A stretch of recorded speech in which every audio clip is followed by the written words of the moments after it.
Good morning. Good morning. If I can ask everyone to please take their seat. Good morning. If I can encourage everyone to please take their seat. We'd like to begin this meeting as soon as possible. We do have an extremely full agenda, and we have also achieved quorum.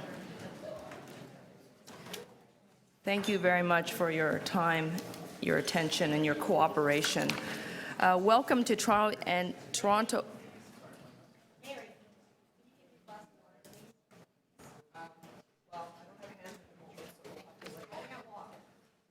No, I know, but I also don't have hands to carry it. Okay. Good morning. Welcome to Toronto and East York Community Council meeting. This is meeting number 25. We are gathered today on the traditional territories of the Mississaugas of the New Credit First Nation, the Haudenosaunee, the Huron-Wendat, and Toronto is still home to many Indigenous peoples. We are going to proceed with the agenda, and may I ask for any declarations of interest under the Municipal Conflict of Interest Act? Seeing none, we can proceed. Can I please have a mover of the minutes from the May 2nd, 2017 meeting? Thank you very much, Councillor Perks. All those in favor? Any opposed? Thank you. We're going to begin our agenda today on page 75 on the goldenrod sheets. The first non-timed item is item 25.53. Designation of fire routes and amendments to Chapter 88, fire routes 46, 50, 54, East Liberty Street, 30, 34, 38, 42, 46, 50 Western Battery Road, and 21 Piradella Street, Ward 19. I'm going to hold that down on Councillor Layton's behalf, if that's okay. Okay. Sorry, you're holding item 53? That is correct. Okay. Item 25.54, designation of fire routes and amendments to Chapter 880, fire route 1 Spadina Crescent, Ward 20. I'm going to move the staff recommendations. All those in favor? Any opposed? That's adopted. Thank you. TE 25.55, Bathurst Key Neighborhood Plan. There's an interim report. Oh, okay, sorry. I'm going to hold that down. There is a presentation from staff, and we expect deputations. Thank you.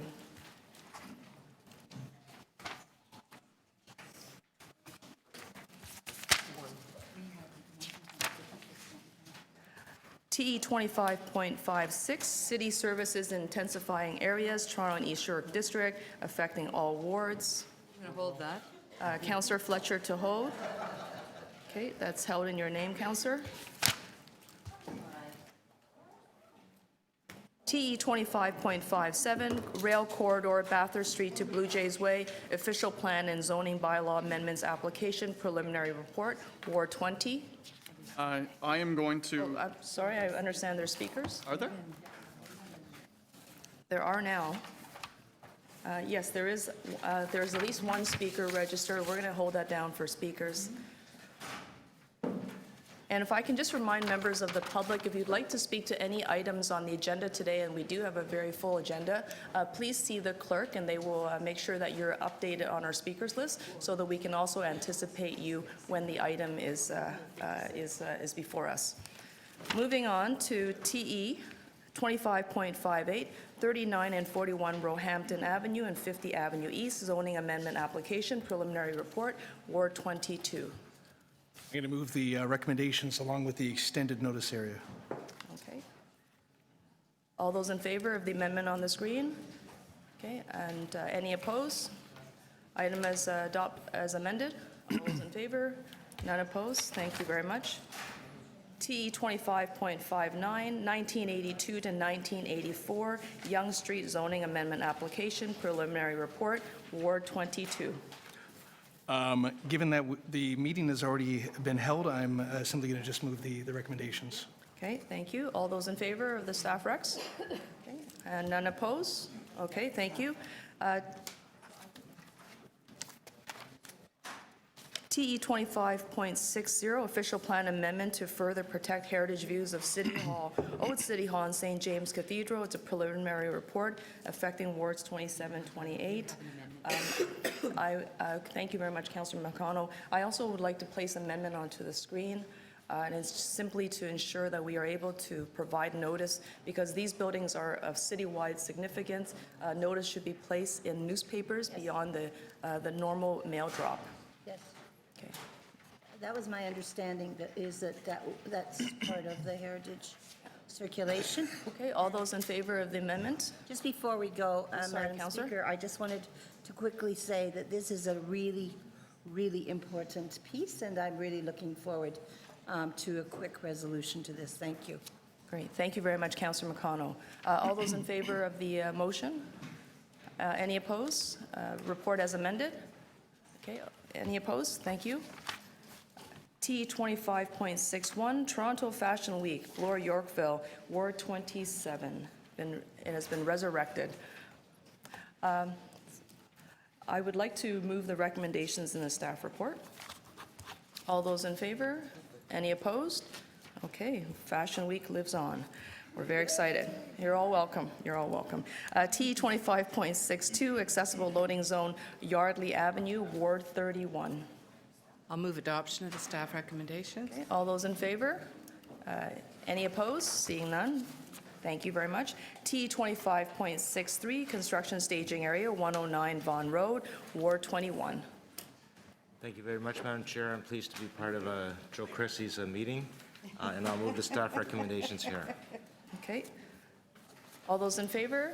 Any opposed? Thank you, that's adopted. T 25.64, construction staging area, 2221 Yonge Street, Ward 22. I'm going to move the staff recommendations with a minor disclaimer. Typically, I would fight, as you know, any suggestion that there should be a staging area on a portion of Yonge Street. That being said, though, this is actually a very creative way to do it, where Metrolinx is already going to be using some of the taper there to do their LRT work. So they're basically just kind of coming in on the tail end of that taper to use as their staging area, so it won't actually have any further disruption to traffic than Metrolinx has already imposed. Okay, thank you very much, Councillor. All those in favor of the report as well as the disclaimer, indicate your support. Thank you. Any opposed?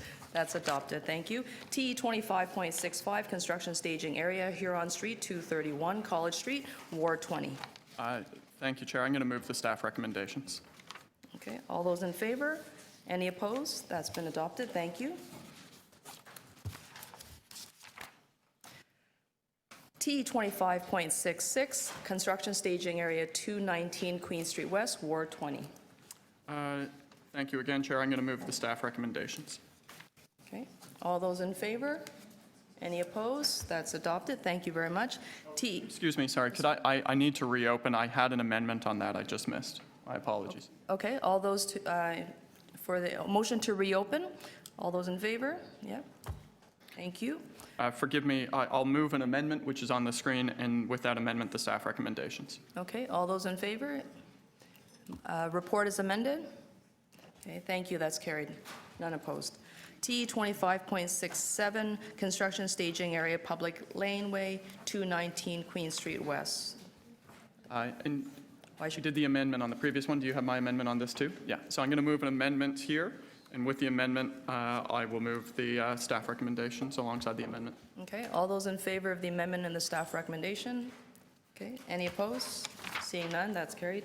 T 25.68, construction staging area, 324-332 Richmond Street West, Ward 20. Thank you very much. I am going to move an amendment. This is as part of Hoarding to work with the STEPS initiative on public art. And with that amendment, I'm prepared to move the recommendations as amended. Okay, all those in favor of the amendment and the report? Okay, any opposed? Seeing none, that's carried. Item as amended, that's carried, thank you. TE 25.69, construction staging area, Charles Street West, 72728 Yonge Street, Ward 27. I'd like to move the staff recommendations as well as an amendment, which is now on the screen. asking the applicant to also set up a construction working group. And so all those in favor of the amendment, any opposed? Report is amended. Any opposed? Thank you, that's carried. TE 25.70, construction staging Gloucester Street, 587, 599 Yonge Street, Ward 27. I would like to move the staff recommendations with a motion on the screen to establish a construction working group, along with a website for monthly updates. All those in favor of the motion amendment? Any opposed? Report as amended. Any opposed? That's carried. Thank you. TE 25.71, construction staging area, 899 Queen Street East, Ward 30. Approve. Okay. All those in favor? Recommendations in the staff report. Any opposed? That's carried. Thank you. T 25.72, installation removal of on-street accessible parking spaces, May 2017, delegated affecting wards 14, 18, 19, 20, 29, 31, 32. Okay, Councillor Perks is moving the staff recommendations. All those in favor? Oh, sorry, I think Councillor Fletcher may have an amendment. This is TE 72, installation accessible on-street parking spaces. An amendment, I believe the staff have it. It's to Okay. add another location on Leslie Street, please, Okay, Installation or removal? to install. okay, all those in favor? All those in favor? Any opposed? Report as amended. Any opposed? That's carried. Thank you. TE 25.74, temporary adjustment. Thank you. Everybody's awake in this room. TE 25.73, temporary adjustments to traffic parking regulations for 2017 Canadian National Exhibition, non-delegated, Ward 14. Move approval? Okay, all those in favor? Any opposed? That's carried. T 25.74, temporary adjustments to parking regulations for 2017 Canadian National Exhibition. Dele- I have an amendment on this, yeah. oh, Should I hold that for you? Oh, I have an amendment. Have you got it yet? Well, I haven't got it ready. I just Haven't got it ready? this minute. I could read it. No. Okay. Councillor Perks? Hold it down. Hold on to that, and we'll come right back. T 25.75, parking machine No, we're holding 7.4 in Councillor Perks' name. We're moving on to T 25.75, parking machine installations, various locations, delegated, wards 14, 19, 20. Who would like to take this one? So for 75, we have to hold it for, is the council? Councillor Mahevic is looking for something to do today. Do you want to move it? Actually, I'm sorry. It has to be held. Sorry, Councillor Cressy, sorry. Councillor Layton has requested there be a hold. Can you hold that in his name? Yes, we're delighted to. Thank you. Thank you. I love you, brother. T 25.75, parking machine installations, various locations, non-delegated, wards 19, 20, 28. Who would like to take this one on? Wards 19, 20, 28. I'm going to move the staff recommendations. Thank you. Okay, all those in favor? Any opposed? Seeing none, that's carried. T 25.77, realignment of permit parking area 6G to exclude the development address of 200 Dundas Street, Ward 27. I'd like to move in the staff recommendations in the report. All those in favor? Any opposed? Seeing none, that's carried. Thank you. T 25.78, heavy truck prohibition, Cowbell Lane, Ward 22. I am delighted to move this. Okay, wonderful. And all those who are delighted to support this, hands up, please. Thank you. Any opposed? More cowbell. Okay, thank you. That's carried. TE 25.79, parking amendments, Dundas Street West, Ward 20. Thank you, Chair. I'm going to move the staff recommendations. Okay, all those in favor? Any opposed? That's carried. T 25.80, parking amendments, Glen Arden Road and Alburn Road, Ward 21.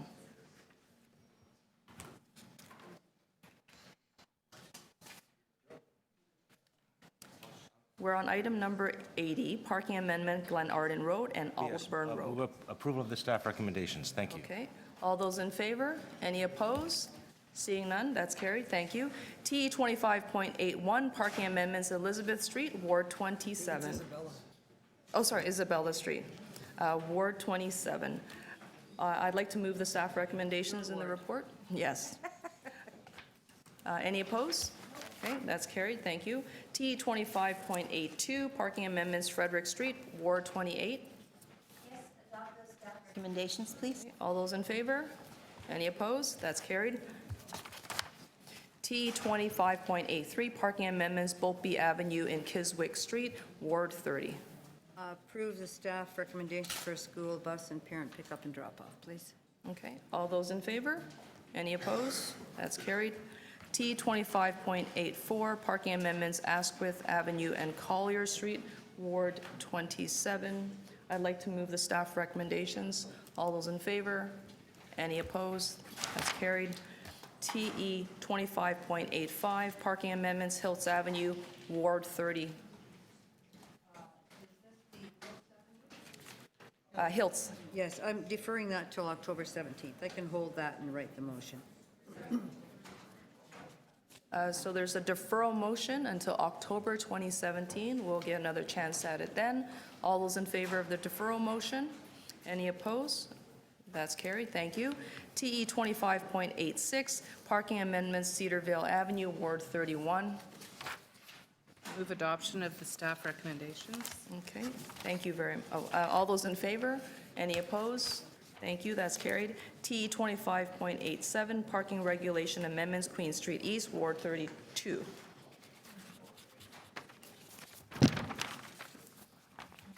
Councillor McMahon?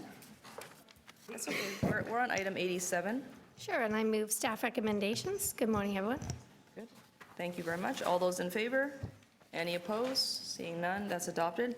TE 25.88, road alteration and parking amendment, Pilot Project Avenue Road, Ward 22. I move the item along with an amendment. This is the outcome of a long time and a large amount of work that the community and I have been doing together. The first part is a pilot project altering a lane in front of Brown Public School between Balmoral and St. Clair to make the road safer with city staff support, and then the extension of splash guards along Avenue Road as part of the amendment. Okay, all those in favor of the motion as well as the amended report? Any opposed? That's carried. Thank you very much. Good work, Councillor. Thank you. TE 25.89, always stop control, Soren Avenue and Grenadier Road, Ward 14. Move with approval. Okay, all those in favor? Any opposed? That's carried. Thank you. TE 25.90, pedestrian crossing protection review, Howard Street, Ward 28. Councillor McConnell. We're on Howard Street. Yep, I'm moving the adoption. Thank you very much. Okay. All those in favor of the staff rec? Any opposed? Seeing none, that's carried. TE 25.91, traffic control signals, Cosburn Avenue and Todd Morden Lane, private access, Ward 29. Thank you. So I'm going to move the staff recommendations and thank staff for all of their hard work in making Ward 29 a safer place. Thank you. Okay. TE 25.92, always stop control, Baird Avenue and Earl Grey Road, Ward 30. Vote on it? Oh, I'm sorry. Oh, sorry. I'm jumping ahead of myself. I apologize. All those, we're heading back to 91. All those in favor of the staff recommendations? Any opposed? Seeing none, that's carried. TE 25.92, always stop control, Baird Avenue and Earl Grey Road, Ward 30. Move the staff recommendation. All those in favor? Any opposed? Seeing none, that's carried. TE 25.93, traffic control signals, Jones Avenue and Boltby Avenue, Ward 30. Defer that to October 17th meeting of Toronto and East York Community Council. Okay. All those in favor of the deferral motion to October 2017? Any opposed? Seeing none, that's carried. TE 25.94, always stop control, Seymour Avenue and Shadell Avenue, Ward 30. I move the alternate recommendation to approve.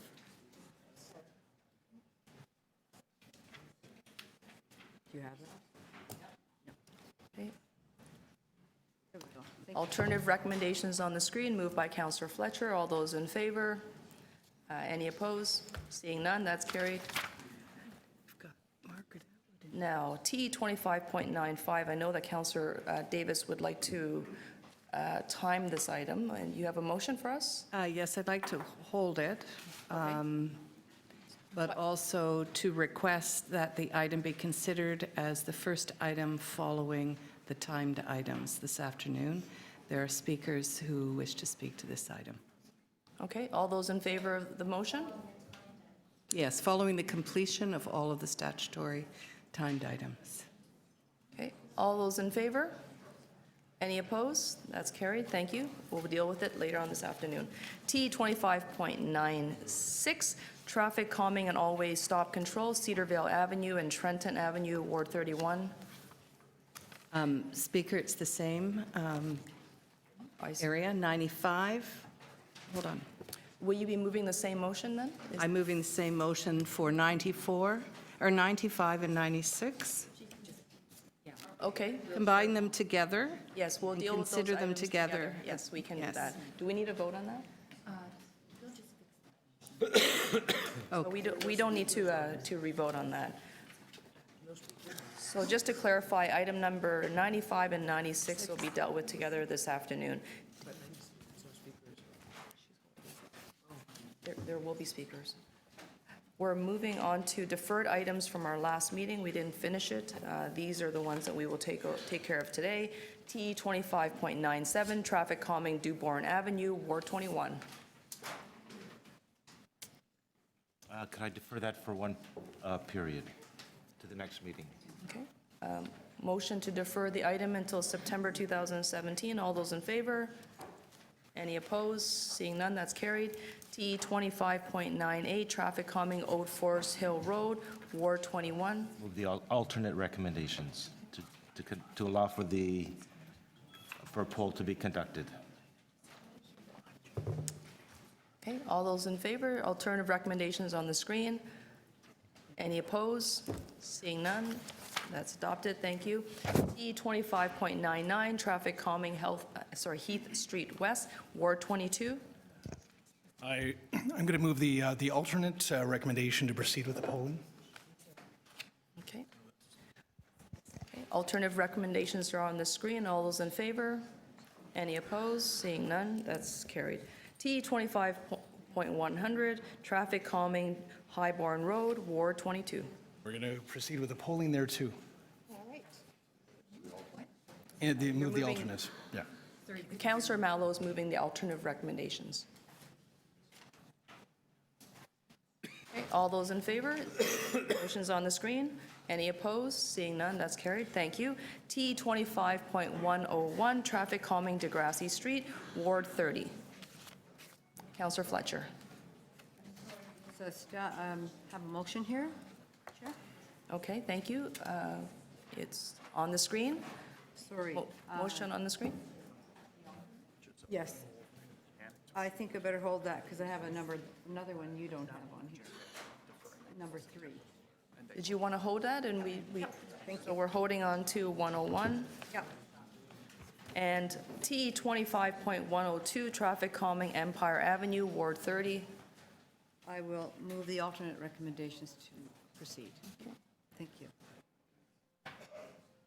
Great, thank you. The alternative recommendations from Councillor Fletcher is on the screen. All those in favor? Any opposed? That's carried. Thank you. TE 25.103, traffic calming Glenbourne Avenue, Ward 31. I'll move the alternate recommendations, which is to install subject to a favorable poll. Okay, all those in favor? The motion on the screen. Any opposed? Seeing none, that's carried. TE 25.104, traffic calming Squires Avenue, Ward 31. I'll do the same to adopt the alternate recommendations, subject to a favorable poll. Okay. All those in favor? Okay, any opposed? Seeing none, that's carried, thank you. T 25.105, proposed installation of speed bumps, Bill Cameron Lane between College Street and Dewson Street, Ward 18. Good morning. Approve staff recommendations. Okay, thank you, Councillor. All those in favor? of the staff recommendations? Any opposed? Seeing none, that's carried. TE 25.106, proposed installation of speed bumps, Stanley Terrace, Ward 19. Should we, yeah, Councillor Cressy, would you like to hold that for Councillor? I'll hold that on Councillor Layton's behalf. Thank you. Thank you, that's held. TE 25.107, proposed installation of speed bumps, First North-South Public Lane, west of Jarvis Street, north of Shooter Street, Ward 27. I'd like to move the staff recommendations. All those in favor? Any opposed? Seeing none, that's carried. Thank you. TE 25.103, bringing laneway suites to the Toronto and East York District, Ward 18, Ward 32. I recognize that Councillor Bailao has a motion to time this item, I think. Yes, and that would be the second item after Councillor David's item after 4 o'clock. Thank you. Okay, everyone understood that? Okay, all those in favor? Any opposed? Thank you, that's carried. TE 25.109, Godspeed Brewery sales by the glass permit application to the Alcohol Gaming Commission of Ontario, Ward 32. Councillor McMahon is not here. She is here. Godspeed, Councillor McMahon, Godspeed. She's polite, I'd say move your. Okay. Well, you know me, anything for a brewery, so I'm happy to move this. Godspeed. Come to the East End for an amazing brewery, Coxville and Gerard. Okay, all those in favor of the recommendations in the letter? Okay, any opposed? Seeing none, that's carried. Thank you very much. Everyone go to Ward 32 for the beer. Ward 25, TE 25.110, endorsement of events for liquor licensing purposes affecting all wards. I'm going to hold that down. There will always be last-minute amendments. Yeah, okay. So, councillors, we have a whole whack of new items. I'd like to, and apparently there's more coming. So I'd like to move that we introduce new business to be added onto the agenda. Items number TE 25.111 to TE 25.135. Yes, right, 135, you heard me. And we'll take that all in the package. Okay, all those in favor of adding and expanding the agenda? Okay, any opposed? You're not allowed to oppose. Seeing no opposition, that's carried. Chair, I also have another one I put. Yes. Yeah. So councillors, I recognize that many of you are still working on motions to be added to the agenda. Please do get that done. I know that the clerks are ready; they're in stealth mode. But even with all of that talent, they still need time to organize themselves before they're presented publicly. So make sure you get that over. I'm not sure what the record is for the number of items on the agenda, but if we keep going, I suspect we'll hit that. Councillor Fletcher. Yes, I held item 56. 56, Councillor? Yes, and staff are here, including from Recreation. I'd like to propose that we would do that sometime after lunch, so staff that don't need to sit here for the morning. Chair? Okay, so there's a motion, so Councillor Fletcher is referring to item T 25.56, city services in intensifying areas at Toronto East York District. She's proposing that we time this item to be dealt with in the afternoon, after all other time items are Third in dealt the with. afternoon, that's fine, after timed items, yeah. So the motion is that we deal with this item as a third item after all the time items have been completed. Okay. All those in favor? Any opposed? Great, thank you very much, that's carried. Okay, so, No. yes, Councillor? My apologies, Madam Chair, but I have a final report on the Triangle lands, as well as a couple of other items that are timed. In about an hour, I have to go for an opening in the West Don lands of the Rakai Center and options for homes. So I would request that these items, if they haven't come up, be deferred, or if they do come up, be deferred to first item after the, but in order. So first item after lunch. Okay. So Councillor McConnell is referring to TE 25.7. I'll just read the title. It's a little bit long, but bear with me. City-initiated official plan amendment for the Gooderham and Ward Special Identity Area, Triangle Lands and portions of the West Don Lands. Final report.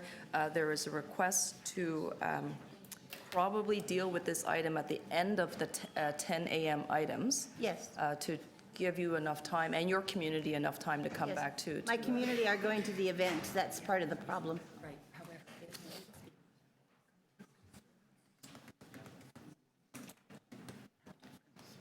Okay, just to clarify, Councillor McConnell, the clerks have advised that if there are any speakers who are here right at 10 o'clock and the item is called, they may speak, but we will still hold this item down That would be until you perfect, come back. Yes. Okay? That resolves it very well. Okay, thank you very much. So just for the members of the audience, if you're here to speak to item number T 25.7, please check in with the clerk, and we'll make sure that that you are acknowledged accordingly. And of course, there's a request from Councillor McConnell to time this item to be heard at the end of the 10 a.m. timed items, which means that it could end up being around 12 o'clock or thereafter. No. I'm not here. I won't be here till after lunch. I'm going at, the event is at 11:45. I'm going at. I understand. So that means that we will not be dealing this until after lunch at Correct. at 1:30. Yes, and that's when the people can come back after that.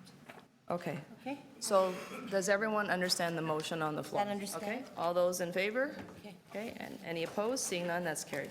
Thank you very much. Okay, so are there any other requests to vary the order paper? I have a question. A question from Councillor Fragedakis. If there's an item at 10 a.m., Madam Speaker, that doesn't have speakers, can we deal with those items before the ones that actually have speakers? I'll be calling the items as they appear on the agenda unless there's a motion to vary it otherwise. Well, I was going to ask then about item number 8, because I actually have to be somewhere at 11:30. If there's, I don't see any speakers, and I don't know if there are any speakers with the clerks. And if there's not, then can we deal with that since there's no speakers? When I call upon the item, if there are no speakers, then we can deal with that with, or we can delay it and hold it down for you. No, I'm asking to vary the agenda, because if there's no speakers, why should it be in number 8? Can you just hold on for a second? Let me just solicit some advice from staff. It'd be always best to do some of the procedural organizing before we actually come into the public. Hang on tight and I'll get you an answer.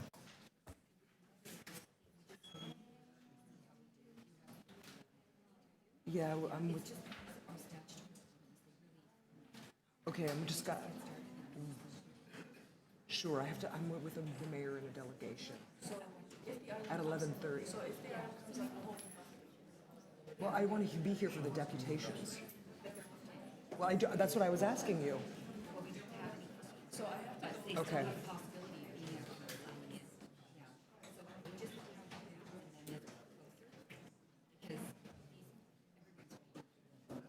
But Mary, looking at the list here, there's a very good chance that you're not going to get to it. Right, but I was saying, why don't we deal with it first? Because she's saying that you can't. No, she doesn't want to. No, because there may be people coming in signing up for the 10 o'clock, and if you jump the queue, then we would have to reopen it. Fine. Like, that's just, if there's no one, just call them at 10 anyway, okay, whatever.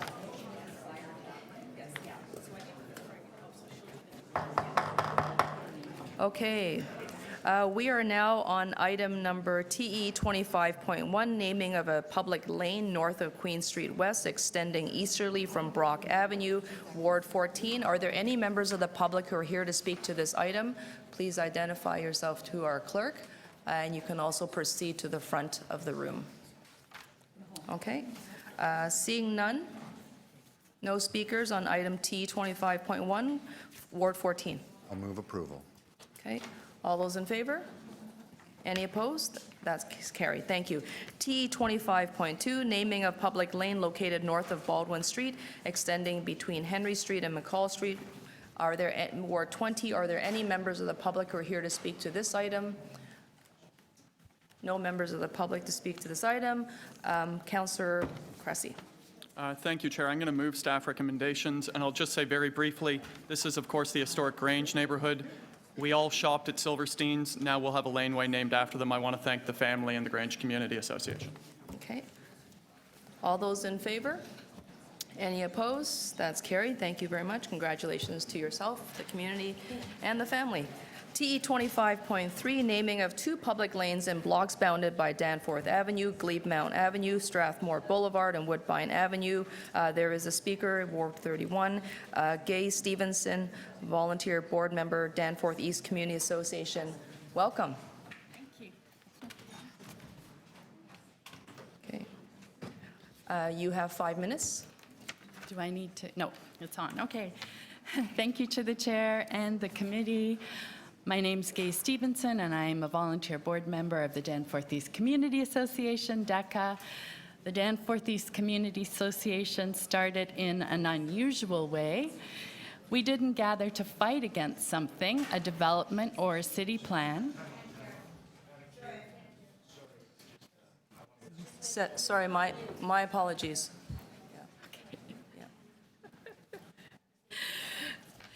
Okay, thank you. The Danforth East Community Association started in an unusual way. We didn't gather to fight against something, a development or a city plan. We gathered to build something. Our vision from the start in 2007 was to make Danforth East a more vibrant, walkable, safe place. From a farmer's market to arts fairs to yard sales to pop-up shops, DECA has launched some incredible initiatives in the neighborhood. Our first laneway initiative was in 2014 when, working with Art of the Danforth and Wood Green, DECA gathered neighbors asking them to reimagine the laneway and walkways at Coxwell subway station. Thanks to East End Arts, Councillor Davis, TTC, Green Pea, and Street Art Toronto, many improvements have already happened in that laneway after many years of work, and they still continue, and including a gorgeous mural. Last summer, DECA, along with the Laneway Project, organized a community event with volunteers and artists to paint beautiful murals in the laneway north of Danforth and west of Woodbine. We called it a laneway crawl. It was a beautiful party, and during the day, residents were also asked to put forward possible names for the laneway. Approximately 800 people attended that crawl, and the Laneway Project told us that it was the most incredible one they'd had to date at that point.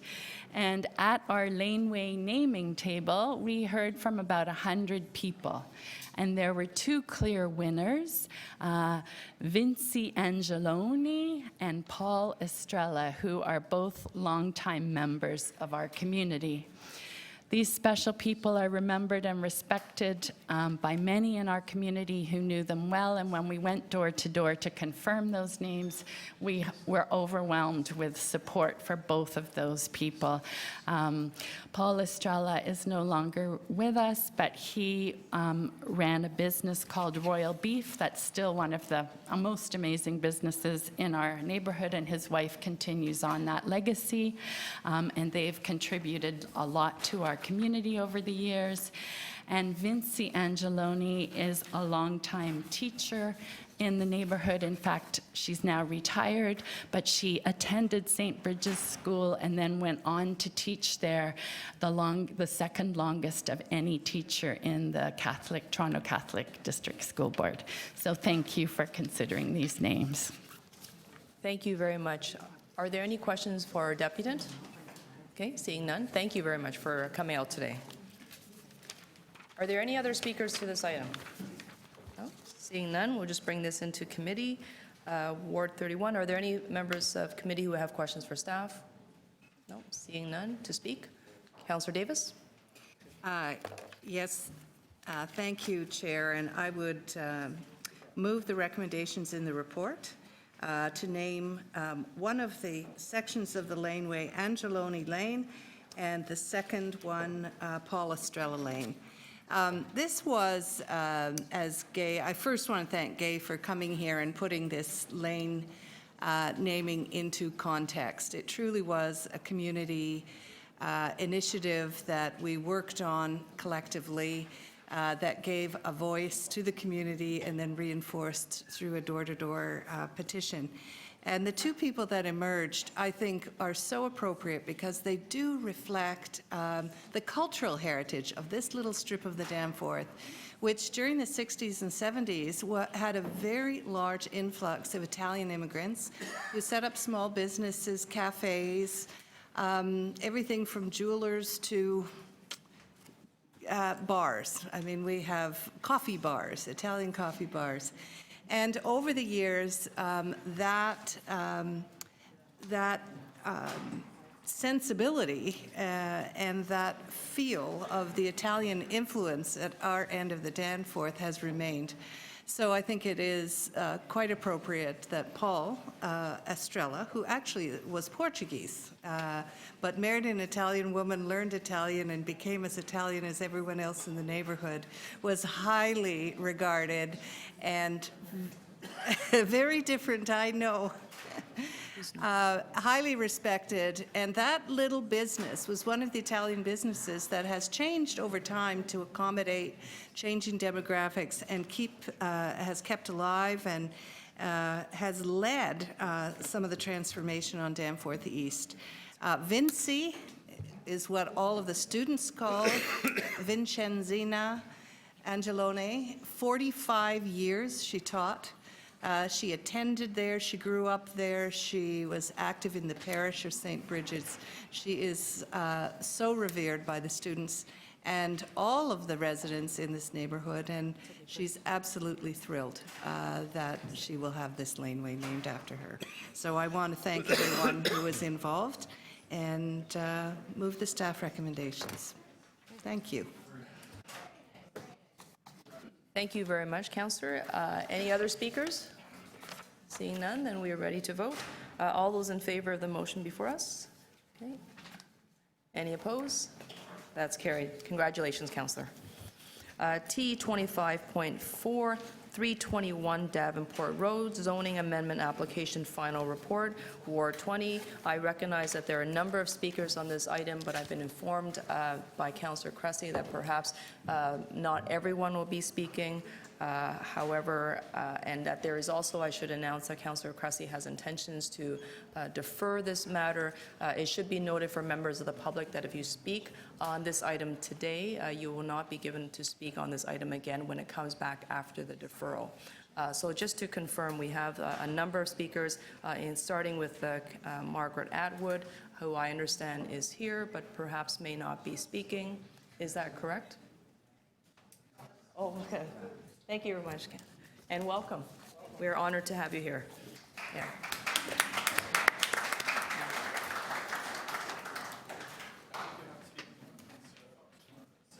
Okay, so what I'd like to do is just read the name of the speakers. If you are not planning to speak, if you're hoping to speak when the item comes back on the deferral, if you can just let us know that you're declined to speak today, then we will proceed and move on to the next name. But there are a number of names here, so I'd like to call them out. Peter Smith, Bousfield. Okay, okay, so we'll hang on to you. Phyllis McRae. Okay, thank you. That's a decline in coming back in September. Sarah Teskey McLean. Okay, will you be speaking today, Sarah? Okay, so I will come right back to you. John Mandram Zaski.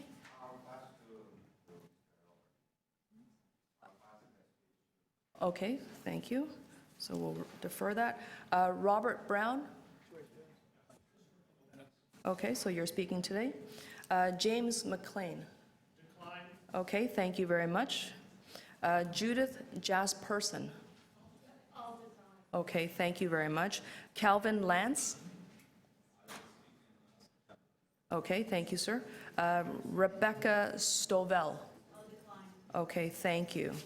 So I have speakers, Sarah Teskey-McLean, followed by Robert Brown, and then Peter Smith from Bousfield. Sarah, would you like to come to the front of the room? Is here okay? Yes, there is perfect. Okay. The clock is on your left-hand side, and you have 5 minutes. Begin anytime, please. Okay. Good morning, everyone, and thank you very much for having me. My name is Sarah Teskey-McLean, and I represent the immediate neighbors on Admiral Road and Bernard Avenue, many of whom are here today, and who have written, as you can see in the materials for the meeting. We are simply actually thanking you for the time to engage with community planning and the applicant on improvements that will enhance the proposed development, particularly in the areas of privacy, overlook, height, and setback, and the preservation of trees, particularly those with shared ownership, which we've been advised by our counsel, Clayton Ruby, are protected by Ontario law. And we're concerned that some may have already been compromised, actually, by applicants in the installation of a fence a couple of weeks ago. As well as the healthy development of our neighborhood, we are concerned about the environment. And I just wanted to share with you that I have a personal letter of support from Dr. David Suzuki, reinforcing the critical value of urban trees. The letter's fairly explicit on the criticality of trees to the air that we all breathe. So I'll only share the closing with you, and then I will give you back your time. He says, Ms. McLean, the issue you face in your neighborhood is being replicated all over the planet, and our survival now is threatened by the thoughtless treatment and cutting of the urban forest. Thank you and your group for raising this fundamental challenge. You are at the forefront of the battle for our future and demanding a reassessment of what really matters in our lives. Good luck, and if there is anything I can do to help, please contact me. That's from David Suzuki, signed father and grandfather. So, thank you very much for your time. I appreciate it very much. Thank you. Do we have any questions for the deputy? And Councillor Cressy. Thank you for being here, Sarah. Just one question. As Councillor Wong-Tam noted, I have an intention to move a deferral. On behalf of the group of residents on Admiral and Bernard that you've referenced, are you prepared to work with us over the next couple months to seek to address some of the issues that you've raised? Definitely. Thank you so much for the opportunity. Okay, thank you. Okay. Wonderful. Thank you very much. I'd like to call Robert Brown, please. Welcome. Thank you very much, Madam Chair and members of Community Council. As many of you probably recognize me as being a member of the Committee of Adjustment for 9 years for this part of the city. But I'm here to reinforce what Ms. McLean said. I too have only been recently significantly engaged in this process. On this particular application, I was attending a meeting of the Annex Residents Association Planning and Zoning Committee 2 weeks ago tomorrow, and I mistakenly put my hand up, or maybe purposely put my hand up, and said I would volunteer to understand this application a little bit better and to help the neighbors frame their arguments and positions. As a member of the Committee of Adjustment, I personally visited over 5,000 sites and have adjudicated everything from somebody modifying a deck or a front porch to applications for modifications to significant new development proposals of 30, 40, and sometimes even more stories. I want to urge you to support the motion for deferral to September. Based on my experience on the Committee of Adjustment and over 25 years experience working in the Annex on planning and zoning issues, I personally feel that this application in its present form does not meet the requirements. There are issues with massing, density, overlook, setback, privacy, and trees that still need to be resolved. I take issue with some of the conclusions of the community planning's report. And I really appreciate the opportunity being afforded to the community and to the applicant to get together over the summer and resolve these issues. And once again, I urge you to support the Councillor Cressy's motion to defer this to September. If there's any questions, I'd be pleased to answer them. Okay, you're doing my job. I think there is a question for you from Councillor Cressy. Thank you, Chair. And just briefly, following up on what I asked Sarah, is so on behalf of the Annex Residents Association, you're prepared, you stuck your hand up and volunteered and now are stuck to continue to engage with us over the next couple months on this. Is that correct? That's correct. And the next time, I'll probably go to the washroom instead. Leading into the summer break, I can understand why. Thank you. Okay, thank you. Any other questions? You keep doing it. Sorry, Madam Chair. You want to be at the Committee of Adjustments again. I don't believe there are any other questions. Mr. Brown, thank you very much for coming out today and for your years of service on the Committee of Adjustment. Okay, it's been my pleasure. Yeah, thank you. I'm sorry, there's no questions from members of the public. The questions come from the committee members here.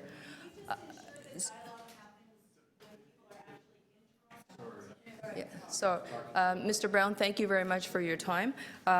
Mr. Peter Smith, are you wanting to speak or are you holding off? No, I'm sorry, I will decline again. Okay, thank you. Just wanted to clarify. Bringing this matter into committee, I recognize that Councillor Cressy, you probably have a motion.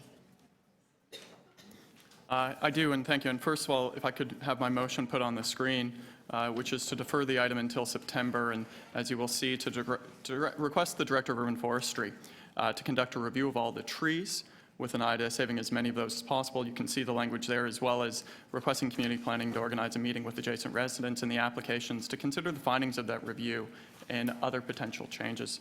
And I'll move that formally. I'll be very brief in my comments because it is a deferral. First of all, to members of the committee here, welcome to Ward 20, where Margaret Atwood, Clayton Ruby, David Suzuki, and Galen Weston, and many, many other impacted residents all are engaged. It's an incredible community. And I do want to thank our local residents who are deeply engaged, the Annex Residents Association, who is always engaged, and Alterra, who in Ward 20 has always been a good partner. And I recognize that the process is often slower, but it results in more reflective and better development when it is slower and allows that time. And I want to thank them for being part of that process. We value stable neighborhoods across the city and in downtown, and we want to protect stable neighborhoods, but we want to intensify. And that means we seek to intensify along the edges of neighborhoods, because for those of us living in the Annex, we want more people in the Annex. This site in particular is a very challenging site.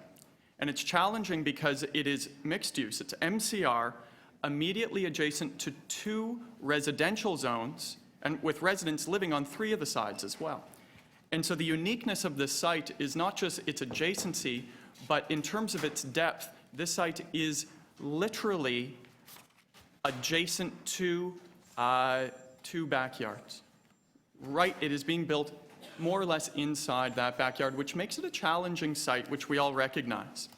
And we've spent a lot of time working on this project, working to ensure that what we normally see as the mid-rise guidelines, whereby we have appropriate transitions in the angular plane on the rear and the front, in this case, we also have to consider the sides because of the uniqueness.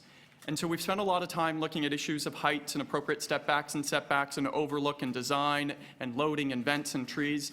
The challenge is there are some outstanding issues that are referred to here, both on overlook, on heights, on setbacks, but also, in particular, on some real concern around trees that we have to do a better job on. And so, you know, the Annex is a historic neighborhood. It's one that has always embraced change when it's appropriate.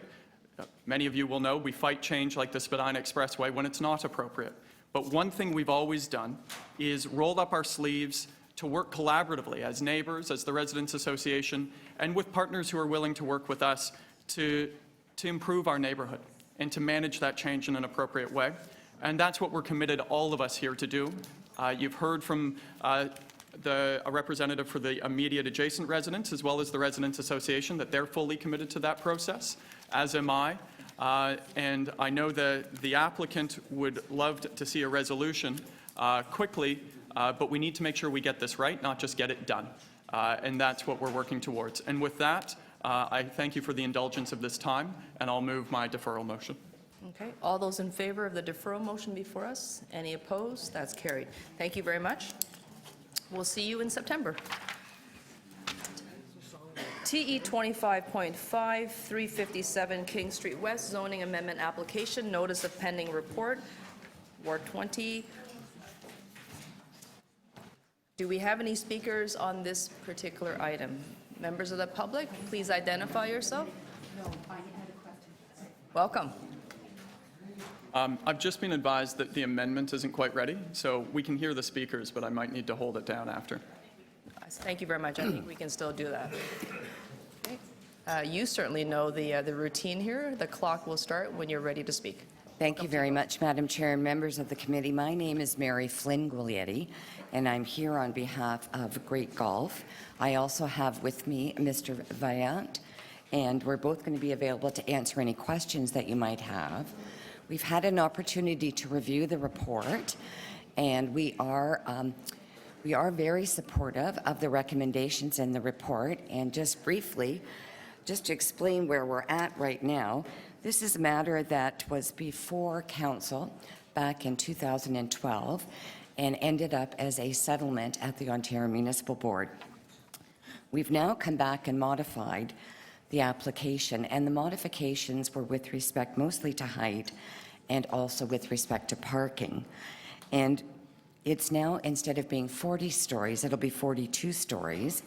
And the difference was really to accommodate additional retail, because the retail does increase from 140 meters squared to 1,148 meters squared.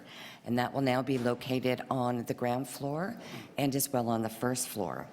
There will be 324 residential units plus 2 guest units, and we're proud to say that of those units, approximately 23% represent 2 bedrooms, and another 10% represent 3-bedroom units. There's a reduction in the amount of parking. There will be 18 car share spots, but there is an incredible increase in the amount of bicycle parking at 510 bicycles, which basically represents 1 bicycle for every bedroom. So the amount of the height, as I said, is really to accommodate the retail, but in terms of the project itself, there is not really much of a change with respect to the height. And there is a change with respect to the amount of parking, but we respectfully submit that that amount of parking was justified in a traffic report, and staff are supporting that. We have had a chance to look at page 2 of the staff report, where there are 5 recommendations. The 5th recommendation is requesting that before introducing the bills to Council, that we submit a revised functional servicing report and stormwater management report to the satisfaction of the Executive Director of Engineering and Construction Services. And we would ask that instead of that delaying the introduction of the bills, we would ask that the bills be introduced at this point in time, and that there be a hold placed on it, and the hold would protect for the functional servicing report and stormwater management report. So we would still be abiding by the request, but we would then have the certainty of having the bylaw introduced to Council so that we can wait for the appeal period to be over and know that the commitment is there for the project. So we are respectfully requesting that there be one amendment, and that is the amendment to condition number 5, and we are asking for a hold. And as you know, we would have to come back to Council to have the hold lift, and it would not be lifted until we had satisfied that condition. So it still does put a hold on the project. The project cannot be constructed until that report is filed and the staff are satisfied with it. But we would at least have the certainty of allowing the bylaw to go to Council now and knowing that the project is a go. So those are my submissions. I'd ask that in every other respect you support the staff report, and I'd be more than happy to answer any questions that you might have as well as Mr. Vaillant.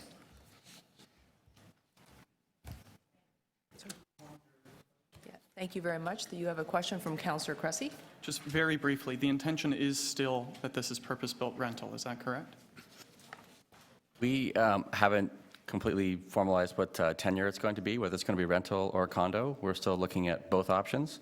given the recent changes to regulations with respect to rental. We don't know as that policy emerges over time where that's going.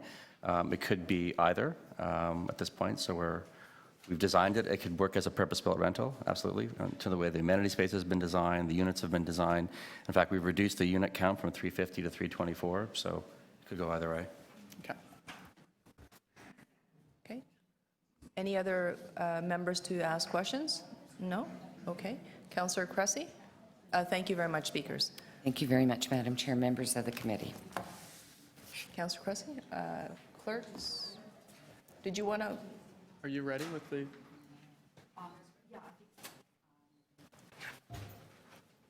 Okay, so go ahead, Councillor. Thank you. First of all, I'm going to move an amendment, which is on recommendation 5. This is to place an H on the site. This is at the request of the applicant and with the full support of city planning. And so just very briefly, with that amendment, I'm happy to move the staff recommendations.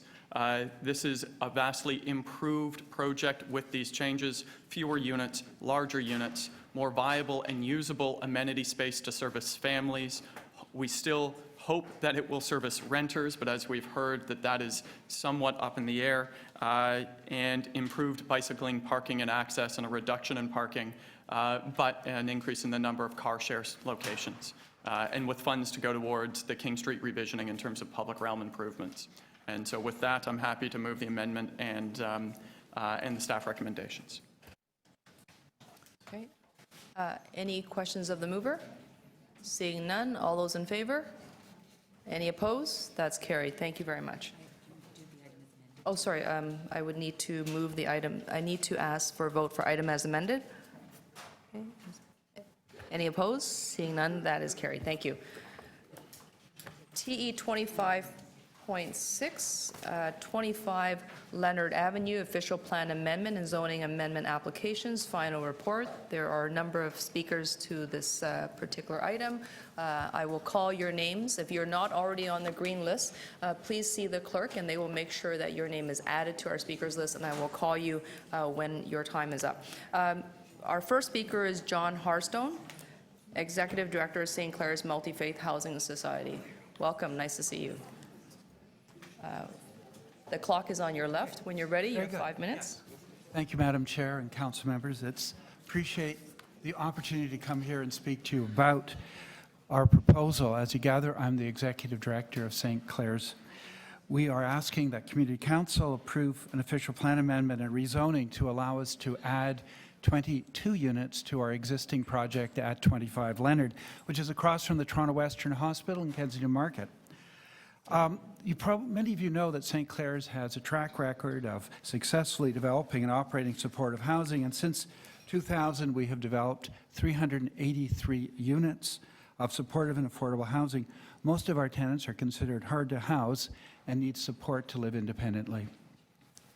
These new units are going to house people who are considered often the hardest to house. They're going to be coming off the streets. They're going to be coming out of shelters. They're going to receive support from one of our 16 different agency partners, many of whom have shown up today. I mean, they're very excited to see housing finally getting built where their clients can actually live. This is important to get new supportive housing built in the city. We've been working collaboratively with the planners for the last 18 months to overcome some of the development challenges. It's been a very interesting and very productive process. There are no planning issues anymore. That's great. However, there's one outstanding technical issue. Recommendation 5 of the report requires us to provide a Type G loading space. Interestingly, we were taken to the OMB many years ago, and the OMB said, no, you don't have to have a Type G loading space, but it's back in again.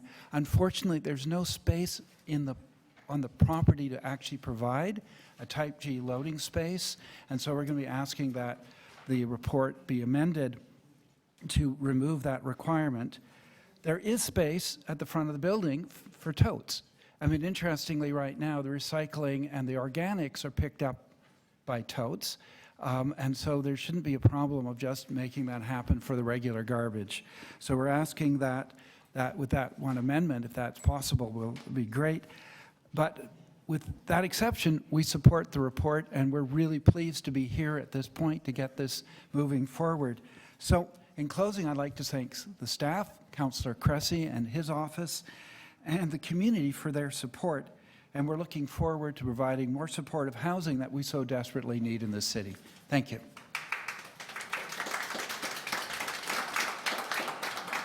Thank you very much. And if I can just ask members of the public to refrain from clapping as well as to booing, not because we don't appreciate your enthusiasm for some of the items, but largely because we want to keep decorum in the facility and in today's proceedings. John, you may have questions from members. Any questions? Seeing none, thank you very much. Thank you. Dean Goodman, partner Levitt Goodman Architects. Welcome. Thank you.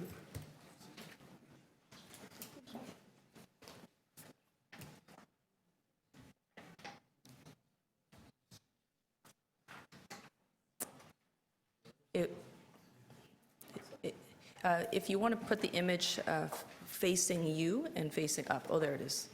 Okay. Okay. Thank you, much better. Thank you. I'll start your clock. Thank you for allowing us to speak today. And I'm going to explain very briefly the project. And I wanted to start off just giving an idea of the context. So this is a context map of the city. You can just see in the middle the little red dot. To the north on this map is Bloor Street, and the south is Queen, and the dot is really right adjacent to Kensington Market. So it's right downtown opposite the Western Hospital.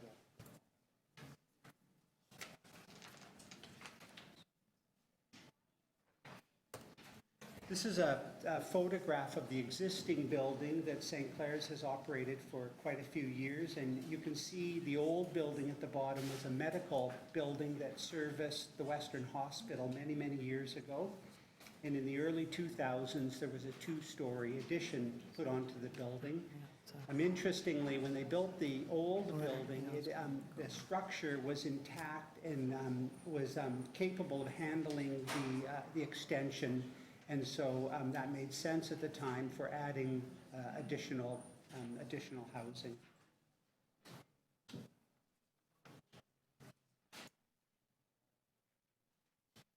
To give a bit of a finer grain, sorry for the quality of this image, but the existing St. Clair's building is kind of at the top and center of the slide. At the bottom, adjacent to 25 Leonard, is the Western Hospital, quite a large building. And then to the left of that is a 4-story parking garage that services the Western Hospital. The space between the existing building and the parkade is the area that we've identified that will accommodate this new proposal.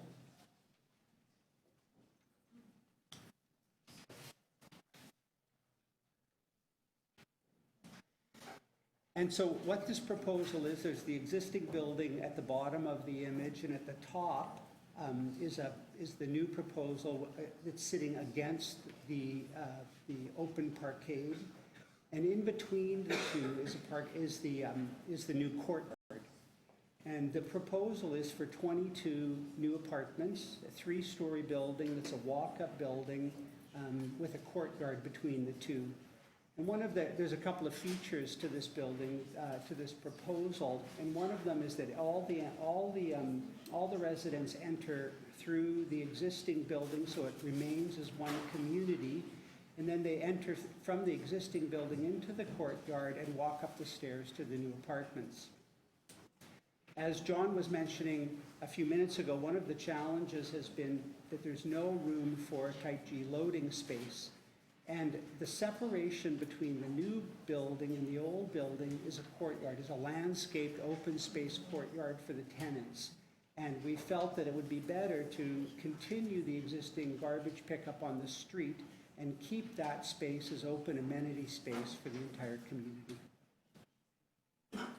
So if there are any questions about the proposal, I'd be happy to answer. Okay, thank you. And are there any questions for the speaker? Okay. Okay, seeing none, thank you very much. Thank you. Our next speaker is Maggie Helwig.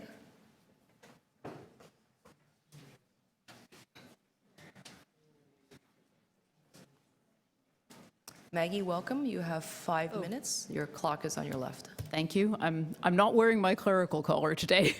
I'm here representing Friends of Kensington Market because every now and then we like to approve of something. Just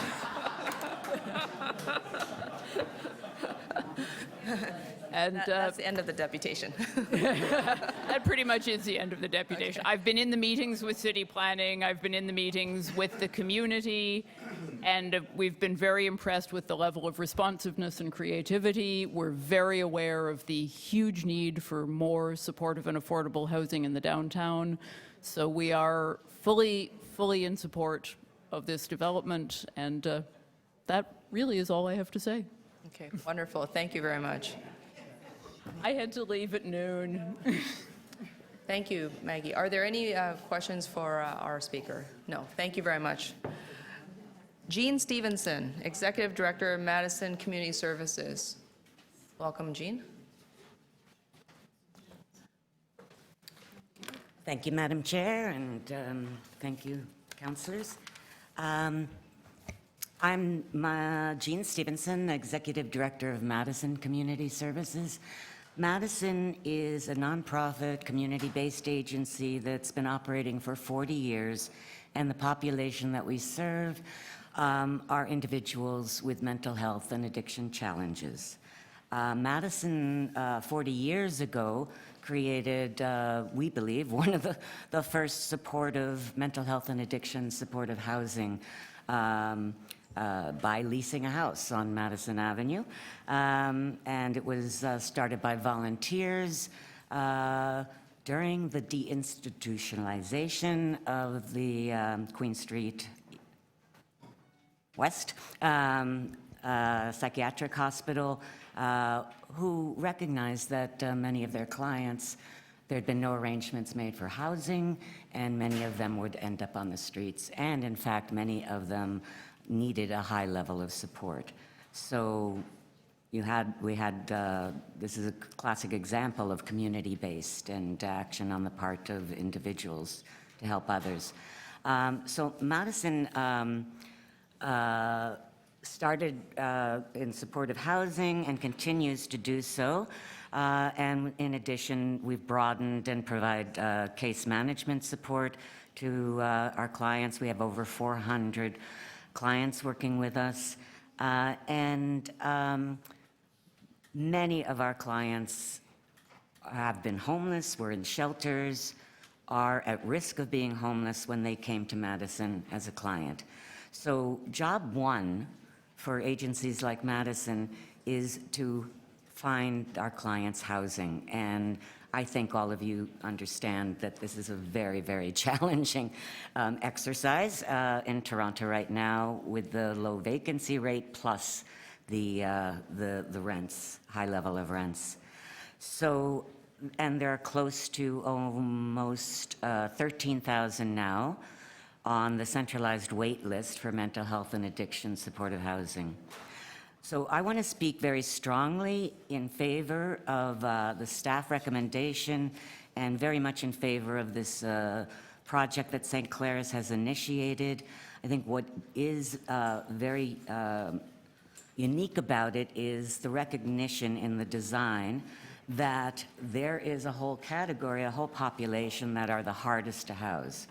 And those are individuals, single individuals who basically have been residing in shelters that have, in essence, become their permanent housing, many of them for decades, including also others hardest to house are individuals who are in CAMH and could have been discharged 10 years ago in many cases, but there was no housing available for them.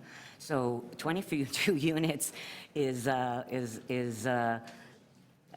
we shouldn't look at it as a drop in the bucket. We should look at it as a big fat, statement in terms of this is the beginning of meeting a critical need that is out there in our city.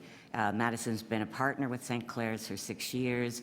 It is an excellent model of creating good quality, new affordable housing, and having a model in which there's a partnership with all the nonprofit agencies, and we all work together with St. Clair's to ensure not only that our clients' needs are being met, but that we are working together to make sure that they're retaining their housing and that they don't end up back in hospital or back in shelters or back on the street.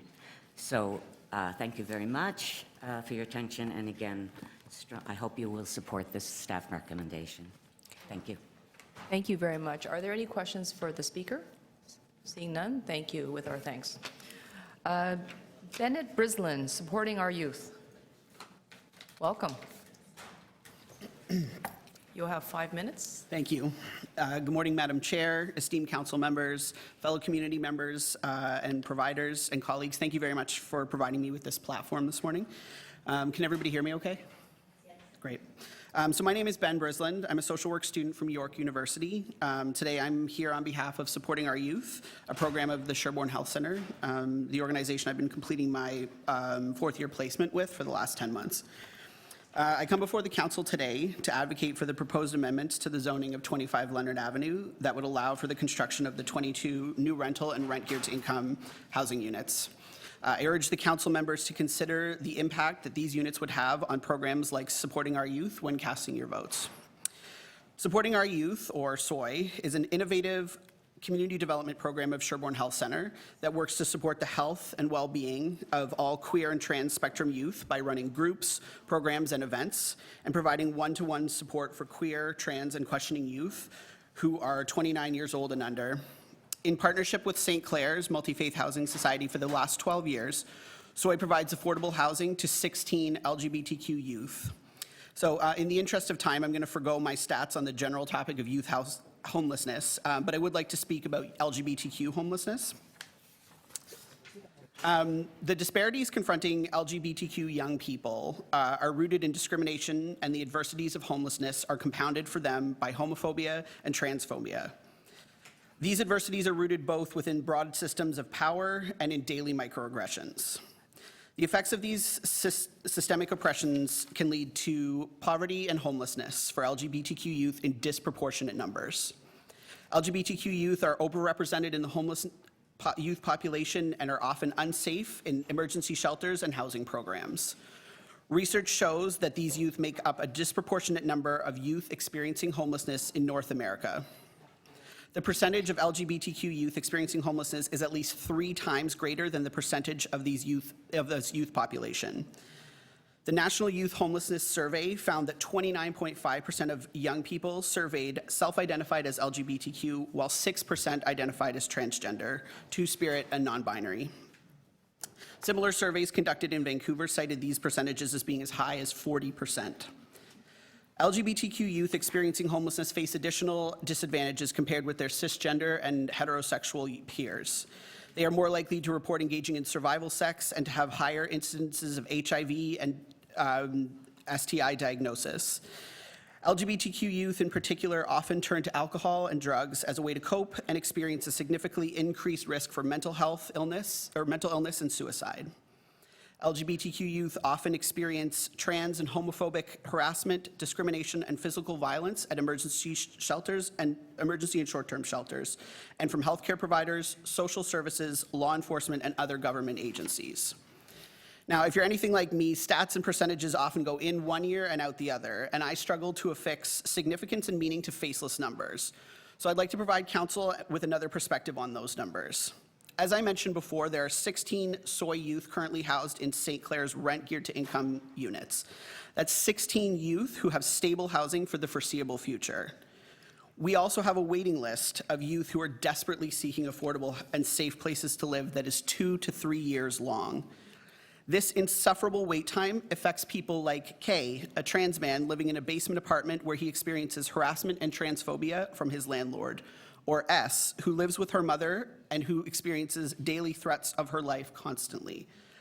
There's T and D and F and B who are all either couch surfing or have been in and out of shelters for the past few years. And there are many other names and stories that paint the same picture over and over again. Too many homeless or precariously housed youth and an unmitigated shortage of affordable units. Councillor Bailao, I'd like to address you specifically in this moment. Your letter to the Affordable Housing Committee dated March 20th of this year, you identified that the time has come for everyone, including nonprofit, community, and private sector organizations, to work with all levels of government to tackle the renting crisis that is threatening our livability. And I believe that's exactly what this proposed bylaw amendment does. It creates 22 new affordable and rent-geared-to-income bachelor units at 25 Leonard Avenue, and that is a tangible way that St. Clair's Multi-Faith Housing Society is working to address Toronto's housing crisis. They have done what you have asked, and I would ask you to respond in favor of the proposed amendments. Thank you for your time. Thank you very much. I believe there are questions for you. Councillor Cressy? One question. Councillor Davis noticed that you had a tattoo that said fierce. Sure do. She was wondering where you got it because she would like to get this. I'm not kidding. Shameless plug, Inksmith Tattoos in Guelph. Are there any other questions for our speaker? Okay. With that, thank you very much. Thank you very much. And sharing your thoughts. Our next speaker is Stephen Rogers. Stephen Rogers, are you in the room? Okay. Moving along, Jennifer Moxton, Toronto North Support Services. Hi, Jennifer. Welcome. Thank you. Okay. And who's joining you? A lot of what. And who's joining you today, Jennifer? Are you splitting? Well, this is my colleague. This is Zara, and she's she's part of our team, and she's a community health nurse that helps to work with our clients. Will you both be splitting the time, 5 minutes each? Okay. Please go ahead. So as a community partner agency, Toronto North Support Services fully supports St. Clair's moving through with their amendment. And by the way, thank you, everybody, for allowing us this time.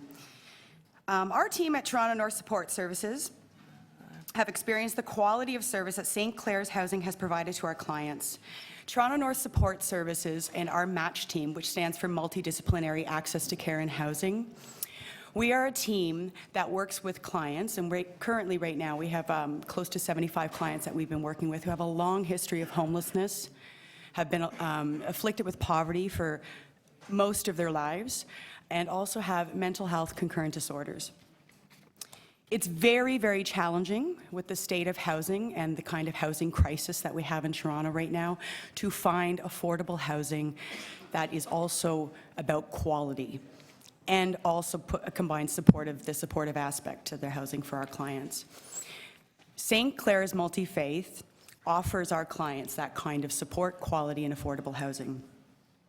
And they have shown to be a leader in the community by providing this for our clients and for other agencies, as you've heard earlier.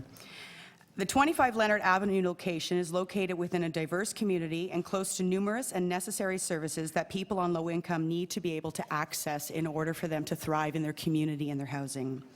Recently, Public Health reported that 27 people have died on the streets of Toronto from January of this year until March. That's completely unacceptable. And this also goes back to proving why we so desperately need this kind of housing and these extra units that St. Clair's wants to build. We all have a responsibility to provide safe communities, and a primary factor to building safe communities for everyone is by creating and enhancing the downtown Toronto's affordable housing stock. St. Clair's, along with their partner agencies like ourselves, Toronto North Support Services, their tenants, our clients, and many other community members know that quality, affordable housing is becoming not only scarce, but rare in this city. As an agency whose mandate reflects the shared values of St. Clair's Multi-Faith and the City of Toronto, we are asking the members on this council today to support the TE 25.6 item and support the work of not just St. Clair's, but all of our agencies, which serve populations that branch out into all of your catchments.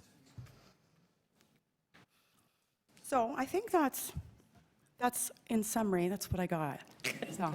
Jennifer, I could go on and on, but, about affordable housing. You do have time, but we We also fully appreciate it support if you this as an concluded. agency and on behalf of our clients as well. Okay? Thank you, Jennifer. Thank you. Are there any questions for the speaker? Okay, thank you to you both. Thank you. Taya Greenberg from Sistering.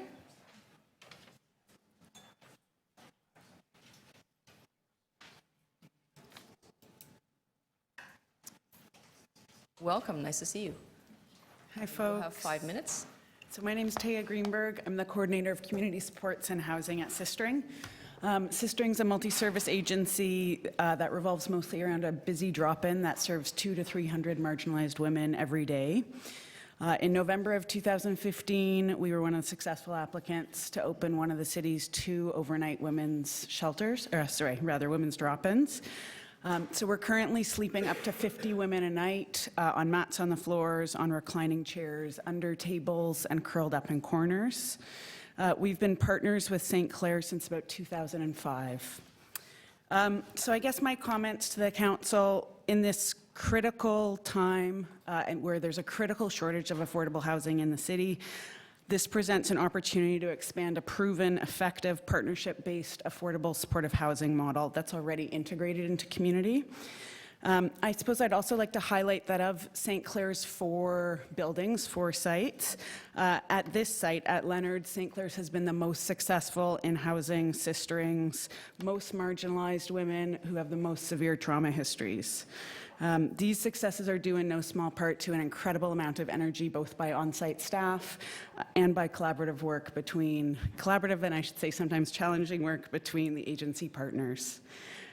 So at this time of overflowing shelters, of rising deaths of homeless individuals, and a dearth of safe and affordable housing, this is absolutely the kind of work that the city wants to support. Thanks very much. Thank you very much, Taya. Are there any questions for the speaker? Thank you. Are there any other members of the public who are here who would like to speak to this item? Okay, seeing none, we'll bring this right into committee. Members with questions of staff?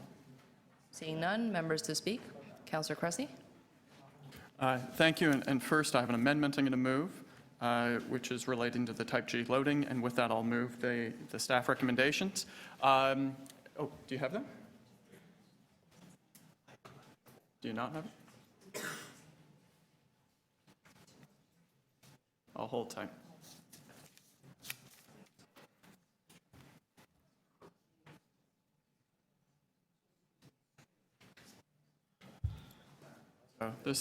It's an amendment to delete recommendation 5, and with that amendment, I'll move the staff recommendations. So a couple of things, I won't speak too long. This is 22 units of supportive and affordable housing. It's also going to be an improved laundry facility for the residents of the existing 77 units, and there's a new outdoor landscaped area that's going to serve everybody. This is just a tremendous piece of work that's going to improve the lives of the residents of 25 Leonard today and the new residents who will live in the 22 new units. I should note off the top that we've been working very closely with St. Clair's and residents at 25 Leonard for a year and a half, coming up on 2 years to make this a reality. Our local community, when we started meeting with the local residents and the BIA and others about a year and a half ago, they said, how can we move this along quicker? And we're just so proud of our Kensington Market community. And I really want to thank city planning.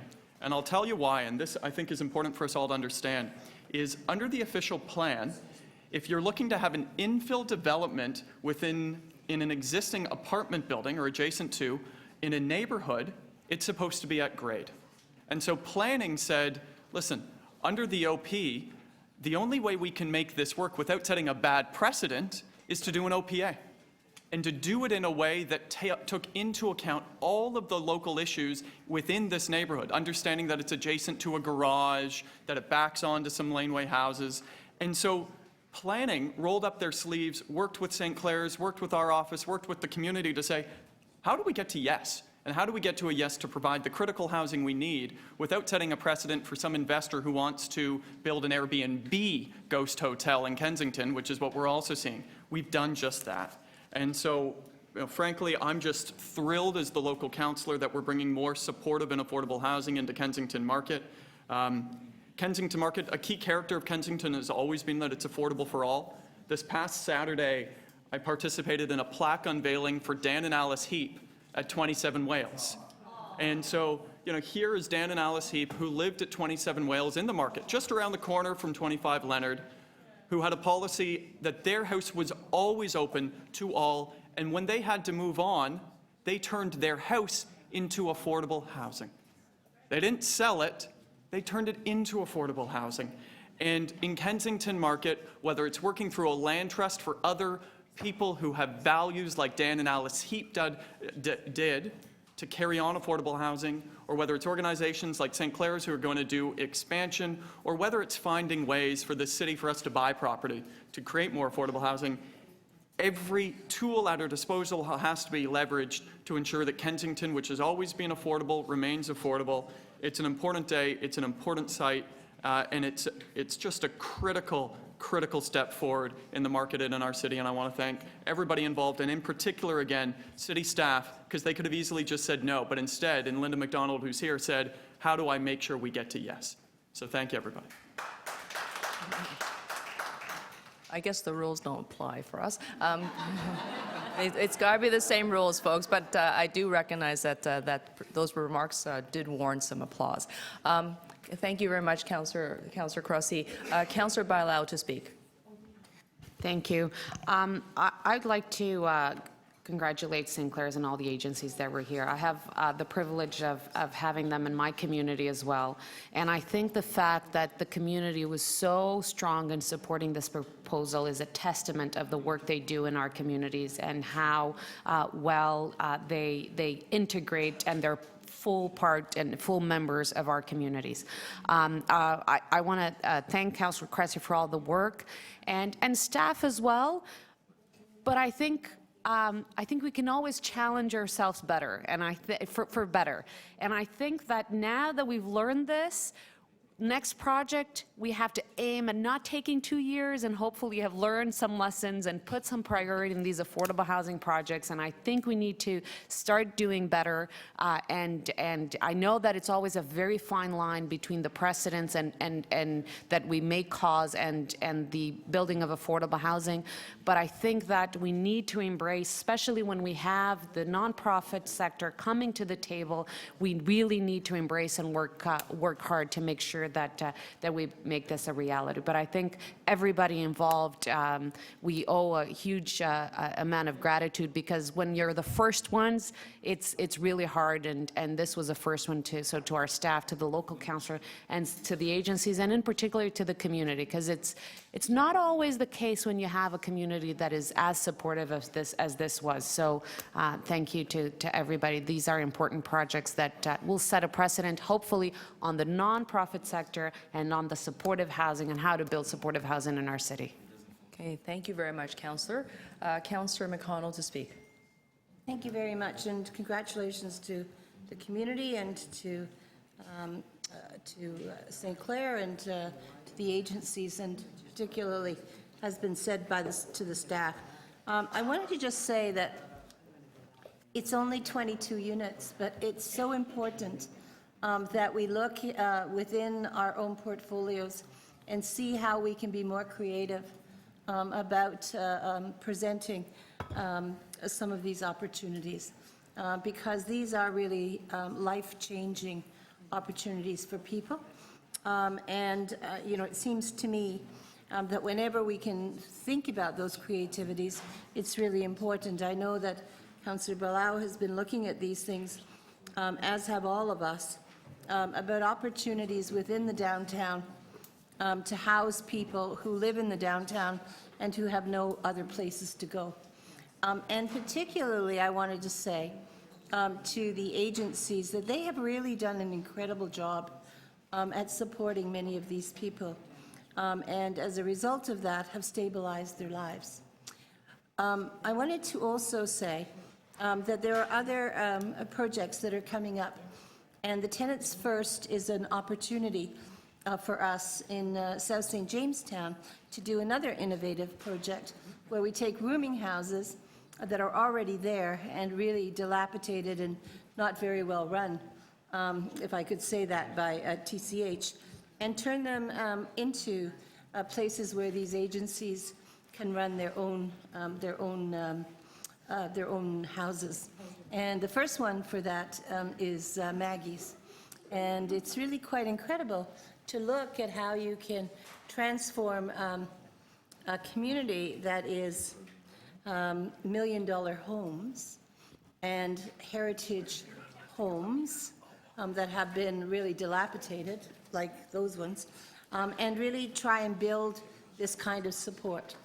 I think Councillor Cressy reminds us about the heaps and the way in which I knew them very well, and the way in which they just gave and gave and gave and gave and gave until you wondered if they could give any more.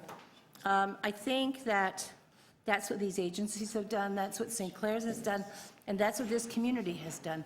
And I hope that other communities like mine will embrace these sorts of things.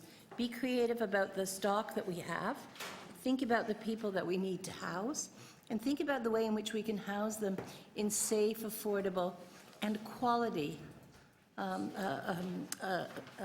accommodations. Because we have a lot of people who are housed who are in pretty awful conditions. So thank you to everybody, and I just wanted to say that before I leave. Thank you. Okay, thank you very much, Councillor McConnell. Anyone else who would like to speak? Okay, seeing none, we have a motion from Councillor Cressy. All those in favor? Any opposed? Sure. Yeah, okay, sure. All those in favor of the motion before us? Any opposed? That's carried. And the item as amended, request for a recorded vote. Hands up, and I will call it out. Councillor Davis, Councillor Mihevc, Councillor Cressy, Councillor Wong-Tam, Councillor Frajdakis, Councillor Perks, Councillor McConnell, Councillor McMahon, Councillor Bailao. Oh, sorry, Councillor Matlow. Oh, okay. Any other councillors in the corners? No? Okay. Let the record reflect that that is a unanimous vote. Thank you very much. Congratulations, everyone. We are now on TE 25.7, City-Initiated Official Plan Amendment for the Goodman and Ward Special Identity Area, Triangle Lands and portions of the West Don Lands Final Report. Are there any members of the public who would like to speak to this item at this time? Okay, seeing none, we will hold this. Do you want to hold this down? Okay, so we are going to hold this down and deal with this matter right after lunch. Okay. TE 25.8, 796 to 802 Broadview Avenue, zoning amendment application, final report. Are there any members of the public who would like to speak to this item? Okay, seeing none, Councillor Frajdakis. Can I ask those? I recognize that we're still celebrating. If I can ask that the celebration be taken into the hallway and we can bring some quiet back into the room. Okay. Councillor Frajdakis. Oh, thanks, Madam Speaker. So there's an amendment I'll be moving in addition to the staff recommendations, and they speak to the articulation of the east and west elevations, the materials to be used on the north and south elevations, specifically a warning system near the top of the ramp, as well as an appropriate separation distance between the downward sloping ramp and the sidewalk to improve pedestrian safety, and a motion about the trees that were going to be addressed through the site plan. So consider it moved. I wanted to take this opportunity to thank staff as well as members of the community and the applicant for coming forward with actually an application. This would be the first application that actually comes in line with the Broadview Avenue planning study, so hip hip hooray. I really appreciate that we have a planning study that a developer has followed. Let this be a sign of things to come. And I know that there are some people in the neighborhood who have identified some parking concerns. This is a long-standing issue in Ward 29, and in particular in the Broadview area.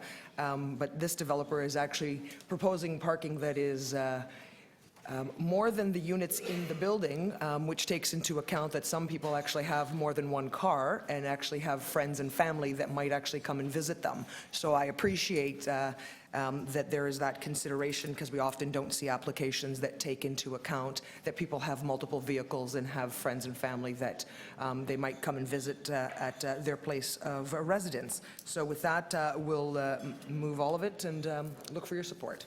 Okay, thank you very much, Councillor. Any questions of the mover? Seeing none, questions, all those in favor? Okay, there's a request for a recorded vote for the amendment as well as the... For the amendment. Okay, sure. All those in favor of the amendment? Okay, any opposed? That's carried, thank you. And there's a request for a recorded vote for the report as amended. All those in favor, please indicate your support. Councillor Davis? Councillor Davis, Councillor Mihevik, Councillor Fletcher, Councillor Wong-Tam, Councillor Fragedakis, Councillor Mallow, Councillor McMahon, Councillor Bailao. Thank you very much. We are now on TE, we are woefully behind. We're still dealing with 10 a.m. items. So TE 25.5, 1177 Danforth Avenue, zoning amendment application, final report. We do have a speaker, Gina Benetti. Are you here? Okay, please, welcome.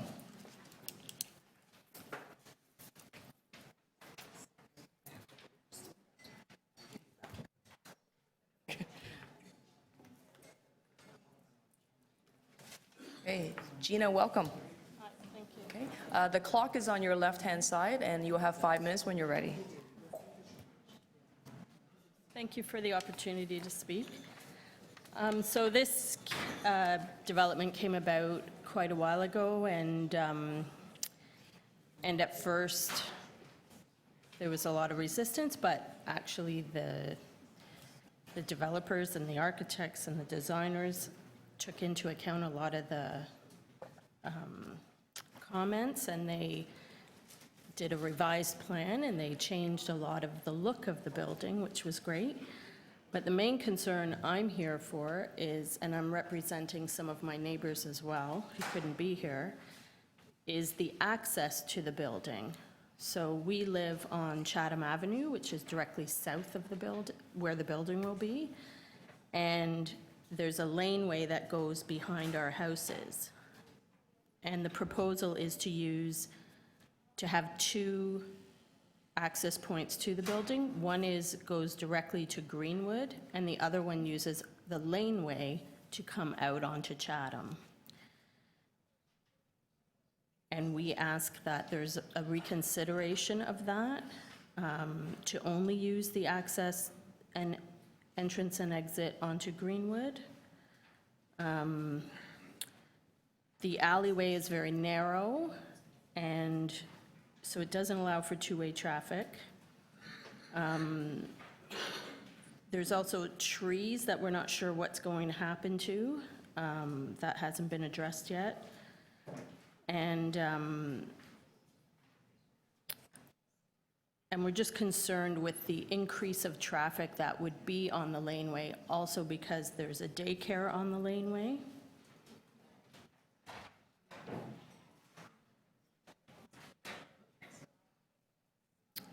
Sorry, just looking at.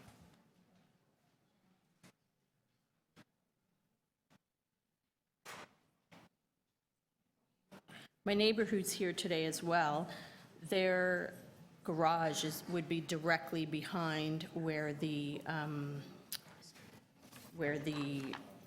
exit from the building would be.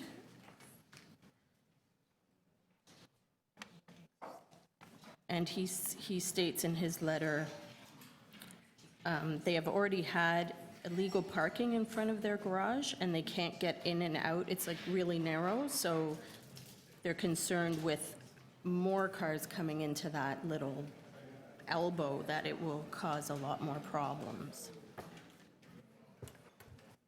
Thanks. Is there anything else? Is that it? You don't have to use all your time, only if you have... Yeah, I'm more just making information for sure us. that, because I'm representing a few people, I just want to make sure I've got all their concerns laid out. Okay, sure, take your time.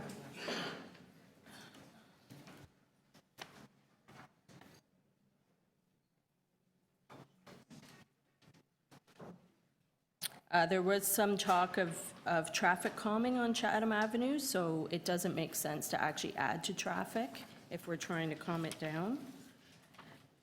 And I know when I was at one of the meetings, Daniel Wolfson suggested that really people buying at this location, the reason they would be buying there is because it's access to public transit.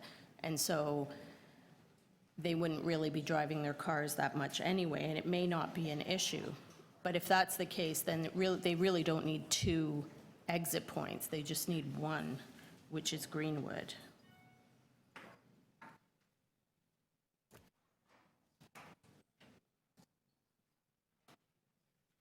And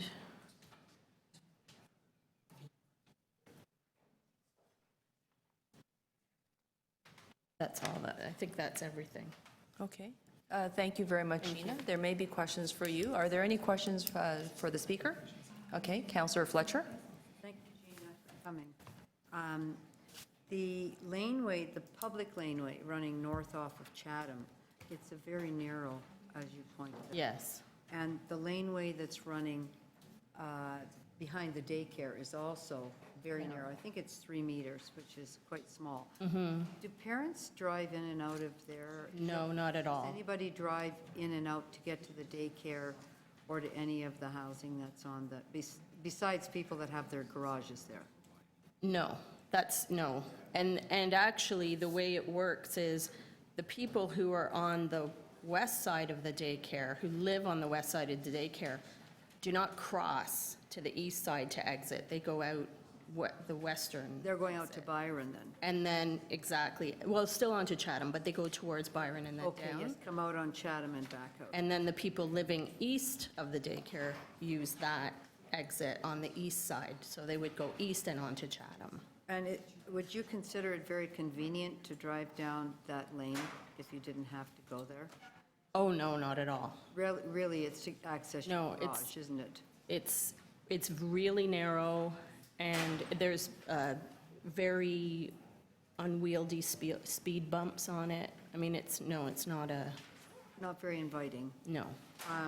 I think at the beginning, the transportation study and the city wanted that to be the main access point. I think that's where we started. The lane coming up and down north-south. North-south to Chatham. Would be the access point.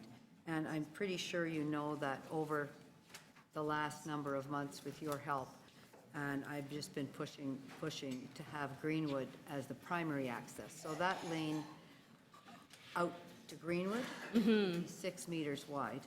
Yes. Would basically be, you're aware, like a city street. I mean, that's what they use for the beer store now. That lane is the same, according to the plans, the driveway's in exactly the same spot as the beer store. But I don't think it's the same size as a city street. It's not 6 meters wide. Oh, I see what you mean, yeah.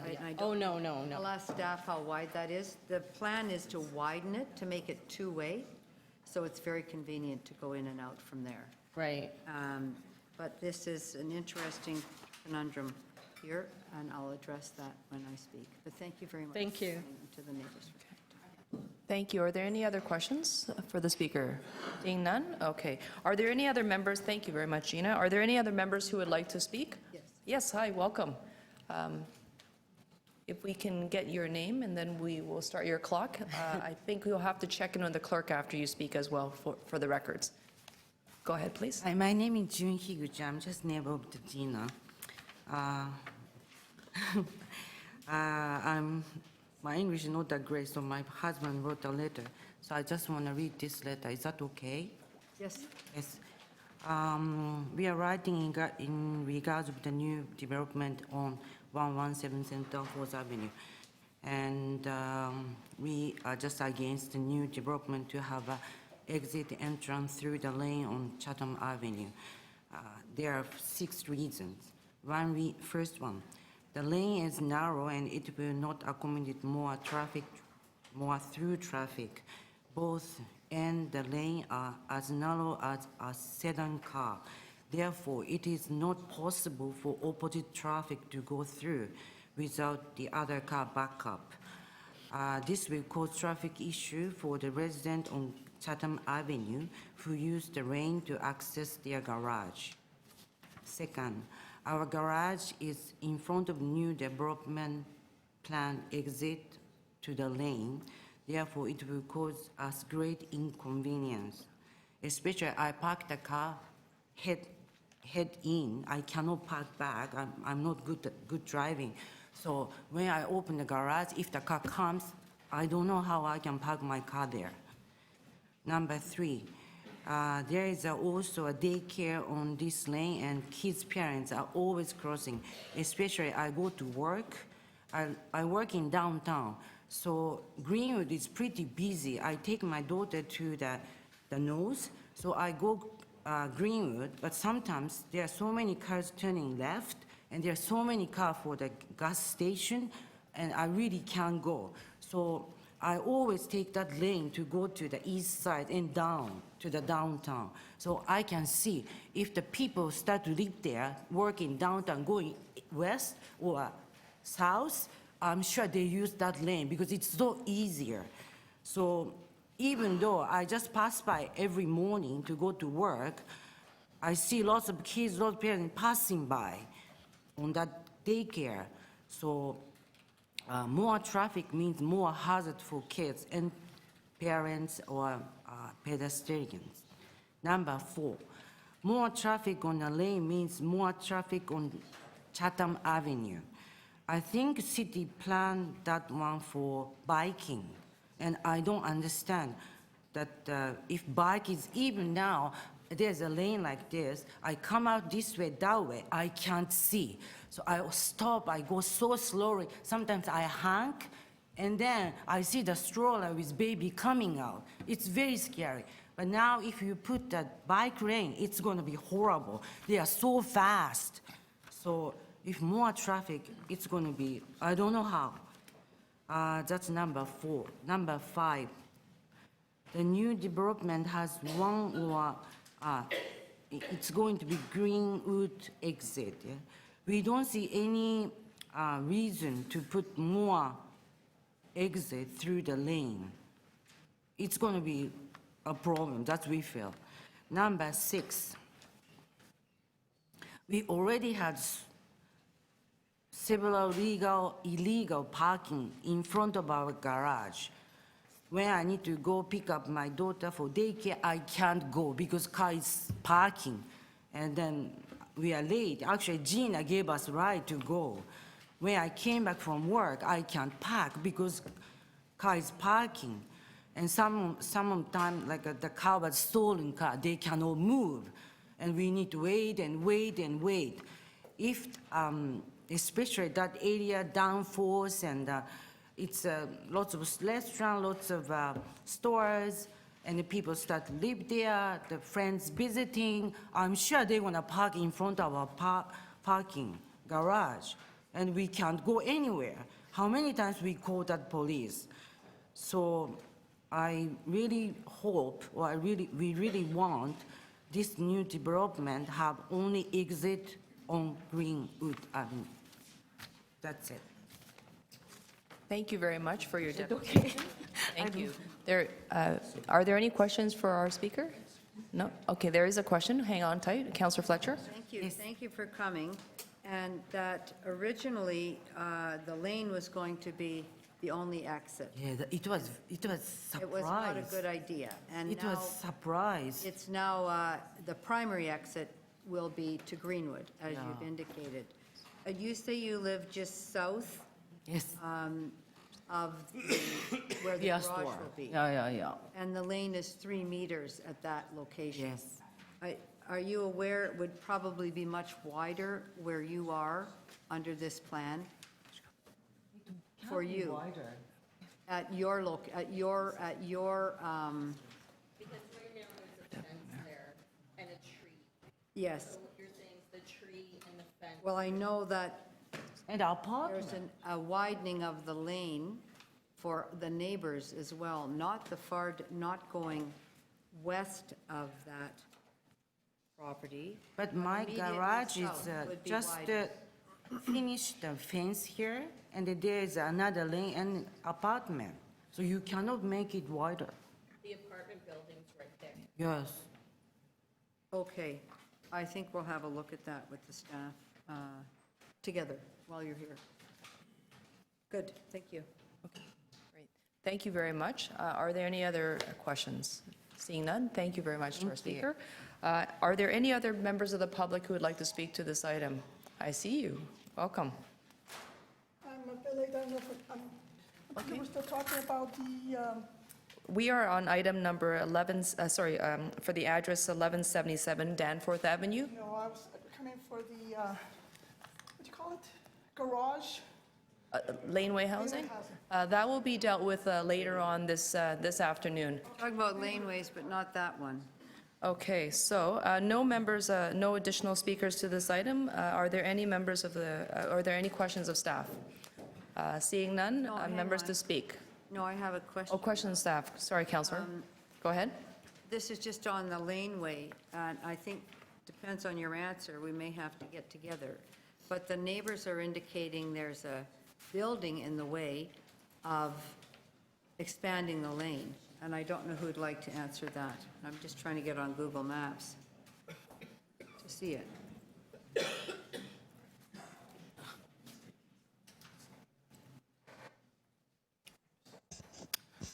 Through Madam Chair, the public lane system abutting the site will be widened through the site plan application.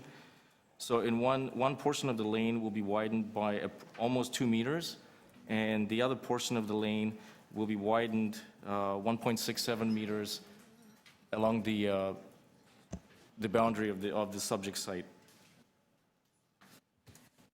That's still not clear when they're talking about the tree and the building that's immediately at the end or on the west side of the laneway.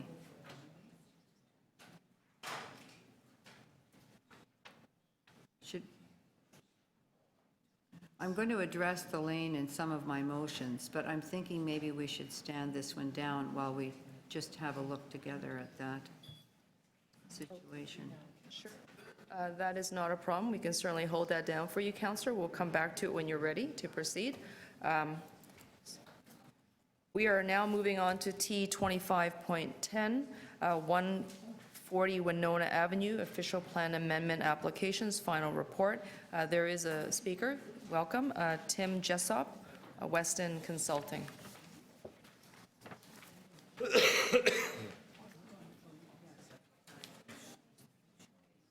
When you're ready, please go ahead. Your clock has been set. Good morning, Madam Chair, members of the committee.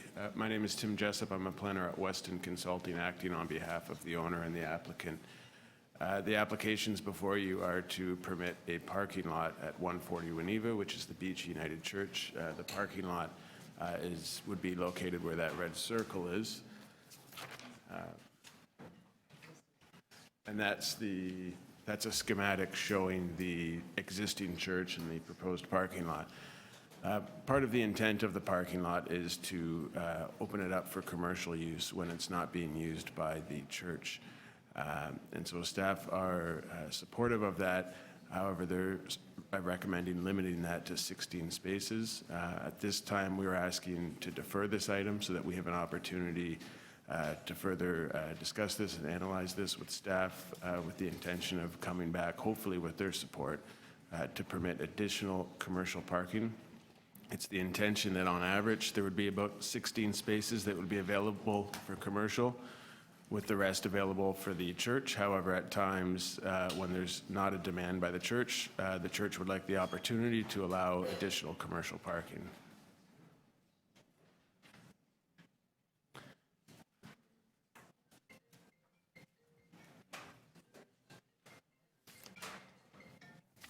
So have you concluded your remarks? Oh, sorry, yes. So I guess in conclusion, we'd like to request a deferral and refer this matter back to staff so that we have an opportunity to work with them.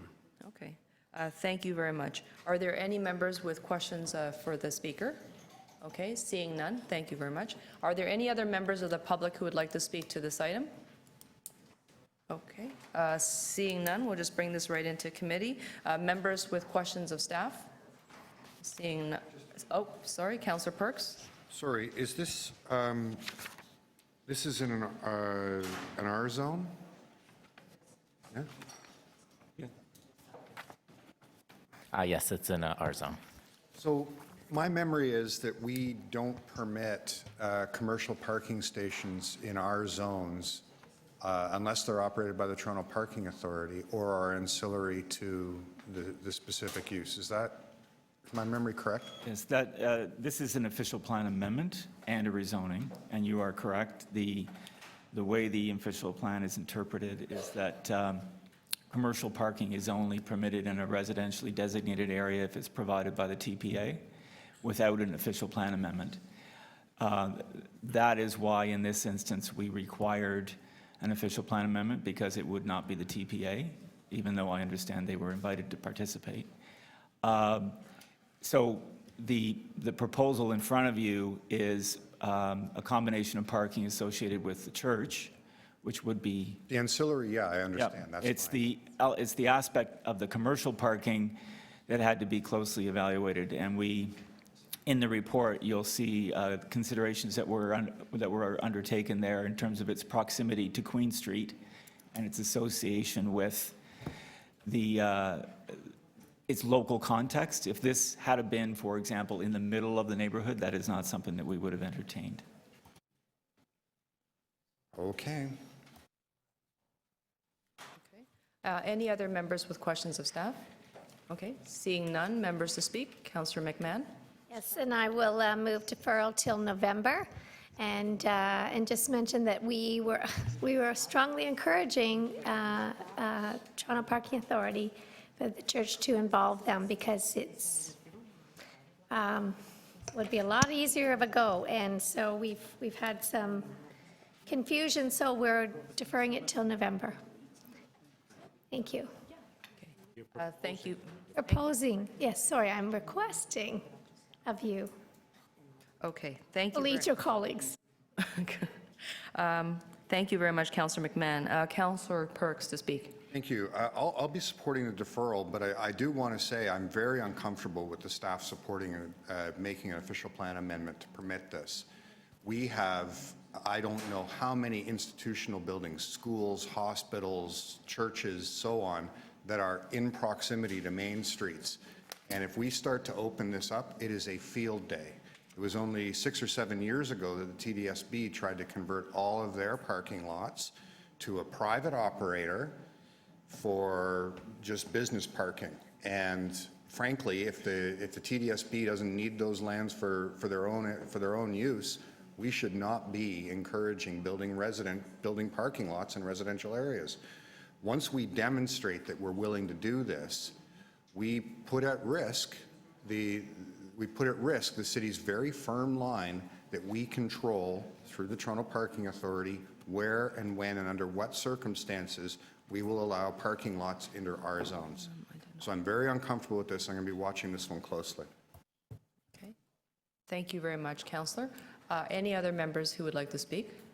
Okay, seeing none, we have a motion to defer this item and...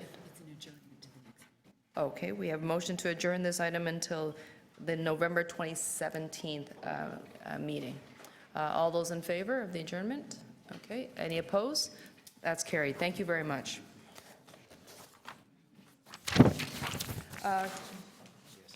Councillor Fletcher is not here. It's okay. TE 25.11, we are now on item 1955 to 1985 Yonge Street, 3 Belsize Drive, and 11 to 22 Millwood Road. Site plan control application, there's a final report. We do have speakers. Mary Flynn Gouletti. Oh, you're already here. Thank you very much, That's Madam great, thank Chair. you. You have 5 minutes. Thank you very much. Madam Chair and members of the committee, this is the end of the approvals for this particular project, and I'm here on behalf of Mattamy Homes, and I have with me the client representative, Clara Omega, and both of us will be available to answer any questions you might have at the end of my very short presentation. Just by way of background, this is a matter that went to council back in 2010 for an official plan amendment and rezoning. That was approved by council, and subsequently in 2012, the owner of the property did go to the Committee of Adjustment for Variances. They were granted, and what you have in front of you is a 9-story building with 218 residential units. And it's important to point out that of those 218 residential units, 33 of them are affordable rental replacement units. And there will also be retail at grade. Now, subsequent to those approvals, my clients did submit an application for site plan approval. And the issue with respect to the site plan approval that we have today is where the access is going to be. Staff have recommended that the vehicular access and the loading space would be located on Bellside Road and not on Yonge Street. And that is consistent with the City of Toronto's official plan. It is also consistent with all of the recommendations in your management documents. And we respectfully submit that it's a safer access. And if I could just point out to you in the staff report, and I'd like to go to page 3 of the staff report under the official plan, it says, new buildings should provide a comfortable, safe pedestrian environment and be located en masse to frame streets with good proportion. New development should take advantage of nearby transit services and should provide good access, parking, and circulation, amongst other matters. And if you turn over to page 4 in the staff report, there is a discussion with respect to the driveway access. And it says, the proposal complies with the official plan, which states that new development will locate and organize vehicle parking, vehicular access, service areas, and utilities to minimize their impact on the property and on surrounding properties, and to improve the safety and attractiveness of adjacent streets, parks, and open spaces by using shared services where possible within development blocks, including public and private lanes, driveways, and service courts, and consolidating and minimizing the width of driveways and curb cuts across the public sidewalk. The location of the driveway on Bellsides Drive, rather than on Yonge Street, limits vehicle interactions with pedestrians on a major commercial street and avoids gaps in the built form and street wall along Yonge Street. The driveway design is safe, functioning, and can accommodate the traffic volume generated by the proposed 9-story building. Planning and development engineering staff both support the location of the proposed driveway on Bellsides Drive. And this is a very common issue in the City of Toronto, to try to divert driveways from major arterial roads so that you don't have the difficulties with pedestrians interacting on busy streets as they're walking down the street with vehicles coming in, loading vehicles crossing over. And so what you see in front of you fully complies with your official plan policies, with your management guidelines, and is fully supported by staff. And we ask that you support this application. We understand that the ward councillor does have concerns about it. However, if this matter is refused, it then results in this going to the Ontario Municipal Board, which will delay the construction of this building for some time. And there are 33 affordable rental replacement units that are proposed on this site in the 281 residential units. And I think that that delay would be unfair, particularly when it's fully supported by staff. And I'd be more than happy to answer any questions that you might have. Thank you very much. Are there any members with questions? Okay, thank you. Our next public speaker is Kingdom Bouquet.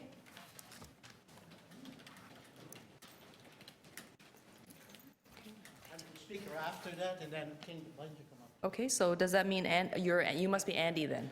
Andy Gort, and you are both speaking together. 5 minutes. And the other. 5 minutes each, or are you splitting the 5 minutes? Each, but we probably won't need that time. Okay, sure, no problem. You do have it if you want it. So Andy, I will acknowledge that you'll be speaking first, followed by Kingdom Bouquet. Okay. Thank you, Madam Chair, and fellow councillors, and for the opportunity to speak here. My name is Andy Gort, and I'm the president of the South Eglinton Ratepayers and Residents Association, and representing the community at large here. We're here to oppose the site plan for 1955 Yonge Street, and specifically the location of the garage ramp. The application originally in 2010-2011 was fully supported by the City Planning Department, by the developer, by the councillor, the community, and City Council to be off Yonge Street. And the reports that were issued at that time clearly stated such. In the report, it says that vehicle access to the site is proposed to be via a two-way driveway leading from Yonge Street to the underground garage ramp. It says it's fully in compliance with policies of section 4.5.2, and a proposed development complies with the bylaw requirement to take access from Yonge Street. Originally, this was a major discussion point for the community to come to an agreement about this development. And the development did not proceed to the OMB because of the all-around agreement. And now we are finding ourselves in a position where all of a sudden the driveway is on Belsize, and we are in the community getting very sensitive to the fact that we have almost 7,000 new condominiums and apartments coming in our area between Bayview, Yonge, and Merton and Eglinton, and almost all of those exit into interior roads.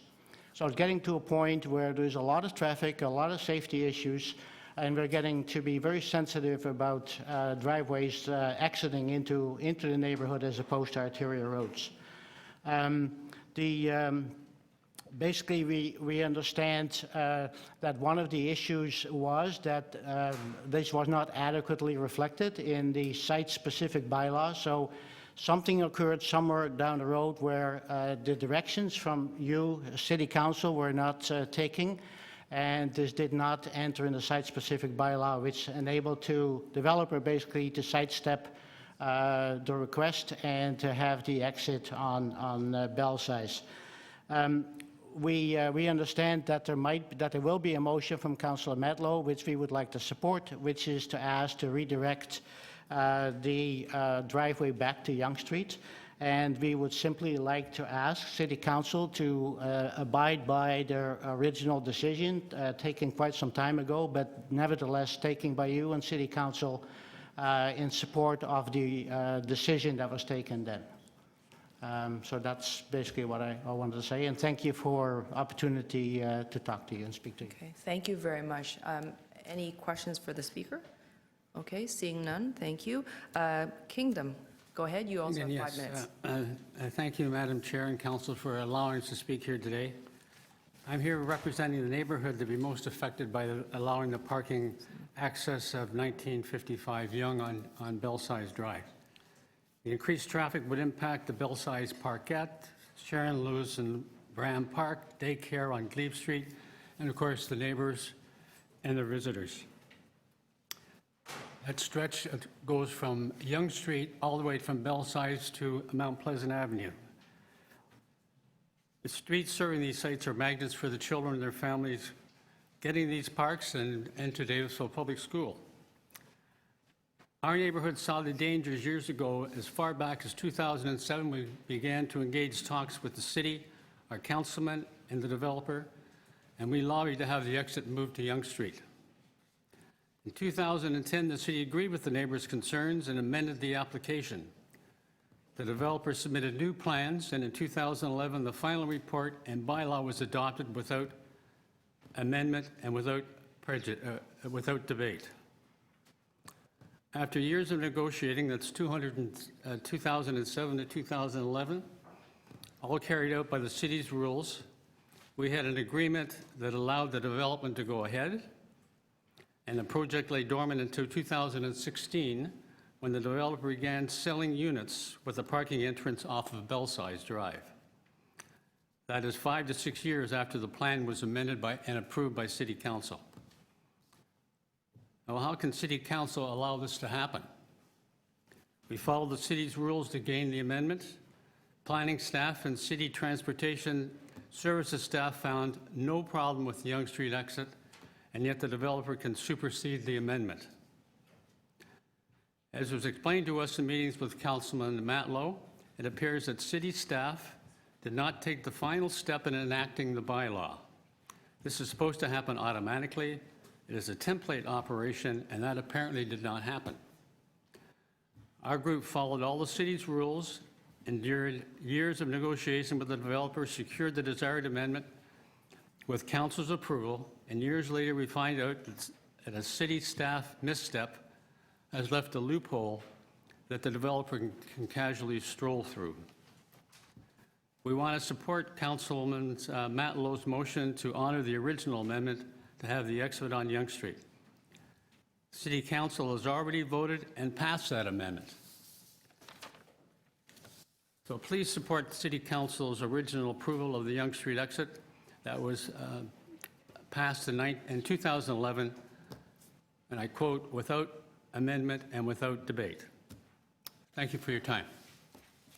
Thank you very much for the deputation. Any questions for our speaker? Seeing none?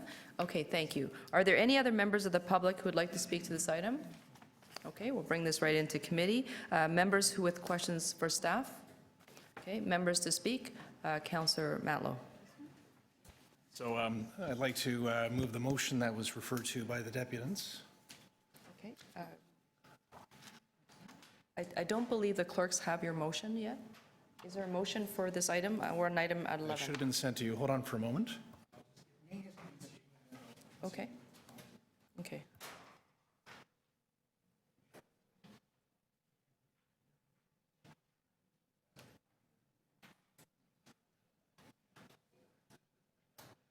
The clerk will put it up as I speak to it. Very simple. It's simply just to return to the original plan to have the ramp on Yonge rather than Belsize. And just to explain this in summary, back in 2011, when my predecessor, Councillor Michael Walker, represented the community, as many of these developments go, this was a new mid-rise building being proposed at Yonge and Belsize, between Belsize and Millwood. It was controversial, incredibly controversial. And as Councillor Cressy often says, you know, how do we get to a yes? How do we arrive at a yes? So my predecessor, along with the community, painstakingly worked on sort of arriving at a resolution that would be at least workable for the community, if not, you know, perhaps they didn't love it, but at least they could arrive at it. And one of the agreements was, between the developer at the time, the applicant, and my predecessor and the community, was that the ramp would be located on Yonge rather than on the residential flanking street, Belsize. There are, as you heard, significant concerns about cars entering the community on Belsize. There are concerns that this is becoming, as you experience in your communities, more and more pressure. We certainly are right at the Yonge and Eglinton Urban Growth Center, and there are right adjacent to it, and there's a lot of pressure coming from that growth. And there is some understandable cynicism that just if you put up some signs there saying, you know, we don't want you to enter, or we don't want you to turn here, that everyone is going to abide by that. So the agreement was made. Whether one agrees with that or not, that's a different story. The planners at that time felt comfortable putting right into the report the details of that plan, and that was recommended to council. Planners today, a different generation of planners, have a different opinion. But that's not, for me, that wasn't the most material issue. We struggle so hard to ask our residents to arrive at that yes, to sort of arrive at a place where they can agree on something to be able to move forward rather than just a fight. The residents in good faith did that, and they believed that there was an agreement. Not only did they get a promise from the local councillor, but they actually received an approval, a resolution by City Council. So all those years, they believed that that was what was agreed to.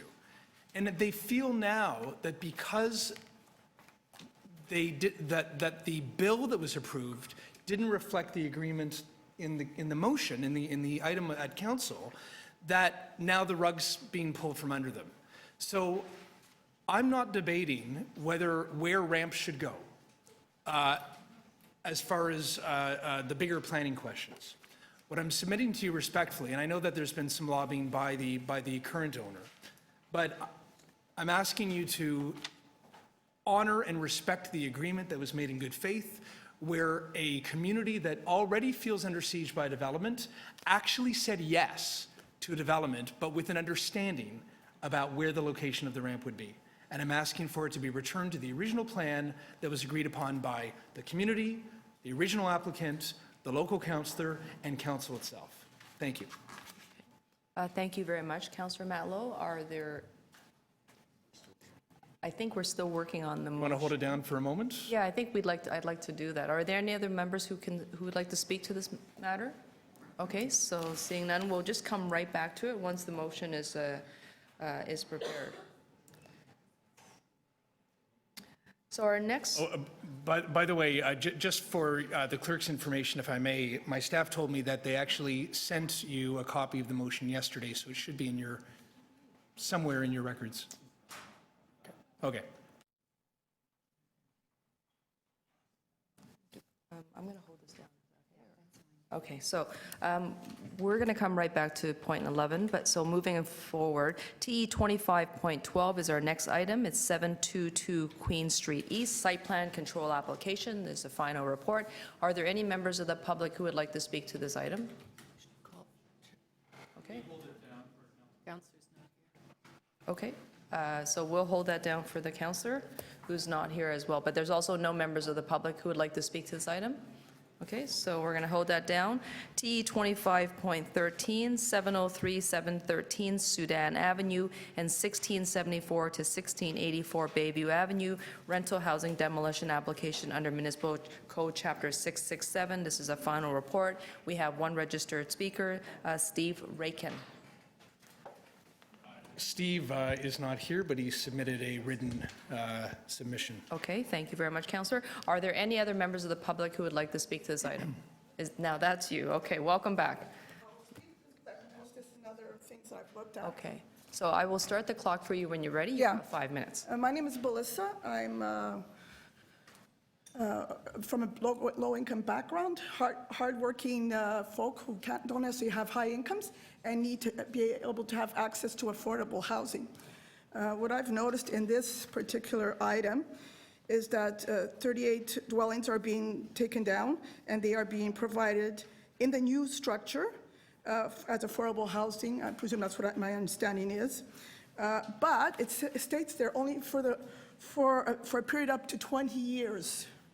Most people live more than 20 years, and their family members live more than 20 years, and lots of other people come into community, and we need people with housing for people with lower income. So, and I've noticed this in other items, in that these buildings are being allowed to build 154 dwelling units, and include 38 of them in this particular item, 38 that are replacement rental dwelling units. But then after 20 years, this could be denied and taken out. So that rental unit is lost. And I'm asking you as the council to actually make this for perpetual. We need rental housing in the city of Toronto. We are known as an equitable city that provides housing for all. And if you allow all these sites, I thought we were trying to get a policy where we would at least be asking for 10 to 15% of all new condominiums or new apartment structures to have affordable housing. I mean, Jane Jacobs spoke that we were supposed to have an equitable society where housing was available for all in all parts of Toronto, not just in the suburbs. So that being said, why aren't these being put down as perpetual rental housing? And I'd like the council to answer me this question.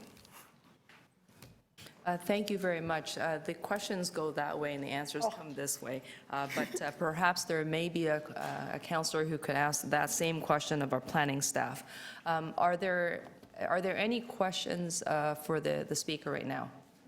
Okay, thank you very much, Melissa. And if I can just make sure that you check in with the clerk, so your deputation will be noted for the record. And where is the clerk? Right there. Okay, thank you. I see Mr. Brown. Adam, welcome. Madam Chair, members of council. Okay. I'll be very brief. We've been on this application for the rezoning well over 3, almost 4 years. For the rental housing replacement, 3 years. I'll refer you to the staff report. It's been about as positive a process in every respect as I've ever had an applicant in terms of my client and city staff and the councillor and the community in terms of the end. It's been a long one, but it actually was a positive process where everyone worked together. And in terms of the rental housing replacement, I commend your staff in terms of the details they put into this. We have complied with everything they've asked for. This is not something they take lightly, I can assure you. They've had many site visits, they've had many reviews, unit type, size, affordability and the like, and we've agreed with it all. I have a client who's been very supportive of the input of your staff and the process and has followed it to a T, so I would just ask you to endorse those recommendations. Just the rental housing replacements has been about a 3-year process. It's been done in detail, and I would defer to your staff on that because we agree with everything they've done. Thank you. Thank you very much. Are there questions for the speaker? Okay, seeing none, thank you. Any other members who would like to speak to this item? Okay, seeing none, we'll bring that right inside to the committee. Are there any questions of staff? No? Okay. Any members of, actually, I have a question of staff. Question to staff. With respect to a question that was placed before us by the speaker, is there a rationale to why the rental housing units are not being secured in perpetuity and that there is a 20-year limit to this? Through you, the Chair, it's our standard practice to secure the units for 20 years, but that's not to say that when the 20 years expires, the current policy framework would still apply. So they could not just simply convert the units to condo or demolish them. They would need to reapply under our current framework and thus submit another Section 1 or another Chapter 667 application to demolish the rental housing. So at the end of the 20 years, they'll have to come back before the city and resubmit? At the expiry of the 20 years doesn't mean the units just stop being rental, right? So they continue being rental. It's just the restrictions on the rents do not apply at the end of the 20 years. And is it a legislative restriction that binds the city's hands that we cannot extend it beyond the 20 years? It's just our standard practice that we've employed since 2006 when the bylaw came into effect. Is there a reason why that is our standard practice and we don't have another one that perhaps brings the affordable housing to 30 years as a term? So the new, again, our new RTA or Residential Tenancies Act updates would, again, prevent the rent increases from happening beyond the 20-year period. Okay, So the new RTA is going to cover that. Okay, so either way, the property owner would have to come back before the city and reapply. That's correct. Okay. Thank you very much for that clarification. Members to speak. Okay, Councillor Matlow. I want to thank the chair for very thoughtful and helpful questions and staff for their response. So I am moving the staff recommendations, and I simply just want to, well, this is not about the development application per se, it's about the rental replacement. I want to once again acknowledge both the applicant and city staff, along with the Leaside residents and the South Eglinton residents for their enormous efforts to achieve a positive outcome. Thank you. Okay, and I believe that's also moving the recommendations before us. Okay, any others who are interested in speaking? Okay, all those in favor of the recommendations before us? Okay, any opposed? Seeing none, that's carried. Thank you very much. Are we ready to go back to 1955? We can certainly do that. There's actually 3 items that have been held down. Item number 9, under number 11, item number 12. We can certainly try to clear those before we proceed. Do you want to take care of yours, which is item number 11? Yeah. Okay, go ahead. Clerks, We're just kind of ready to vote at that moment. Okay, there you go. Okay, and so the motion is back on the screen before you. Councillor Matlow has already spoken. You heard his remarks. Are there any questions of the motion or for the mover? No? Okay. All those in favor? Okay, any opposed? Seeing none, that's carried. Thank you very much, everyone. We can, actually, Councillor Fletcher, you're back in your chair. So you have two items, item number 9 and item number 12. Are you ready to dispense with those? Item number 9, I think you can see that there'll be some additional motions, so I need a little bit of time Okay, to not a prepare problem. those. And item number 12, I'm sending that without recommendation to council. Okay. Item number 12, motion to move this forward to council without recommendations. All those in favor? Any opposed? Okay, that's carried. Thank you. So now we're on item number 14, TE 25.14, 59 to 71 Mutual Street, zoning amendment application and rental housing demolition application, request for directions report and a final report. Are there any members of the public who would like to speak to this item?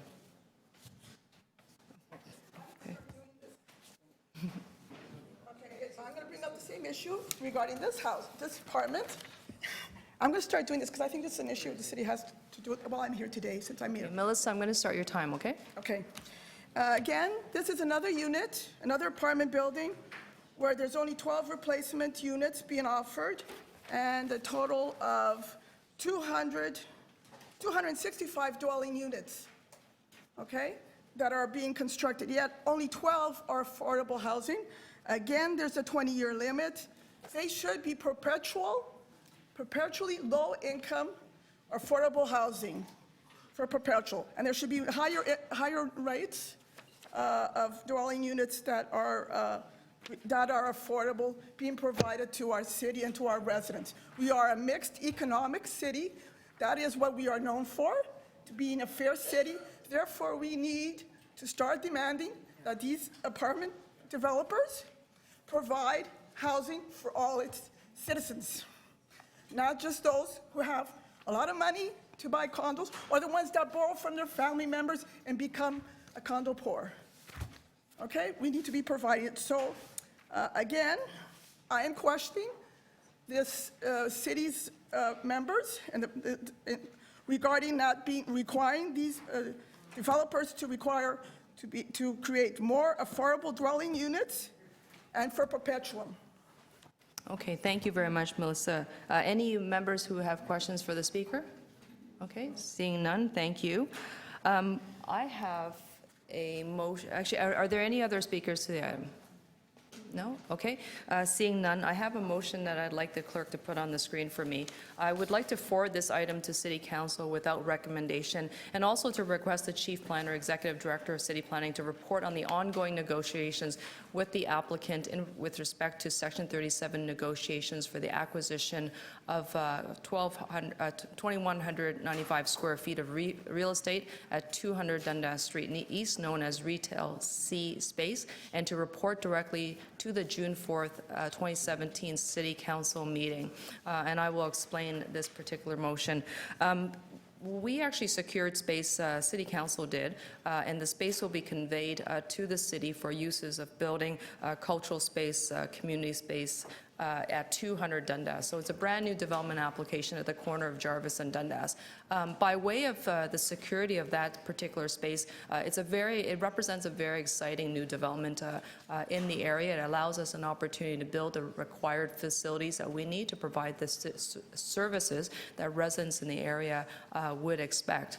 We have an opportunity to expand that space. Currently it's 14,000 square feet. With the acquisition, potential acquisition by way triggered of this application, we can expand that to over 16,000 square feet, which of course will be very significant community space, city-owned, and we recognize, hearing from the speakers today, is that we're not making more land. Land is extremely precious. If we can actually build more multi-dimensional, multi-purpose space in every single new development application, then we should certainly try to pursue that.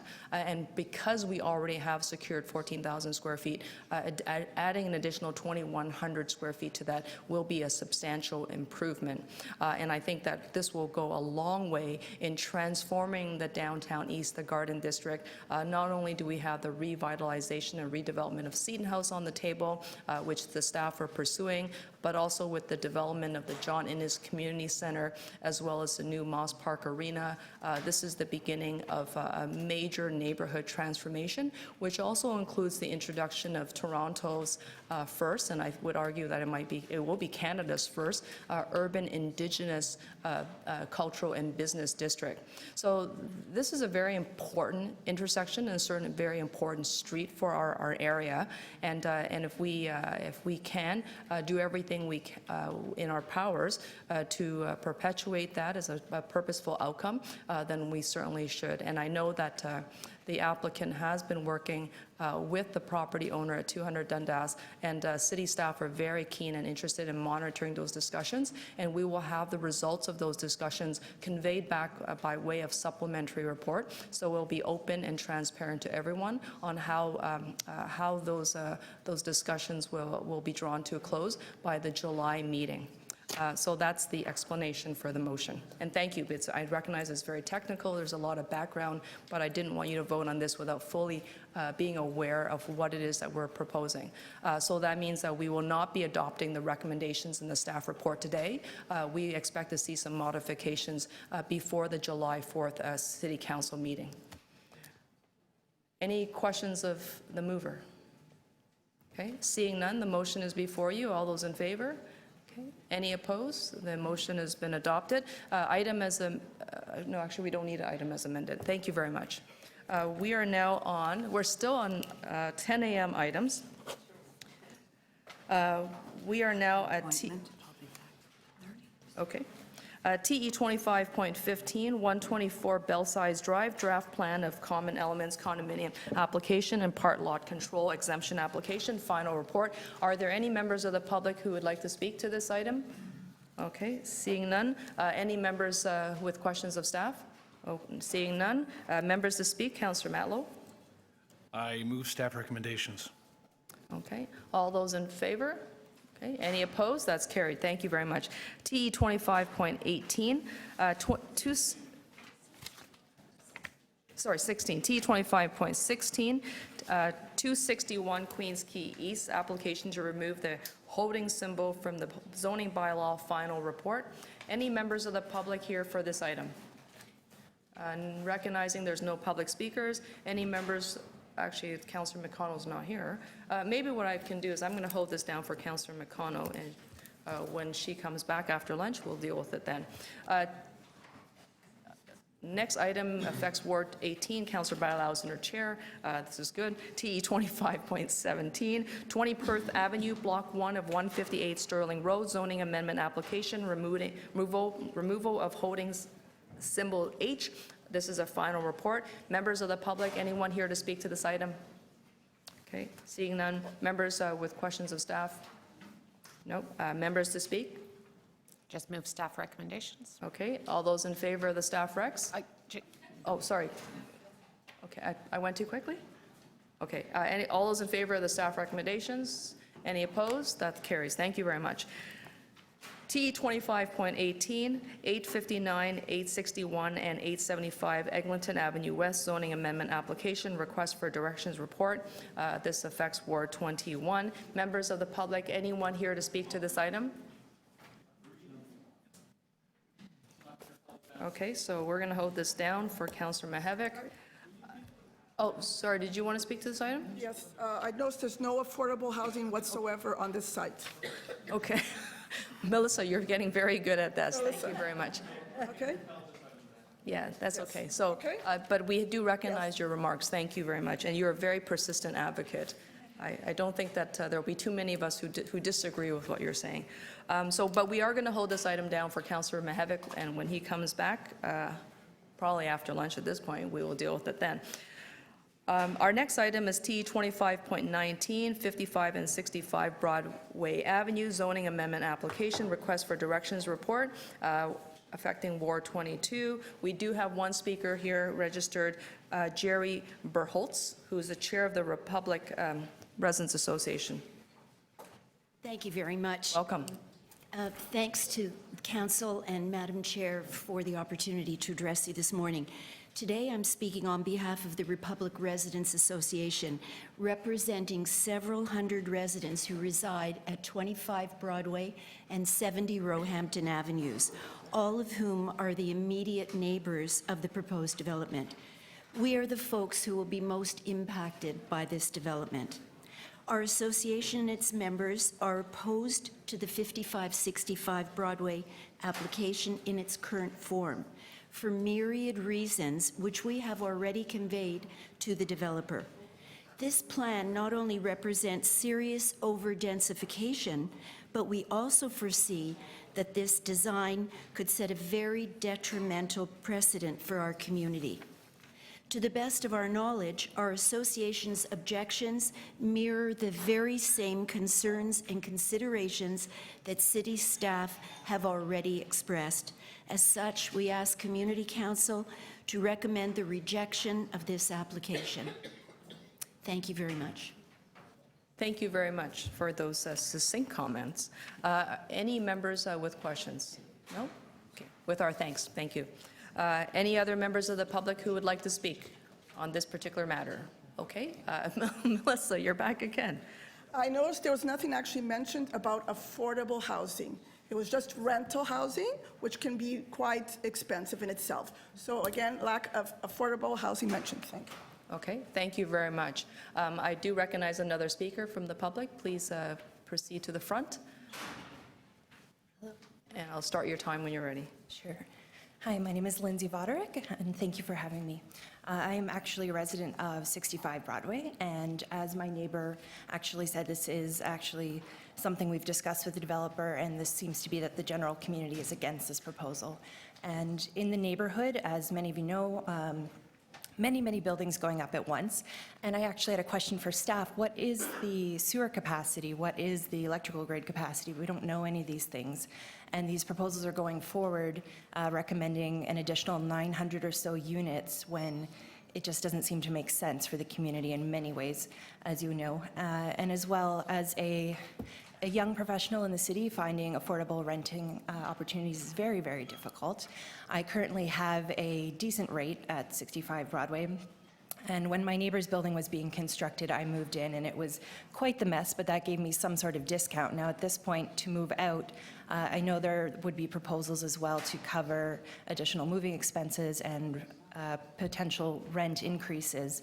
And I'd like to know where that sits as well in the process and where we're at. So if this is just at this moment to defer to do further clarification on feasibility of the structure, I support that. I would generally like to see it not happen, but if it is to defer to see if it's feasible and to amend recommendations for what tenants would be given, then that would be a great step forward. Thank you. Okay, thank you very much, Lindsay. Any questions for the speaker? No? Okay, with our thanks. Any other members who would like to speak to this matter? Okay, seeing none, we'll bring this back into Community Council.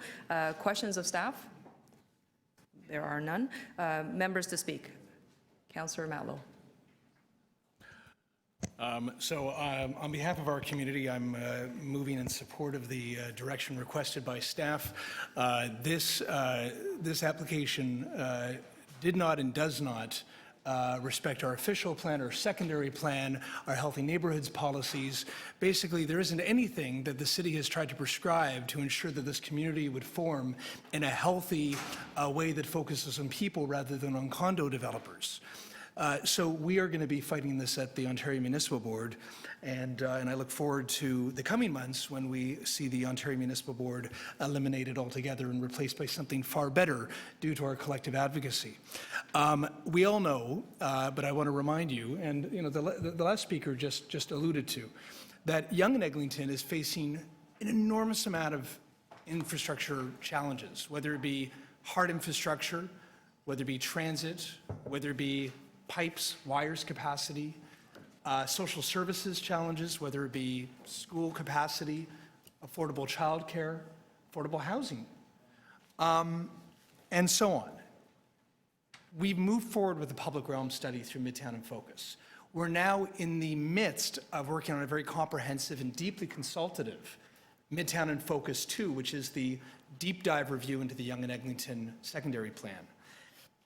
We want the community and the city to be able to start creating the narrative of how this community is going to grow so that it really does support a great quality of life. This development, right in the midst of all the work that we're doing, flies in the face of all of that. All of that.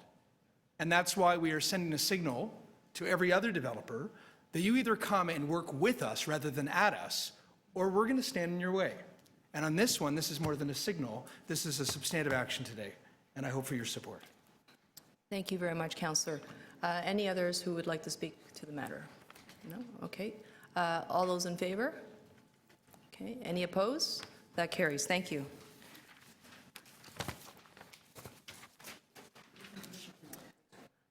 We have 5 minutes until lunch.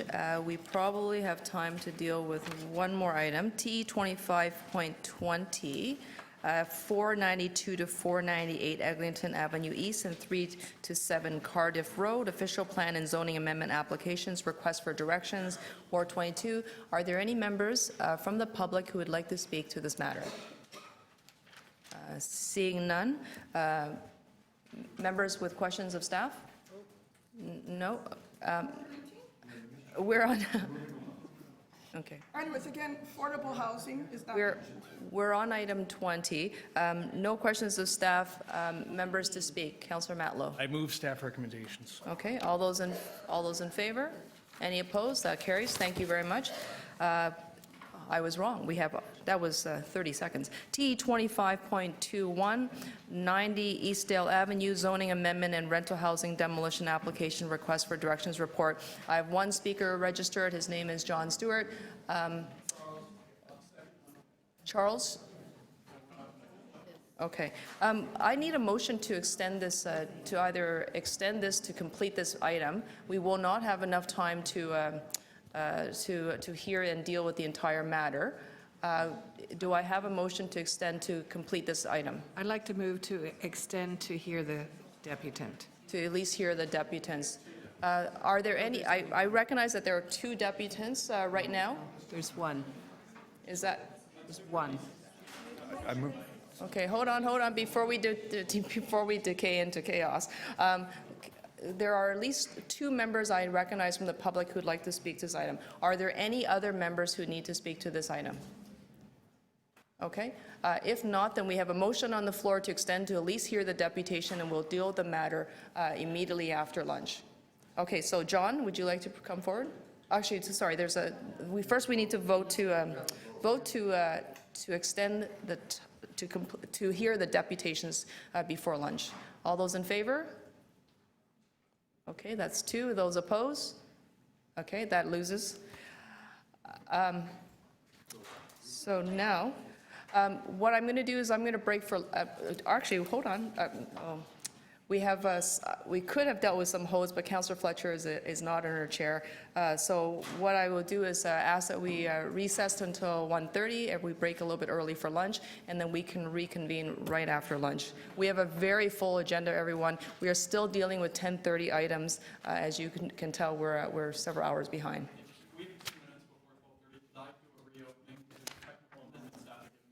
Yes, hang on tight.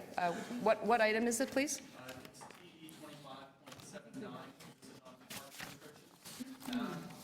Staff informed me after the fact, TE 25.79, that I have a technical amendment.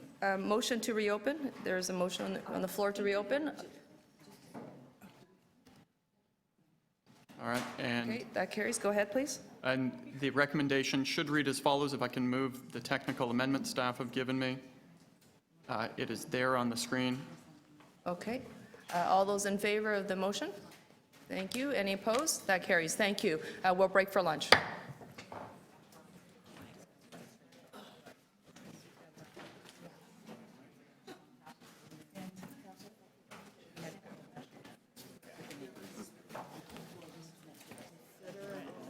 Can you tell me if on the Bathurst Key neighborhood plan, if there's more speakers who have registered? That is number... We're still on 10:30 items. No, one would have to right there.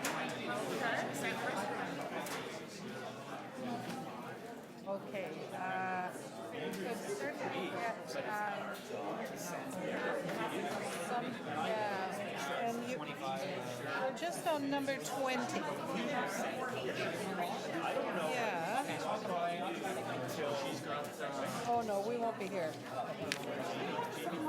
Although, there's 20. Okay, there's no other speakers. Back at 1:30. Good thing I looked.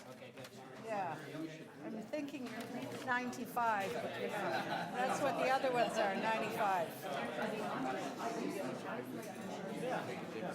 What I emailed to you in the council. Okay, get some food. Like the, documentation. Showed up on the website. This was kind of that they did. It's not the book, and I didn't bring a copy because I figured it would be in the book. They will distribute it. Is it possible your office could print me a copy of the email and I can do it?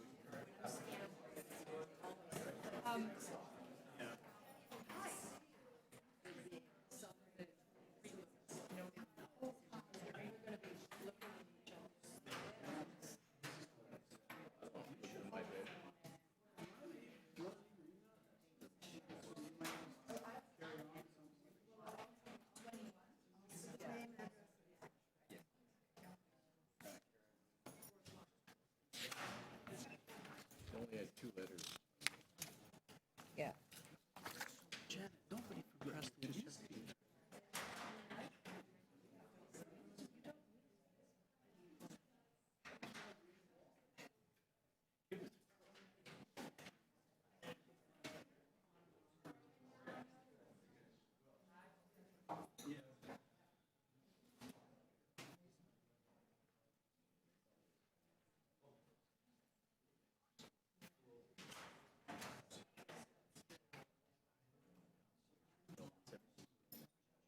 Okay, thank you.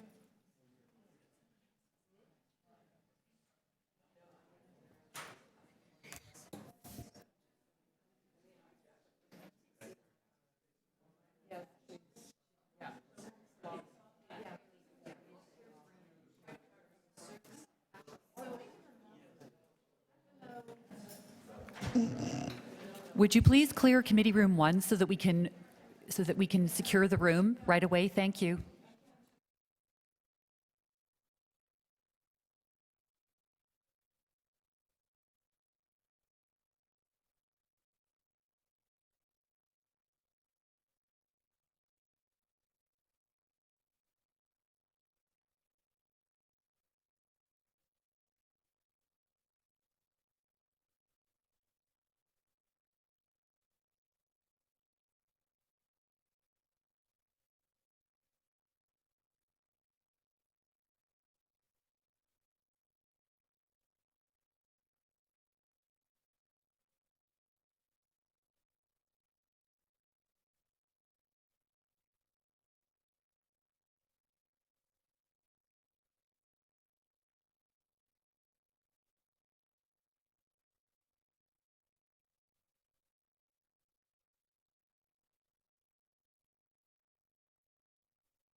Hey, good afternoon, welcome back.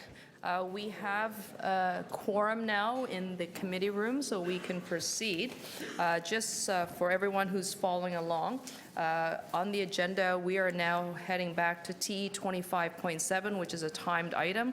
City-initiated official plan amendment for the Gooderham and Wart Special Identity Area, Triangle Lands and portions of the West Don Lands, final report, Ward 28. Are there any members of the public who would like to speak to this matter? Okay, seeing none. Any members with questions for staff? Okay, seeing none. Members to speak. Councillor McConnell. Thank you for indulging my community. I did get a chance to talk to them at the West Don Lands, and they're very pleased about this. I think that there's a letter here from Gooderham and Warts, which I'd like to send to the planners, just to make sure that any of the items that have been brought up here as additional items are looked at before we make the final decision at council. But in general, it's been a very open and good process. I think that it's been very complicated because this is an official plan amendment, and at the same time, we're in the Ontario Municipal Board trying to make a deal on the final lands in the distillery. And the Triangle lands are partly in the distillery. So for us, it's sort of a finishing touch of a piece of work. I think one of the things that has been most important for us was to listen to our community, to make sure that we were mitigating any of the shadows that we could, making sure that we protect the important heritage infrastructure. It's one of the most important in the city, and one of the longest lasting.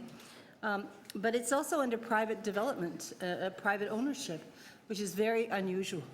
So trying to work through that, putting in cultural events or cultural infrastructure like Soul Pepper in a very creative way has been very problematic because what it's done is it's given us towers. And that was a decision that the community made a very long time ago. But those towers also give shadows. So what we're trying to do is mitigate and balance all of those things and making sure that we don't overshadow the original idea of preserving these buildings. But I just remind you that the beginning of this was really about the old way, the old style of planning, which was big block buildings, about 12 stories. They weren't very tall, 12 stories, but they would have totally encased, almost put into coffins, the beautiful buildings that Gooderham and Warts had left from the distillery.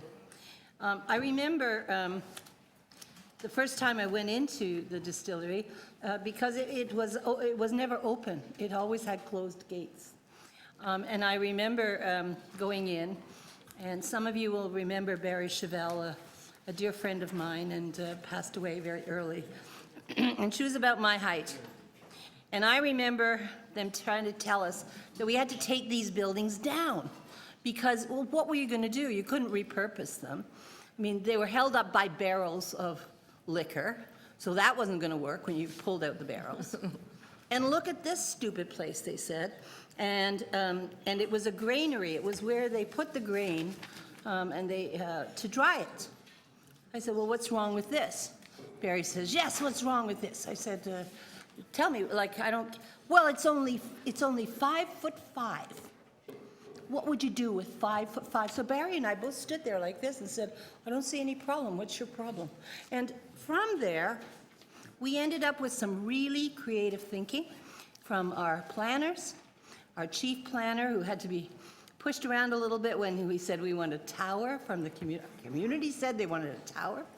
And now, really what we have done is we have a piece of infrastructure that everybody knows where it is. Oh yeah, you got to go to the distillery when you come to town. And it tells an important part of our story. It is where our lake was. That's why it's called the windmill. That's why the windmill is there. It's also where some of the most important lakefront was. And it's also across from the first Parliament site. So to me, this has been a very difficult process, bringing a community together who are excited about it, but also recognizing that we have to balance off and make sure, as we're in the Ontario Municipal Board, that we don't overbuild and that we still preserve this for another 500 or 1,000 years. So I think we came to a good conclusion. I'm sorry to have held it up, but I did want to give my community, the West Don Lands Committee, an opportunity because they were having this big opening of the Rakai Centre with the options for homes in the West Don Lands. And I think that you're going to find that this community is going to be seamless from Parliament Street right over to the river, right over to the beautiful Corktown Commons, which of course is really an earthworks, which another MPP decided could have been done with a wall, and he would be happy to paint it green. So I think we've done a little better than that, and I think that the planners were very clever to begin this process and took us through this process in a very complimentary way, in a very participatory way. So thank you for your work, and I'd be happy to move the recommendations.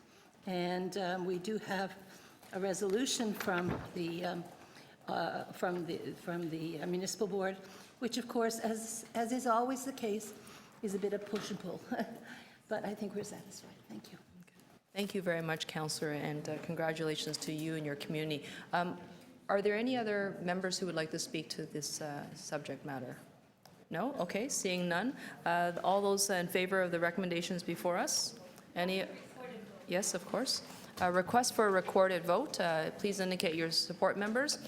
Councillor Davis, Councillor Mihevik, Councillor Wong-Tam, Councillor Fragedakis, Councillor Layton, Councillor Perks, Councillor McConnell, Councillor Cressy, Councillor Matlow, and Councillor Bailao. Do we have your support on this matter?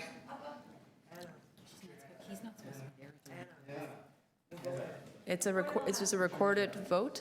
Recorded vote. Okay, thank you. Councillor Bailao. Okay. That's mistake number one. Okay, congratulations, Councillor. Thank you. So we're still on time item at 10 a.m. We are now at item number TE 25.9.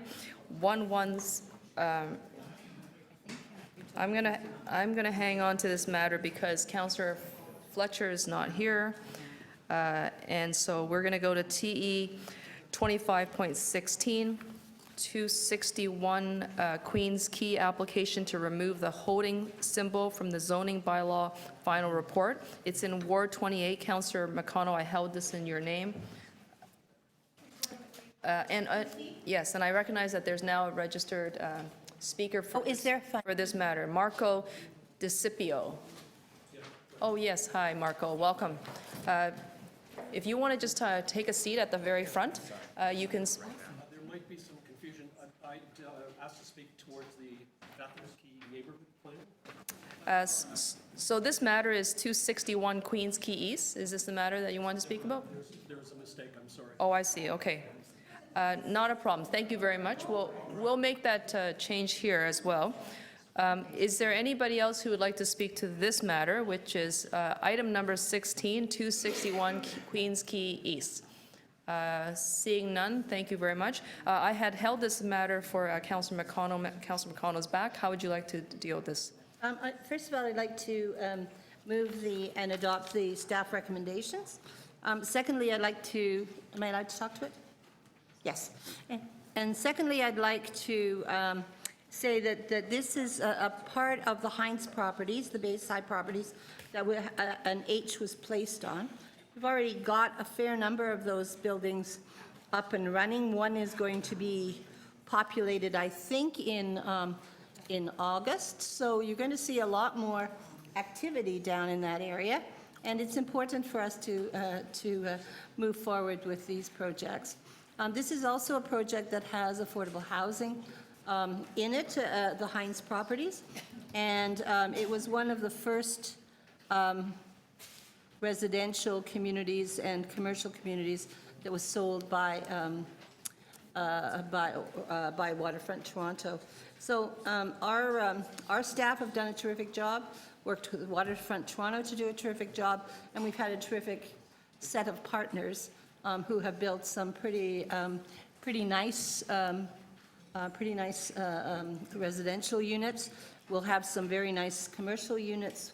We'll interface nicely with the lake. And very importantly, we'll have a mix of incomes. And as much as some have said that poor people shouldn't live on the lake, I would remind us that it is their lake and they belong. So this allows us to have some really nice opportunities for people. And, you know, I believe that, that view corridors belong to everybody. Thank you. Thank you very much, Councillor. Anyone else who would like to speak to this matter? Okay, seeing none, we have the motion to adopt the staff recommendations. All those in favor? Okay, any opposed? That carries. Thank you very much.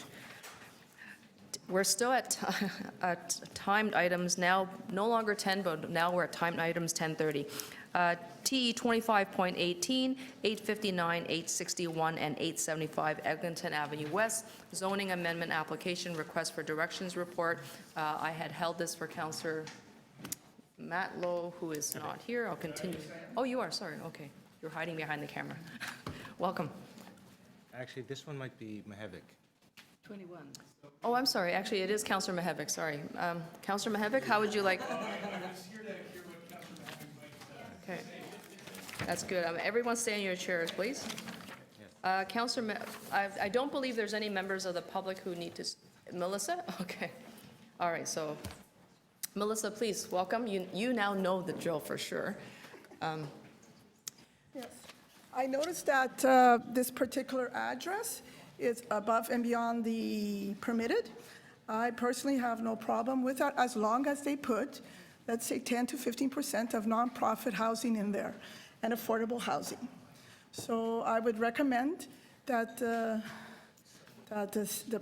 member, council president recommend that the builder include 15 to 20% of affordable housing in their construction. Okay, thank you very much. Anyone else who'd like to speak to this matter? We're on item number 18. Okay, seeing none, bringing inside to Community Council. Members with questions to staff? No? Members to speak? Councillor Mahevik? Yes, thank you very much. I will move the staff recommendations, which is to refuse this application. The basis, the planning rationale for refusal is that they are requesting a 16-story condo on a street where we just went through a very, very long and detailed and complex planning review called Eglinton Connects, where we do want to intensify Eglinton because there's a major corridor going down that street. And it was determined that the appropriate heights on the south side would be 8 stories. The applicant has come in for 16 stories, so it's really way outside the boundaries of what is acceptable. And so we're heading to the OMB. And it's not just this particular property that's basically going to be at stake with this fight, but frankly the entire corridor. If we lose this one, we will it will be a bad precedent for many properties along Eglinton. So that will impact Councillor Matlow, which is probably why he's very concerned about it, and others as well. So the staff recommendations are to be supported in my respectful submission. Thank you very much. All those in favor of the motion before us? Okay, any opposed? That carries. Thank you. We are now at TE 25.21, 90 Eastdale Avenue, zoning amendment and rental housing demolition applications, request for direction report, Ward 31. There is a registered speaker. John Stewart, are you here? Great. Welcome, John. If you want to take a seat at the very front here. There's the microphone. You hit the button, the light will go on, and I can begin your clock. Any other members of the public who would like to speak to this item, please check in with the clerk, and they will update my speakers list. John, please go ahead when you're ready. Okay, the light is on, so it must be working. So this proposal is unacceptable for all of the reasons contained within the staff report, and a similar proposal was also rejected in the process that ultimately led to the OMB ruling of December 27, 2012. There was a building proposed in one of the earlier submissions in the exact same location, but it was rejected in that process. That being stated, and the important thing is about this OMB decision that came down in late 2012, is that the board will allow, in part, the official plan and zoning appeals as the planned condominium is expected in final architectural design to be stepped back at different levels to create the design required by city planning principles respecting transition. So we went through this entire process, which was over many years, and even at that point, we got to the OMB only to find out that the proposal that went to the OMB was also too close to an existing two-story townhouse to allow for proper transition for what was then proposed as a 24-story tower. And of course, this current proposal wants a 37-story tower in the midst of other towers, which makes no sense whatsoever. It is clear this new proposal chooses to set aside the years of previous work with Preston Group simply to make a run to the OMB to seek approval, which is far too much density to be considered infill, is too close to existing buildings, which will allow residents from one building to easily view into the personal units of the other building. And the proposed building will cast significant shadows onto other area residents, and it will add to existing traffic problems, which in no way have been addressed to the satisfaction of area residents. Not to mention that the existing infrastructure in the area, the local schools are full, and even for people who take the subway in the morning into the city from Main Station, it's already a standing-only situation. I'd also like to clarify the following statement within this report that might lead one to believe there is community support for this development. A 2008 development application was revised in 2010.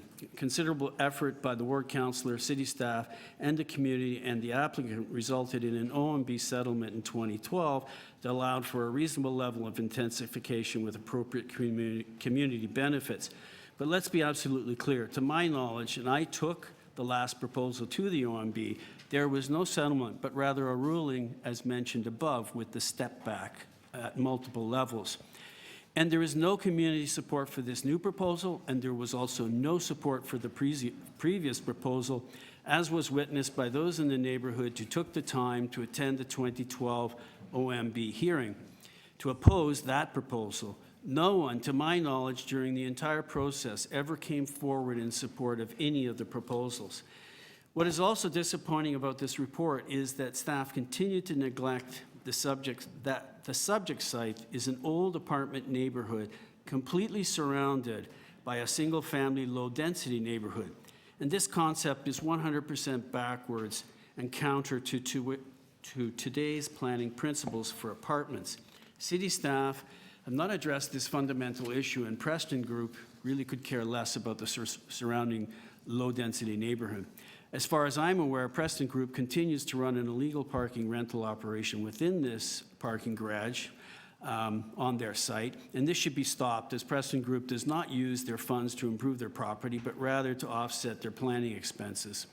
Some efforts must be taken to bring these old and ill-planned apartment neighborhoods to modern planning conformity. Otherwise, we are perpetuating an old process which only leads back to rundown high-rise apartments with years of mismanagement. And this will surely come back to haunt this neighborhood. Those in the surrounding neighborhood continue to put up with fire trucks, ambulance, cut-through traffic, etc., all running through their streets at all hours to access this apartment complex, and any intensification will only make matters worse. What this neighborhood needs is a comprehensive traffic plan with the mandate that will dramatically reduce traffic infiltration to, from, and through the broader neighborhood, while at the same time dramatically increasing the use of green alternatives like bike lanes and safe pedestrian access. We know this is lacking, as we can see the number of pedestrian accidents and even fatalities is too high in the subject neighborhood. The subject site is within 500 meters of the main subway station. Your time is up, John. If you want to give us your final thought. Yeah, I agree that intensification in these old neighborhoods has to be fought at every level, and we need to make efforts to bring these old sites into some kind of modern conformity with modern amenities. Thank you for your time. Okay, thank you very much. Any questions for the speaker? Seeing none, thank you, John. Our next speaker is Joe Abrams, followed by Charles Brave. Joe, welcome. So if the red light's on, it's on? Yes, that's correct. And the clock is on your left. You'll have 5 minutes when you're ready. Okay. I don't need that long. I think John Stewart did an amazing job summing up how people feel in that neighborhood.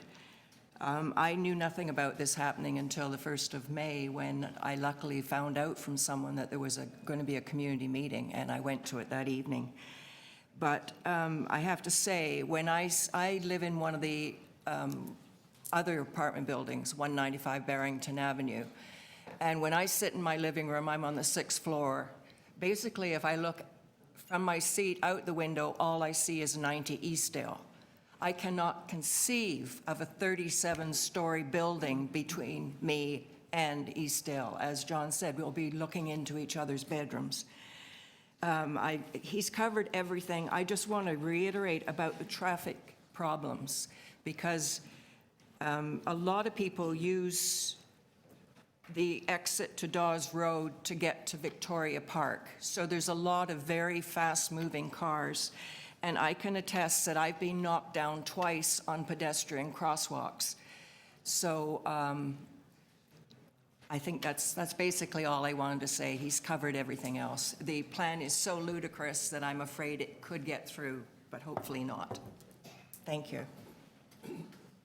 Thank you very much, Joe. Any questions for the speaker? No? Okay, thank you. Charles Brave. Okay. Charles, Madam Chair. welcome. You have a letter from me that I wrote in regards to this development. I live about 200 meters from this development. Transportation Services did a survey on our street, which is used as a shortcut between Dawes Road and Main Street in 2013. And between 2011 and 2013, the total 24-hour volume increased by more than 40% in only 3 years. And that's an astonishing increase for any residential street in the city to bear. This development is simply way too large for the neighborhood and way too landlocked by Taylor Creek Park and a bunch of other physical abilities. I'd also like to add, a bit off the topic here, that our part of Toronto is undergoing a huge amount of development pressure right now. Tons of developments in Councillor McMahon's ward and Kingston Road and Councillor Davis's ward along Danforth Avenue, a huge 39 to 40-story addition planned for Main Square. So this development cannot be looked in isolation. It has to be considered with all the other developments. I just want to also thank the planning staff and the city staff and councillor staff who work with the public on these issues. There are very good public meetings that go on, good consultations. I'd like to remind planning staff that the public thinks they work for them, though maybe they don't, but that's what the public thinks, and encourage them to keep up the good work they're doing, and the councillors too. Thanks very much. Thank you very much, Charles. Any questions of the speaker? Okay. Ask a question, please. Please ask me a question. Not, I think your deputation was so comprehensive, they may not have questions, but thank you very much. Are there any other speakers on this item? Item number 21, 90 Eastdale Avenue. Seeing none, we'll bring this right into to Community Council. Members with questions for staff? None? Okay, go ahead, Councillor Davis.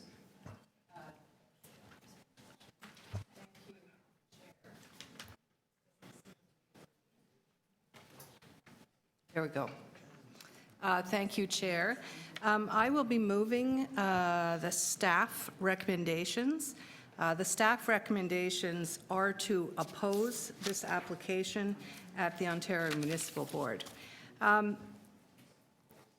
This application for 90 Secord, or 90 Eastdale, and previously 90 Eastdale to Secord, has been with us for almost 10 years. There have been 4 or 5 proposals that have been brought forward from this applicant, who intends to intensify an already very dense apartment neighborhood block. They own half the block and are trying to wedge in the middle now a 37-story tower behind a 25-story tower. What is most frustrating is that the community, the planners, the applicant, and I worked through an entire summer to try and come up with a modified alternative proposal, as the matter had been appealed to the Ontario Municipal Board. And despite, I'm afraid to say, the comments of one of the deputants, we did reach agreement and a settlement with the support of the working group. The unfortunate part is that, well, the OMB agreed to it, and then the developer abandoned it after all the work on proposal probably number 4. And here we have proposal number 5, which is more egregious than the previous. 37 stories behind 24 has, and is being opposed by both the neighborhood and by planning staff for a number of reasons. And, you know, you can, it doesn't conform to the growth plan policies. It's overdevelopment for the site. It doesn't fit into the existing and planned context. It does not front the street. It has no relationship to the street. So to think you could double the number of units on a site with no relationship to the street. It doesn't meet our tall building standards. The setback from the adjacent property is only 5.5 meters. We are completely overwhelmed in that neighborhood with inadequate community services. It is a priority neighborhood. It will contribute to overcrowding in our schools and community center, which is already happening. It is not an appropriate development for the site. So I do support the recommendations before us. There may be some argument made that it is close to high-order transit and that it is a tower in a park. Unfortunately, this is not a tower in a park. What this is a tower in a decommissioned swimming pool. That is exactly what this is. It is a property in which this applicant, this property owner, has let the back half of their property fall into completely wild state and have claimed that it's unsafe in their own backyard. And so because their own backyard they believe is unsafe, they ought to build a building in behind. So this is completely contrary to the official plan that we should put this kind of intensification within an already dense urban neighborhood apartment neighborhood is not good planning, and I don't support this. So thank you very much to the community and to everyone who has been involved, and to the planners who have worked many times over on this for many years. Thank you. Thank you very much, Councillor Davis. Anyone else who would like to speak to this matter? Okay, seeing none, there's a comment. Can we consider putting in a system so your second application fee costs twice as much as your first, third, fourth, and so on? Okay. Councillor Perks, I agree. I see a member motion coming from you. Anyone else who has comments and would like to speak? Seeing none. Motion on the floor. All those in favor? Okay. Any opposed? Okay, that carries. Thank you very much.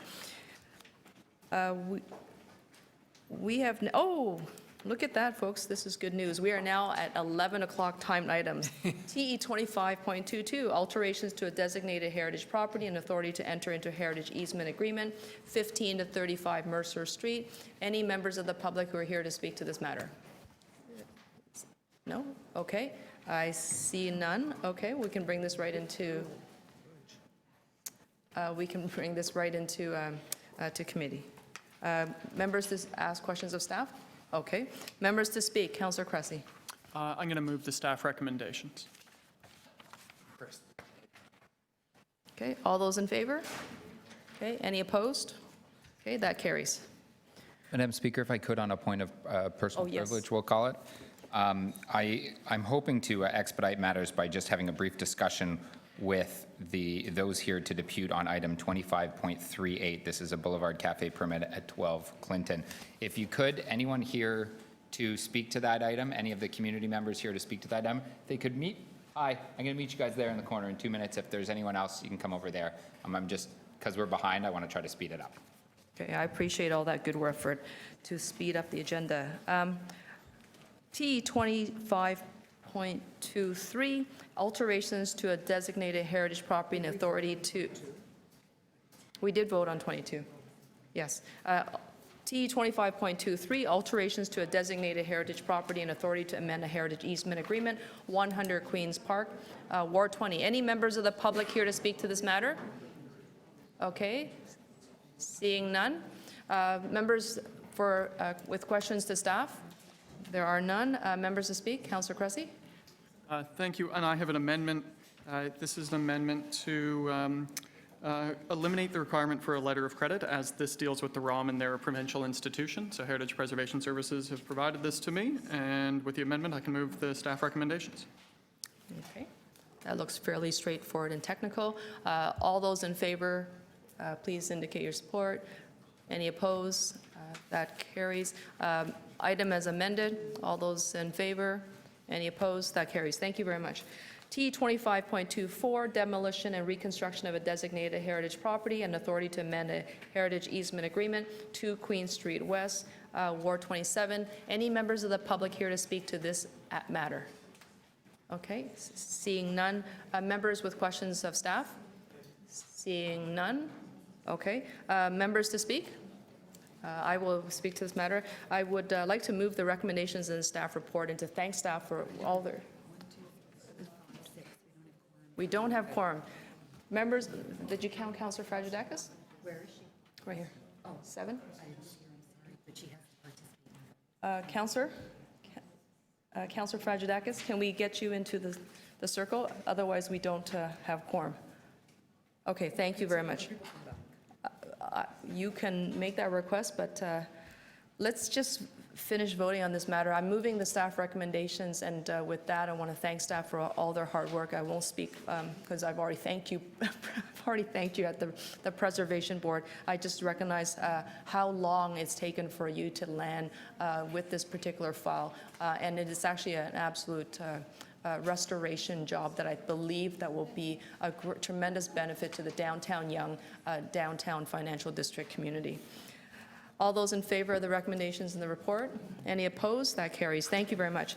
T 25.25, inclusion on the City of Toronto's Heritage Register, 462 486 Eastern Avenue, Ward 30. Any members of the public who would like to speak to this matter? No? Okay. Questions of staff? Councillors? Seeing none. Ward 30. Okay. I will hold this for Councillor Fletcher, although I feel like I could move it, but maybe I'll out of courtesy, I'll hang on to it. T 25.26, authorization to study Sunshine Valley as a potential heritage conservation district, Ward 31. We have a registered speaker, Gordon Piercy. Welcome. Thank you very much. You're welcome. Thanks for the I'm sorry? Sorry, you have 5 minutes on the clock. Yes. Thank you. Thank you very much for the opportunity to speak with you today. My name is Gordon Piercy, and I'm a resident of Sunshine Valley with my wife, Barbara Fairbanks, at 50 Merritt Road. My wife's family has been owners of 50 Merritt since its initial build in the 1940s after my in-laws returned from England following the war. My father-in-law is a part of the Canadian military, and my mother-in-law as his war bride. In the spirit of full disclosure, Barbara and I also own 2 additional Sunshine Valley properties on Merritt Road and Furnival Avenue. I am also the treasurer of the Topham Park Community Association, a group formed within the last year, in part to help address residents' increasing concerns over the changing look and feel of the community. While my wife has lived in the area most of her life, I have resided in Sunshine Valley since 2004, although I was born and raised in East York. I consider Sunshine Valley Toronto's Pleasantville, a group of 197 charming homes that are pleasant to look at, pleasant to walk amongst, and pleasant to live in. People who pass through our area for the first time consistently comment on its charm and uniqueness and are pleasantly surprised that an area like this still exists in the city proper. A CBC reporter whom I walked the neighborhood with recently commented that it has a look and feel of his hometown of St. John's, Newfoundland, and I could not think of a better comparator. I hope the members of the council have had the opportunity to visit our community to get a sense of what we are talking about. We, the residents of Sunshine Valley, together with the Topham Park Community Association and the East York Foundation, who sent support to the Heritage Preservation Board, support a study of this area, not because we are against change and development. We recognize that times change, and we already have several examples of residents, including my wife and I, who have made modifications, some significant, to the buildings from their original construction. In doing so, many of us recognize the incalculable value in maintaining the look and feel of this community, in respecting its uniqueness and, yes, its 70-plus years of history by using materials and styles consistent with the original housing. As a result, several residents have made changes to their original homes without compromising the spirit and culture of the original Sunshine Valley community, with characteristics such as wood construction, clapboard-like siding, and Cape Cod-style porches retained. We did this of our own choosing because we know what it means to the residents and the future of Sunshine Valley. We did this to respect the origins of our community. We did this to preserve our heritage and, quite frankly, to be different from what is currently taking place in too many communities in this great city. And we did all of this with the confidence that we were not sacrificing any loss of financial value. We support this study because we believe the character and, may we say, the worth of this neighborhood is highly dependent on the community's design, look, and feel. We should add that this worth I speak about is not limited to the appearance of its buildings, but also attributable to its unique layout of boulevards, cul-de-sacs, circles, and open spaces. The residents of Sunshine Valley are increasingly concerned that we are starting to lose the community's character, and we feel somewhat helpless to have little at our disposal to preserve what we have. Too frequently now, we are seeing replacements of original Sunshine Valley structures with buildings fundamentally different than those that have stood or continue to stand in the community. These differences include the materials used, the orientation of the buildings on their lots, and garages dominating the front view. We believe the study you are considering today will provide us with an effective means to better understand what Sunshine Valley means to its residents and the wider community, and to greatly assist us in preserving the uniqueness, culture, and spirit of this great community. Before I close, I wish to once again thank Alex Corey from the city and Councillor Davis for their tireless support and assistance in our efforts. Thank you for listening to us today. Thank you very much, sir. Are there any questions for our speaker? No? Okay, thank you. To say a big thank you, but I'll do that. Okay. Anyone else who would like to speak to this matter? Okay, let's bring this right into Community Council. Questions of staff? Speakers, Councillor Davis. I would love to ask questions of staff because I would like you to hear Alex Corey, who has been amazing in this process, but in recognition of the time, I won't. Everyone, Councillor Cressy came up and said, "Where is Sunshine Valley?" And it's funny because it is a small neighborhood. Actually, it's in the report, which I'm sure you've all seen, but I'll put it on the screen.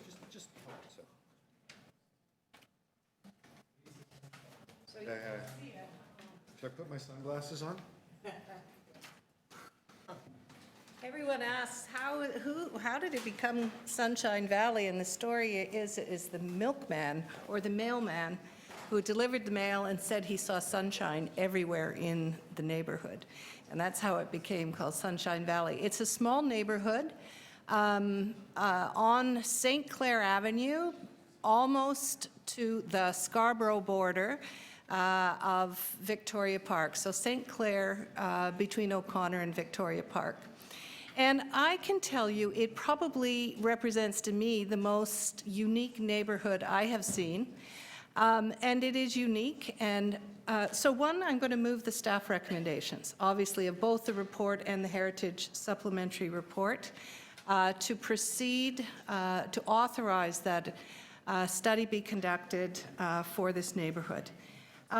And I hope it gets priority when we come to looking at how we are going to proceed with the studies that far exceed the budget that is available for Heritage District studies.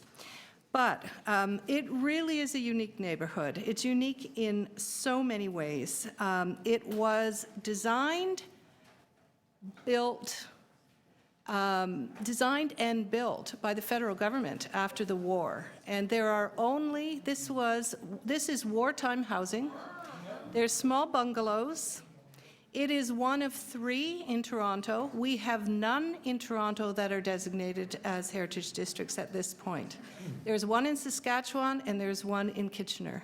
And this neighborhood has on its own maintained the character and uniqueness over these 60 years. And they have seen in the last there are 197 houses that are laid out in a very unique pattern. It was called a neighborhood planning unit. It's the first time I think you see there's a philosophy behind how this physical neighborhood was designed. You can't cut through it. It's got a series, in fact, you can get lost in it very easily because of these various cul-de-sacs. And it was intended to build family housing. Initially, the Wartime Housing Company, am I already at 7 minutes? Oh my goodness, that can't be true. Okay. And then CMHC, it was rental, then CMHC sold the homes. And since then, all the streets are named after wartime themes, Vic Cross, Merritt, and so on. But over the last 4 years, we've seen the demolition and overbuilding. As you can see, the sites are large, and so if you even build as of right, we are seeing large faux castles, stucco monstrosity, I shouldn't say that, large stucco houses, that kind of built form that is not consistent with the small clapboard siding kind of home. The residents want an opportunity to protect their neighborhood, and so a study provides them with another tool that will allow them to continue on this path of preserving what is a very, very unique neighborhood. And I do want to thank the Neighborhood Association and GORD. We've had 3 community meetings. The community is on board, and it's been such a positive experience. And I look forward to continuing to work with our heritage staff to complete the study. Thank you. Thank you very much, Councillor Davis. Anyone else who'd like to speak to this issue? Okay, seeing none, let's get ready to vote. All those in favor of the recommendation before you? Okay, any opposed? And that has passed. I want to live in Sunshine Valley too. There it is. TE 25.27, residential demolition application 34 Salter Street. Any members of the public who are here to speak to this matter? Okay, seeing none. Any questions of staff? I don't believe so. Councillor Fletcher, are you ready to deal with some of your items? Okay, so we'll hold that down for you then? Oh, I see, okay. On 34 Salter, is there anything preventing, who's answering? Over here. I don't normally do this, but apparently the home has a lot of rodents in it. Have you checked that, substantiated that? Not at this time, but we have a letter from the owners, and they are attesting that the house is in really bad shape. Can I get you to turn on the microphone?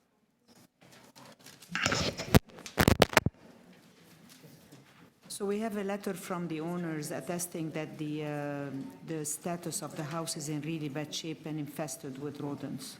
And they have made an application to, we have a zoning certificate, and they're going to Committee of Adjustment in October. So they are quite serious about the replacement building.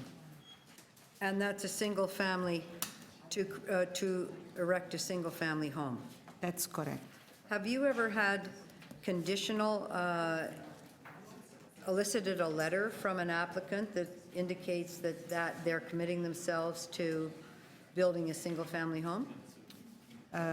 We don't have it at this time, but the zoning certificate is for a single family dwelling, And we can request, if you decide so, to ask the owner to give us a letter committing to this, to building a single-family dwelling prior to issuance of the demolition permit.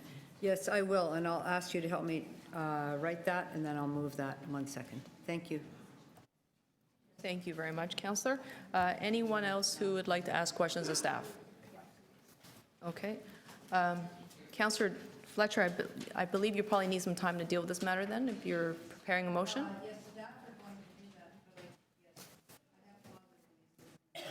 Okay, so we're moving on to T 25.28, residential demolition application 65 Langley Avenue. It's still a timed item at 11:30. Any members of the public who are here to speak to this issue? Okay, please come on up. If you want to just take a seat in front of one of the microphones, hit the button, the light will go on, your microphone is on, and the clock is on your left-hand side. You have 5 minutes. Thank you, Madam Chairman. I will not need 5 minutes. This is the second time I find myself in this chamber. I was here 2 meetings ago, and at that time, the demolition permit was declined because there was no building permit in place. There are currently building permits in place, and I am somewhat confused that I even need to be here. I have nothing more to say at this time, but look forward to hearing why I'm here. Okay, thank you very much for your deputation. Anyone else, anyone who has questions for the deputant? I suspect not. Okay. Any other members of the public who would like to speak? Okay, seeing none, let's bring that right inside. Members of councillors with questions of staff? No. Councillors to speak. Councillor Fletcher. I have a motion, Chair. And the clerks, do you have that motion? On 65 Yes. Langley? For item number 28. You don't have 65 that Langley. motion? Sorry, I'll be getting it to you. Sorry about that. We have a mix-up here this week. Okay, we'll hang on to that as well. That's okay. We are now at T 25.29. This is the 1:30 item. We have, we're almost, hey, we broke down the 2-hour mark, and now we're 1 hour behind. Item number 29, application for fence exemption 38A Thelma Avenue. We do have speakers. Dr. Nancy Schechter, are you here? Dr. Schechter? Okay, our next speaker, Steve Mock and May Lai. Steve Mock, calling for Steve Mock and May Lai. Okay, any other members of the public here to speak to this matter? Okay, seeing none, we're going to bring this matter right into Community Council. Any members with questions of staff? No. Members to speak. Councillor Matlow. Madam Speaker, I'm going to move to refuse the application for fence exemption, the height exemption. I've spoken with both of the neighbors. One of the neighbors objects. She is factually correct, and I spoke with the neighbor who built the fence too high. Okay, thank you. Motions on the floor? Motion to refuse. All those in favor indicate your support. Any opposed? That carries. Thank you very much. T 25.30, front yard parking appeal, 88 Balmoral Avenue, Ward. Sorry, I can release 25, which you held on my behalf and staff could. Sure, you actually have a whole Pardon? of them. You have a whole number of them. I know that, and I'm asking 25 so the staff don't have to. Okay, so let's go back to item number 25, which is the 11 o'clock timed item. Item inclusion on the City of Toronto's Heritage Register 462, 486 Eastern Avenue. Councillor, go ahead, please. Just move the staff recommendations. Okay. All those in favor? Any opposed? Seeing none, that carries. Thank you.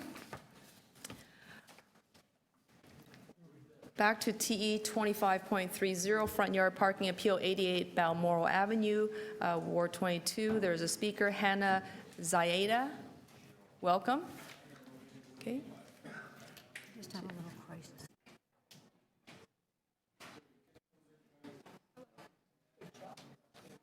This is a bad.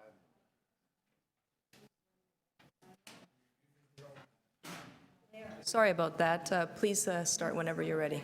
You have 5 minutes. Thank you. You will recall I was here on this item at the last. Oh. Can you hear me now? Yes, if your light is on, then your microphone is on. Red light? Yes, perfect. Okay, hi everyone. So you'll recall you might recall I was here at the last meeting to discuss the front pad parking for my property. We're a single family looking to install a pad on our front lawn. It's currently paved, so I shouldn't really say front lawn.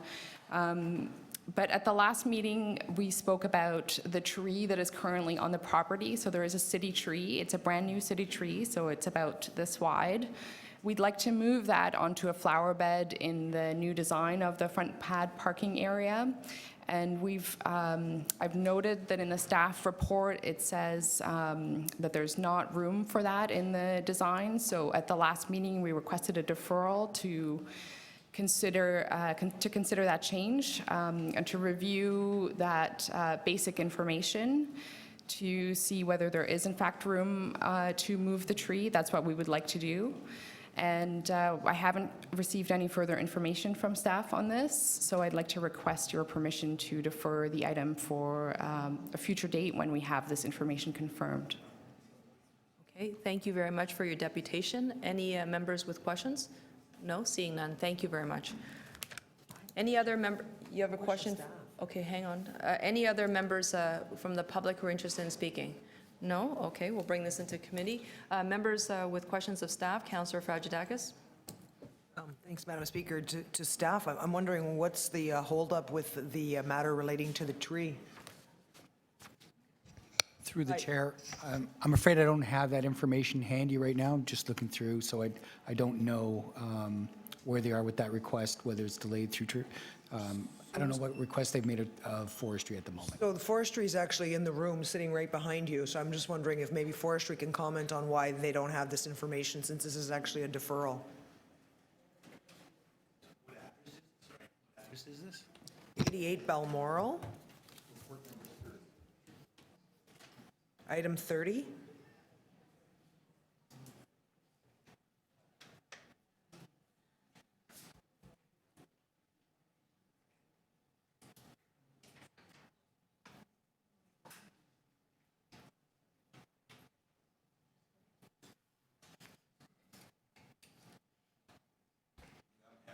I'm not aware of this application, but I mean, I can certainly look at it.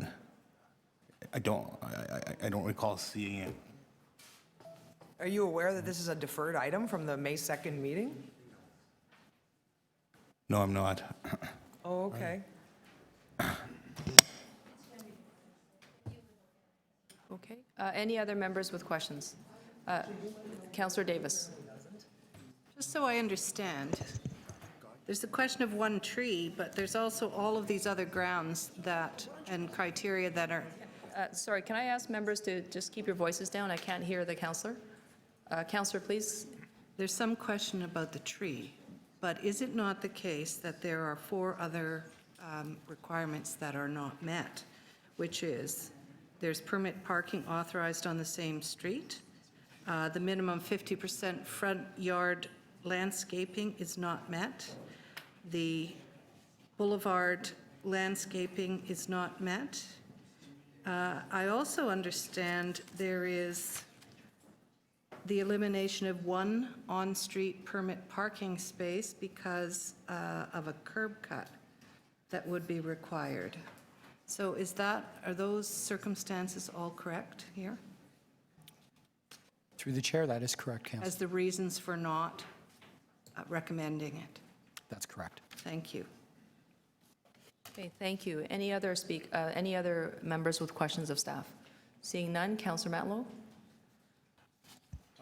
On behalf of the resident who you just heard from, I'm going to be requesting deferral. Again, regardless of how you feel about parking pads, the resident just told us that there was a request for information from staff. They have not received the information. It was clear from Councillor Fragedakis' questions that staff were not equipped or prepared at this very moment to respond. And I think just in fairness, you'll have a chance to vote for or against this at the next round, but I think in fairness, just allow the resident to receive that information. So I'm requesting deferral for 1 round. Okay, thank you very much, Councillor. Councillor Perks. Thank you. I'm going to be encouraging you not to support the deferral, but just to go straight to refusing this. As Councillor Davis's question demonstrated, even if the issue of the tree were sorted out, this would still cause a reduction of on-street parking and would not meet the requirement for minimum green space. You can chase down details as much as you want, but if the fundamental ask is wrong, it's still wrong when you chase the detail down. So I'd encourage you to vote to turn this one down right now. Thank you, Councillor. Councillor Davis, did you want to speak as well? Okay, so you've got two motions, members, in front of you. We'll vote for the first one, the deferral motion. All those in favor? Okay, 1, 2, 3, 4, 5, 6. All those opposed? Okay, 2, that fails. Sorry, that carries. My apologies.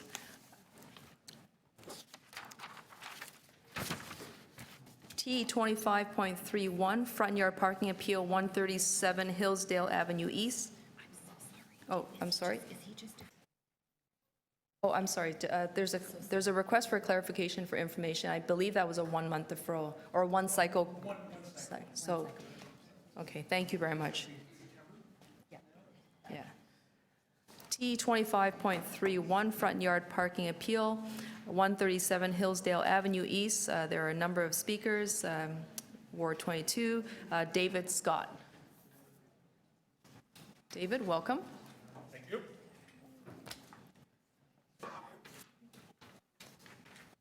You'll want to make sure that the button in front of you is lit, and that will indicate that your microphone is on. It is red. Okay, and you've got 5 minutes. The clock is on your left-hand side. Yes, my name's David Scott. I'm a co-owner of 137 Hillsdale. I'll be also representing Darius Scott, the other co-owner, who is not here but has assigned her 5 minutes to me. Okay, I'm addressing this appeal on the basis of requesting that council follow the municipal code, specifically with respect to this application. Give you a bit of the background of this application. I purchased this property in 2012. My lawyers did an investigation on this property and found that a front yard parking permit was applied for in 1989 and was approved for issuance, and therefore the application that I made or commenced in 2012 was on the basis of grandparenting. Now, this is not the most clear document up in here. If anyone wants to read the application, it says grandparenting. If prior to the coming into force of this chapter, a front yard parking license has been issued or was approved for issuance, the license shall be governed by the regulation in effect at the time of issuance or approval of the license. Right, so my application was to be based on the matter of grandparenting. I've never received a response from the city on this. In 2012, I met with an inspector named Doug Hendren. He told me that he confirmed that there was an application in '89, that it was approved, but it was not issued. My understanding was that the applicant died. He then went on to tell me on the record conversation that under no circumstances would we ever be given this file, and that he would do everything in his power to make sure that we never got approval of this parking pad. That's on a recorded document. Now, how do we know that this application in '89 was approved? Joe Kolofaszewski, a supervisor off-street parking on November 27, 2012, said that a further review confirms an approval was granted in '89. So we have that being confirmed in '98 by the city that the approval was granted in '89, and therefore I contend that the grandparenting clause applies to this property. However, I did go through and made a formal application for this property. And this formal application, I submitted these drawings. Again, it's hard to see. And it demonstrated that the application, in fact, obviously was compliant with all the terms and regulations in effect in 2089 and also was in effect in 2015, including the separation from the tree. We now get to a very interesting thing here, which is the reason for refusal. And it's based on two failures by staff to accurately represent the truth, matters, and facts in this issue. So after this was submitted, I received a letter signed by Mr. Nino Pellegrini, where he says that the parking is governed by the criteria set out in the City Municipal Code, Chapter 918, but refused to go any further and say how he referred to Section 6, Division 6, Item 3 on grandparenting, which he ignored, but he said that the reason for the refusal was the required tree clearance cannot be met. And he submitted this drawing. Now, the application met all the conditions regarding landscaping, et cetera, and that the fact that there is no application available for any street parking. There's none of those available, those permits. But he came back and said that the tree was 95 centimeters in diameter, and this is in 2015. Well, under further investigation, the staff presented an application that the tree was measured at 1 meter back in 2012. Now in 2015, it's measured at 95.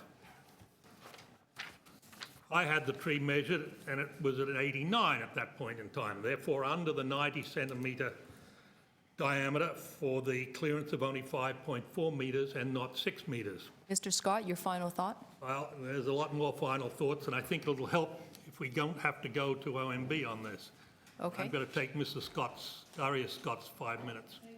So unfortunately, sir, you get 5 minutes. Okay. Okay. Right, final thoughts is I'm asking staff of why we have the mysteriously shrinking tree. Okay, thank you. Forestry came out and measured at 92 in 2017. Yeah. So we've had 3 different situations. It's 1 meter in 2012, 95 when it was dismissed, and then when it was measured at 92. Thank you, sir. I contend that when the application was made, that the tree was under 90 centimeters, and therefore staff should have permitted the application. Thank you, sir. The next speaker are there any questions of our speaker? No? Okay, thank you, sir. Our next speaker is Ann Paramuter. Ann, are you here? I see you. Welcome, Ann. Perlmutter. Sorry, Ann. I apologize for mispronouncing your name. Again, Ann, you will have 5 minutes, and the light in front of you is on. It means your microphone is on. Press this, right? Yes, thank you. Good afternoon. We support pad parking for full-time residents who need parking for their personal needs. However, I have some concerns about this situation. The council should be aware that this property is a business for profit. It's a rental property. It's not used by the owners at all. The applicant, the owner of this house, does not live here. He never has. He lives in Rosedale and has a private drive of his own. The Hillsdale property is apparently, as of 2012, he bought the property, one of 7 rental properties. This house is a rental for profit and nothing more. The property was bought for income and price speculation. This house has become a parking lot with multiple cars for both renters and strangers coming and going at different times of the day. No owner of a house wants to live next door to a parking lot. The people that park here, in addition to renters, include cleaning women, visitors, friends throughout the day for several hours and overnight, which creates a disturbance. This movement of cars in the front and the back.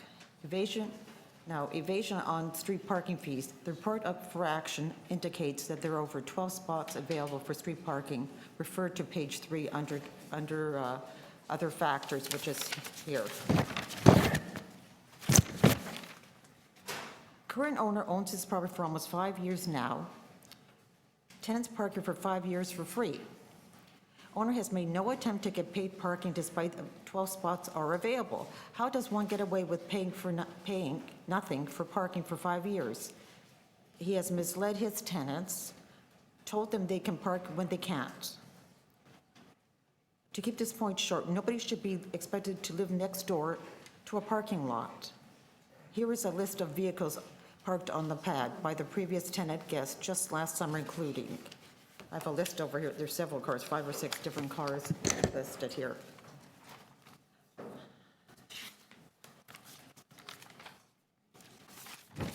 In summary, this is a rental property and it is not occupied by permanent residents and is very problematic. To be situated next door to tenants who treat this as an interim crash pad and a parking lot just for their convenience. There is no need to authorize additional parking for several vehicles at the same time for rotating tenants with parking issues and problems. Why should a permanent resident need to put up with this on a daily basis? Thank you. Thank you very much. Are there any members with questions for the speaker? Okay, thank you very much. Our next speaker is Caroline Ross. No? Caroline, are you here? Okay. Following Caroline would be Ibn Abbas Jaffrey. Okay, calling one more time for Ibn Abbas Jaffrey. Following that speaker should be Sol Perelmuter.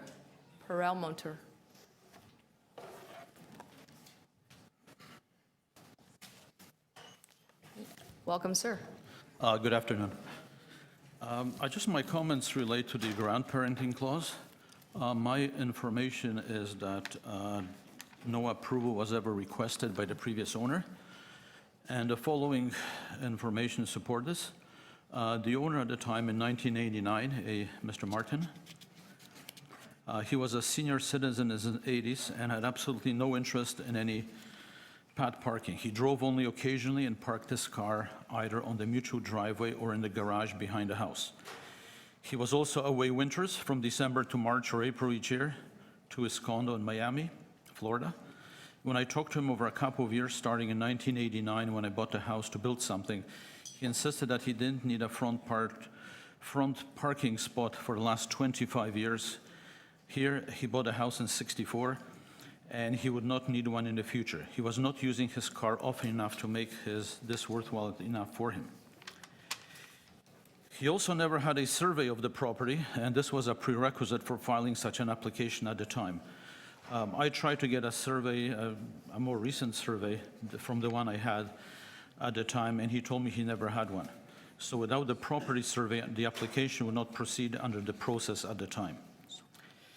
I have also requested under the Municipal Freedom of Information and Protection Privacy Act, Requisition 2015-01-886, and the information indicate as follows. There were no supporting documents.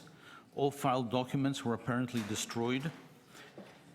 A notation indicates that some duplicate was created on November 28, 2012. However, no supporting documentation exists. There are no city files with any documentation. The purported application in 1989 is shown as having been made by Matt Jensen. So the owner at that time was not Matt in 1989. And the title search confirms this, which I have here.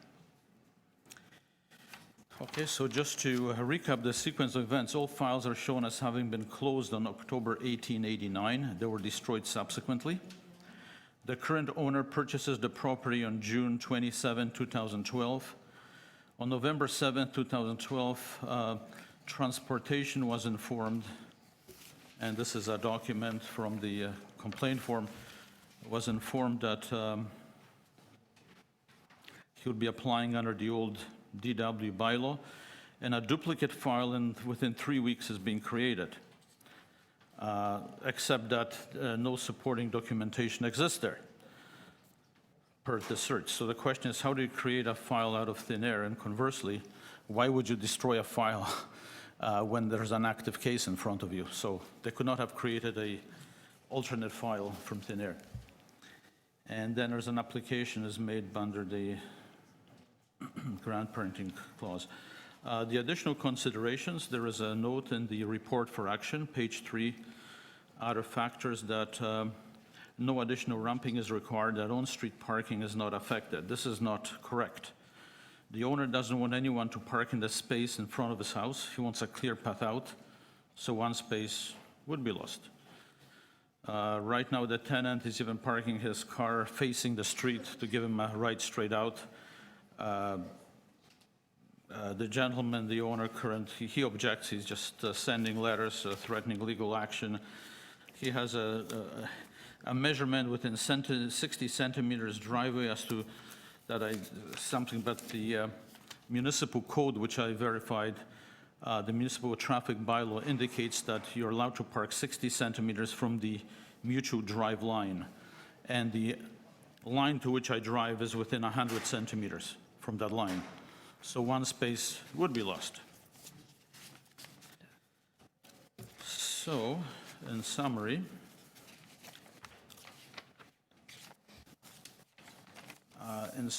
the history information show that there's no evidence that anything was requested for parking in 1989. And neither the owners and the tenants are hardship cases here. I mean, the rent is in the $5,500 a month rent. It takes considerable income to pay just for the rent, in addition to other costs. So therefore, I'm against the application for off-street parking for this address. Thank you very much. Thank you very much. Are there any questions for the speaker? Okay, Whistler, thank you. Darija Scott? No, she was unable to attend, and she asked me to speak. Yes, okay, thank you. Kate Saltis? Kate Saltis? No, she's my attorney. I told her that she's here. Okay, thank you. So are there any other members of the public to speak who are not on the list right now? Okay, thank you. Let's bring this into to Community Council. Any councilors with questions of staff? Seeing none, okay. Members to speak, Councillor Matlow? I move the alternate recommendations. Okay. To what? To permit? And, by the way, and I'll just add that whether one likes pads or dislikes pads, what have you, whether you are a homeowner or a tenant in our community, you are considered a member of the community, and we'll just look at these as on a case-by-case basis. By the way, I should add as well that I am convinced that there's still discrepancy even between the appellant and staff over the exact measurement of the tree, like the distance between the pad and the tree, which goes within millimeters. So I just see this as a technicality, frankly. Okay, thank you very much, Councillor. Councillor Perks? Thank you. The measurement of the tree notwithstanding, this is still on the same side of the street as permit parking. So on that basis, this is one we would reject anyway. So I urge you to support the staff recommendation to deny. Okay, all those in favor, so there's two motions before, yes, he just did. All those in favor of the alternative recommendations, motion by Councillor Matlow, please indicate your support. 1, 2, 3. All those opposed? Okay, that fails. All those in favor of the staff recommendations, indicate your support. 2, none, 9, correct, yes, right. All those opposed? Okay, that fails. Sorry, that passes, sorry, my apologies. Staff recommendations have been adopted.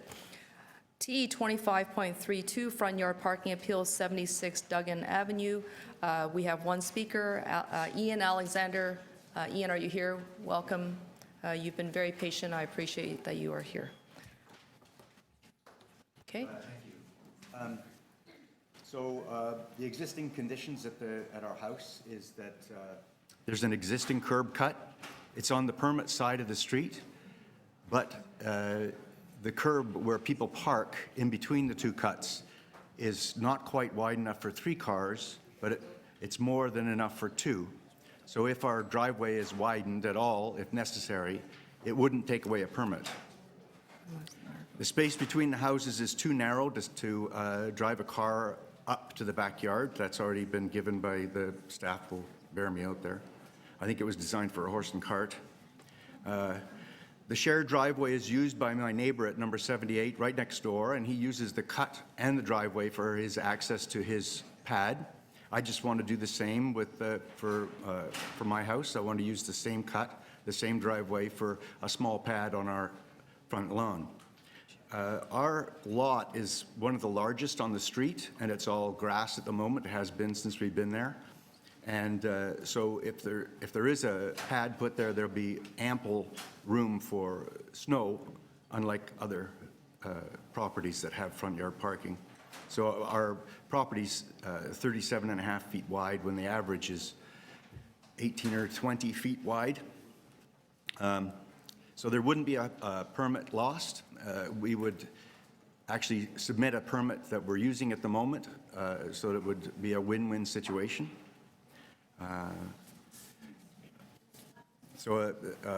As far as the green space and drainage goes, the Mutual Drive right now is asphalt all the way back to the house and the back of the house.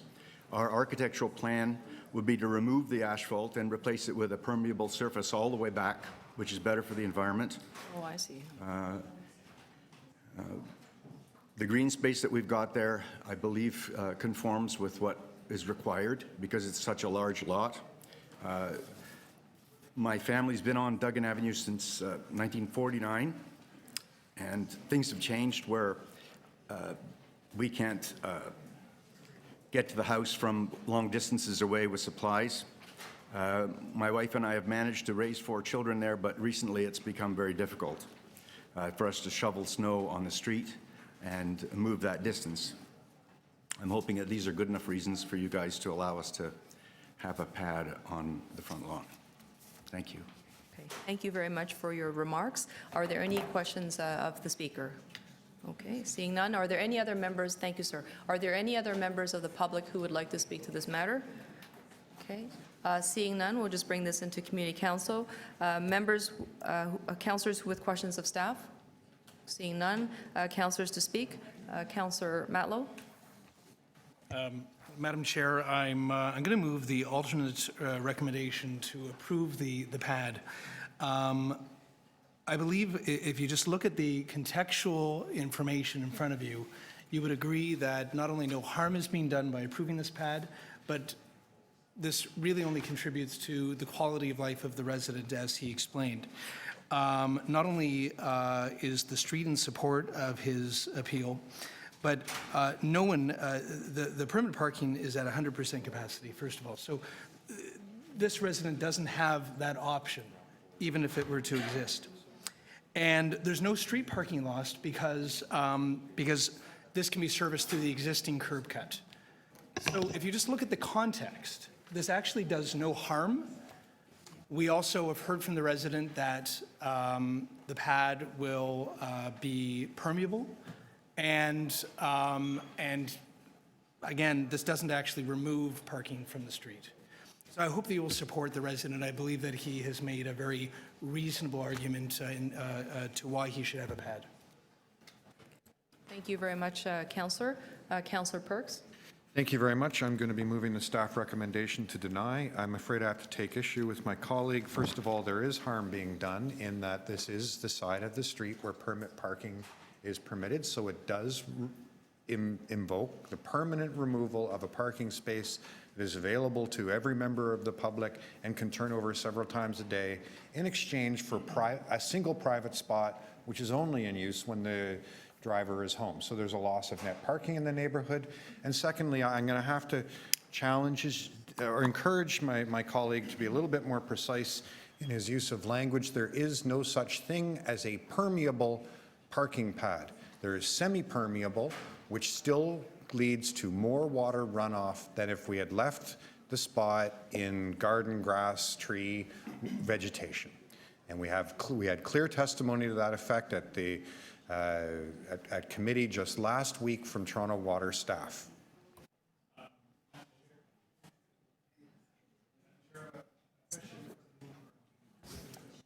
Yes, of course. Question of the movers. Go ahead, Councillor Matlow. With all due respect to Councillor Perks, you said a moment ago that a parking spot would be removed. Do you understand, if you could just take a second look, that is factually untrue, that the pad can be serviced by an existing curb cut and that there will be no loss of parking spots on the street. And I just wanted to correct you about that. Well, actually, the principle is that we don't allow parking pads to go on that side of the seat. Someone is going to be back, and this happens all the time with mutual drives in my experience. Where there is a mutual drive, the issue emerges that because you have two different households trying to get in and out, one of them comes back, says, I already have a licensed parking pad here, I'm entitled to a curb cut. So no, in the long term, there will be an impact on parking. So I'm not factually incorrect. I'm actually relying on a decade's worth of experience in dealing with these issues. I'll conclude by just asking you, though, that you do understand the difference between the hypothetical that you submit and the reality today. Well, I wouldn't actually describe it as a hypothetical. I'd be describing it as a decade's worth of experience looking at these issues.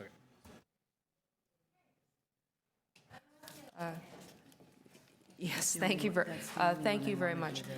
We have two motions before us. Any other members who would like to speak before we start to vote?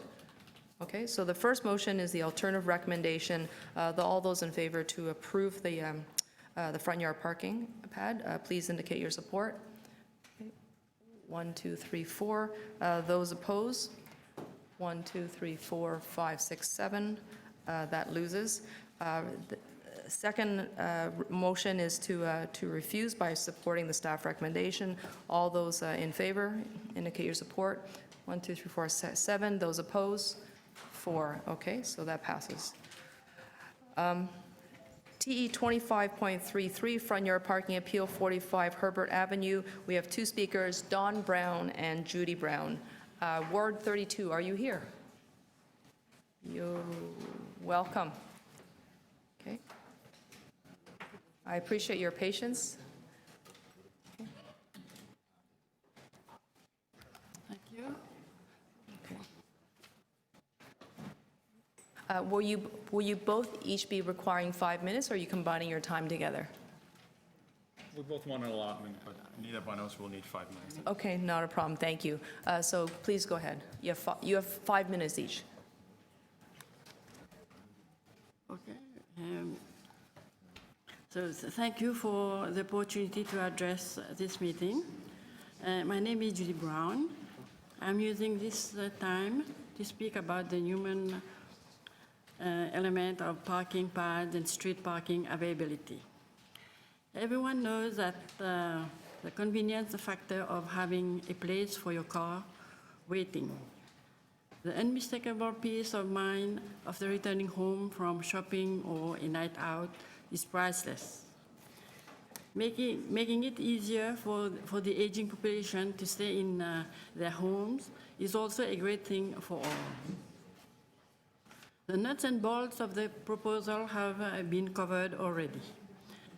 So I urge the council members to consider the human factors for long-term residents. The neighborhood is in favor and the impact will be minimal.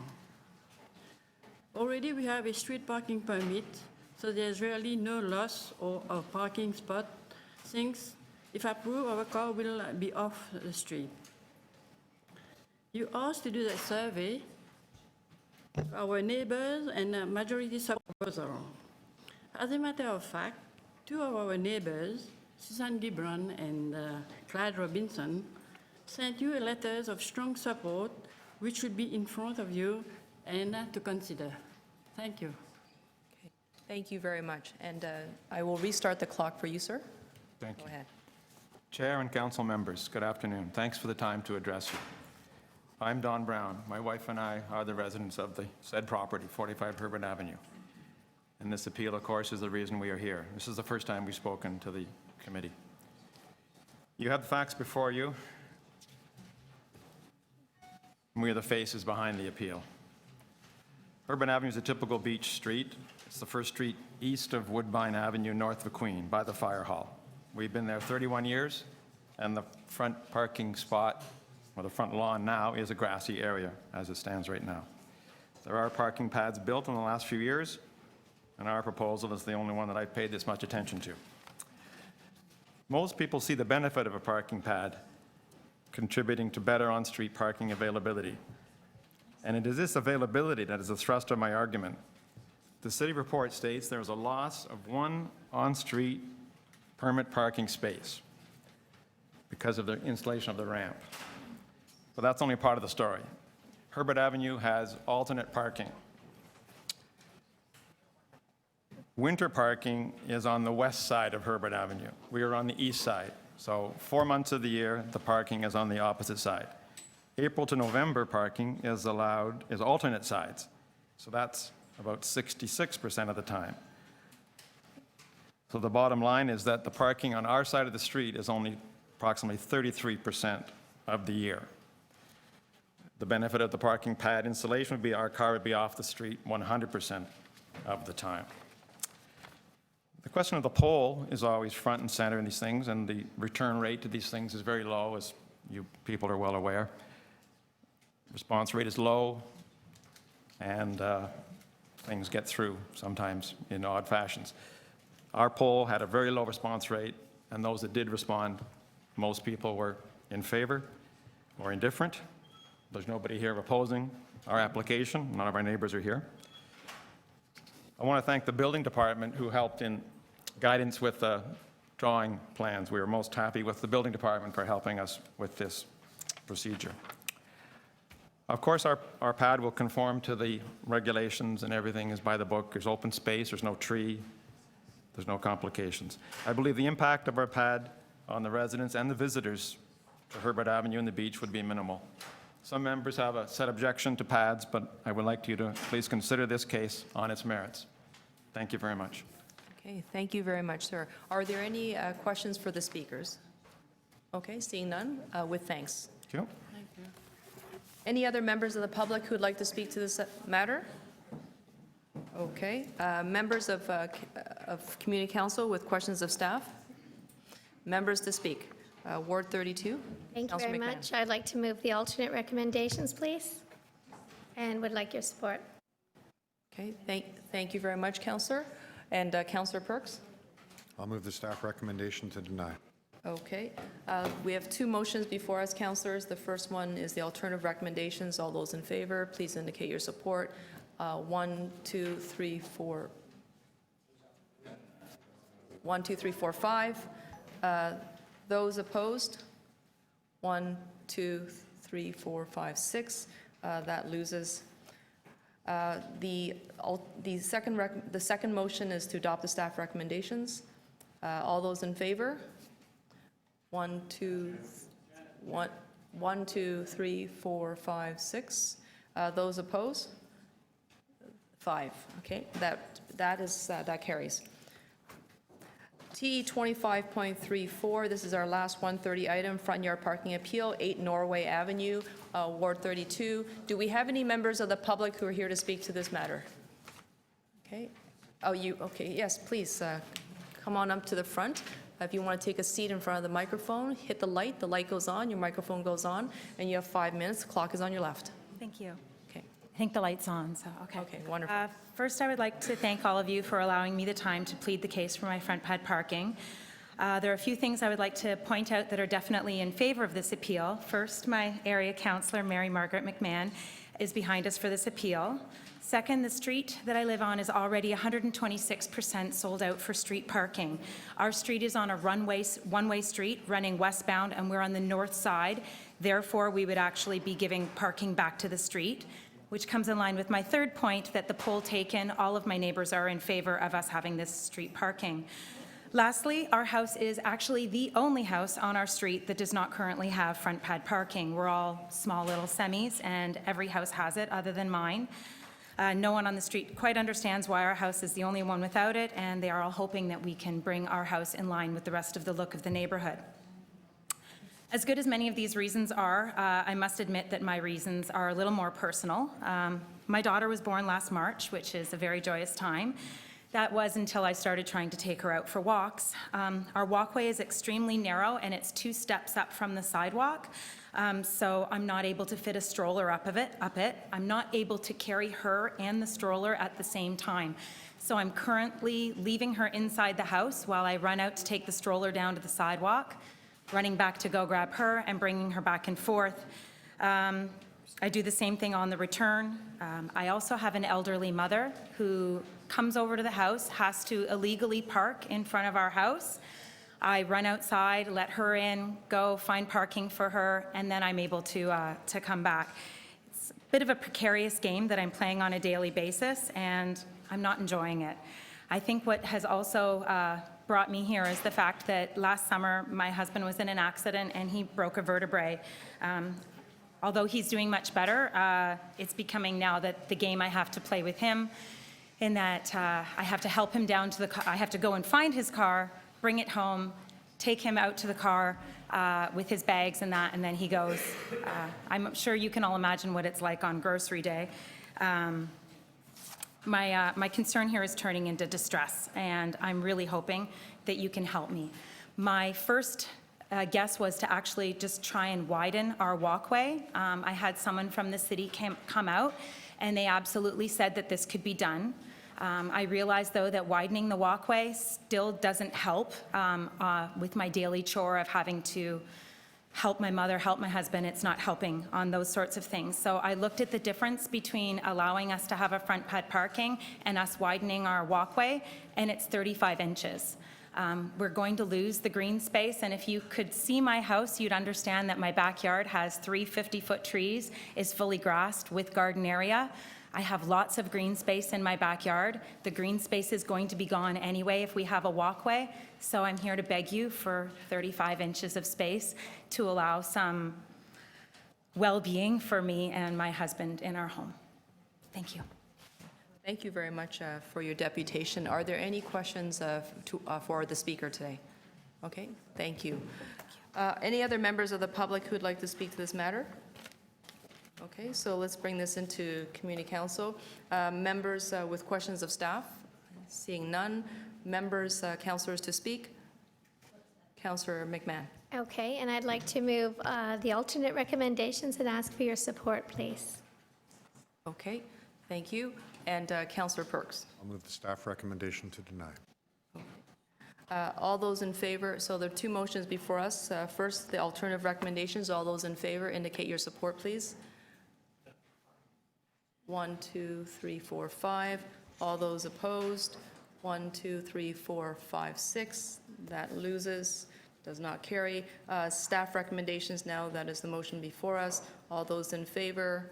1, 2, 3, 4, 5, 6. Those opposed? 1, 2, 3, 4, 5. That carries. Okay, now before we move on to item as time for 2 p.m., I would like to acknowledge that Councillor Fragedakis has been working hard to help us shorten the agenda. Go ahead. So, Madam Speaker, on TE 25.48, application for an extension to the Boulevard Cafe permit located at 940 Pape. The applicant is actually here and is going to be withdrawing their application because it's actually inappropriately before this committee. So if they'd like to approach, if they would like to approach the table to formally withdraw it. Do they need to formally withdraw this? No, I think. The formal? Just a moment.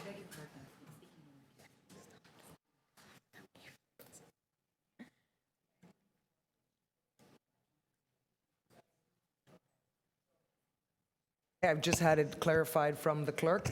You don't need to speak. I'll be withdrawing it, and then you can go. So. Thank you very much. There's a motion to withdraw.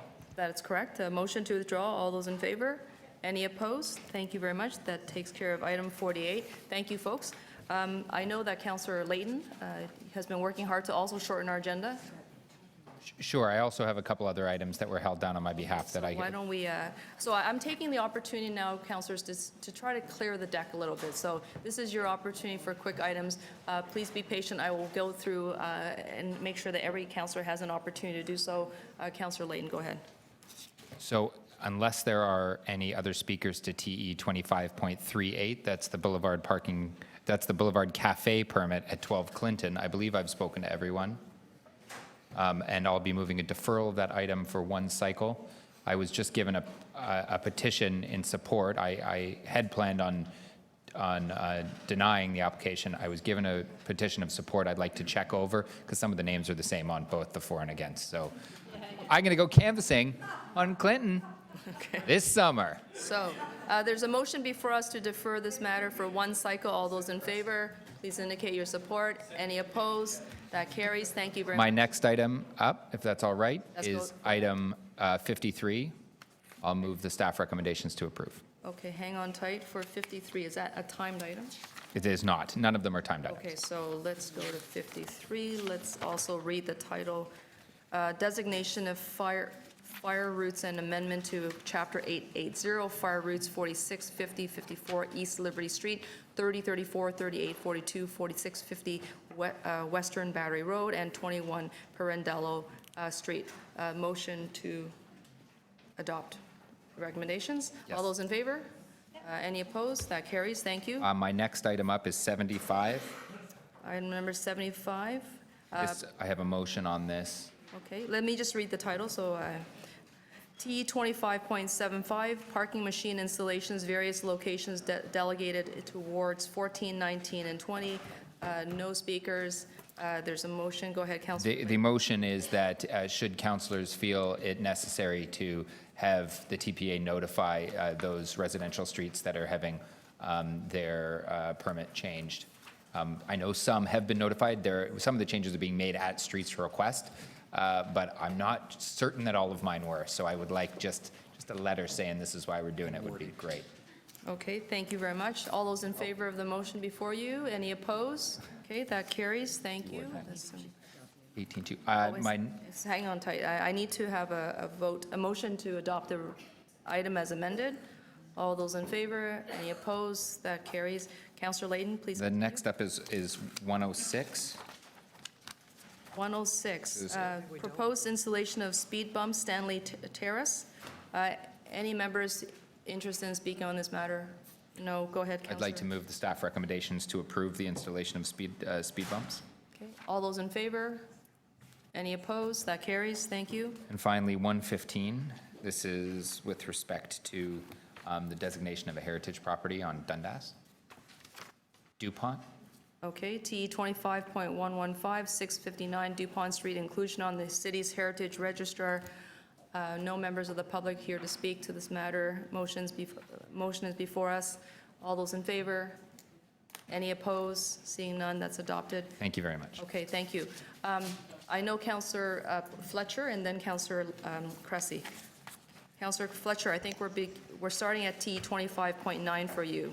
Yes, we are. Okay, that is, it was originally a timed item for 10 o'clock, 1177 Danforth Avenue zoning amendment application final report. Please go ahead. Yes, I'd like to move a number of amendments and then move approval based on things I heard today. Staff have helped work these out, so moving those. Okay, all those in favor? Any opposed? That carries. Thank you.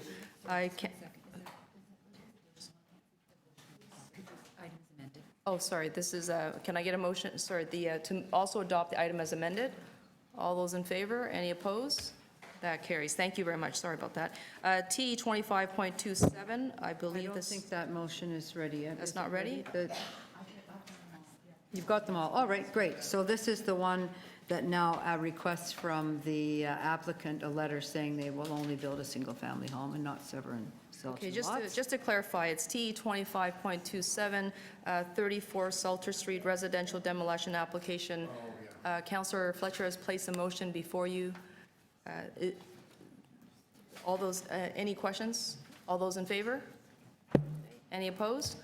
Okay, that carries. That was that 28. 28. Let's read the title, Residential Demolition Application 65 Langley Avenue. Go ahead, Councillor Fletcher. The deputant was here, wondering why he was here, but because I deferred this and sent it forward to this meeting in order to have these types of conditions, and there are a number of conditions in along with the demolition permit. So there they are, including a construction liaison, charm offensive with the neighbors. Approved on condition. Okay, thank you very much. All those in favor of the amendment? Okay, any opposed? Okay, seeing none, that carries. Item as amended, all those in favor? Any opposed? That carries. Thank you very much. Item 49. 49, Counselor. Item number 49, refusal of a Boulevard Cafe permit application located at 1020 Gerard Street East, Marjorie Avenue flankage. Are there any members here to speak to this matter? Seeing none, go ahead, Counselor. Yes, I'm moving to approve with a non-transferability if there's another owner. Okay, all those in favor of the motion before us? Any opposed? That carries. No, that is not, no, that's the item as amended. Do I need a? Okay. It's just a choice. Okay, thank you. Any more, Counselor? Yep, 25101, traffic calming on Degrassi. I believe staff now have the... 25101, okay, I see it. There was an Traffic calming additional Degrassi. recommendation that was sent in, I believe. Are the clerks ready? It's item number 101.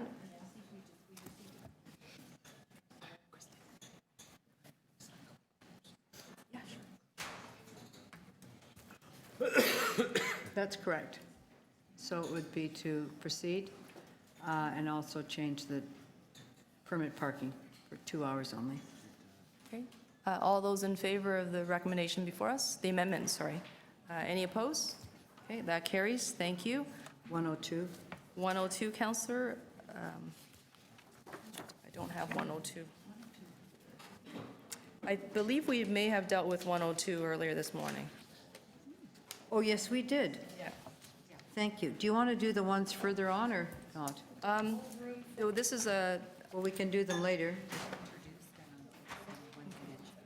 yeah.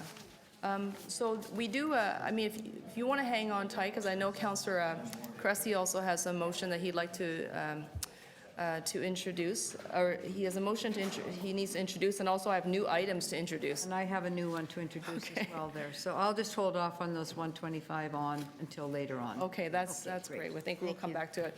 Councillor Cressy, you're next. Thank you. I'll be very brief. Mr. Lintern has informed me that a number of staff who need to be here for item TE 25.55 are going to have to leave. And so just if we can, and I've spoken with Councillor Bailao, if we can just reorder the agenda so that after the timed items, we have Councillor Davis's 95 item, then mine, then the laneway items. Otherwise, staff are going to have to leave. And we've spoken to deputants to reduce the number. Thank you. Okay, so all those in favor of the motion to reorder? Any opposed? Okay, that carries. Thank you very much. No, I believe I need a motion to introduce new items. We just shortened the agenda, now we're going to bring it back up.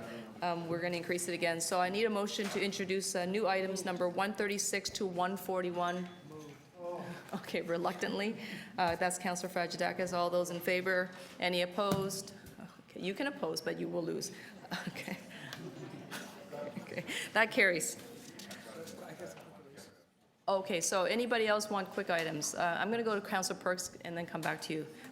Thank you. I think I can dispose of item T 25.74, temporary adjustments to traffic parking regulations for the X delegated. What are you doing with the X? I'm just. So you see the amendment essentially on one of the streets, we're extending the length of Okay. where the temporary rule applies. All those in favor of the amendment before us? Any opposed? That carries. Any more, Councillor? Okay, Councillor Fragedakis. Okay, item TE 25.124, permit parking on Carlaw between Mortimer Avenue and Dilworth Avenue. And I was going to move the recommendations in my letter to allow permit parking on this section of Carlaw within 7K. Okay, all those in favor? Any opposed? That carries. Thank you. And also, we just introduced 25.1. I think we may need to circulate those. No, I think it's been circulated. 136 to 141? Yeah, we introduced it. Oh, okay, that's fine. I just want to make sure we're on the up and up. Go ahead.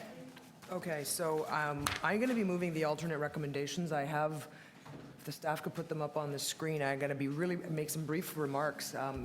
And the remarks are this, that sometimes the city's lists are a little out of date and a little out of whack, and so therefore sometimes are the polls that we conduct for these street humps. So typically I simply go with the poll results despite any complaints that I may get, but in this case there were so many complaints and so few households that I actually conducted my own poll of the street of the 10 houses and discovered that in fact there was a majority of the street that actually did want them, but some had not received the poll and some didn't understand the poll. So that's 7 out of 10, in fact, were in favor. Okay, thank you very much for the explanation. All those in favor of the recommendation before you? Any opposed? That carries. Thank you. That's 36. Okay. Anybody else? Oh, Councillor Mihevc and then Councillor Davis. 118, there's a recommendation on rescinding a parking prohibition. Sorry, would you mind listing the item number again? TE 25.118. 118. Menon Road removal of turn prohibition for Crosstown construction. Correct. Okay, and you are moving, The recommendation at the bottom of the page. okay, all those in favor? Thank you. Okay, any opposed? That carries. Any more, Councillor? Okay, Councillor Davis. Chair, these are things that are not timed items, and I know there are a lot of people waiting, that's all. I recognize that, Councillor. I was hoping to sort of clear it up a little bit quickly. With your indulgence, I'd actually like to just take advantage of the time to do two. TE 25.110, which is the endorsement of events for liquor licensing purposes. Are you ready? If not, then we'll just... Okay, I'll continue to hold that then. Yeah, just for a minute. Okay, not a problem. So let's go back. Now we're back to 2 o'clock. I thank you, everyone, for your patience. I recognize that every time we do a quick release, the agenda gets a little bit shorter, and I was hoping that we could do just that. So we are at time item for 2 p.m., TE 25.35, Commercial Boulevard Parking Appeal, 267 Brock Avenue. We have one speaker, Andrew Dales. Andrew, are you here? Ward 18. Okay. Any other members of the public here to speak to this matter? No. Seeing none? Madam Speaker, actually, the applicant has withdrawn the application, so we'd like to... So you'll be withdrawing the item. All those in favor to withdraw the item? Okay. Any opposed? Who wants to keep this on the agenda? Nobody? Okay. So that, that carries. 2 o'clock. TE 25.36, we are... Yes, Councillor Bailao just withdrew that, yeah. TE 25.36, application to remove a private tree, 8 Hillingdon Avenue. We have public speakers. Colleen Pilger. Welcome. Is Colleen here? Colleen Pilger, last call. Okay, we'll bring this into the Community Council. Members of councillors to ask questions of staff. Seeing none, councillors to speak. Councillor McMahon. Yes, and I will be moving staff recommendations to keep the tree. Thank you. Okay. All those in favor? Any opposed? Okay, the tree gets to live another day. Thank you, that carries. TE 25.37, application to remove a private tree, 501 Kingston Road, Ward 32. Are there any members from the public here to speak to this particular matter? 501 Kingston Road, no takers. We'll bring it right into committee. Questions of staff? Seeing none. Councillor McMahon to speak. Thank you very much. I will be moving staff recommendations to retain a glorious tree. Okay. Thank you. All those in favor? Okay. Any opposed? That carries. Another tree that gets to live another day. TE 25.38, application, actually, we dealt with that. Moving along. It feels really good to flip that page, right? TE 25, yeah, I'll keep to it. TE 25.39, request for an extension of operating hours and to impose operating conditions to a Boulevard Cafe permit located at 913 Dundas Street West, Bellwoods Avenue flankage. Ward 19, any members of the public here to speak to this matter? Okay, seeing none. Any questions of staff from councillors? Seeing none. Councillors to speak. Councillor Layton. Yes, thank you very much. I'll be moving the staff recommendations to approve the extension. Okay. It's a 1-hour extension with conditions that no amplified music and a 1-year review be conducted. Okay, all those in favor? Any opposed? Seeing none, that is carried. Thank you very much. TE 25.40, refusal of an extension to a Boulevard Cafe permit located at 127 Strawn Avenue, Ward 19. Members of the public, anyone here to speak to this item? Seeing none. Questions of staff from councillors? Seeing none. Councillors to speak. Councillor Layton. I'll approve the staff recommendation to deny the patio. This okay. is one of those days that we get patios somewhere, we don't elsewhere, and one's deferred. Okay, those in favor to support the motion? Okay, any, oh, sorry.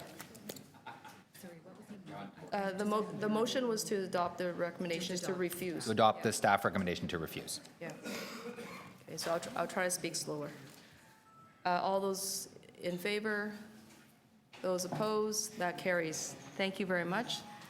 TE 25.41, refusal of a Boulevard Cafe permit application located at 97 Harvard Street, Robert Street flankage, Ward 20. Members of the public who are here to speak to this matter, okay, please. Really? Come on forward. Please have a seat in front of the microphone. Hit the button, the light goes on, the microphone goes on. You've got 5 minutes, the clock is on your left. Thank you. I'll just make it very quick. We've been operating myself on Harvard Street for 10 years through a couple different restaurants, one being the Harvard Room. This one, speaking of, is Flock Rotisserie and Greens. We'd purchased this restaurant 3 years ago with an existing patio in the exact same space that had been operating for 25 years. We've changed the restaurant over to, what I think now is a quintessential neighborhood restaurant, accessible restaurant, neighbors, families, students, professors from the U of T area, and we really do want to try and protect this patio that I think is really the cornerstone and a flagship location in the neighborhood. We've made quite a few amendments over the year to do so, and had canvassed the area successfully on behalf of keeping that patio. The question of the matter is the size of which we're operating and the distance between the nearest housing. I think 25 meters from the nearest residential housing is the requirement. We are at 21.5 meters.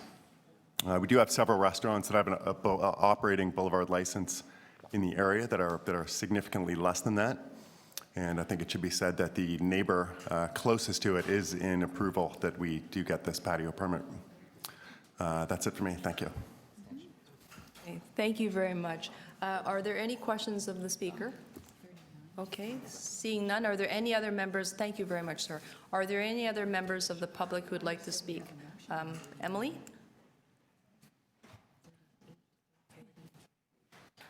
Okay, you certainly know the drill. Okay, I'm just starting your clock, just so you know. Thank you. I want to thank this business because they've made themselves accessible to those of us in wheelchairs. And it's a very rare thing, and I ask you to approve this because it's one of the few cafe patios that do not get in the way of accessibility, and they never put, one thing I gotta say about these guys on that street, they never put their A-frame signs on the curb cuts or where we're gonna walk into them or where visually impaired are gonna walk into them. And for that, I thank them, and thank you. Okay. Wonderful. Thank you very much, Emily. Are there any questions of our speaker? No. Any other members of the public who would like to speak to this matter? Seeing none. Emily, I just want to make sure that you've checked in with the clerk so that we... Oh, you did? Okay, great. Oh, you will. Got it. Councillors with questions of staff? No. Councillors to speak? Councillor Cressy. Thank you. I'm going to move recommendation 2, which is for approval with the conditions in the report. Okay. Your deputations were that compelling. And also the chicken is very good. Full disclosure.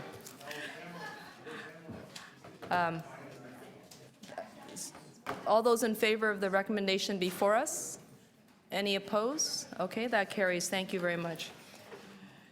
T25.42, requests received to impose operating conditions to a Boulevard Cafe permit located at 141 Spadina Avenue, Richmond Street, West Flankage, Ward 20. Members of the public, anyone here to speak to this matter? No? Okay, bringing this into committee, councillors, do you have any questions of staff? Seeing none, councillors to speak. Councillor Cressy. Thank you. I'm going to move the staff recommendations, which is to approve with the conditions outlined.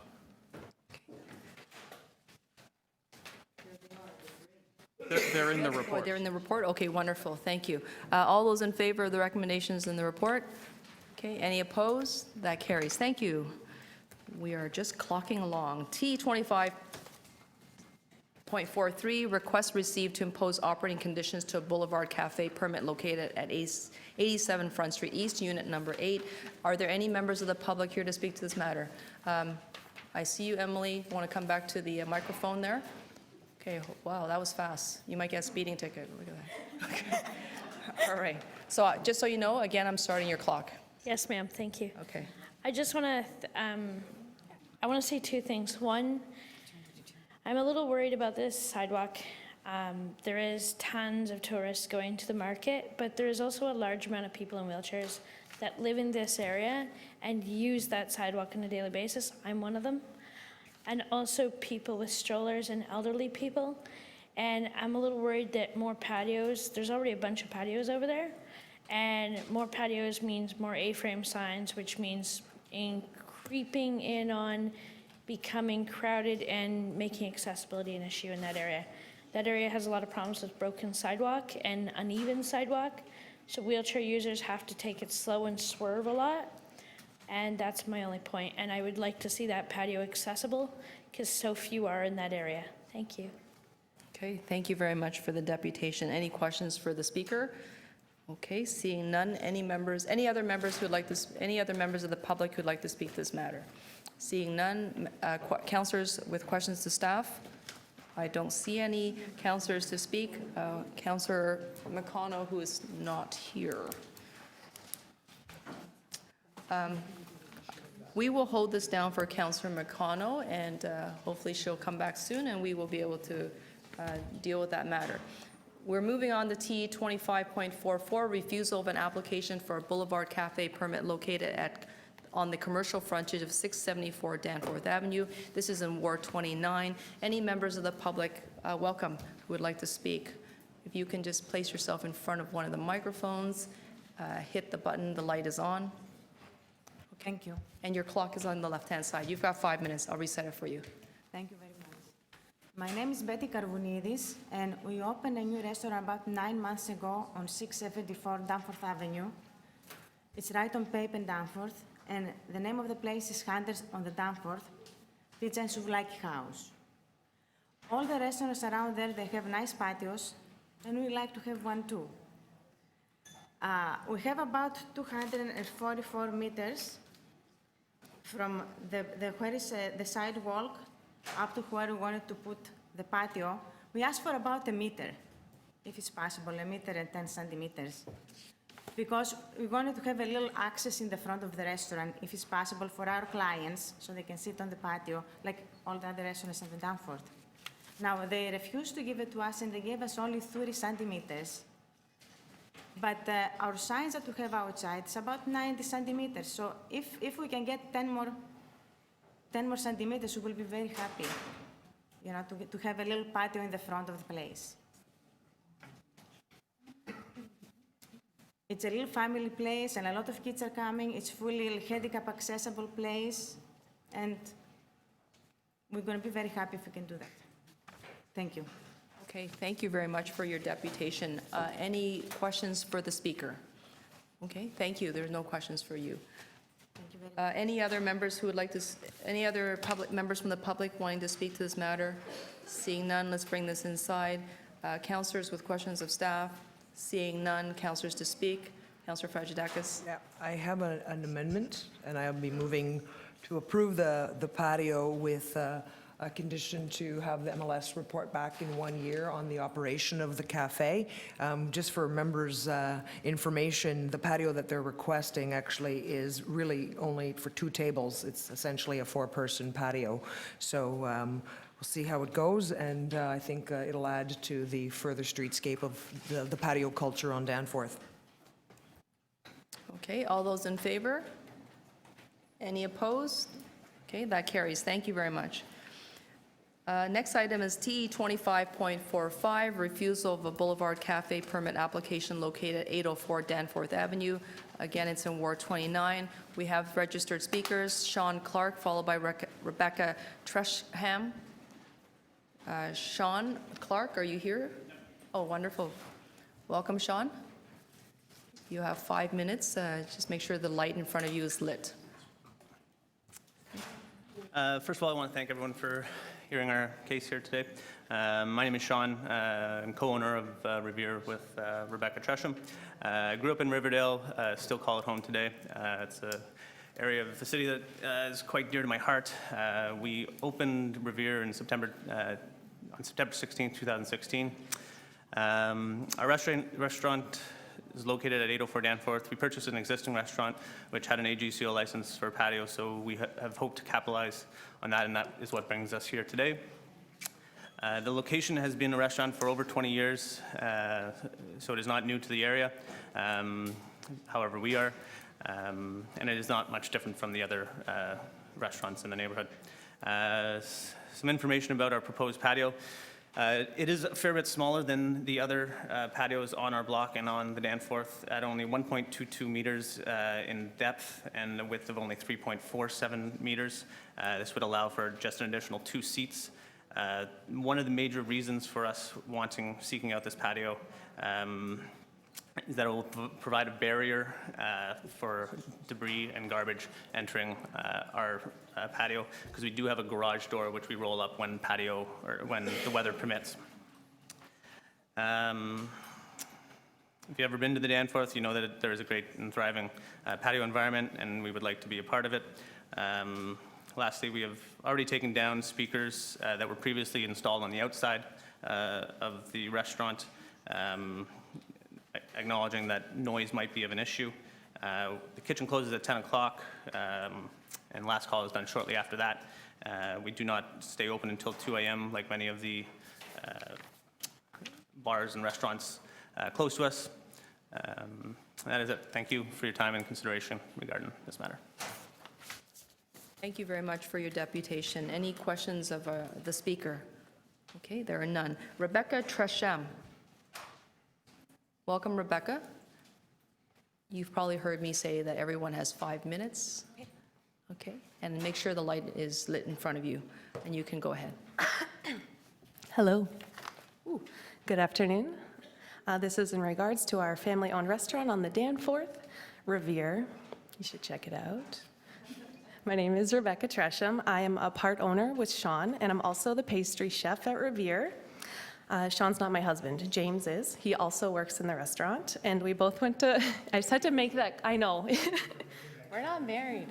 Anyways, we both attended George Brown College, so culinary management, this is our passion, and yeah, opening Revere has been a goal for us, a lifelong goal. Anyways, I'll continue quickly. So Sean and James and I run this family business. We're coming into our first summer since opening in 2016. We've been part of the community for 5 years, raising 2 young boys in this community, going to the local school. Sean was born and raised in the neighborhood, as he said. So since we live, work, and play in this community, we listen to the concerns and needs of others, and we do our best to keep our neighbors satisfied and strive to support the community as a business. Revere employs 9 people, 5 of which live in the community, and they want to see it grow. We believe our application for a patio will assist our small business to thrive and provide a pleasant atmosphere for people to enjoy the outdoors. Your consideration for this proposal is appreciated. Thank you for your time and attention to our request. Sincerely, me. Okay. Thank you very much, Rebecca. Any questions for the speaker? And don't ask for samples, folks. Okay. Any other members of the public who would like to speak to this matter? Okay. Councillors, do you have any questions of staff? Seeing none. Speakers on this item, Councillor Fragedakis. Yes, I have an amendment to approve it with some conditions. There is somebody who has filed a complaint, so we're going to put some time restrictions on the patio for Sunday to Thursday till 10, p.m. and Friday and Saturday till 11, and also for the MLS to report back in 1 year on the status of the operation of the cafe. Okay, all those in favor of the motion before us? Any opposed? Okay, that carries. Thank you very much. T 25.46, refusal of a Boulevard Cafe permit application located at 940 Danforth Avenue, very hip and happening place. Arrow Dogan and Merrim Dogan. Welcome, hello. You've been wonderfully patient. I'm glad you're here. And you'll have 5 minutes. The clock is on your left, and you can combine the 5 minutes together, or you can each take 5 minutes together. Okay, go ahead, please. Yeah, thank you so much. I'm sorry about my voice today. My husband and I, we opened a restaurant last year on December 24, 2016, and we are operating this business for 5 months. We are actually invest lots of money to open this business, and we decided to open a patio to assist our business well. And also we have a disabled person who really want us to open a patio, and they can access my patio easily. And I also want to say that I have lots of staff working for us. If I lose this business, they will lose their jobs, and I already bankrupt because I invest lots of money for this business. And I just want to say that this 940 Danforth building is belong to us, and we get that building 8 years ago. And it was a bar before and had a patio before. We just changed the patio name under our license name, and we already narrowed this patio for 8 inches. I just want to say that we are, and lots of customers love our business, loves our foods. They really asking us, actually they pushing us to open the patio for them, enjoy their food at the outside, and then, thank you. Thank you very much. And for you, sir? Yeah, she said that. Okay, thank you. Any questions of the speaker today? Okay, thank you both. I don't believe there's any other members of the public who are, I am wrong. Emily, welcome back to the microphone. Okay, I will start your clock. Sorry for coming up so much, but I'm a huge fan of the Danforth. We're getting more accessible subway stations, and the Danforth is very inaccessible in many places, and I ask that you look at the businesses that at least try to be accessible, including this small business, and treat them with a little bit of more respect because they are trying to be accessible. And I am the second, probably the second or third or whatever disabled person that would love to come eat their place. And I just ask you to approve it because, you know, they're trying. And it's hard to become accessible, and they're actually making an effort. Thank you. Thank you very much, Emily. Any other members of the public who would like to speak? Okay, seeing none, we're going to bring this inside. Councillors, any? Oh, I apologize. You're keeping me on my toes. Any councillors with questions of the speaker? Okay, you are relieved. Okay, thank you.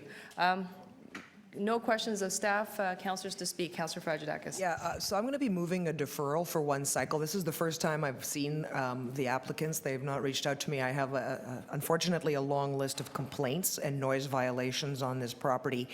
So I'd like to actually sit down with the applicants and the neighbors and discuss some of these issues, and not in this forum. So if we can defer till September and then come back and have this before us then. Thank you very much. All those in favor of the deferral for one cycle? Any opposed? That's carried. We'll see you back here in September. T 25.47, refusal of Boulevard Cafe permit application located at 1206 Danforth Avenue, Ward 29. Any members from the public who are here to speak to this matter? Okay, seeing none, bring this inside. Councillors with questions of staff? Seeing none. Councillors to speak. Councillor Fragedakis. Hi, yes, sir. I'll be voting in support of the staff recommendations, which is to deny this patio. This is Tommy's on the Danforth, known to many people in the East End as a place of many incidents with the police, and the Greenwood Community Association and its membership has written to me at great length around this particular patio. So unfortunately, this is not one that I think adds to the streetscape of the Danforth. Okay, thank you very much, Councillor. All those in favor of the staff recommendations to refuse? Any opposed? That carries. Thank you. Now, T 25.48, the address reads 940 Pape Avenue. Is this a, what's that? I just wanted to make sure because it's on the item twice with two separate item numbers. No, one is 940 Pape and one is 940 Danforth. Oh, I'm sorry. Okay. My apologies. Okay, let me read this properly then. T 25.48, application for an extension to the Boulevard Cafe permit located at 940 Pape Avenue. Ward 29. It's been deferred. That was the applicant that was here.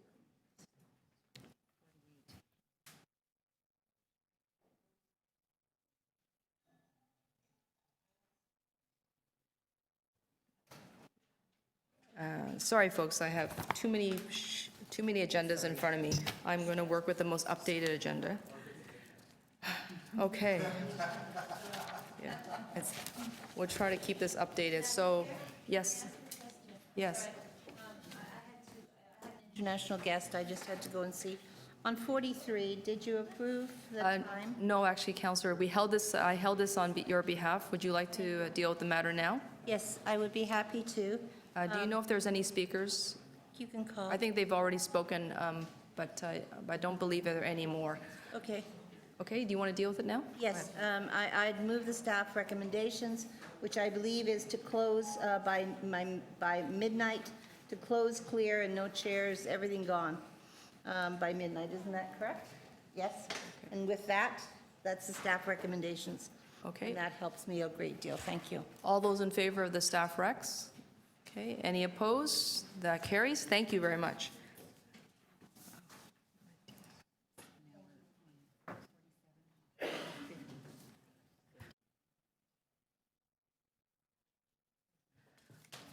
Okay, moving along to T 25.50, permanent closure of the public lane abutting the north limit of 299 Campbell Avenue, Ward 18. Any members of the public here to speak to this matter?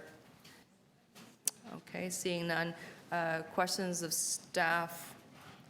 There are none. Speakers? Councillor Bailao? We're on item number 50.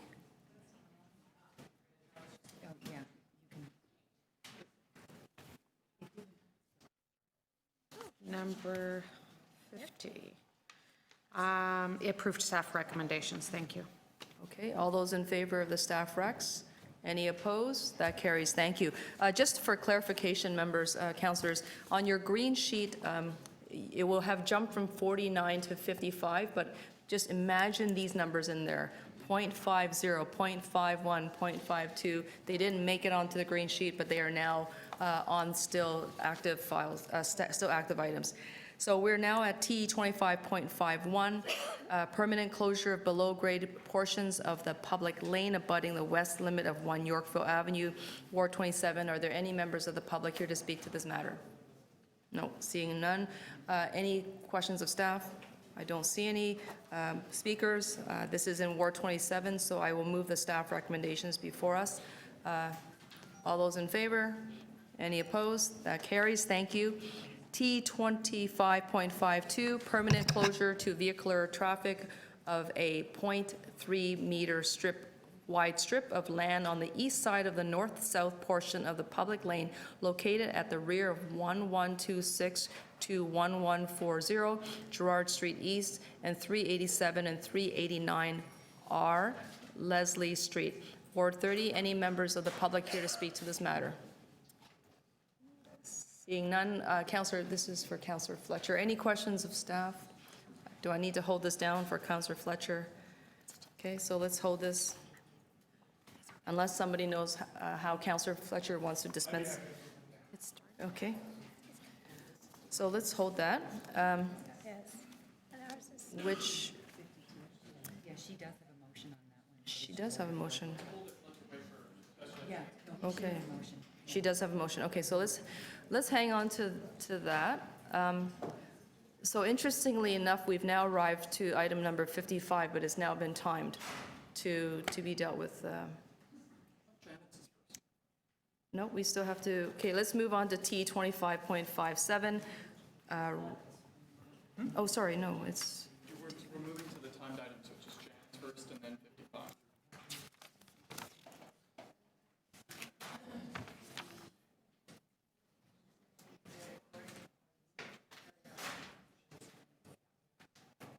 okay. Okay, so we've now completed all time items. Give yourselves a pat on the back. Okay, so in this order, before we proceed to anything else, we have motions that have been passed earlier today. We are dealing with the following items in this particular order. First held by Councillor Davis is item number 95, traffic control signals, Cosburn Avenue and Cedar Vale Avenue. Following that is item number 55, then item number 108, and item number 56. So let's get back to. You did say both. Speaker, did you? 56 Sorry. is the last item after the timed items before we deal with everything else. Are there any members of the public who would like to speak to this? Okay. Speaker, so we're dealing with 95 and 96 together? Oh, okay. Yes. Yes, thank you for clarifying. Okay, so just for those who are following the screen, I realize it's a little bit confusing because we've been jumping around, but I just want to make sure that everyone in the room is aware that we are now at item number T 25.95 and TE 25.96. Both items are being dealt with together. We have speakers David Kidd, Jim Eastoe, Christina Lewis. Okay, you are all here. And are you all taking 5 minutes each? No. No? Okay. I will just start your clock and I'll stop you somewhere at 15. How's that? Perfect. Okay? Or maybe less. No, we'll be, Yes, sir. I do see you, sir. What's your name? You want to speak on item 95 or 96? 95? Okay, if you want to just check in with the clerk, he'll update the speakers list. Please go ahead. I'm just restarting your clock. my name is David Kidd. I live at 43 King Edward Avenue. Jay Blue lived at 86 King Edward Avenue. On Thursday, December 1st, 2016, Jay Blue was killed at 1 p.m. while in the middle of crosswalk at the intersection of Cedar Vale and Cosburn Avenues on her way to a fitness class. But Transportation Services has deemed this intersection not qualified for a traffic light. This is a busy traffic corner. There are kids who attend Parkside Elementary Public School 2 blocks away. Kids take arts programs, preschool and after-school care programs at Stan Wadlow Clubhouse, which is closer than the school, along with an active seniors program that takes place at Stan Wadlow. In the summer months, there is the outdoor Kiwanis pool, which is on Cedar Vale Avenue even before the school, and East York Memorial Arena is right beside the intersection. And last night when I went by the crosswalk, a number of baseball players crossed the intersection with their mothers on their way to play a game in the ball fields behind the arena. But Transportation Services has deemed this intersection not qualified for a traffic light. Last year, we had 42 fatalities of pedestrians on city streets and 163 since 2011. And of all the traffic incidents in the city between 2011 and 2016, 1 out of 10 that involved pedestrians hit by cars were at crosswalks. But Transportation Services has deemed this intersection not qualified for a traffic light. Jay Blue was my cousin. And as a teacher and a mother, she was extra cautious around roadways, as both of her sons have shared with me. She thought she was safe crossing that intersection on that faithful day. The crosswalk at Cedar Vale and Cosburn gives a false sense of security for pedestrians, and the family is asking that TEYCC reject the recommendations of Transportation Services and have a traffic light installed at that intersection. It is my understanding that Councillor Davis has some recommendations to deal with this intersection in a more holistic manner, and the family supports her recommendations that you may hear at a later moment. Thank you. Thank you. My name is Jim Eastoe. I'm Jay's younger brother. I'm just here to simply say that my parents trained us very well to be careful in going across at crosswalks. I know my sister was not distracted. She was paying attention, and she was killed. And I think you have to do something about it, and I think you have to ignore the report from traffic, and I think you have to install signal lights there. Thank you.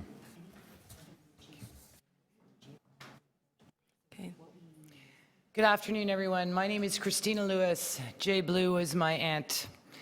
As my cousin and my uncle have both stated, she was as cautious a person who walked the face of the earth, and in a really unfortunate coincidence, the last conversation I had with her on the 28th of October as we walked to an uncle's funeral was about the pedestrian carnage on the city of Toronto last year and how careful you need to be negotiating the streets. There is nobody who is more aware of what needed to happen.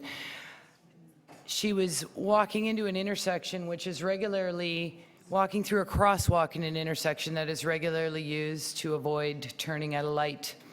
It put her in danger and puts anybody in that crosswalk in danger. There's a sitting duck, and it's a death trap. Quite frankly, she'd have been safer jaywalking 20 meters to the east, where the car coming at her would have been looking at her instead of that way while making a left turn, as we all do. My cousins Scott and Brian couldn't be here today. Her sons, Scott is in Newfoundland fighting fires from an airplane. Brian is in Colombia teaching English. Actually, at this moment, Scott is watching on closed circuit TV, and he says you're doing a great job, Kristen. So I'd like to read a letter to you from him. He sent this to me this morning. Dear Community Council, I'm sorry I can't be there today to personally voice my concerns about how dangerously unsafe the Cedarvale and Cosburn intersection is. J. Andrea Blue was killed while using the crosswalk at Cedarvale and Cosburn by a driver making a left turn from the north. 2 days later, my brother and I went to the intersection. We pressed the crosswalk light, and 3 steps to the north in, we had to take a step back and yell at another driver to avoid being struck ourselves. My brother and I are both well over 6 feet. We don't exactly blend in. This driver was making an identical turn to the driver that killed my mother. I'm sure this happens many times every day. The design of this intersection is dangerous. There must be improvements to this intersection to improve the pedestrian protection for the safety of all that use it. The proximity to Woodbine that is causing the light's installation to be denied is what makes it dangerous. Drivers are using this intersection to avoid traffic on Woodbine. The sight lines to the west are awful, and I truly believe that if something isn't done, another person will meet the same fate as my dear mum. Don't let the hell my family and I have endured over the last few months be repeated. If the stoplight won't go in, find another solution to this dangerous intersection. At the very least, move the crosswalk down the road. That way pedestrians can stay away from the deadly left turn that took my mummy from me. Don't let J. Andrea Blue die in vain. Do something, please. Sincerely, Scott Blue. One further point I'd like to make is that we are all guilty of not being aware of where we're driving through, that it is somebody's home in somebody's neighborhood. We are only aware of where we are driving to.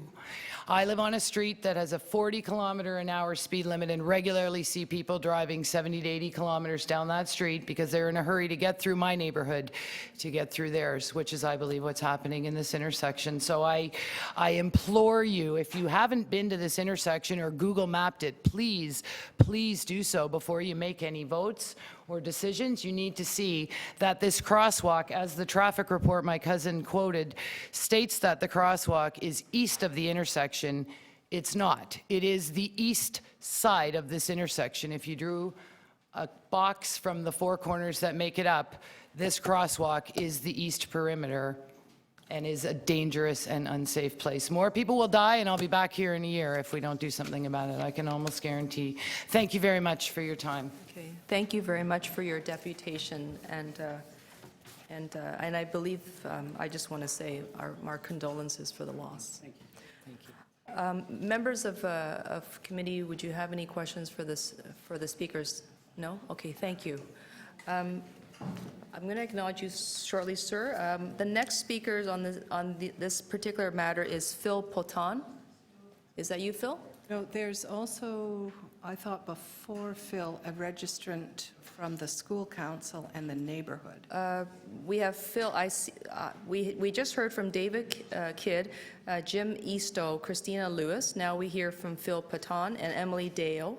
And then on item 96, it's Lake Richards. Okay, sorry. Okay, so Phil Patan.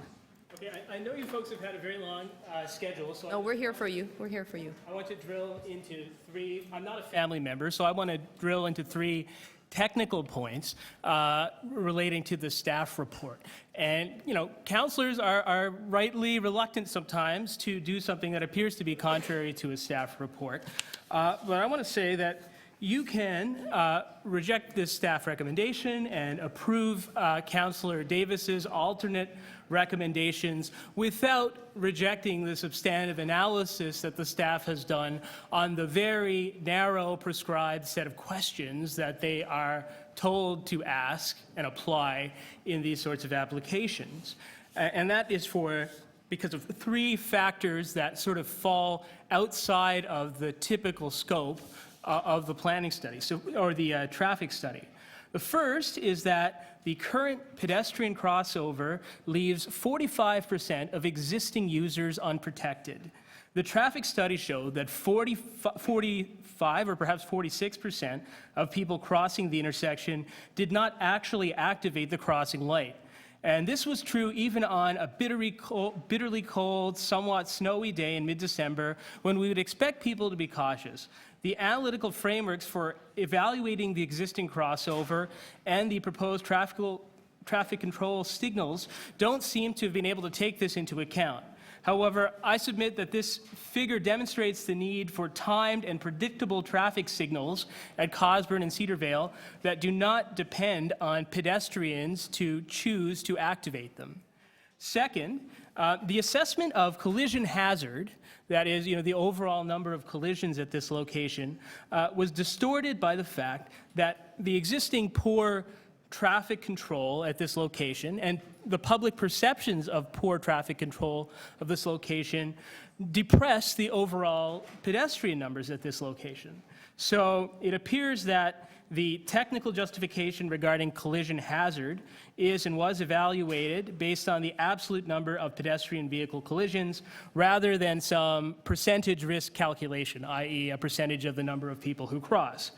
The problem with this approach, frankly, is that road users aren't stupid. Only 18 unaccompanied children were recorded using this crossing because parents worried their children won't be able to cross safely, and those people don't send them to walk to the arena on foot.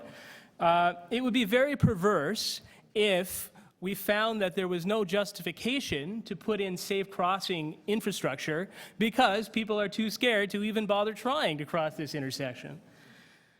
3, the perceived safety and practicality of accessing seniors or children's recreation may be an important driver of decisions about car ownership and thus of motor vehicle traffic volumes in this area. The frameworks that staff were required to apply when assessing this application did not include or even allow for consideration of big picture matters like this. And as a consequence, there was no study as well, why is it that people in the neighborhood conclude that they need to have a car? And because there was no formal study, I put it that what we have to do is rely on our own personal experience. And I can tell you as a parent, with a lot of friends who have parents in this neighborhood, that the straw that breaks the camel's back for a lot of people who would like to be able to get by without owning a car is the difficulty in trying to ferry your kids around safely to school activities in neighborhoods where you don't feel comfortable letting them walk there on their own. And if we can make it so that this is a safe place where kids can walk to their skating lessons or walk to their hockey practices or t-ball matches on their own, then that will help to contribute to the broader aspirations of this neighborhood, which is around increasing pedestrian modal share. So these are very technical things. I don't have the same perspective as the family, obviously, but they're things that matter to me as someone who lives in the neighborhood and sends kids to participate in activities at this location. Thank you very much for your deputation. Are there any questions for the speaker? Okay, seeing none. Thank you, sir. Emily Daigle. Welcome back, Emily. And I will start your clock now. Thank you. Well, as many of you know, I used to live in the East End, and I actually have many friends that live near this park, and I have friends that are visually impaired who walk their service dogs in this park. I'm also one who loves this park because it's pretty accessible. The paths are nice and nice to just lay out in the sun. But I'm going to call for something even bigger than just putting a set of lights in. This intersection and these sidewalks need to be completely rebuilt. And I ask that because if you have walked in this area, or if you have Googled this area or Google Street Viewed, you'll notice that there is no guidelines for people with visual impairments using a white cane. There's a particular piece of the sidewalk corner at the southwest corner where the sewer grate has gone into the ground and created a massive drop. The curb cuts absolutely suck. I'm sorry, I'm going to say it. I've got friends in wheelchairs who've nearly tipped over because of this crosswalk. And this crosswalk is not accessible to the visually impaired. And I even have problems getting to that button in my wheelchair. But my friends who are visually impaired are the most impacted in this area. They live in the Lumsden community, they live near Main Street Station, they live in the buildings around there, and they have no big parks to go walk the dogs. You can't go down into the ravine when you're legally blind because your GPS loses on your phone, you'll lose where you are. So a lot of people with visual impairments use GPS-based guide programs to get around. And the biggest problem is, I've even been hit. Yeah, I've been hit by a car and then by a cyclist. The car was light enough, it didn't really do any damage, but it scared the crap out of me. I'm legally blind as well. So I'm usually out with my white cane when I don't know an area. And, you know, that's the one thing that these street studies and these crossing walk denials don't think about. They don't think about the people with disabilities are out and about more and more each day. And they don't think about people with visual impairments or seniors with visual impairments or seniors with walkers that are disabled. They don't think about that. They don't bring that into account. And I would really like to see this dealt with here and now. And let's make these traffic studies a lot more accessible. And if we need to take it to the Toronto Accessibility Advisory Committee, I think we should. Because it's ridiculous that areas like this are not getting what they desperately need. Thank you. Thank you very much, Emily. Any questions of the speaker? Okay. Thank you, Emily. Are you Blake Richards? Yes. Okay, great. So you're next on the list. Go ahead. You have 5 minutes. So first, I'll just briefly say I'm a resident of the area. I live on 2 Trenton Avenue, and my child attends the elementary school at the corner of Cedarvale and Trenton. I fully support everything said in the previous deputations, but I also want to emphasize my support for motion 25.96. My wife and I did a canvassing of all the residents in the area, and all the residents in the area unanimously support traffic calming measures along this strip of road, despite the fact that the staff recommendation wasn't to do that. However, as has already been stated, the staff did an excellent job of meeting the specific parameters that they were asked to meet and consider. But when you look at this area, it has unique aspects to it that make it an obvious candidate for traffic calming measures. Along Cedarvale, on the east side of it, there is an elementary school, a community center, a swimming pool, a hockey arena, and baseball parks, not to mention a large set of playgrounds, etc.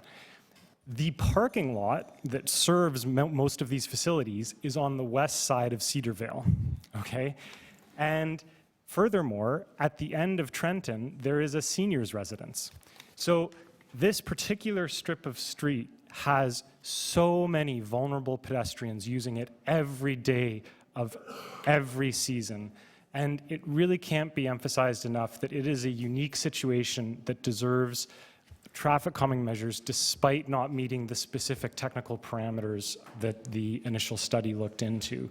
So I ask you to put the safety of the vulnerable users in this area in advance of any technical considerations that the staff were asked to consider, and approve this motion that luckily our councillor, Janet Davis, has put forward. Thank you very much for listening. Okay, thank you very much. Any questions for the speaker? Okay, thank you. If there are no more members of the public who are interested in these matters, item number 95 and 96, we'll bring this into committee.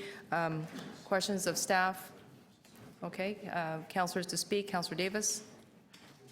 Thank you, Chair. I obviously first want to, as the Chair did, extend my deepest condolences to your family, to Jay's family, for the loss. I didn't know Jay. We had met, but many, many other people knew Jay. And she was an active member of our neighborhood and an active member of the Senior Center, which no one has mentioned to date, in the community center. The intersection of, or this particular little neighborhood is unique, and everyone has mentioned that, in that it has 7 baseball diamonds, soccer fields, a skateboard park, a swimming pool, a school, a childcare center, a community center with a seniors center, and a dog park, all crammed in. It is an incredibly well-used facility, and it is used by all of the residents of East York in Ward 31, all of the residents of East York, because that is where our hockey arena is, and we have very active use of these facilities year-round. I'm not going to parse the technical data. Everyone wants to leave, but you've heard that the technical warrants were not met on the light. The technical warrants weren't met for the traffic calming on Cedarville. The technical warrants were not met on the traffic calming on Trenton, nor the all-way stop at Trenton in front of Parkside School. But I am moving all of those things. And I'm moving all of those things because I believe that, one, it's time we review the warrants, and I'm waiting for that report back that we requested on the warrants.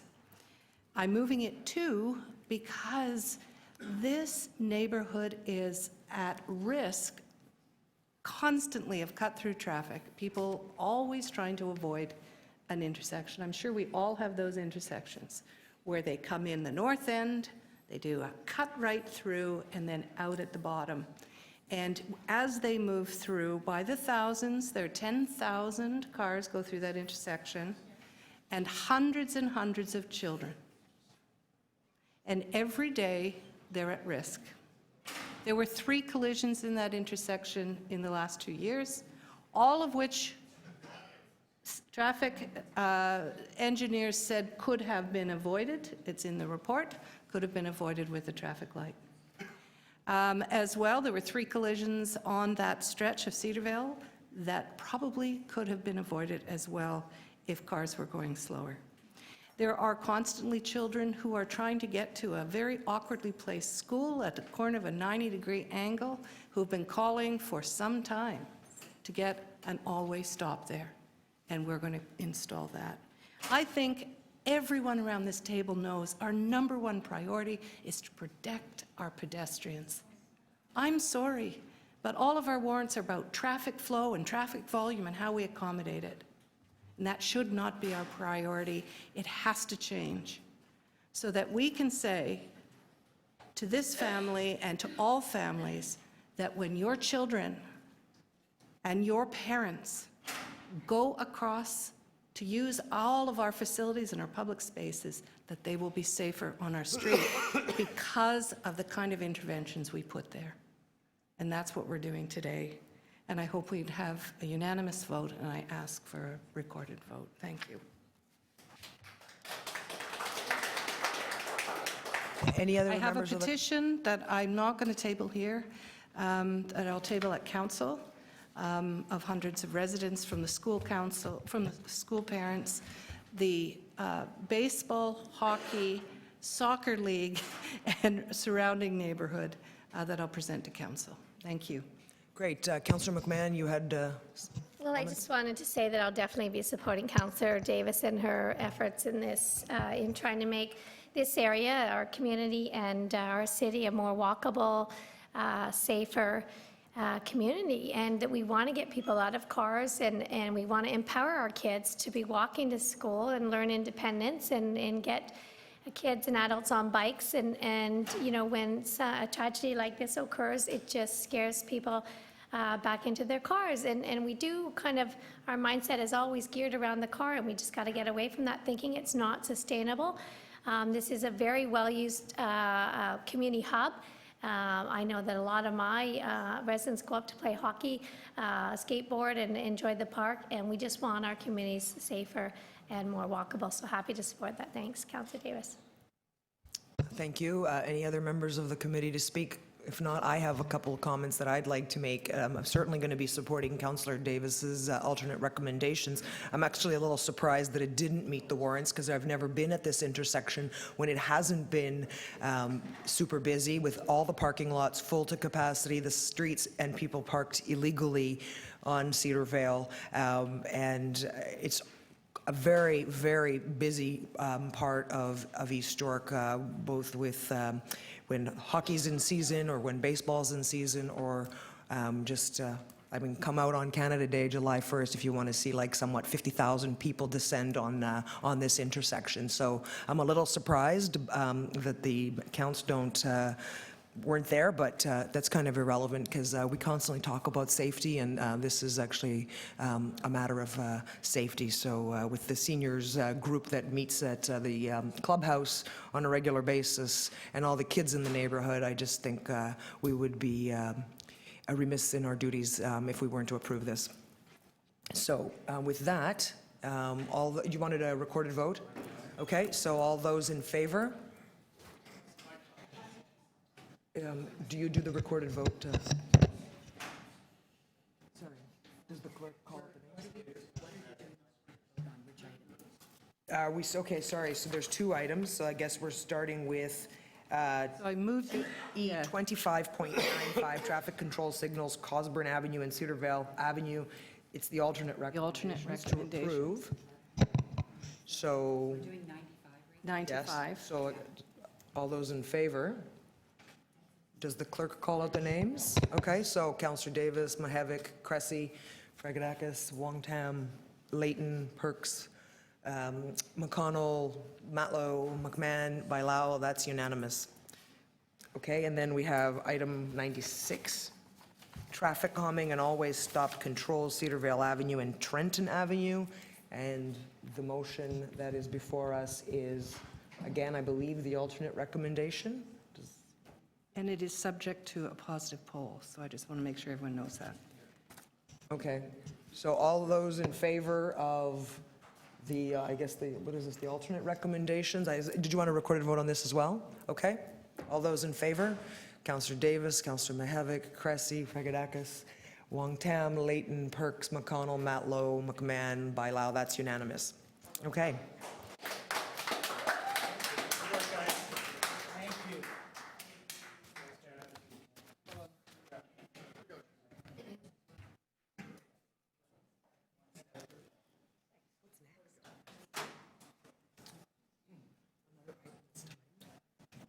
So we're moving to our second item after the timed items, and that is TE 25.55, Bathurst Key Neighborhood Plan Interim Report.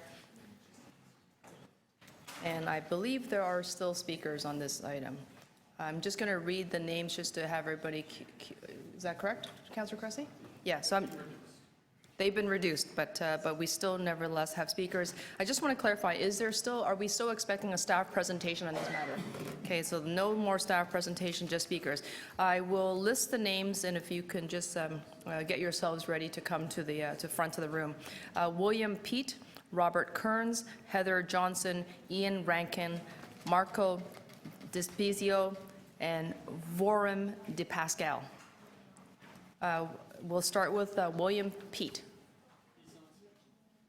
Oh. So there's no William Pete, but I see Robert. Robert?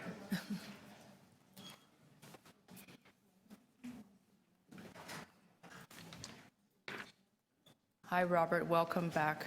Very much. Okay.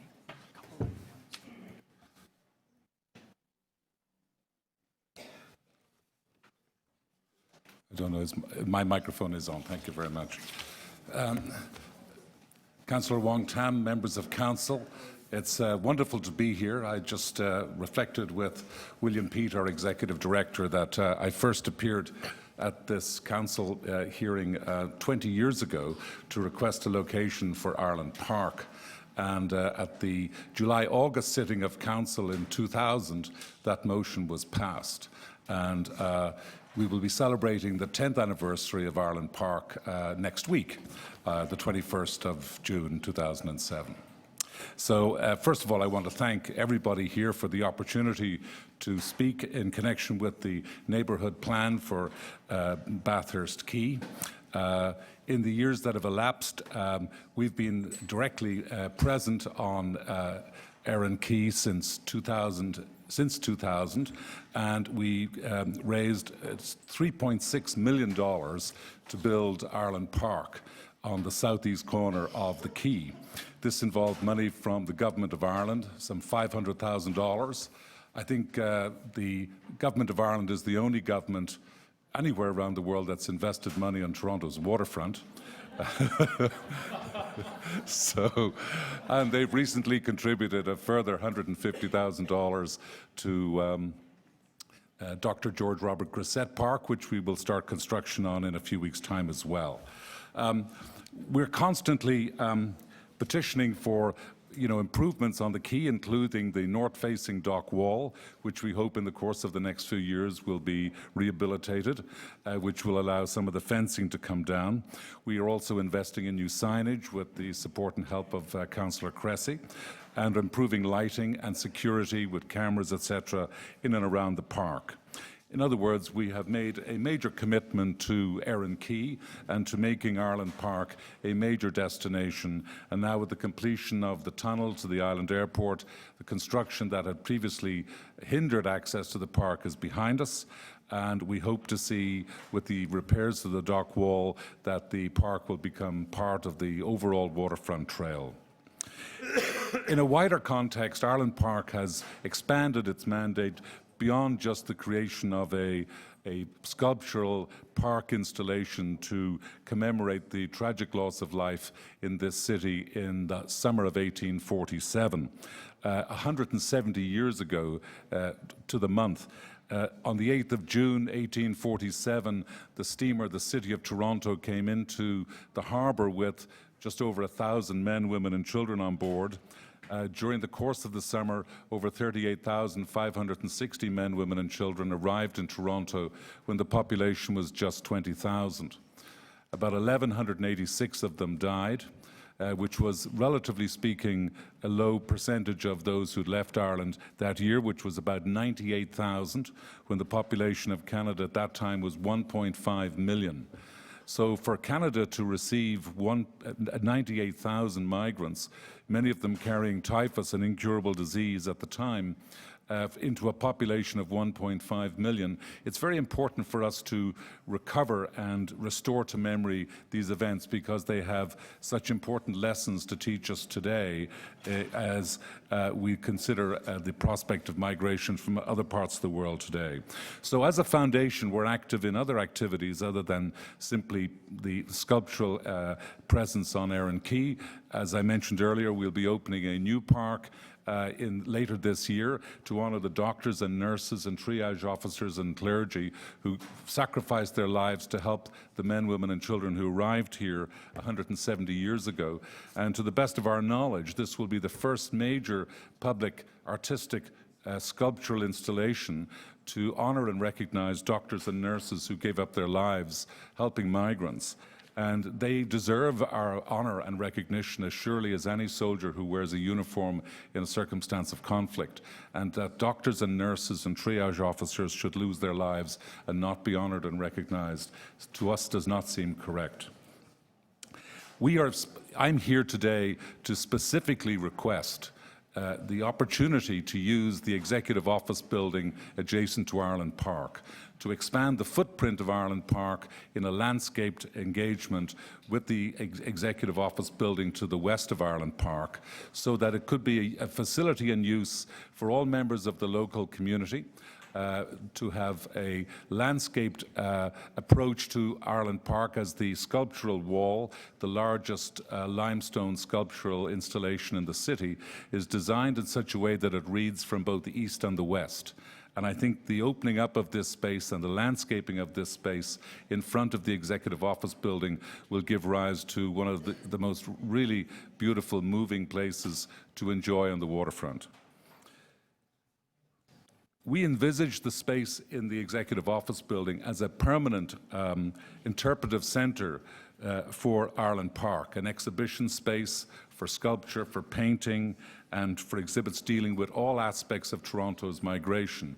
It would have links to Pier 21, it would have links to migration centres like Epic Ireland on the waterfront in Dublin. Yeah, Robert, your time is up, and I just recognize that Councillor Mihevig also has a question for you. If you want to Okay. just finish up your last sentence, and Yes. we will let the councillor ask his question. Very good. I will finish on the sentence that we are big supporters of the neighbourhood plans, and we look forward to working with all members of council and the community to make this part of Toronto's waterfront as pleasurable and enjoyable as possible for everyone. Thank you, Councillor. Thank you. Councillor Mihevig, questions? Thank you. I know that the Irish community has done so much in this fair city of ours. Most recently, and I'm asking this only because you mentioned the long history of the Irish involvement in the various struggles with Irish folk, but also with Toronto as well. Your community has been very active in helping settle Syrian refugees as well. Could you just speak a little bit to that and how that draws on your experience? Well, yes, I'd be very happy to do so. The Irish Prime Minister visited Toronto 3 weeks ago and arrived in perfect Irish weather. It was torrential rainfall at the time. But Irish naval vessels are currently operating in the Mediterranean and have rescued some 15,000 to 18,000 Syrian refugees. Ireland has accepted a number of refugees. I don't know the exact number, but it's quite active in doing so. It has taken inspiration from the manner in which Canada has created this sponsorship program together with government, and I think is embracing that over there as well. So Ireland has a deep and long-lasting DNA of knowledge and awareness of what happens when you've got to leave your country, either by dint of strife and or famine or disease or a combination of all of the above. So we have a very active engagement, Councillor. If you happen to watch or listen to the news about parts of the world where you have famine or strife, very often the people being interviewed, doctors, nurses, and others, are of Irish background. So we're out there in very considerable numbers. Yes, and if I may add, the Irish community in Toronto itself, I know Yes. through my local parish, Holy Rosary, has sponsored several, not one or two or three, but several Yes. several Syrian families, Yes. and brought them to Toronto Yes. on their own dime. Yes, absolutely. Thank you, Councillor. Thank you for that. Thank you. Thank you. Thank you. You have more questions, Councillor McMahon. Well, thank you very much for coming in, Robert. And I just wonder if you could tell me a little bit about your Ireland Park Foundation.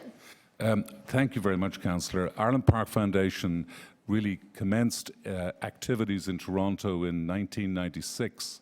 I had the good fortune to meet the sculptor Rowan Gillespie, who created the sculptures that now stand on the waterfront in Dublin. And in fact, I tried to secure those sculptures for Toronto, but they were snapped up by an Irish foundation and donated to the city of Dublin and the people of Ireland. So I asked the sculptor, would he sculpt a new group depicting a rival? And he agreed to do so if I could find a waterfront location. And thanks to the members of council, the southeast corner of Erin Quay was made available. So the foundation was actually incorporated in May 2000, and we received our charitable status in September of 2005. So between 2005 and 2007, we raised the 3.6 million to build and pay for Ireland Park. Yes. So now we're setting out to build Grisette Park, and thanks to Councillor Cressy's good help, we have an 80 by 20 foot last handkerchief of land on the Toronto International Film Festival site, which was the site of the fever sheds, which happened to be 70 by 20 feet in dimensions. And Mayor Bolton actually was responsible for building those fever sheds in that summer. They were fully open-sided. They simply provided shelter from wind and rain and sunshine for the famine migrants who were suffering from typhus. Amazing, thank you. Thank you. Thank you very much. You have one more question. Councillor Cressy.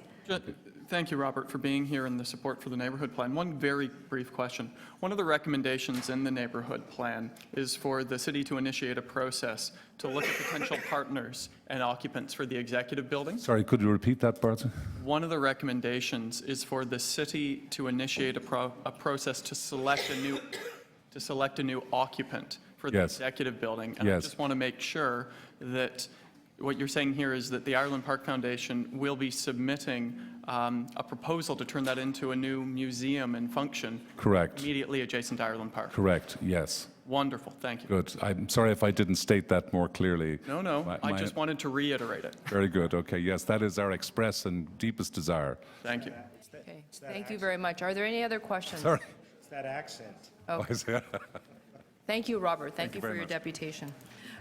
We also have Heather Johnson, who is the chair of the Bathurst Quay Neighborhood Association, and I believe there are a lot of people joining you. You've got a chorus.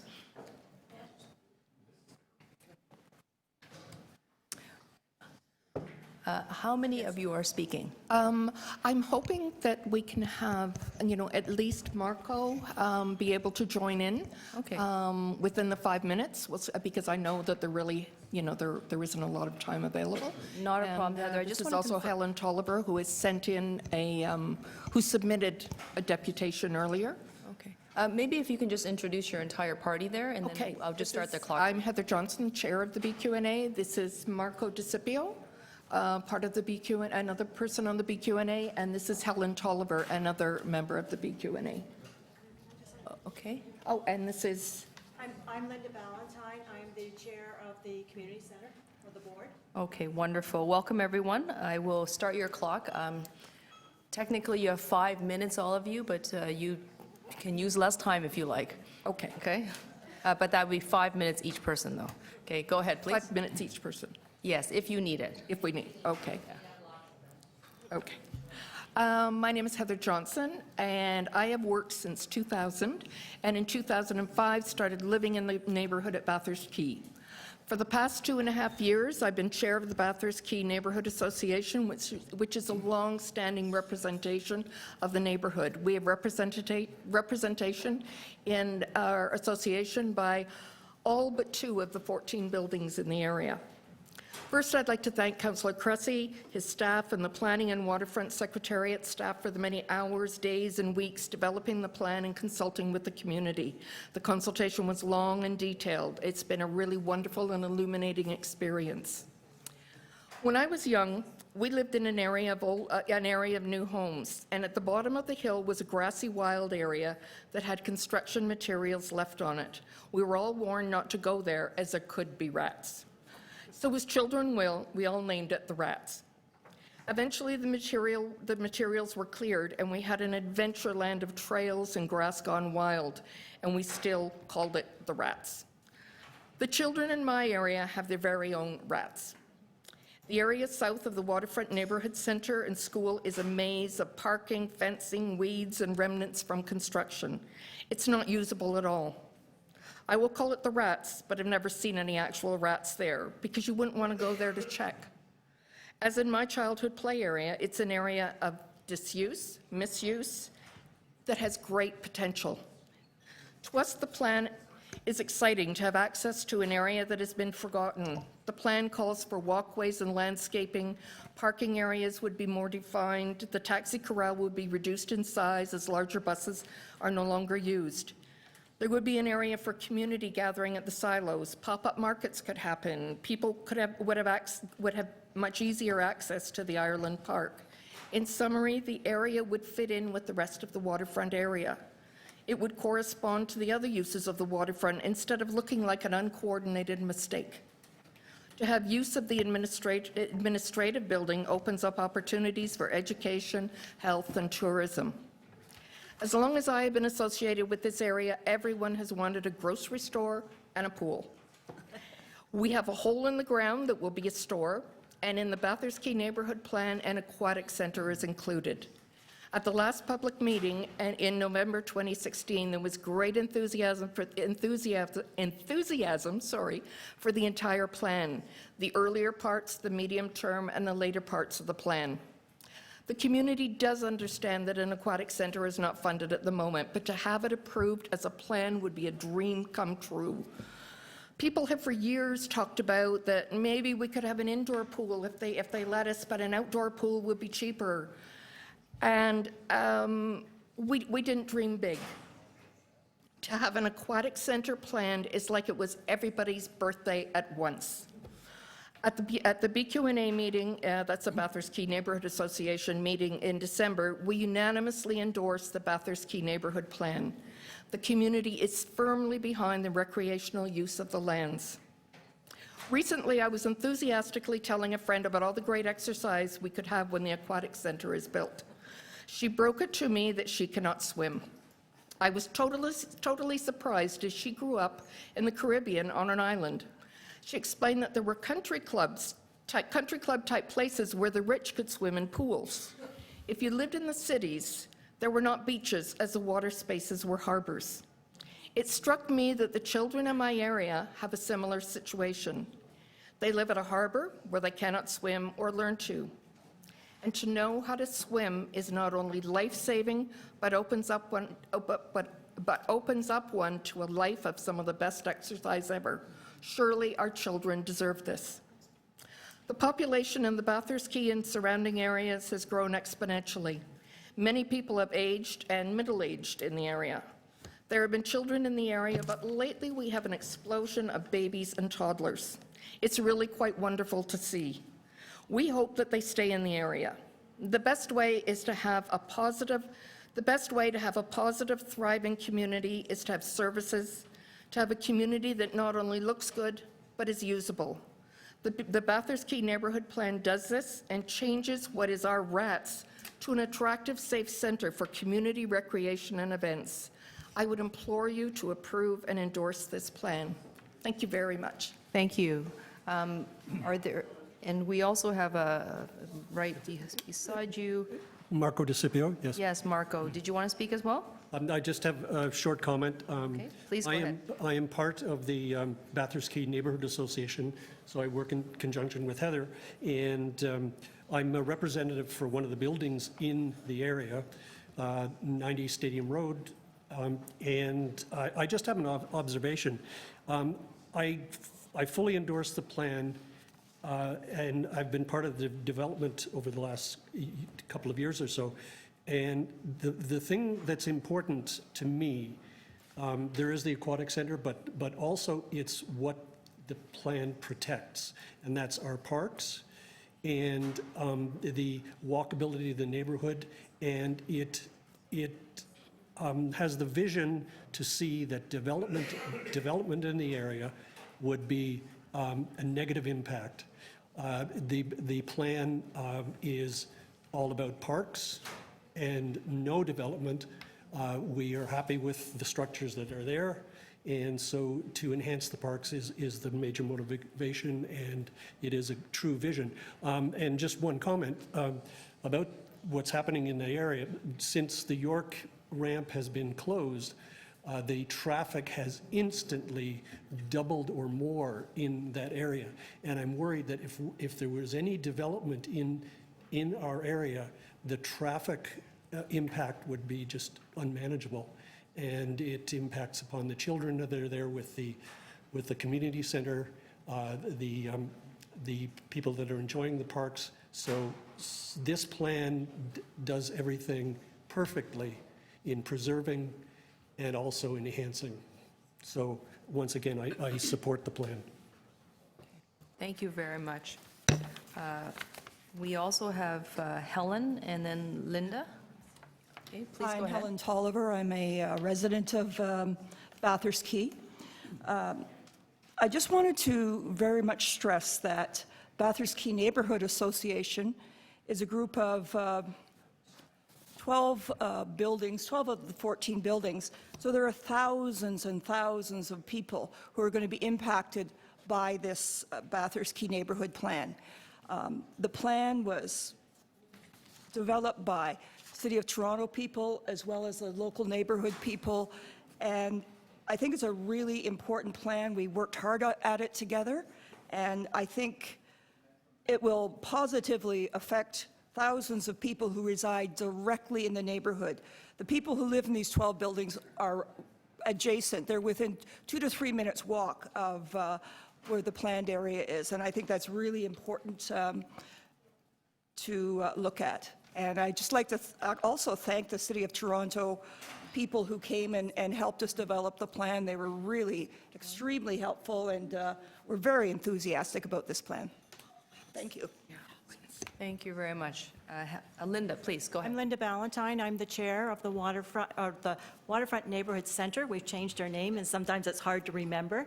I fully support, we're in partnership with the Bathurst Street, the BQ&A, and we have an excellent relationship and really want to support the community. On a side note, I don't know if anybody was aware, but we originally had a pool planned in 1991 when we were building the community center. So there's always been plans that the washrooms and the facilities were built, but we have no pool. And really, if people understood that our membership to the community center is 3,379 members, we have a huge population that would definitely benefit and would appreciate the changes to make it a little bit more user-friendly for the community, right? Okay, thank you. Linda, thank you very much, and thank you all of you for your deputation. Are there any questions of the deputants at the moment? Okay, thank you. We also... All right. Okay. We still have more deputants. Ian Rankin.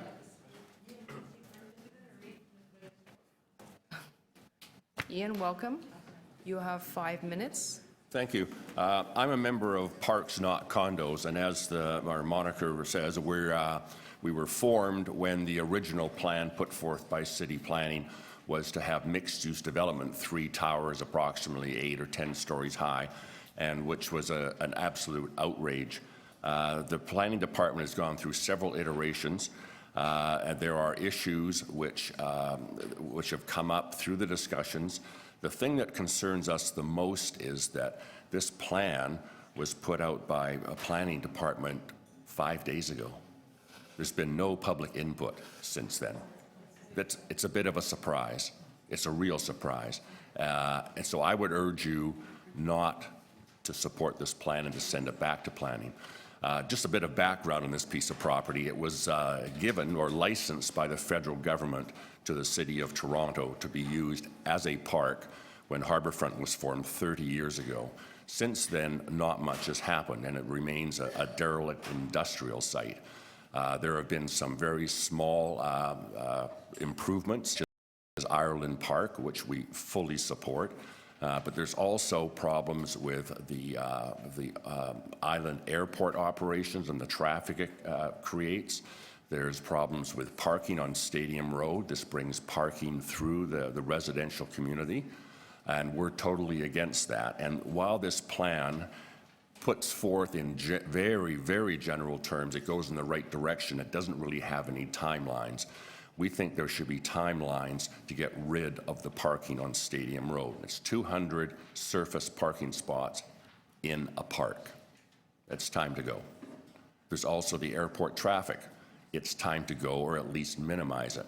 We don't necessarily like the airport, but we realize it's a reality and we have to deal with it. So we're a very practical, pragmatic group. We support the community center and we support the pool that was originally planned for it, and that should be attached to the community center as soon as possible. But the timing of this is inappropriate. 5 days for a report like this on a major piece of property in the waterfront, it's inappropriate. There should be more community input into it. So I would urge you to vote against this and send it back to planning, particularly for the transportation study. When asked about what are you going to do if, I think Councillor Cressy has some ideas to make another distillery district or evergreen brickworks, and when asked about what are you going to do with the traffic it's going to create, the planner said, well, we'll just have adaptive or other forms of transportation. But to our knowledge, the TTC has not been included in this discussion, nor is the Toronto Parking Authority. So it's, while the plan is nice and it says all the right words, it doesn't really do anything. So on that basis, we would appreciate it if you reject this and send it back to planning for a full public consultation. Okay, thank you very much, questions? Ian. Are there... Okay, Councillor McConnell has questions for you. Councillor, go ahead, please. So the first question, do you think that that's unusual that you would have a printing date that is on the Friday before the meeting? Yes? It is not.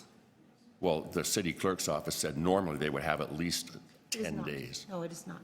The second thing is that I was just wondering, you came, so your residents association came before you, and is your condominium part of your residents association? No. Oh, okay. Are you one of the two buildings that are not? No, I live on Toronto Island. It's waterfront.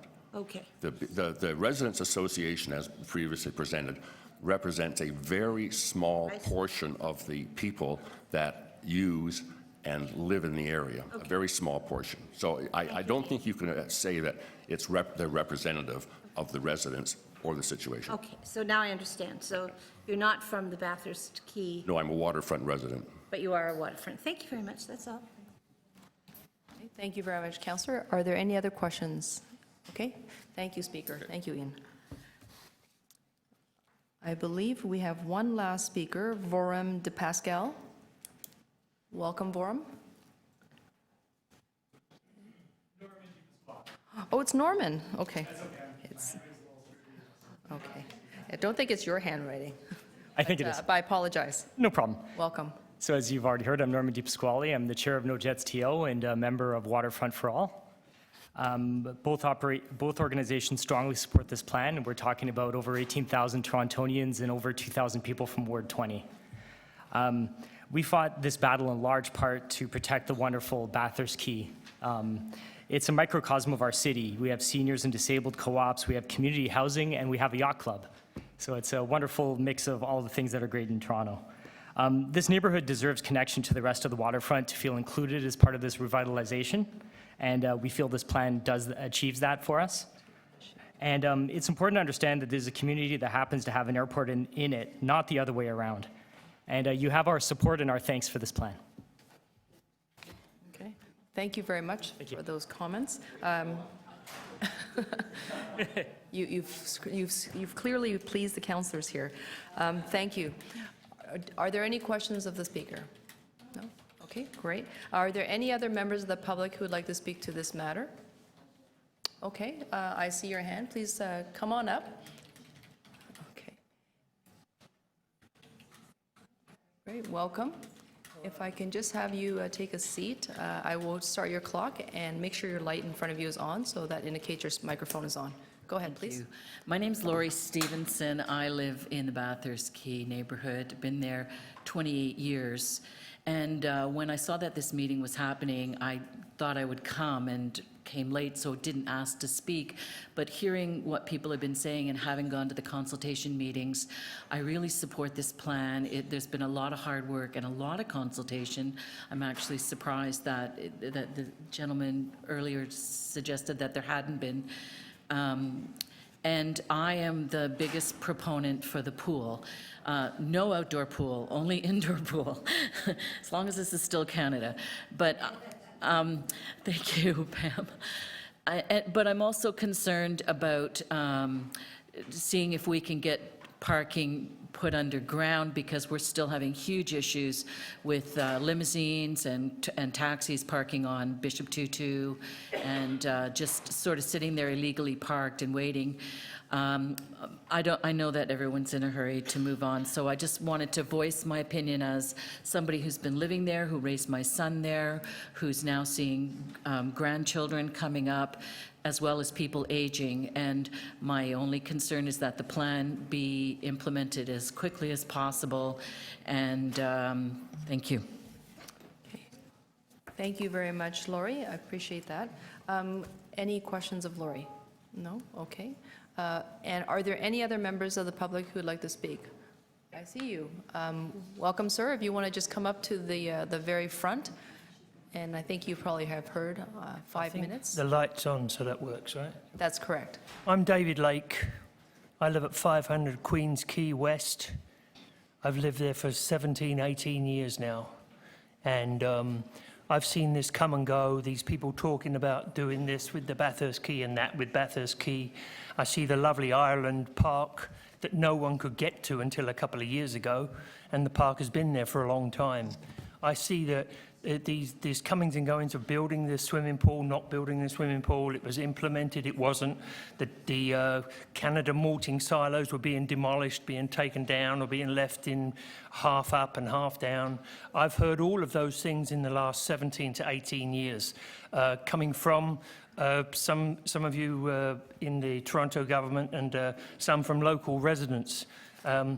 I do feel that the residents in the condominiums in the area, and I think there's got to be about 7, maybe even more than that, in the immediate area around Bathurst Quay, are not represented today.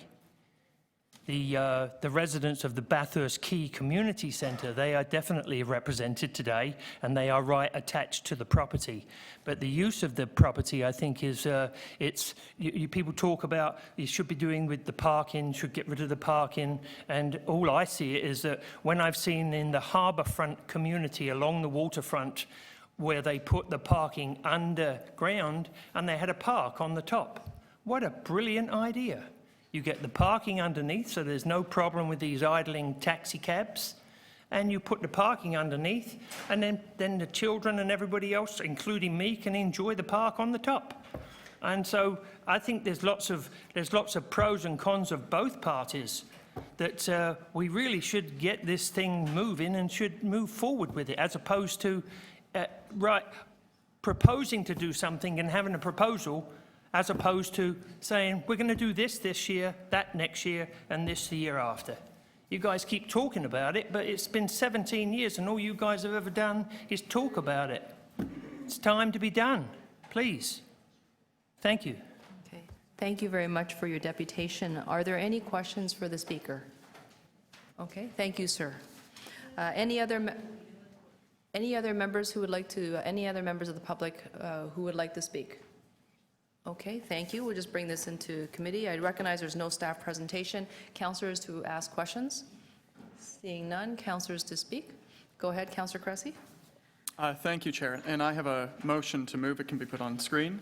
And the motion does a couple things. One, it's to elevate the status of Waterfront Toronto as part of the next steps for implementation, to ensure there's consultation with the local councillor at all times, to ensure that next steps explicitly include community consultation, including surface level improvements on Marina Quay, to ensure that the process for selecting the occupant for the executive building is in support of the neighbourhood plan. In other words, that we don't end up with it being used as a storage facility for municipal road salt or something. Rather, in support of the arts and culture and museum purposes the plan talks about, and a timeline for when the facilities master plan is completed. So that motion is moved. Let me just begin. Many of my colleagues around the table have discussed the Bathurst Quay neighbourhood for decades. Councillor Davis was just saying, wasn't there going to be a museum there or a metronome? You're right, over many years there have been many ideas.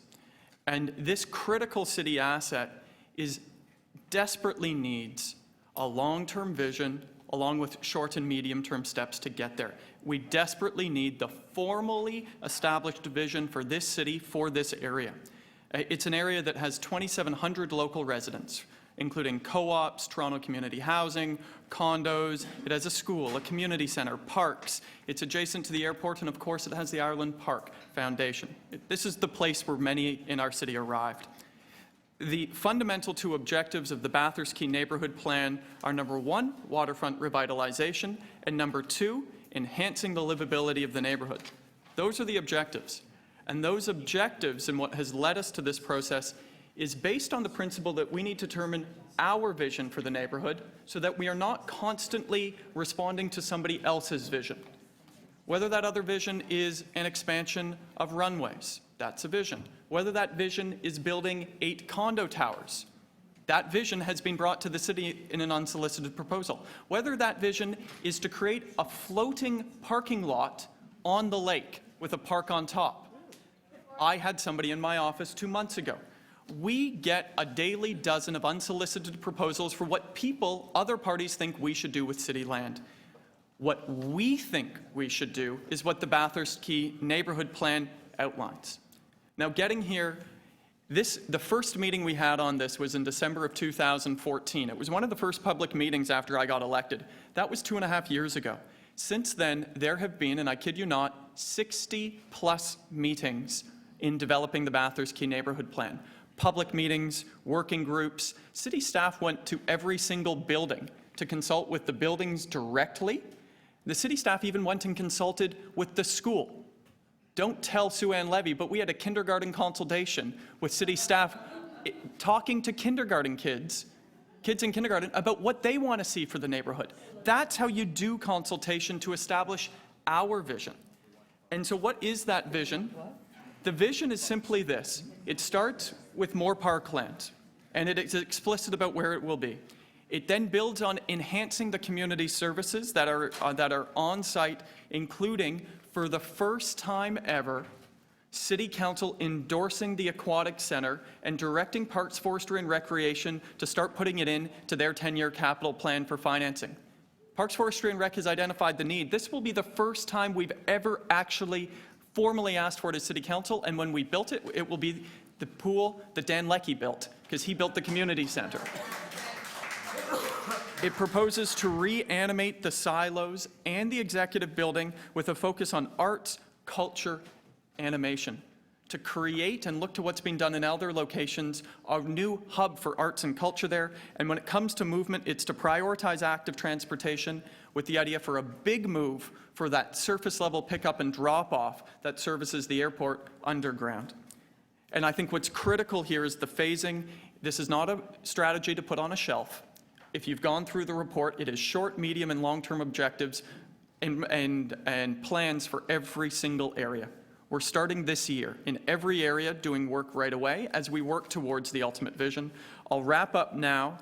First of all, simply to say to the local residents and stakeholders, a huge thank you to rolling up their sleeves and going to work on this. When we started this plan was in 2014, we were still fighting a JETS proposal. We had our backs up collectively because we were used to fighting off those proposals from others. We then turned our focus to 2.5 years together to say, what do we want? And our community, led by the Bathurst Quay Neighbourhood Association, the community centre, the school, and our local residents, they came together to determine this plan. But our city staff, when I said there were more than 60 meetings, we had city staff at every single one of those, across departments, from the Waterfront Secretariat to City Planning and Transportation and the TTC and others. So I want to do a huge thank you to both of them. I'll close with the final word in my 13 seconds to say this has been a hard file for me personally. There are bus shelter advertisements and picketers at meetings saying that I'm trying to sell parkland, which couldn't be further from the truth. In fact, as the local neighborhood who developed this plan knows, this is a plan to enhance and protect parkland. Now our task is to get on with the job of actually building it. Thank you very much. Okay, thank you very much, Councillor Cressy. Councillor McConnell to speak. Thank you very much, and I think that Councillor Cressy forgot to thank himself, and I wanted to do that. You know, it's a very difficult situation because a lot of this waterfront area is divided up amongst us, and he's worked really hard with my office and our offices together to try and put the pieces of this mosaic together. And I just wanted to spend a minute thinking about how this is all going to come together. Because the Jack Layton Ferry Docks Terminal, and certainly Councillor Cressy has said that he wants to engage Waterfront Toronto in that, and I think that's really, really important. That was one of the first things that we did. We have excellent city staff, but I think we need to also stitch all of this together. So the Jack Layton Ferry Docks Terminal has a big master plan, and we're doing it exactly the same way. We're taking off bite-sized pieces. We did the installation of the bike sculpture, and then now we're doing the entranceway, and that'll be done this year. We're also starting the master planning of the islands to look at how can we use the islands around the weather, around the year, and all around the islands. How can we get people to enjoy different places of them? How can we make sure that Hanlon's Point, for example, where we may have, we're hoping, well, if we get it out of water, right? We're hoping at Hanlon's to begin to have the original airport, whatever we call it, terminal, which is historical, is probably going to be utilized as an events place. So people are going to be able to come. They're going to be able to come to Bathurst Quay. They're going to be able to live in the neighborhood of Bathurst Quay, but they're also going to be able to be a tourist around Bathurst Quay. They're going to be able to move seamlessly, whether they're a resident or whether they're someone from away, to come down and enjoy getting on the ferry, enjoy the opportunities for the creative children's playground and the beautiful view and all of those pieces. Get on the ferry and go to the islands, are really our jewel, our most amazing of our parks, and be able to do that with not a lot of cost, but to be able to do that, to enjoy family days and to be able to bring up children in a neighborhood like this, but also to be able to welcome other children. So I just wanted to spend that moment to explain that this is a very, very important part. And today I was at the West Don Lands, and we were opening, as you could hear, well, we weren't opening, we were saying we were going to build the Rakai Center. And if you think that these things happen overnight, then look at the West Don Lands. The West Don Lands, I was at the charrette, and Barbara Hall was the mayor. Who would have thunk? And June Rollins was there today, quite sick, but she's living in the Rakai Center. You know, these things come around, but they take a lot of time, and they take a lot of planning. And one of the ways that you do that in the public is to plan first. Have a plan first, and then begin to put public monies towards it and to collect other private monies that will help as well. In the private sector, it's different. They decide what they want to do, and they have some money, 100 million, what are they going to do with it?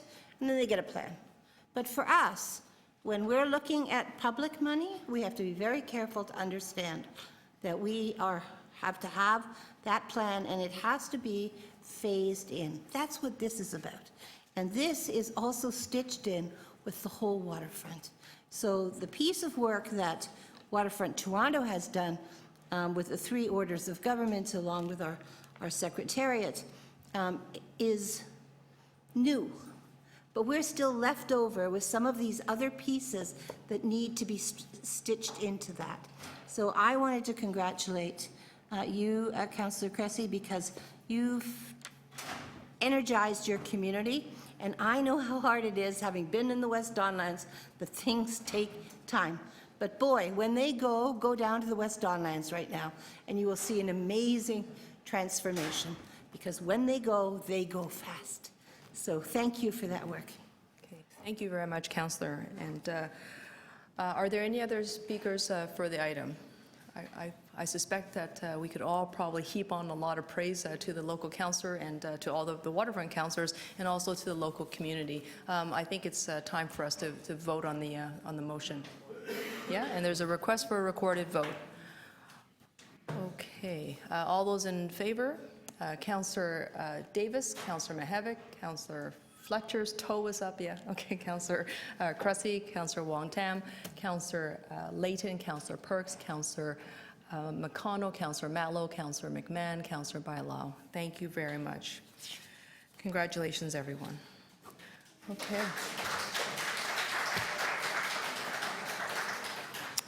Okay, so we're heading into the big item known as TE 25.108, bringing Laneway Suites to Toronto and East York District. But before we begin the long list of speakers, I would like to actually try to clear some of the agenda items. And I appreciate all the hand gestures, but we were getting there, just so you know.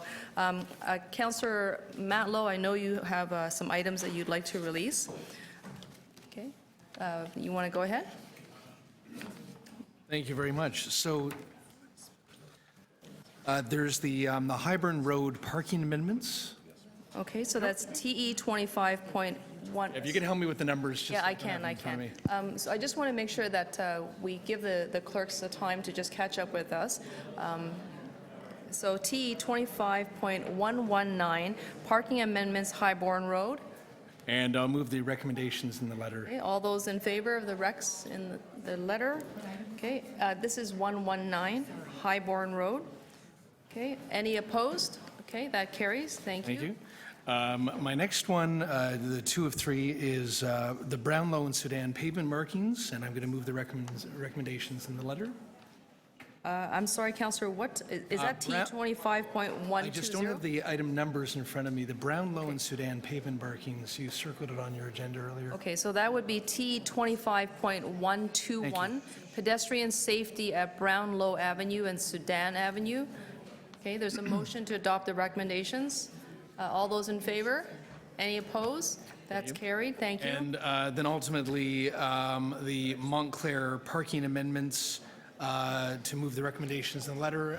For Councillor Mihevc's attention, that's one parking spot that's prohibiting access and egress from a Okay, just for the clarity. My Montclair, not yours. Sorry, just I for. know you're interested in those. Yeah. For the record of anyone, for those who are following on the agenda, and also for clerk, this is item number TE 25.122, parking amendments, Montclair Avenue. Motion is before us. All those in favor? Any opposed?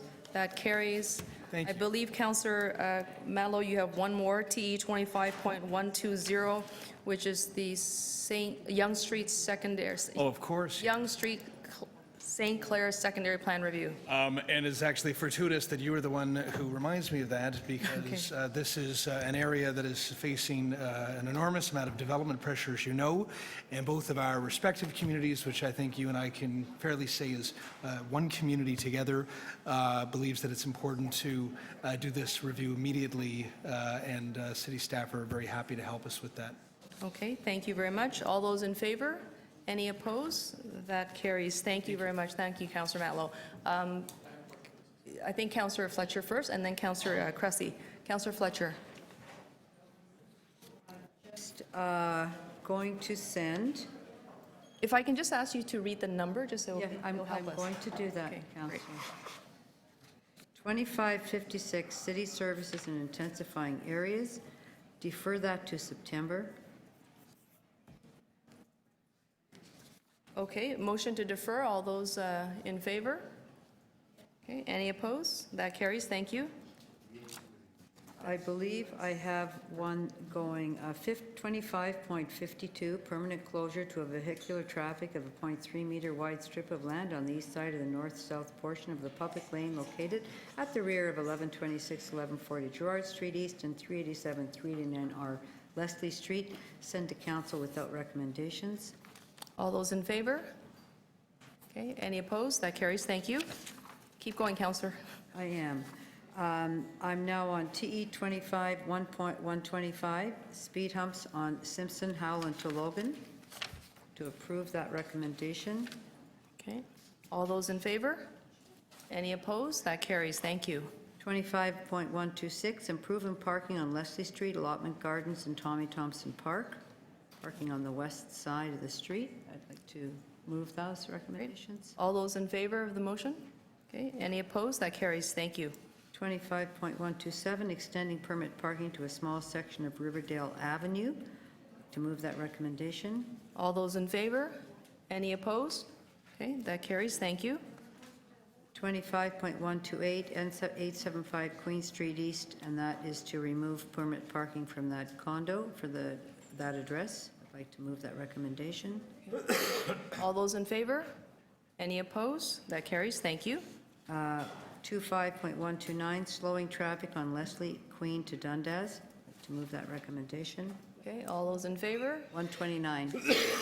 Any opposed? Okay, that carries, thank you.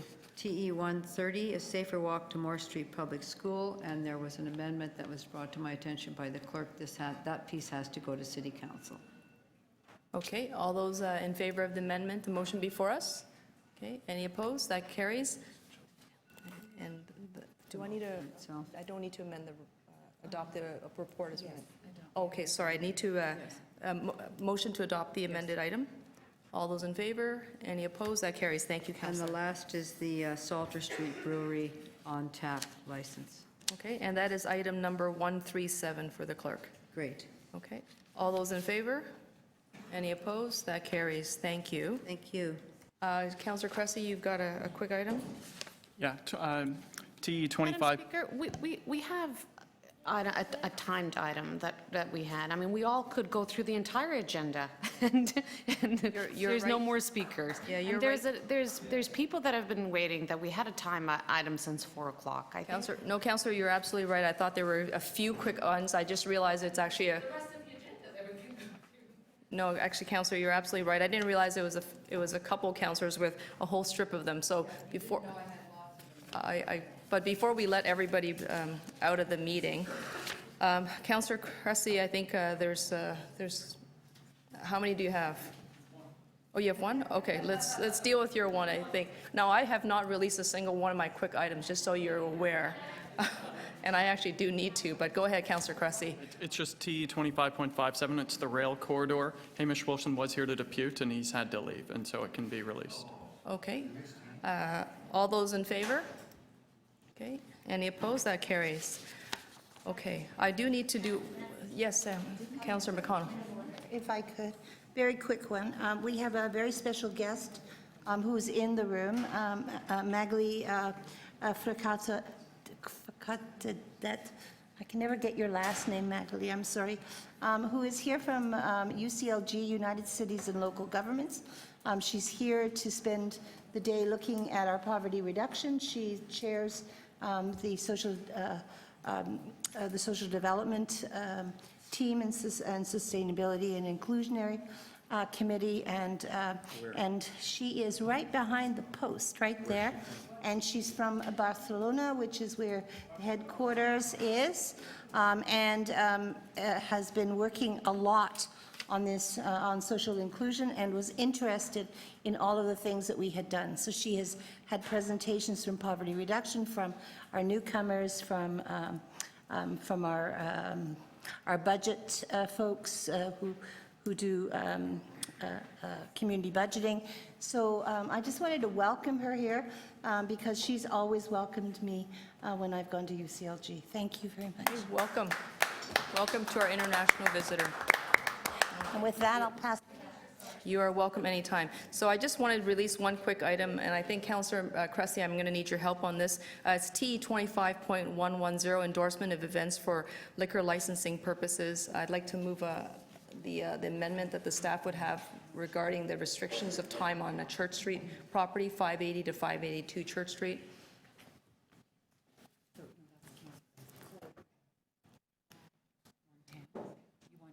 I'd like to move mine first. Okay. And then Councillor Cressy, you would have one, then we would move the package as amended. I have one if it can be put up, and then there it is. Okay, all those in favor? Any opposed? That carries. Thank you. And then Councillor Cressy, go ahead. All right, and there's mine as well for Nuit Blanche, which I'm happy to move. Okay, all those in favor? Any opposed? That carries. Item as amended. This is the party clause. All those in favor? Any opposed? Party continues this summer. That carries. In your ward. Okay. We are heading right back to the laneway items. I appreciate everyone's patience. This is a very special meeting. We have 141 items on the agenda. The record for Toronto East Shore Community Council is 144. So we're almost. So, Councillor Fletcher, you have a challenge. Go ahead. I would like to call our first speaker for this particular item, and it's a very exciting matter. So I'm going to be calling Michelle German from Evergreen, as well as Craig Race from Lanescape. I recognize that you'll be coming up together.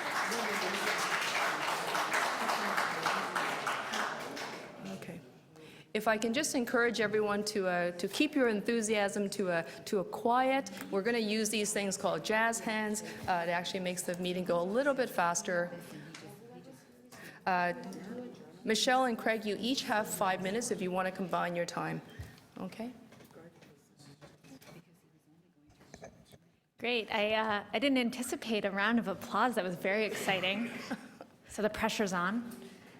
While Craig gets set up, I just want to thank the Community Council for hearing us today and for working with us as we developed the report and the leadership of Councillor McMahon and Councillor Bialow to really lead on this file and figure out what laneway suites in Toronto looks like.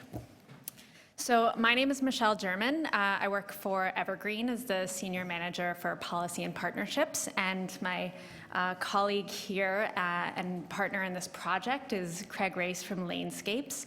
I'll give the first part of the presentation, and then I'll pass it over to Craig, and if you have any questions, we're happy to discuss.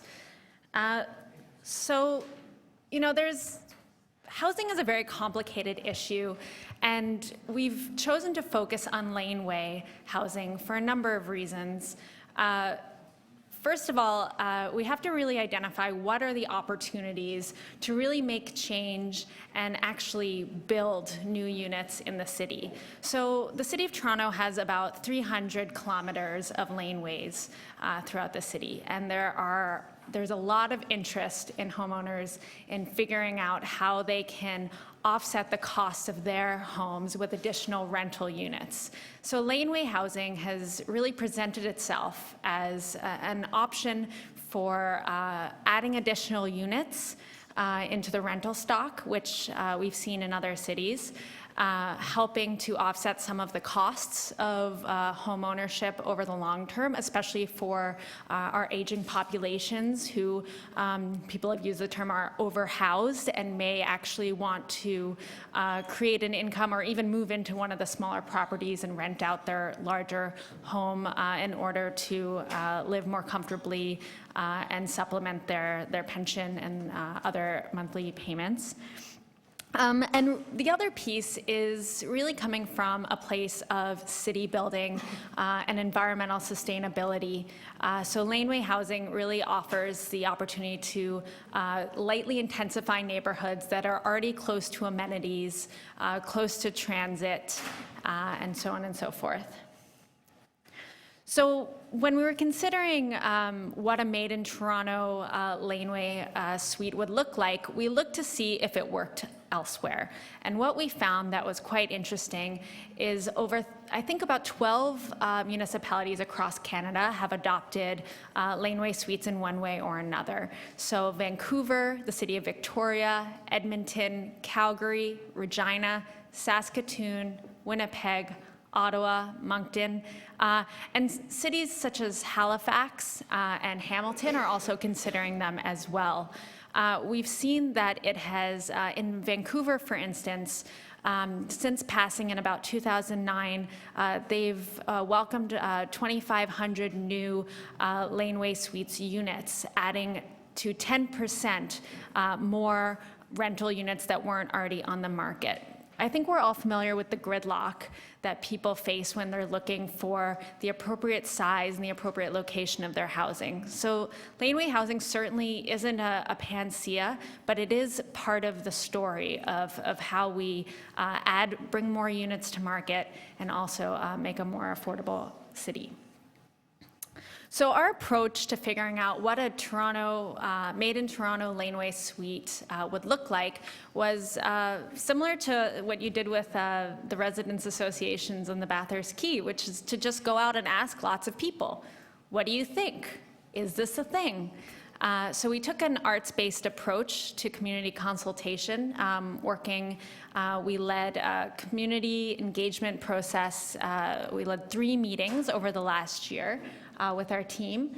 We had over 400 people, just regular residents, show up to talk to us, to tell us what excited them about laneway suites, what made them nervous. And together we discussed how we could address all of those things and develop an approach that would work for them. In addition, we had an online survey where 2,600 people took the time to fill out a pretty lengthy survey telling us what they thought should be included in guidelines for the City of Toronto.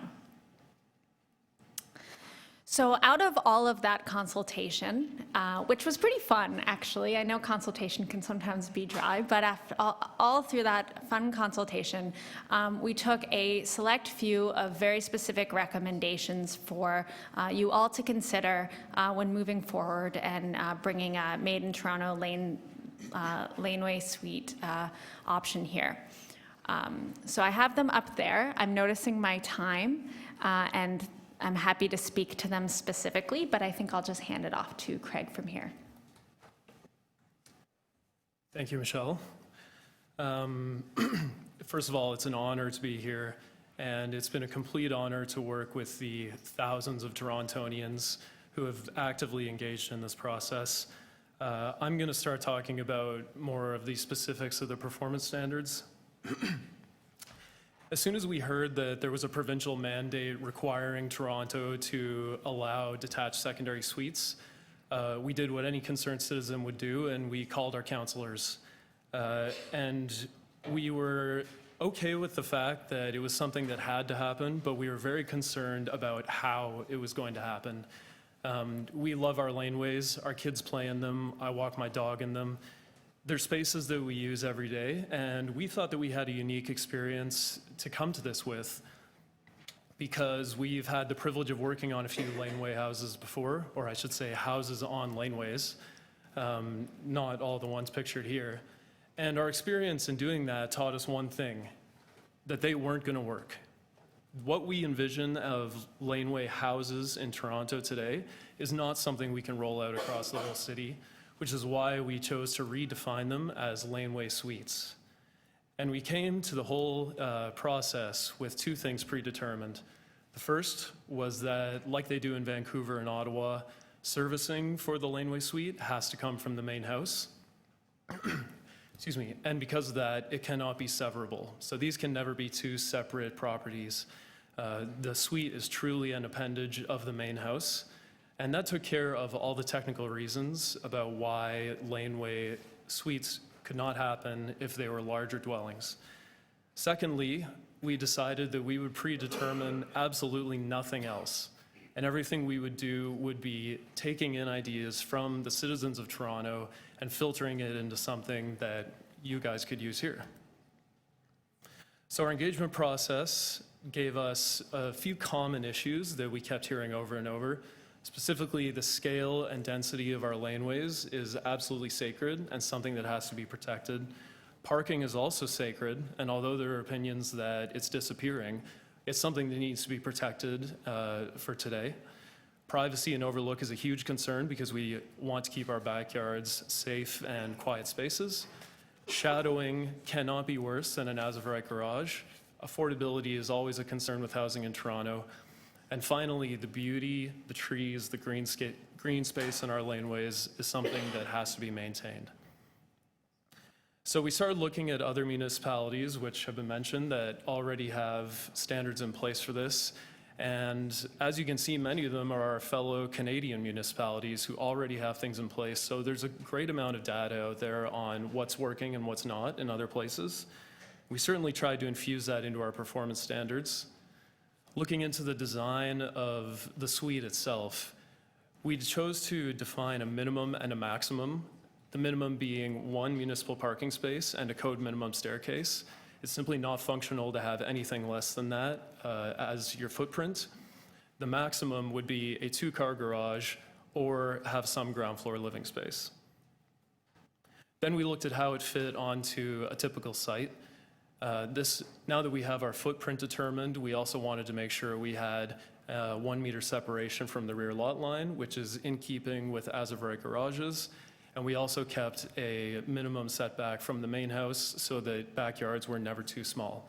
And again, it's important to note that the footprint permitted for a laneway suite does not ever exceed what's permitted for an as-of-right garage.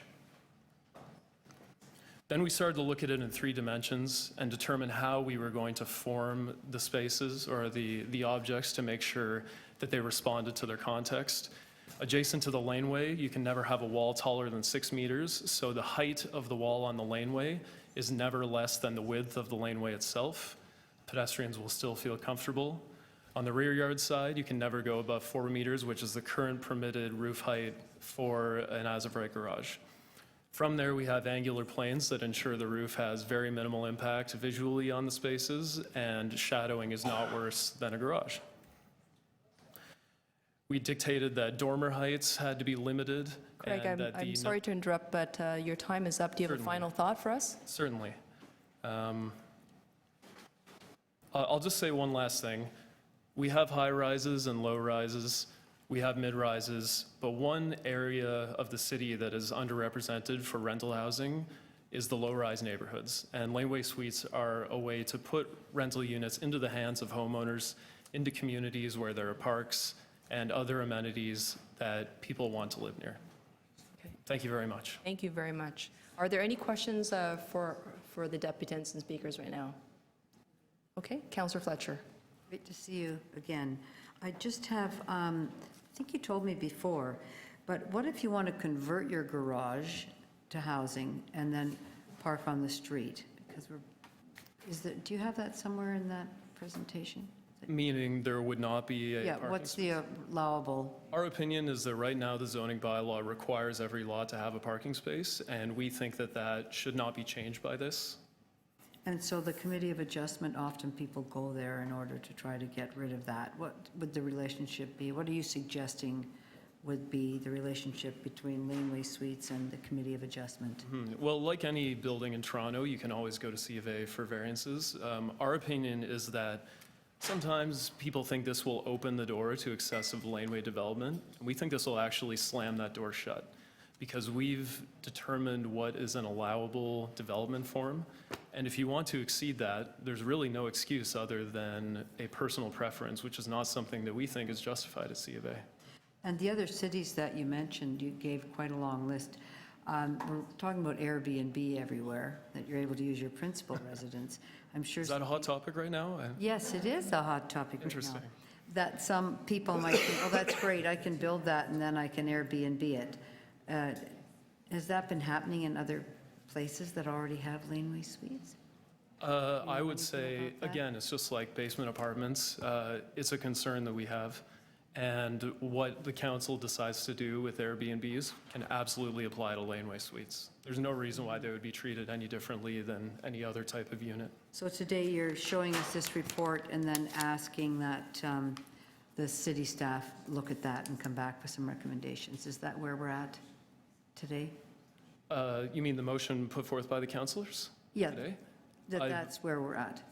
They're telling me yes. Okay, and this is a really great project. It's a great, well, it's a great model. So how did you fund your project? How did you come to put this all together and do all the drawings and everything else? Through Evergreen? Yeah, so Evergreen has the mandate to work with others to help cities to flourish, and one of our projects has been the GTA Housing Action Lab, which is a multi-stakeholder collaborative, so developers, non-for-profit, academics, city staff coming together to address a whole bunch of issues. And one of the issues we have been working to address is how do we intensify communities? So through that funding and through that project is how we came to partner here. Yeah, our And work is so that far is provincial entirely. funding, federal funding, private funding? It's a mixture of provincial funding and foundational funding, as well as some from social enterprise of our organization. Great, thank you. Thank you very much. I believe Councillor Fragedakis is next, and then Councillor Mihevik. Sorry, I just wanted to go back to the line of questioning from Councillor Fletcher in terms of what you're proposing as laneway suites and with the parking that is a requirement on site behind the front wall of the house, which actually and oftentimes either puts it in a driveway, in a garage in the back. So you're saying that the garage it would be like a two-story garage. Is that what you're saying? I don't like to call it 2 stories because of the angular planes. Call it 1.5. Okay, are you aware that there are height restrictions for garages that need to be maintained? Certainly, the 4-meter requirement is how we came up with the wall height for the rear yards. On the laneway, it would exceed that. It sounds like what you're describing, though, is that there's some lots that it's just not going to work with. And there are other lots where there's going to be room for parking and for a laneway suite. And so I think that what we're proposing is that where it's appropriate and where there's enough room to maintain what's needed or recommended in the zoning. Just good from my own interactions, and I'll be asking questions of staff because there are very specific requirements for the height of garages that are at the rear of properties. And if you're going to leave the garage on the ground, the parking on site, and you're building above, you're actually potentially driving up the height of the garage, which requires variance from the Committee of Adjustment, as does if you convert the space at the ground to remove the parking requirement on site, also requires a variance from the Committee of Adjustments. I'm just trying to understand where this is going. Well, our hope is that the bylaws would change to permit laneway suites as of right. We don't want to see people go to the Committee of Adjustment. So you are interested in actually allowing for greater height on the garages in the laneways, is that correct? On the laneway side, yes. Okay, thank you. Thank you very much, Councillor. Councillor Mihevik.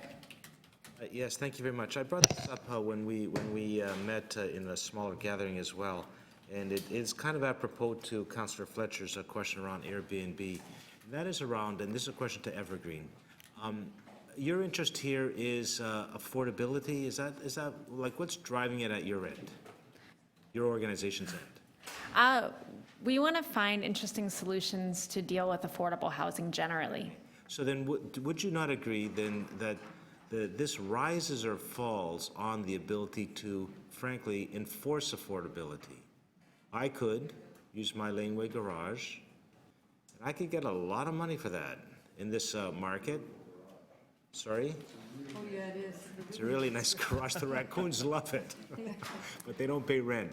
So, do you have any suggestions around excuse me, the affordability issue and how we ensure that when someone actually builds on a laneway or builds in someone's backyard that has impact on others, that the payoff for the city is, frankly, affordability, a rate of having affordable units out there is increased. That's the payoff. So, I mean, affordability, in my opinion, is very, very complicated. And I think what you're asking is how do we make sure these units are rented at affordable rates? Is that the question? Or are, Yes, yes. so, That's the first question. That's the first question. yeah, supply and demand, okay. Lots of supply, prices go Okay. Well, so is your answer then, because frankly, respectfully, Well, I can make an answer, or you can, yeah. no, well, okay, go ahead. Okay, so I would say that my answer, based on my understanding of affordability, is that laneway suites will make it more affordable for sure for people who own the homes and are looking for additional income to help pay for everything, just like any rental unit as part of a home. So it's like having a basement suite, except in my backyard. In terms of what we can do to ensure that these rental units are affordable, I think that, quite honestly, we probably can't. However, with the Fair Housing Act that was just introduced, rent control will apply to these units. So as soon as they go on the market, the rents will not be able to be raised to anything once they're on the market. And I would imagine that most people would put them on the market at something that they can actually get rented out for. Have you thought through, like there's a supply-demand thing, that's one way. Frankly, that hasn't really worked in Toronto right now. All that's been built is high-end units. Do you think that the city should, in this process, be considering another level of, frankly, enforcing affordability? So in other words, you cannot build a laneway unit unless you actually are, I don't know, just for the sake of argument, 75% of CMHC average. So I think that this is a kind of a small fish in the affordability pond. I think that, like Vancouver, we may see a couple thousand new rental units, and that will make a dent in a specific part of the rental suites that are available, which is a big problem. I think if we're looking at mandating affordability, we should probably be talking about bigger fish, so larger scale developments where we can actually have a lot more leverage. Let's say 10% of a new high-rise building. I think that in this case, the biggest impact I've seen here is we've been able to capture people's imagination and engage them about affordable housing. So laneway housing is certainly not going to fix. Yeah, we of these, like to say that this is another tool in the toolbox to addressing the issue. Part of my personal interest in this is I bought a house 3 years ago, and I would not have been able to have afforded it if I couldn't have put a basement apartment into it to help pay for my mortgage. And this is another option I would have to be able to afford my house. Okay, thank you. Yeah, thank you. Thank you very much. I don't think we'll be able to go to a second round of questions, Councillor. There probably might be another speaker that could probably spark your question again. Councillor Bailao, did you have questions? Okay, Councillor Bailao. Just a couple of questions. I just want to make sure that with Evergreen Brickworks, actually, this was not the first time that you were tapping into the laneway house. You actually partnered with Pembina as well before and produced a report that actually sparked a lot of the conversation between all of us on laneway housing. Is that correct? Yeah, that's correct. We made a report in 2013 called Make Way for Laneway, and it was authored in partnership with the Ontario Home Builders Association and the Pembina Institute. Okay. And I just want to go back to this, the reason why we also want it as a rental stock. So one of the reasons that we want to maintain it as rental, aside from the technical issues, is a lot that we heard of was the multi-generational aspect of it. The parents that really are looking forward to maybe being able to have an apartment for their kids, or the person that actually wouldn't mind having their kids now moving into the big house and so on. Is that correct? Certainly. Aging in place, multi-generational housing, making sure your kids have somewhere to live and caretakers have somewhere to live.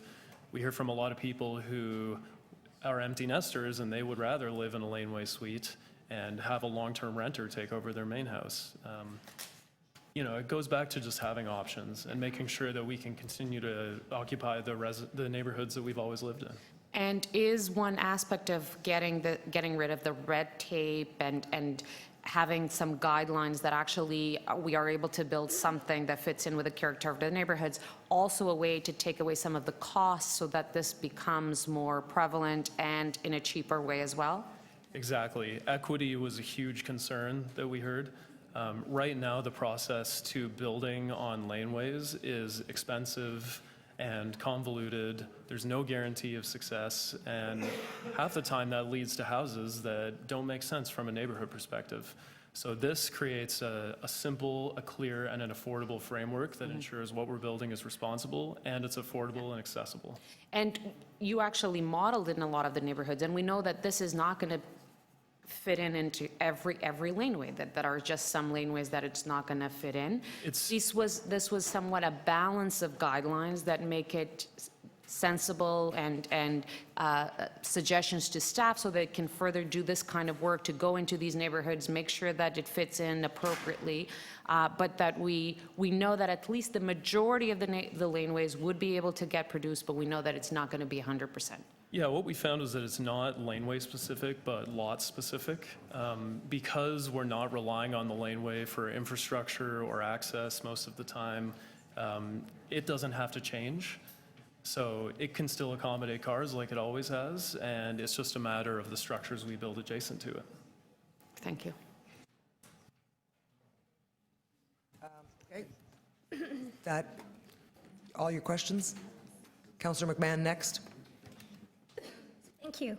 And just following up on Councillor Bilau's question, so also I think Evergreen City Works was doing some work, or they were at least in communication with U of T for their laneway project. Can you enlighten me on that a little bit? Yeah, absolutely. So again, over the last few years, Evergreen has been working with the University of Toronto to build 2 laneway houses on campus in the Huron-Sussex neighborhood. And we worked really closely actually with the Residents Association and the U of T visioning group that has a lot of stakeholders from all across the community working to figure out what a laneway house on that campus looks like. So I believe construction is imminent, and we should all take a tour to the newly constructed laneway houses shortly. Fabulous. And so what you're proposing is something easier and more affordable than the usual Committee of Adjustment route? Yeah, an as-of-right process, just like building a house. Yeah, what we heard is that when people went to build laneway housing, or laneway suites, they knocked on the door of planning, and there was no right door to knock on because it didn't quite fit into any of the processes that currently existed. So all we're recommending from a very high level is that there's a process for people who are interested in building laneway suites to be able to follow. And through that process, they can figure out what's appropriate for their neighborhood, how they can do something that makes sense. And frankly, if it's too high or if it's unserviceable, then it won't pass through the process. And, I think the regular concerns came up in our consultations with parking and privacy and height and whatnot. And, some people are worried things were too tall, but other people wanted 3 stories. They wanted higher. Did they not? Certainly, there was a wide variety of what people wanted, and we were very surprised by how forward-thinking a lot of the responses were that we got. We actually had to tone down quite a lot of them to be something that was a bit more of a sensitive infusion. Okay. And emergency services were involved, and they seemed keen on the safety angle. I think especially the police are excited about animating, but other emergency services about animating our laneway, having eyes on the lanes. Mm-hmm. Is that your understanding? Yeah, we not only were residents enthused to have front doors and more eyes on the street, as Jane Jacobs would put it, on the laneway, but emergency services were very responsive to this being something that they could easily control and would be a benefit to neighborhoods. Thank you.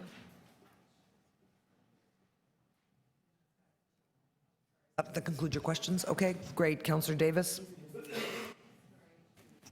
I missed the tail end of your presentation, but I wanted to understand, so you are suggesting there should be an as of right approval process, Correct. so that people in the community would not be able to comment. Much like building a house today. If you follow the zoning bylaw, then yes, it's as of Okay. right. So a set of zoning changes, Exactly. not something out there in some other process. No, we were very concerned about this falling in line with the current approvals processes in place for houses and garages and sheds and decks and everything. You want it to fall into place with that. Absolutely. I think as an architect, we have a great permit process in place. Okay, I thought I was hearing something else, so. No, no. Okay. So I also heard something about a set of guidelines, but I don't see guidelines. The report was attached to the agenda item or the motion, I believe.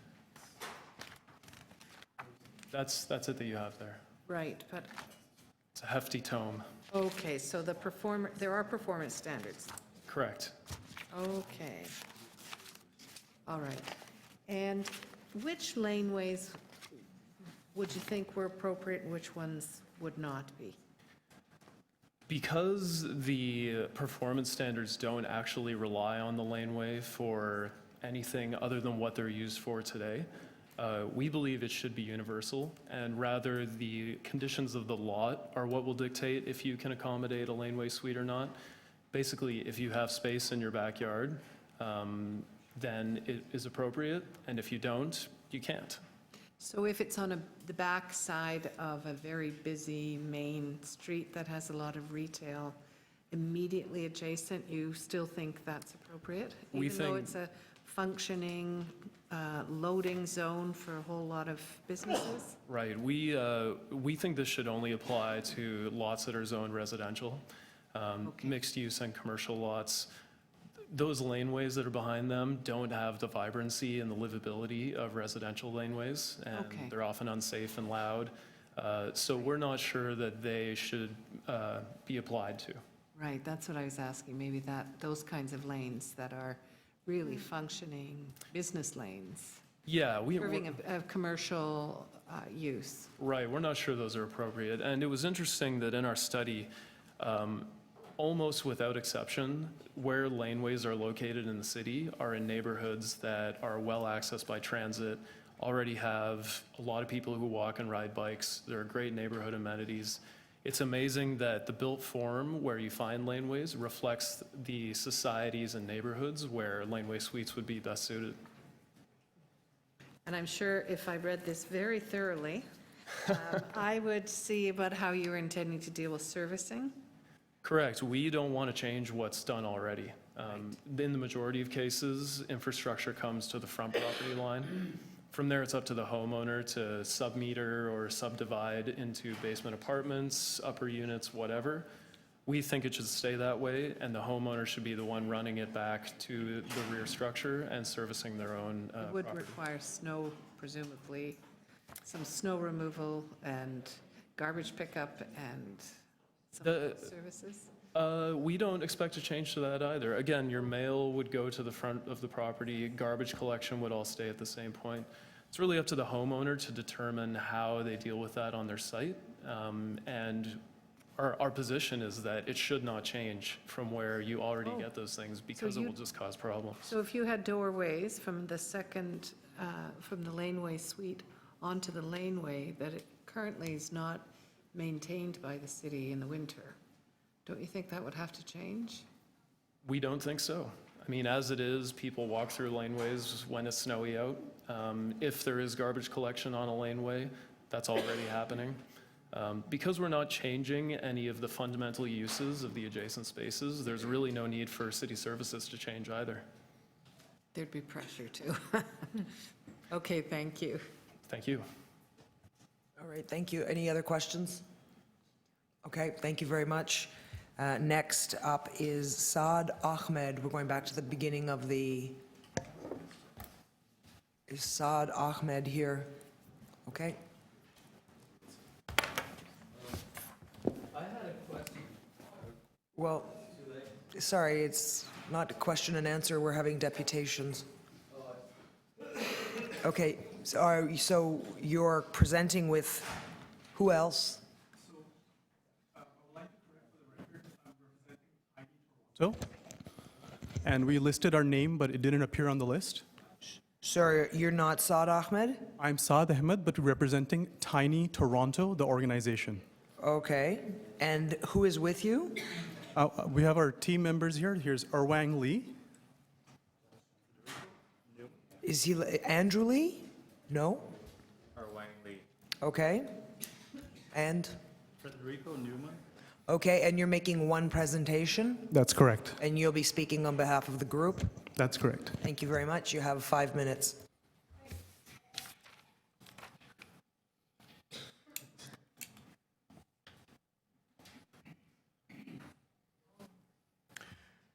Well, thank you this afternoon for hearing about laneway houses. I also wanted to draw in a couple of other suburban cities that have exampled good cases that some of the questions were being asked earlier. For example, in Sydney, Australia, there's thousands of granny flats that have been made in a very short period of time with good, clear policy, incentives, and clear rules. And in some of the questions the councillors were just asking a moment ago, as in what rules could be there, the state of California has passed clear legislation that every single municipality has to entertain a detached accessory dwelling unit. And they've also attached to it that they should be fixed for 30-day rental to avoid the Airbnb issue. So instead of rediscovering the wheel on ourselves here, there's a lot of great case examples that give us a set of rules.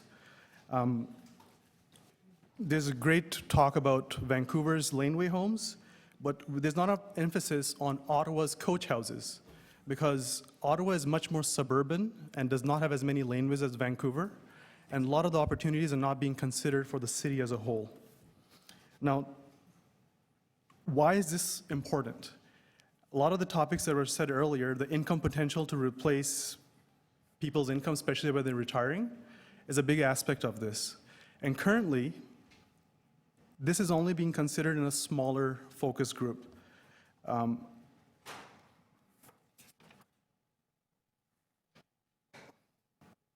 It's not working?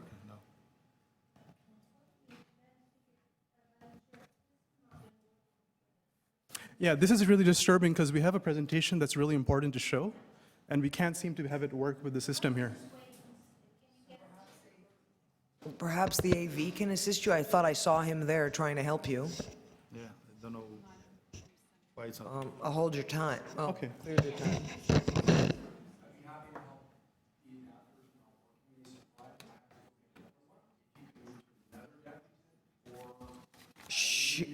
Sure. So what we'll do is we'll stand you down, get somebody who is going to make is going to speak but not do visuals, and then we'll come back to you. Thank you. So Nicholas Koshani from the Laneway Project.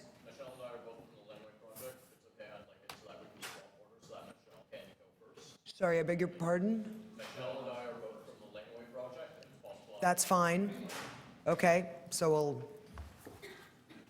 move to the next speaker.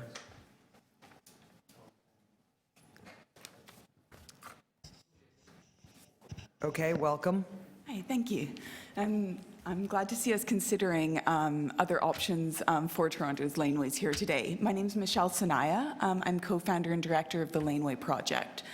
We're an independent planning and urban design not-for-profit that works with communities around the city to create a safe and vibrant network of laneways in Toronto, to increase the amount of high-quality public space in our growing city and to ensure that Toronto grows with strong and connected communities.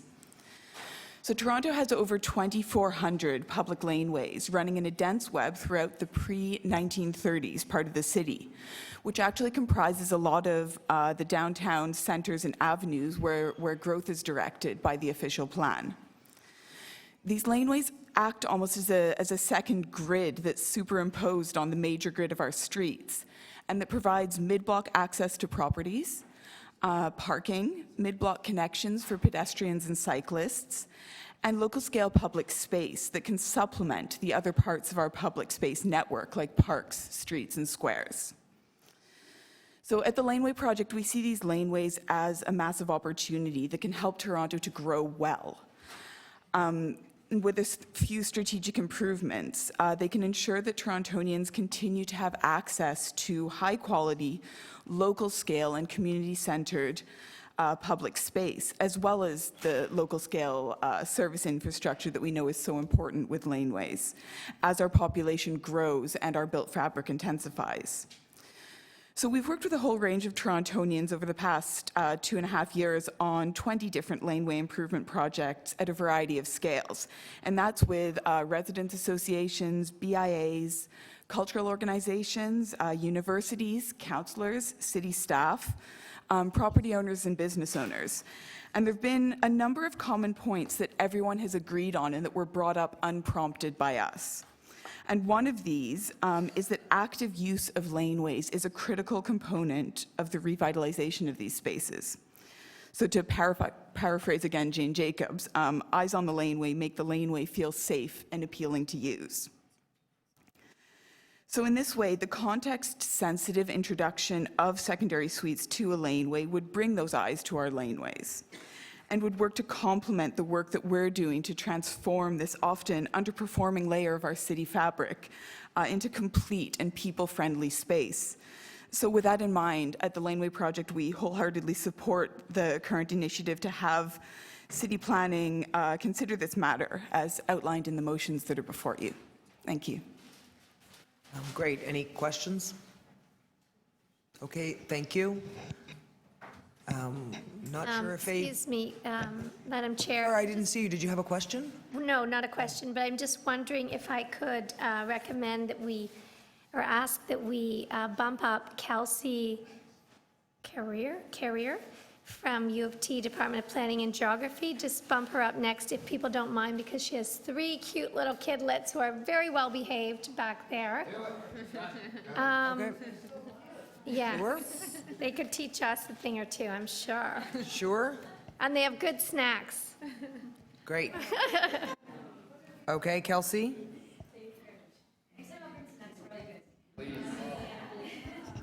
Applesauce.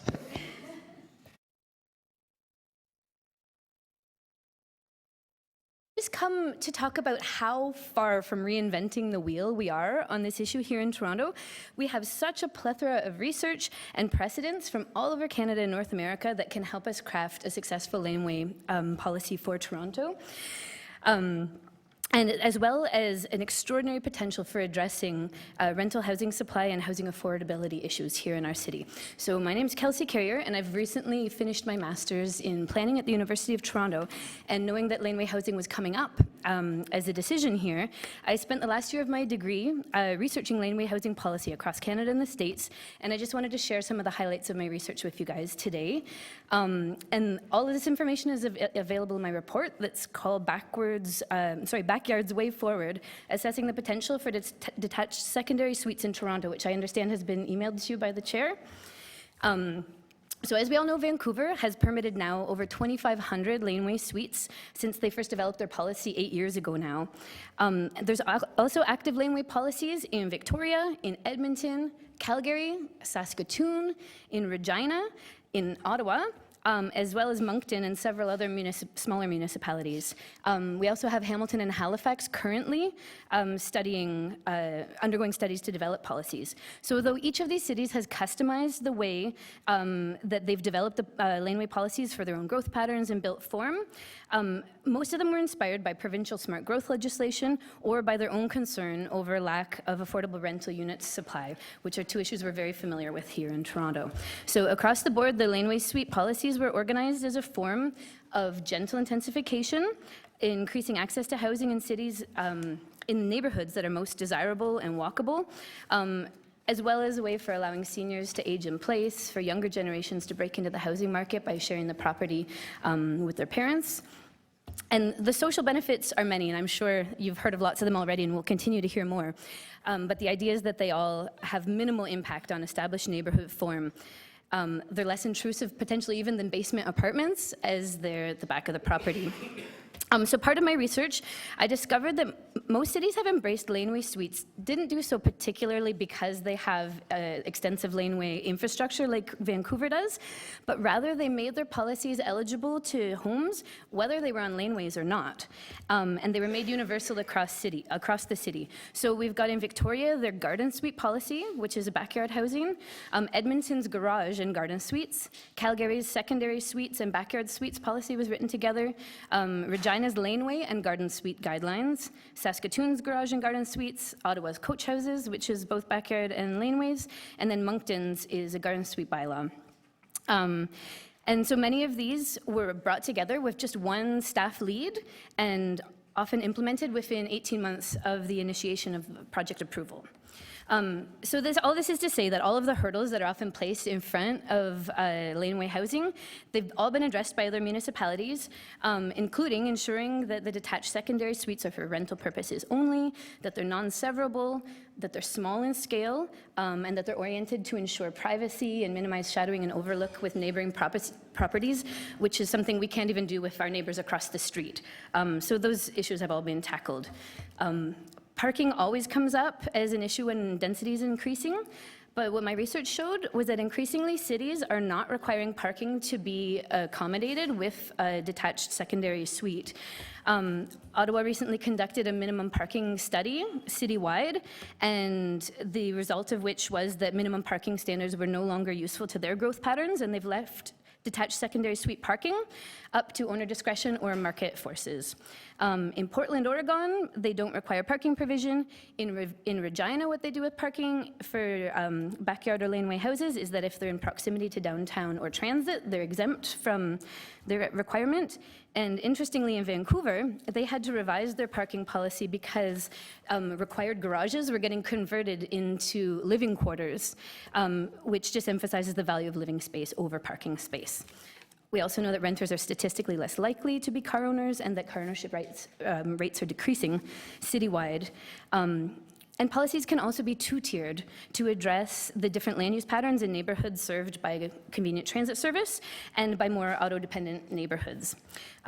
So finally, in my research, I used a downtown and suburban case study to try and calculate the potential of how many units we could possibly create by including both garden suites and laneway housing, and that unit was 300,000. So 30 times more than if we looked at laneway housing alone.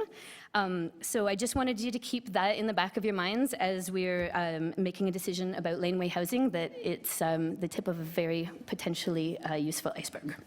Thank you very much. Very much. Kelsey, I'm not sure if there's anyone with any questions for you. Okay, great. Thank you so much.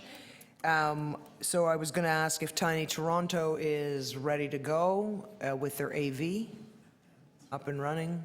It looked like it was. So although you had already were about a minute and a half in, your presentation wasn't working, so we can just start from the beginning again. Thank you. And I think it's very appropriate to go after Lanescape Laneway Project and Kelsey. They've done a monumental amount of work, and it really should be recognized as a gift to the city, what they've really done and set a precedent for here.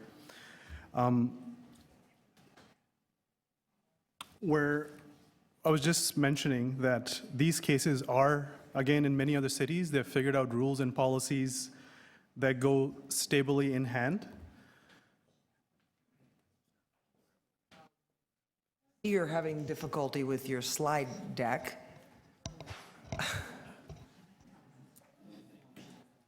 So,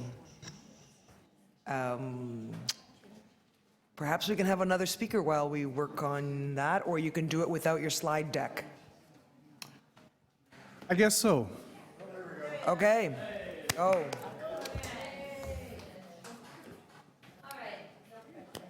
All right. So we've seen great examples around in other cities around the world, but where is Toronto in this game? We're here talking about little details that we don't have to really rediscover the wheel on. We could really look at the examples that are set out in the legislative law of the state of California. It's also interesting, there's the same law that was copied for the Affordable Housing Act that allowed the detached dwellings in 2012. That came out in 2002 back there. All the other cities from Vancouver and Ottawa When Vancouver did the first 100 pilot projects, 90 of them were in the suburbs. So that was very inclusive of the city of Vancouver to look beyond the laneways. And when Ottawa made this law, 85% of Ottawa is a suburb that does not have a laneway, but it does have a right to build a coach house or a garden suite.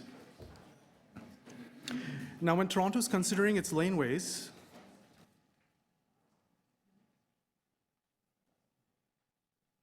we lost 2 votes. Okay. And why are we interested in doing this? Like, what's being considered for downtown Toronto? Why do we want to get it considered for the rest of the city?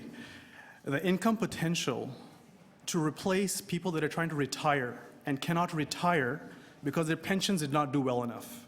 It gives them a guaranteed income from their backyard unit that stays up with inflation and maintains their property prices by paying the property taxes. There's a safety from all these inflative aspects. The aging in place, maintaining the social connections of the decades of the person that's lived on the site can really add to the quality of life, because people are really being displaced and people don't have an option to move into a better place where they're living right now. There's also a big talk around cross-generational living, how it encourages all of them to have mutual benefits of co-housing. And most importantly, the private rental stock that could really ease the housing crisis that we're experiencing today. And as Kelsey just mentioned earlier, that could be in excess of 300,000 houses. The diversity of housing would be inclusive of garden suites, coach houses, and granny flats, because laneways is not only what Toronto's about. There are many more options that could cover the greater part of the city. And where would it go?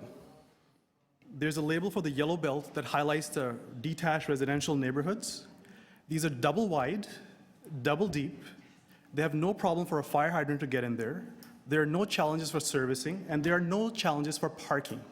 So all those challenges we talked about earlier for laneway houses fall to the wayside when we actually consider the wider majority of the city, which is single detached, double wide, double deep lots. Can we ignore this population? Can you imagine that the population of Halifax lives in Etobicoke? Or the population of Winnipeg resides in North York?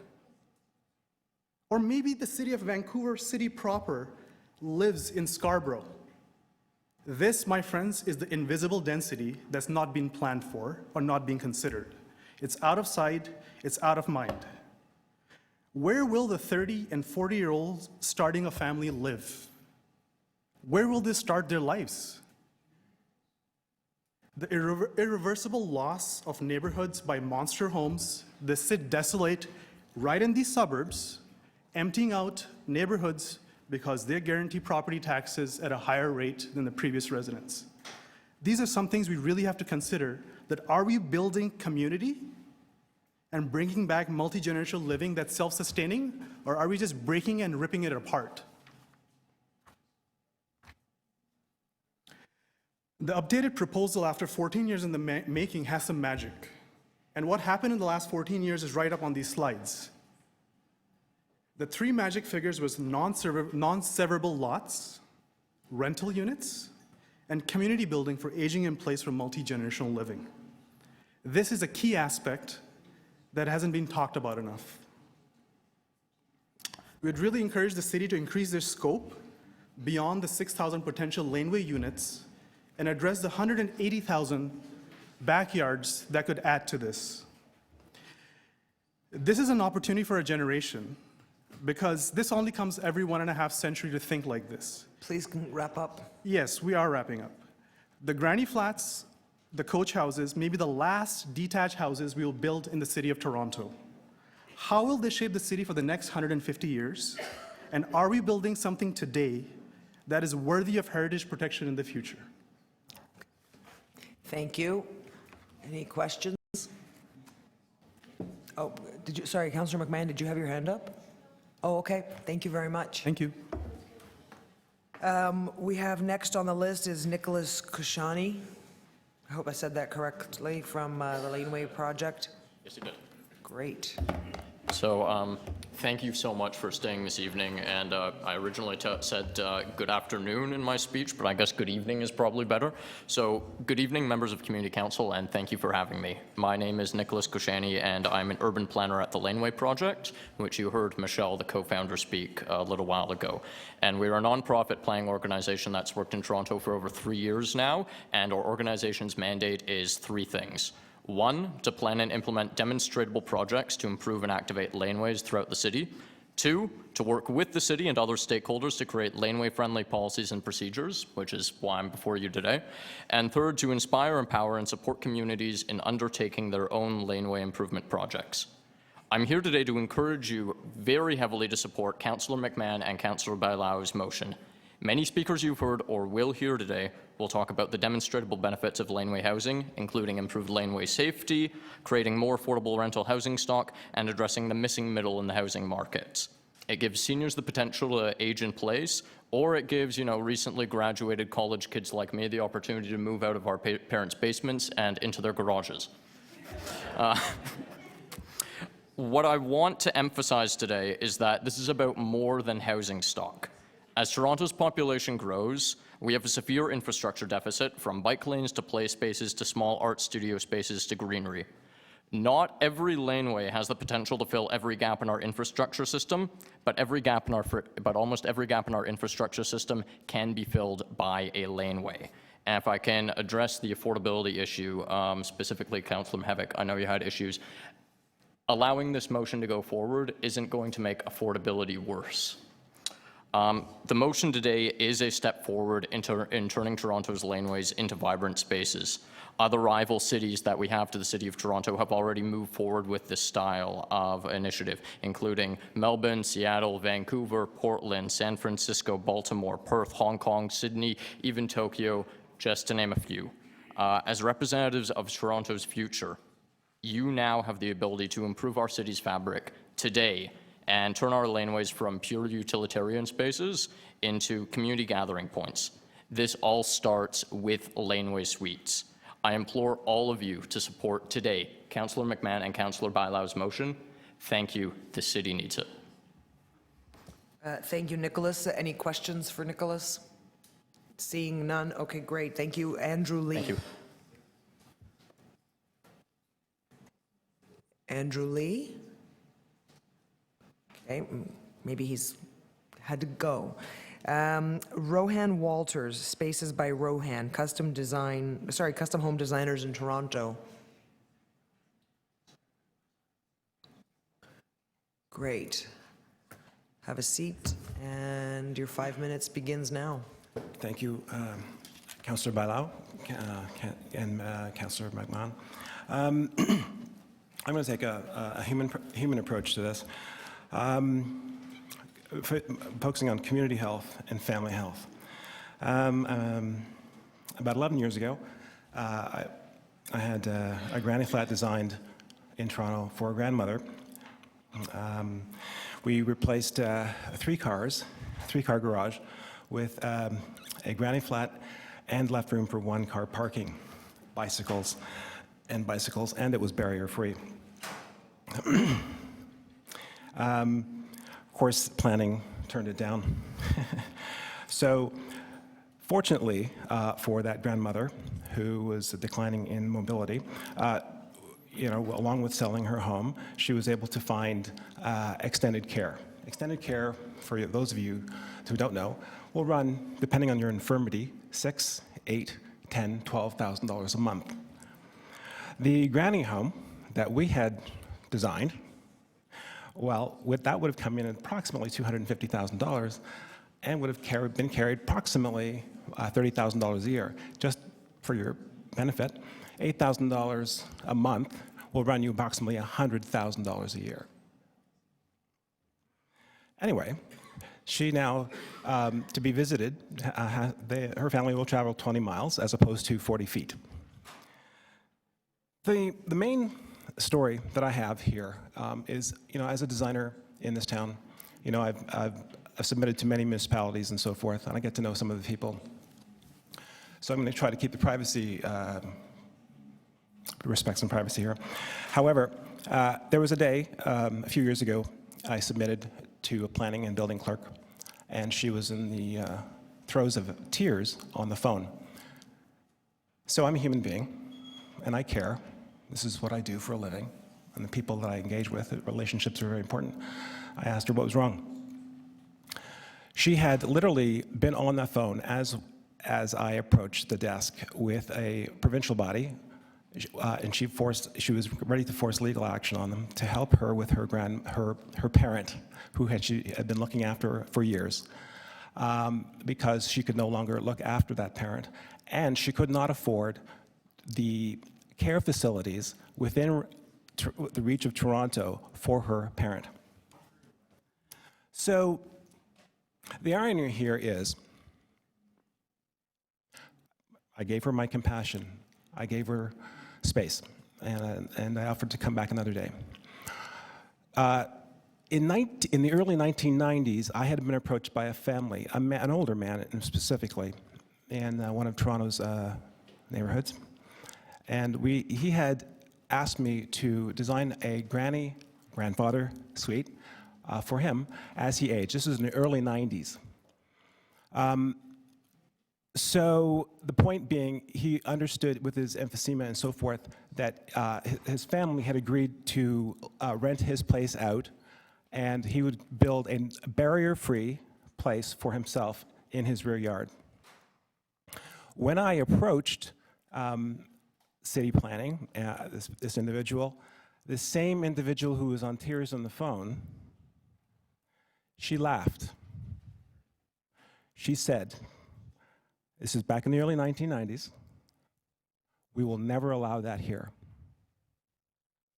That gentleman had to sell his home and go into extended care where his family could travel tens of miles to visit him when they could, and spend hundreds of thousands of dollars on his care. In 2041, 33% of Toronto is going to be over the age of 65. So I'm going to talk to you just briefly, because I know I'm wrapping up. Community health, diversity of living, options, and flexibility. Make neighborhoods more stable. Aging in place with dignity. Sharing resources, time, and space. Decrease financial stress. Environmental friendliness. Conservation of resources, a la, we do not have to increase the existing infrastructure. We can tie into the existing infrastructure. Mr. Walters, if you could make your concluding remarks. Hire people like Kelsey Carrière, that recent graduate from University of Toronto. That would be my closing remarks. Thank you. Thank very you. much. Does anyone have any questions for Mr. Walters? Okay, thank you very much. Next on the list, Michael Frenier, Setless Architecture. Is Michael in the house? Okay, thank you. He had to leave because it's late. Haley Cormick, Ryerson University. Is Haley in the house? Great. Have a seat, and your time begins now. First of all, oh, the light's not on. There we go. First of all, thank you very much, Council. This is my first time doing this, so.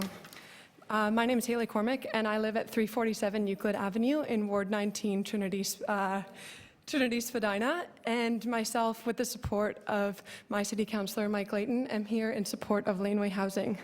I'm here for two reasons. Number one, I'm a passionate Torontonian who believes in the sustainable and accessible future of our city, and two, because I'm a passionate Torontonian who's also a millennial who has real fears of not being able to afford a house in my city in my adult life.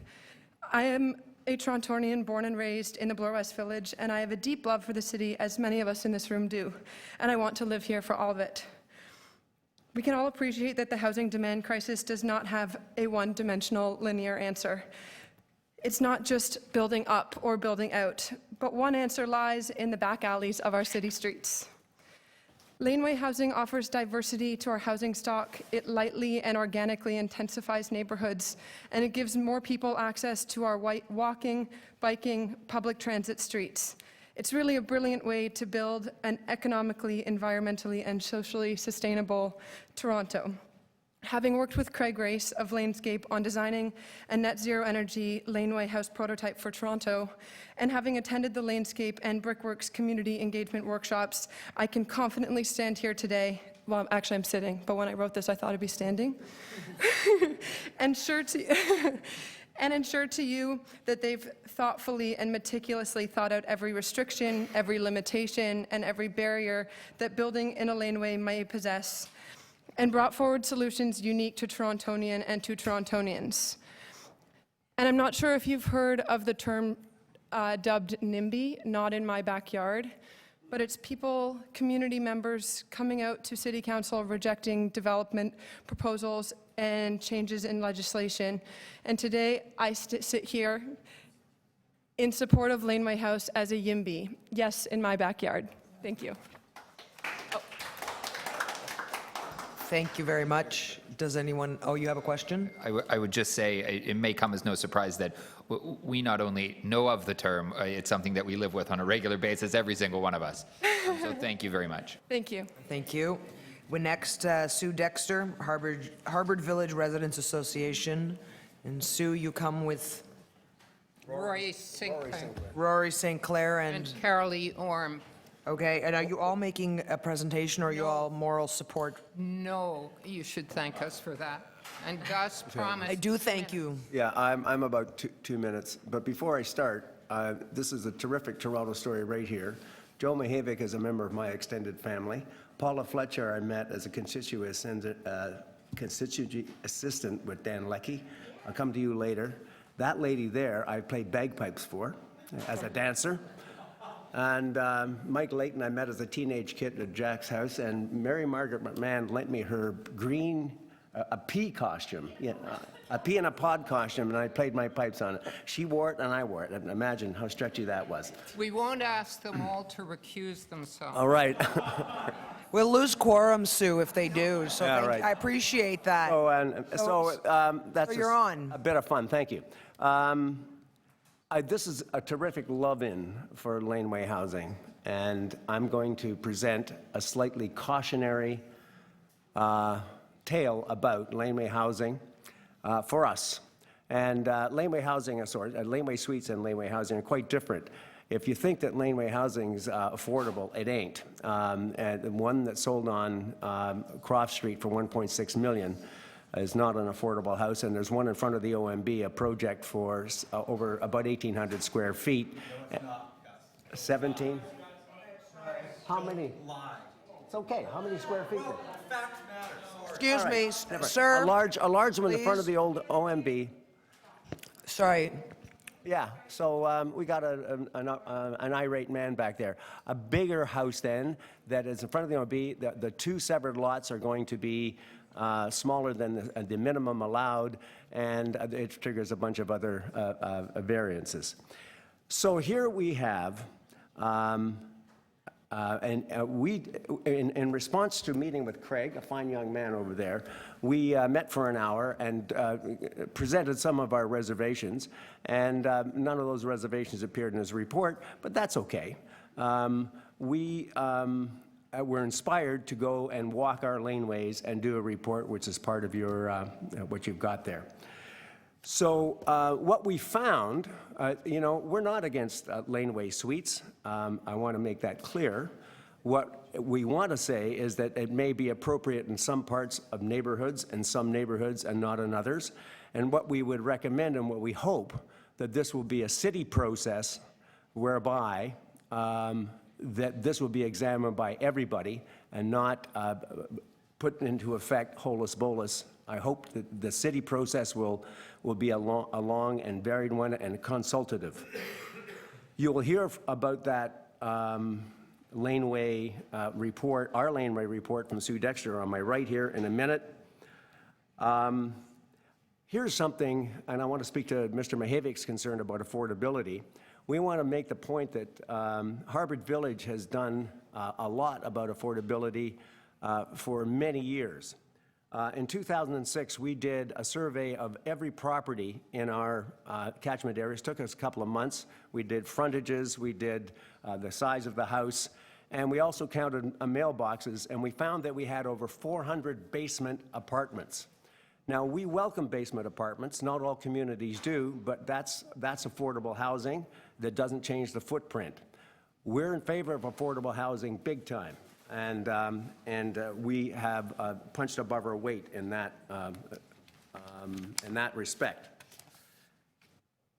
HVRA was part of the negotiations on the Conested's site, and out of that came 20% of the 800 or so apartments were to be affordable. HVRA has negotiated with the councillor's office 128 plus units of rental at 666 condo development on Spadina. There's extra density coming on Harvard Street and so forth. So Harvard Village is zoned 1 times coverage. Most of our neighboring communities are 0.6, so we're already 40% of density. So we're not afraid of density hits, but we want to be careful about it. We have also been welcoming of other kinds of social and assisted housing in Harvard Village. We have a TCHC 3-story apartment on Harvard, approximately 40 units, temporary refugee housing on Lippincott, 20 units, halfway house mental patients on Van Cunit, 20 units, the Scott Mission and Campus Co-ops, about 10 houses. So we are not the NIMBY people at all, but we do have cautions about this. So if we've been punching above our weight when it comes to densification and promoting affordable housing, we are pretty tight already, and we have to do this carefully. And there's new stuff coming down the pike, Airbnb for one. So in our view, each community will be unique about how it approaches laneway housing, and that has to be taken into account. It'll be appropriate in some and less appropriate in others and totally inappropriate in others. So we just got to take into the variety of what I'm done. I wasn't cutting you off, I just saying wrap up. Well, He did. I did wrap up. That was my last sentence. Okay, great. Thank you, Rory. Sue, Okay. take it away. I've been very encouraged by the debate today because I think it's a consensus, if I might be so bold, that there is an affordability issue in the city that's very serious. Indeed, I deputed to that on Honest Ed's was part of my deputation. The issue that we joined this after talking to the laneway proponents, and we said, go out and measure our community. And then we thought, well, we hadn't heard from them, so we would do it ourselves. And what we found was really instructive for us, a whole bunch of stats that we were surprised by. We surveyed 1,213 properties and the 24 unserviced lanes that flanked them. What we found were 4 significant variables for laneway and backyard housing. 48% of our houses are row. Many others are landlocked. Accessibility, trash, emergency services are all a problem. If you, for example, had a laneway, a backyard suite in a row house and you wanted to take out your trash, you would be hard put to find a way to the front of the house with because you're landlocked. You'd have to ask permission to go through. If you went to the laneways, most of our laneways are unserviced, unplowed. You'd have to walk as much as a quarter kilometer to the next street to take out your garbage. So you'd be reliant on the front house. We're really packed. We went to your ward, Councillor. We can see where you're coming from. That's right. That's a right thing to do. In what we saw of Ward 18, it fits, but it doesn't fit with us. Here's another issue. Half our property widths average 18 feet or less. 3/4 are 20 feet or less. which would drive a 400-square-foot development 2 or more stories, leading to height shadowing overlook. Rear yards, 56 feet. They range from 12 to 120 feet. Yards on many streets are simply too short to accommodate development without severely curtailing rear yards, worse if laneway setbacks are honored. So there are green space impacts. There are major lanes, average 13.6 feet, with connecting spurs to the main street, 9.8 feet average. I learned how to do Excel, I should apologize. But that narrowness makes garbage collection from the back impossible. We also have dead ends. We have lanes that are 9 feet 4 inches, and that's the end of garbage collection. So here's what we have. We'd really like to go ahead with a full consultation on what we can do with lanes as a big subject, of which one subdivision is affordable, for sure. So how can we better utilize our rear yards, our laneways? How can we make them green? What are we going to do? Stormwater abatement? What are we going to do? Heat Island? There are all kinds of issues and a need for the kind of imagination that TO Core has put into its processes, which we participated in. So one of the other hidden issues that we found was, what you might do is you might get a sweet spot where one house would qualify. The lot was deep enough and it had the right width, but the neighbor wouldn't. What do you do there? So I suddenly get a windfall and my neighbor is not permitted. The neighbor's going to apply for a variance, for almost for sure, and then we're going to spend more of our lives at Committee of Adjustment. So yes, affordable, for sure affordable, and we welcome it. We just don't think, we think we'd be pretty scattered in terms of the number of streets and of lanes that would qualify. Thank you very much for your thoughtful comments. Does anyone have any questions? Councillor Bailao.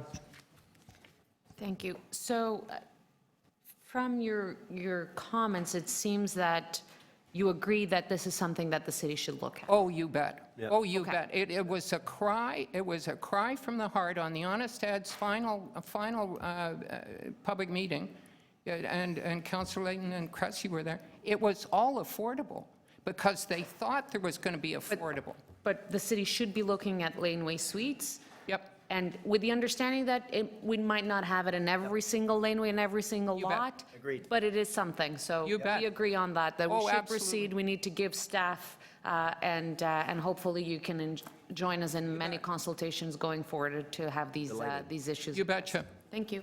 Okay, thank you. Councillor Layton. Thank you very much. I may be stealing Councillor Perk's question. So while you're suggesting that we should undertake this larger laneway discussion, affordability should be a component of that discussion. Oh, you bet. I agree. Oh, you bet. We're not- No 1.26 million. No. So perhaps we shouldn't just rely on this notion that the free market is going to give us less expensive units, the sort of I don't think there'll be neoliberal enough. ideology that it's let the market just go. Everybody drink. Well, I think the difficulty, we talked a lot about uptake. So if you had 100 properties, how many people could afford to do the suites? So you get a narrow uptake. Then I don't think you're going to get enough. You don't get enough out of our neighborhood to equal Honest Ed's single project on a main street. So it's really. And I think that's something we should look at really hard is what's going into buildings, in big buildings on the main streets in town. So if I could just for one more question, I was very intrigued by some of the detail in their proposal because, and I flagged it early to the group in the project, that the distance between the rear yard of the house and the front yard of the garage is going to be really, really critical.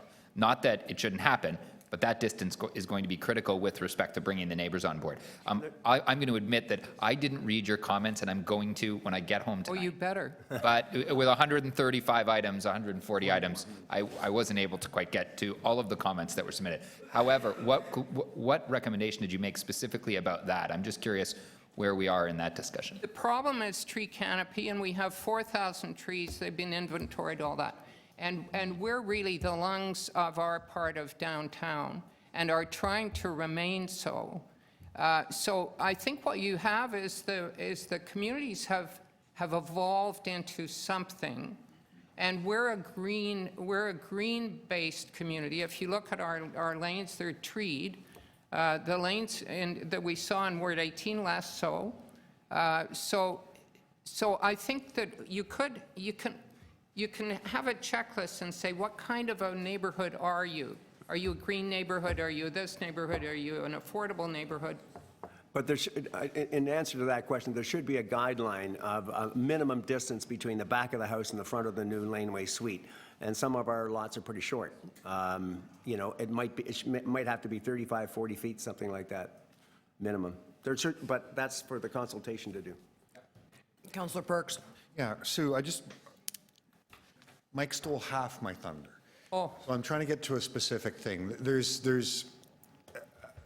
It's been suggested that just the fact of building more laneway houses means there will be more affordable housing. And that's something, frankly, that I would challenge. Are you saying that just the fact of it is good enough, or that we would have to make some kind of rule about affordability if we were to pursue that as an affordable goal? You have to bake it in. Okay. Because you know, if you say supply and demand, then you're starting to talk numbers. And in order to drive down demand, you'd drive down the price, you'd have to have quite a bit of supply come on board. But I'm not an expert. A whole lot more than what laneways would do. Okay, Yeah. thank you. I think to a certain extent, the square footage of the unit, and that's, if they're talking 400 square feet, that's a far cry from something over 1,000 square feet. Or 1,200 square feet or whatever. So that's quite a difference. And so that will also drive the affordability, I think. Thank you. Great. Thank you, Councillor Perks. Councillor McMahon. Sure, thank you very much. So do you think there's an affordable element already, though, with people being able to stay in their homes and afford to stay in their homes? Well, preferentially, what happens in our neighborhood is people have people live in. You know, there's widows with people living upstairs. You know, we're having a kind of a slight reversion to multi-use semi-detached houses. Most of our houses are row houses, but we have internal divisions within the houses that really answer the same problem. But I don't just mean in Harvard Village, but I mean across the city. And if you wanted to retain your privacy and you wanted to kick your teenager out of your house, like I may want to very soon, and put them in the laneway suite. Is that not? Do you not feel there's an affordable angle there that people can remain in their home, age in place, put their young millennials, whomever, out back, or they move out back and their kids stay in the house? Well, if you're talking seniors, I don't know the practicality of a second floor on a seniors suite in the back, but it's a matrix of things. You've got a whole bunch of social values, including what are you doing about the environment, and what are you doing about what's the carrying capacity of a neighborhood. You know, there's all kinds of elements that we'd like to really get at in a good, and it should be a Toronto-wide study, by the way. For sure. And what about basement apartments? Because right now we don't have any criterion on them as far as affordability. I don't know how you legislate what a normal homeowner is going to do with what rents they can charge. I mean, I think in a way we've created a situation, and now we're devising solutions to a bad situation, as opposed to from a standing start saying this would be a desirable thing to do. And I think the city planning study would indeed take us back to ground, you know, thanks to your work, take us to ground zero and say, what are we doing? How are we going to address it? And it's multifaceted, for sure. Thank you. Thank you. Thanks for doing it, by the way. Thanks, Councillor Cressy. Thank you, and many of my colleagues have already asked questions, so I just wanted to drill down. So in Harvard Village, you have some laneway activation projects today, currently underway. And that activation, sometimes it's greening, sometimes it's other initiatives. Is that correct? That's so if I understand you correctly, and we've spoken in the past about this, laneways in our downtown core, in the view of our HVRA, could be better activated, whether it's greening, whether it's cultural animation, whether it's housing. The question is, what are the conditions that meet the best purpose for different types of activation? That's a great way of putting it. So one of the great features that we've adopted in the last 2 years in Harvard Village is called the Green Master Plan, and the laneways are a very important part of that. And it started on Croft, and it's going great guns. And so that has to be taken into account. We don't want to kibosh that. So each community will treat their laneways and animate them in a different way, and we want to take that variety into account when this comes into play. Okay. Anyone else with any questions? Okay, I have, Councillor Mahevik. So what I'm hearing, and I'm frankly on the same page, is that it's not a no. It's we need a whole set of performance standards as to when this comes. Everything from greening standards we were talking about, affordability standards, density standards, angular plane standards that would have to be met, and we'd have to use real good science to figure those pieces out. Well, and the lack of severance, severance of course, yes. and maintaining it as rental. There were conditions put on honest ads that it had to be rental if it was going to, if we were going to treat it that way. Yeah, okay. It's very complicated, though. And it is. It's very exciting, though. But it's a great idea. Yeah, okay, great, thank you. Okay, I have does everybody else ask their questions? I have a question, and I also have to admit, Sue, that I didn't read your submission, and I'm going to read your submission. But what I wanted to ask you in terms of, perhaps you commented on this in that submission, around heights of these garages.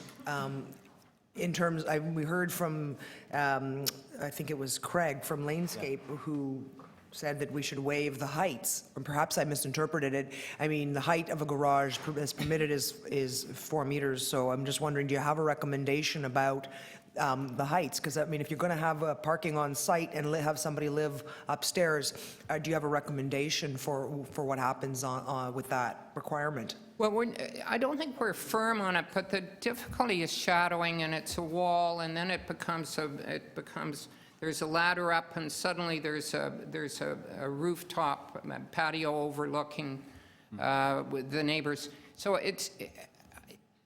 we're worried about the ecology. We're worried about the environment. We're worried about the lanes becoming canyons, as Gus is fond of saying. I walk the lanes all the time. We use them as living corridors. Right. And you meet all the dog walkers in the lane, I'm not afraid of the lanes. I go out at night with my small dog. One of the things about our lanes and the way they're used is that they were originally there to service, because we were a lot of row houses, that's the way we got the coal in and got the ashes out.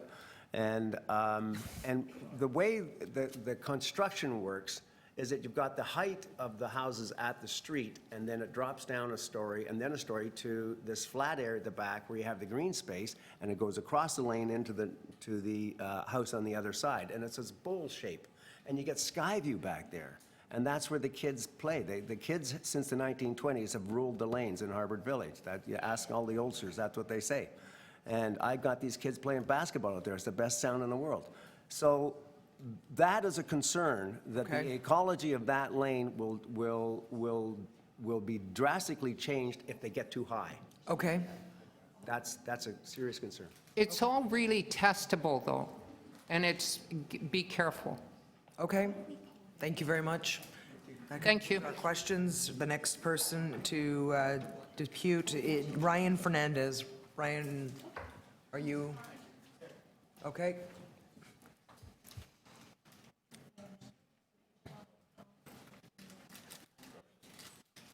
Your time begins now. Thanks for having me. My name is Ryan Fernandez, and I can comment on Laneway Suites as someone who spends 3 hours a day commuting into the city. And believe me, it's not because I live the suburbs or commuting. But in fact, I would love to live in the city. The thing is, right now, I can't do that. And some of the challenges that I face are, number one, finding a place to live. So to begin with, there aren't many rental options for people like me. And secondly, the units that do exist are prohibitively expensive. So I think Laneway Suites offer an exciting opportunity to provide quality housing options. And I'm not saying that they'll be cheap, but I think they can increase the supply and hopefully help cool down the market a little bit. And for first-time home buyers, which I hope to be soon, I think they'll provide a great source of income and make owning a home possible. Secondly, I wanted to highlight the fact that Laneway Suites can help contribute to the overall sustainability of our cities. So they kind of actually solve two problems at the same time. So one, they provide the rental options that are really lacking right now, and at the same time, they're combating suburban sprawl. So they're giving residents the option to live near jobs, minimizing the need for vehicles, and at the same time, they make use of existing infrastructure, and they provide really great places to live. So just to summarize, I'm in full support of this initiative, and I hope that all of you guys will give it a chance. And one final thing, I think it would be really helpful if everyone actually read the report, because a lot of the questions that were asked would be answered if people read it. Thank you.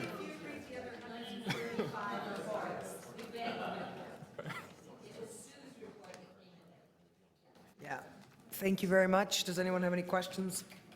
Okay, next. Ask.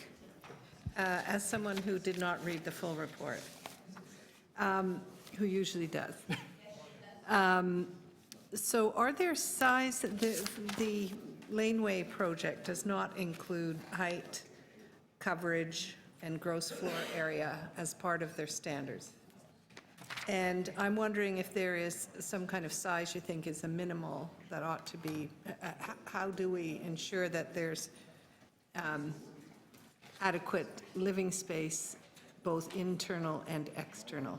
Well, I think it would be based on each of the individual properties. There are setbacks that have been provided and heights as well. And so obviously the size of each property will be dependent on the property itself. So there wouldn't be There isn't necessarily a minimum, but I think there's an opportunity to come up with very unique design solutions. So there wouldn't be a set of standards? There would, in terms of? Coverage, height. For height, for sure. Density. And there is. The heights and the angular planes would be governed. Okay, thank you. Okay, thank you very much. So we have 6 speakers left. We have Susan Pigeon.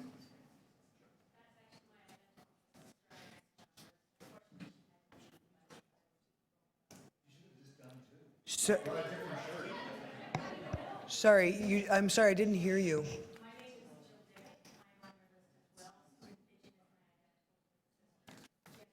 No, I actually don't have you on a list, but you can speak. Come on.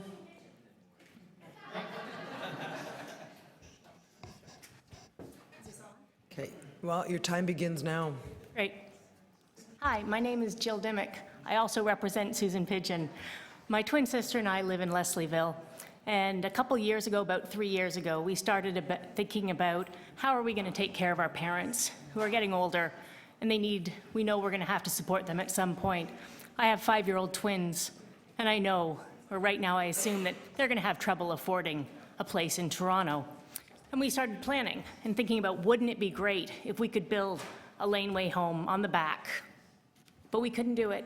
We couldn't figure it out. We couldn't figure out the path. We couldn't figure out the rules. We couldn't even draw potential designs to see if it was worth us trying to figure out the path, to figure out the way to do it. And this actually outlines some ideas. It outlines actually a maximum height of 26 feet. It outlines 6 meters here, 4 meters here. It can't be more than 8 meters wide. It can't be less than 4.75. It's exciting. It actually gives some guidelines so those of us who are homeowners who would really like our children and our friends and our family and other people in Toronto to live in the same walkable neighborhoods that I live in, an opportunity to both build this get some money in, cover my parents if they need it, cover my kids if they need it, rent it out. And I can't even figure out how to start. And I just wanted to say thank you to the people who actually took the time to put this together, to put some ideas forward. I really, really hope that you consider it. I hope you look at it, and I hope you figure out a way to at least put some ideas forward for those of us who want to be trailblazers, who want to try and figure this out, are actually able to start or pilot it. Because there's a big crunch coming to us. There's been many sandwich generations. I'm yet one of them again, and I really would love to be able to look at this and see if it's something that I could do for my family. My twin sister and I have our kids at the same school. We have our parents that we see every week. We are building a community. We use our lane homes, and when you were talking about people wanting to lane homes, our kids are out there every day. I am not even slightly interested in limiting the engagement in the community. In fact, this will build it. So I wanted to say I love the idea. I think it builds community. I think it's good for the environment. I work for an environmental not-for-profit, and this is exciting. It allows us to actually do something that doesn't strain our resources, our green belt, and actually builds infill in an elegant and slow way. It's not like thousands and thousands of these are going to be built in a year or two. If you look at Vancouver, 2,500 in 9 years, this is going to be a relatively slow process that could be very engaging. It could engage the community. It also has an economic benefit to both me, my kids, but I assume property taxes will go up. So I assume that actually has a benefit to you guys as well. Since I'm the one who's actually, that seems fair, but I'm the one who's going to pay for the sewage pipes. I'm going to pay for people to come in and dig the holes because I believe in Toronto. I so want my kids to grow up here. They'll probably go to Europe for a couple years. Hopefully they'll come back. But I want to give the opportunity, and yes, I do plan on moving into the lane home when I'm in my 70s and hopefully giving my kids or renting out the big home. And then I hope to actually move to a retirement home when I have to, and I'm going to split that property. I'm not going to sell it. I'm going to give it to my kids, and hopefully they will have the same kind of family that I have, where they want to live 45 feet apart and have their kids play in the backyard or play in the lane. I do think this builds community. I think it's already, those of us who live on lanes are lucky. We've already got that community. This does not threaten that. If anything, it makes it better. It makes it stronger. Yes, there will be places where it doesn't make sense, but where I live in Leslieville, I think it makes a ton of sense. I think density is an obvious thing that we want to look at for Toronto and for the environment. I think we want to look at the neighborhoods like walkability. So I assume you guys have heard of the Pape Relief Line. That's right where I live. And I know that this is somewhere that the density is going up. There's condo towers going up all over the place. I can oversee my neighbor's backyard right now from my deck. There are no controls on that. And you know what? There's also no complaints. There are no problems here other than the ones we are imagining in a number of places, because most of our friends and my friends' families, they live in condos. They're used to a different definition of space than we currently have. And I would encourage all of us to consider that before we put in a whole bunch of rules and bylaws and controls on things that might upset people that they already live with right now. I wave to my neighbors. They don't mind. I don't think they're going to mind if a lane home goes up that has people going in and out of the doors, so when I get their kids' popsicles, it's easier for me to get to the fridge. And to finally sum up, there was one other point, and I've lost it. I just want to say that my twin sister is really sad that she couldn't be here, but we are delighted that you guys are considering this. Paula, thank you, as always, for all your opinions and support, and I just really hope you move this forward, because I'd really like to execute, and I can't right now. And so if you can approve this in an executable way that I could start moving forward, that would be amazing. Any questions? Okay, any questions? Councillor Mahevik? That even if this goes forward, that they're going to take, there's a lot of work that's got to be done. I am very aware, sir. It's not like tomorrow. Oh, no, I understand that would be at least a year out, and then, but like at least a year out from the paperwork. Yeah, okay. I don't want you to sell your house to your kids yet, that's all. No, they're only 5. They're 5. But they drew pictures of the lane home for me. My daughter wants a yoga studio on the top floor. At 5? Okay. At 5. Thank you. Okay. The next person is David Fox.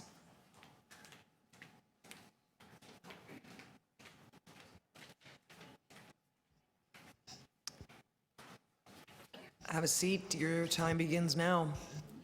Thanks for having me. That's a hard act to follow. Toronto has always had lots of laneways, and their uses have changed over the years. They were, as Gus said, they were used for coal deliveries and picking up cinders. But subsequently, they became an essential part of the culture of the automobile. But perhaps the primacy of the car is waning, and we are approaching another turning point. Public and private transit options are multiplying. Improved bike lanes and car rentals, Uber and ride sharing are leading to more and more folks not needing and giving up on their private cars. With no car, a property owner typically now has a stranded asset, a garage. So it may be worth exploring how this owner can achieve the highest and best use for that structure. And I see two main benefits that could flow from the repurposing or conversion of a garage to residential uses.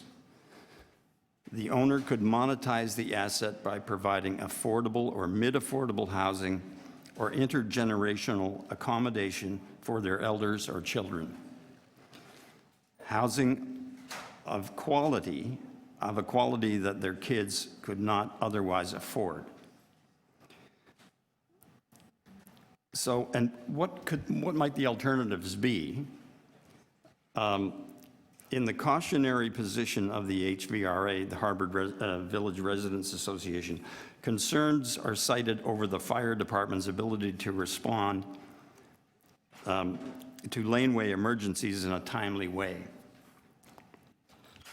But a derelict garage often becomes a repository of combustible garbage, a fire hazard, not to mention a home for vermin. So by comparison, a residential conversion with enhanced fire protection seems like a reasonably good option. Another reason to consider laneway housing can be derived from thinking about the nature of the laneway itself in terms of the components of the human personality. Without becoming too abstract, consider the street front as the persona, the image of dignity and respectability we want to present to the street and to the neighborhood. In the lane, things are more relaxed.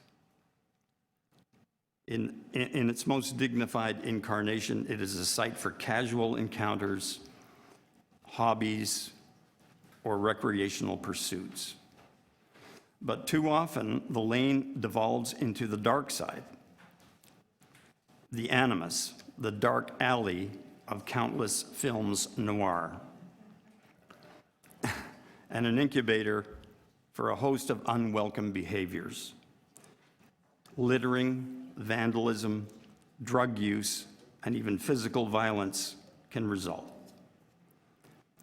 Elevating the lane to residential status would result in a more conscientious stewardship of the surroundings without forfeiting the charm and quaintness of the lane that the lane has the natural potential to project.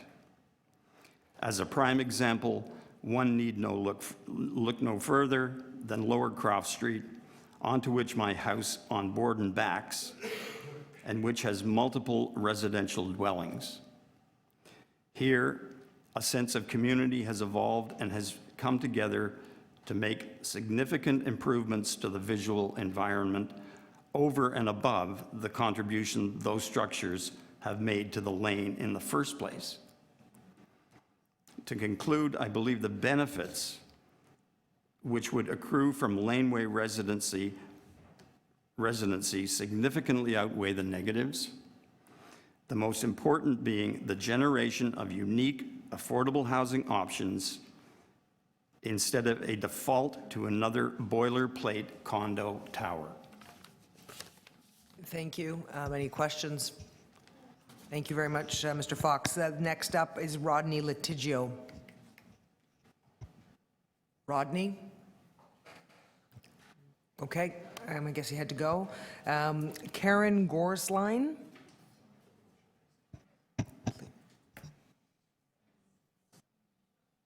I'll start your time when you sit down.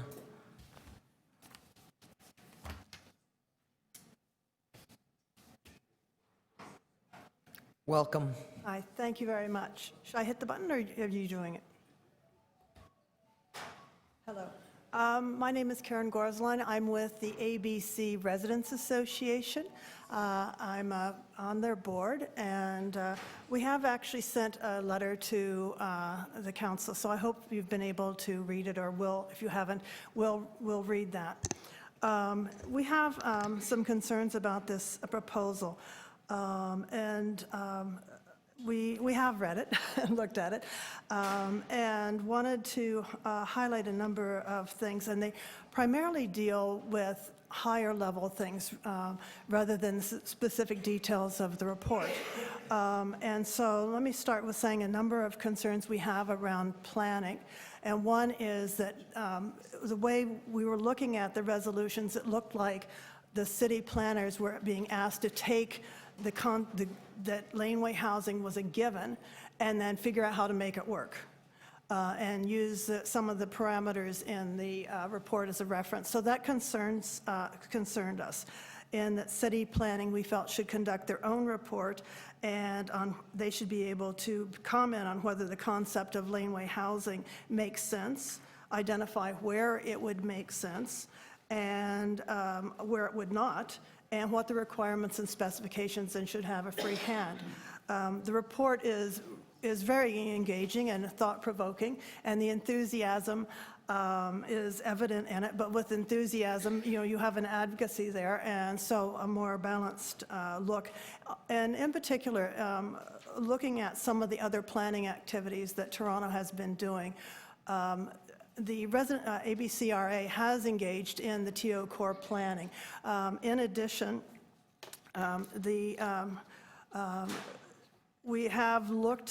we've consistently looked at the issue of of thinking about Toronto as a whole and looking at the density and the complexity. And Toronto is by far the most complex and dense city in Canada. And some of the examples given in the report are not really true comparables. If we go to Vancouver, that might be a more consistent. So one thing we're looking for is, I don't think anyone started my clock. Oh, I'm sorry. Okay, so that was one concern. What is the role of the city planning in looking at this report? So secondly, we're looking at it in the context of Toronto and East York, but what about citywide? It is recommended in the report that this do go citywide, but it's not really covered off what that means. When you look at the downtown core, we have, our area has some of the same characteristics that you heard earlier. We have very narrow lots. We have small lots. We have really bad laneways that curve around. In fact, it's somewhat scary to have two cars in the laneway at the same time.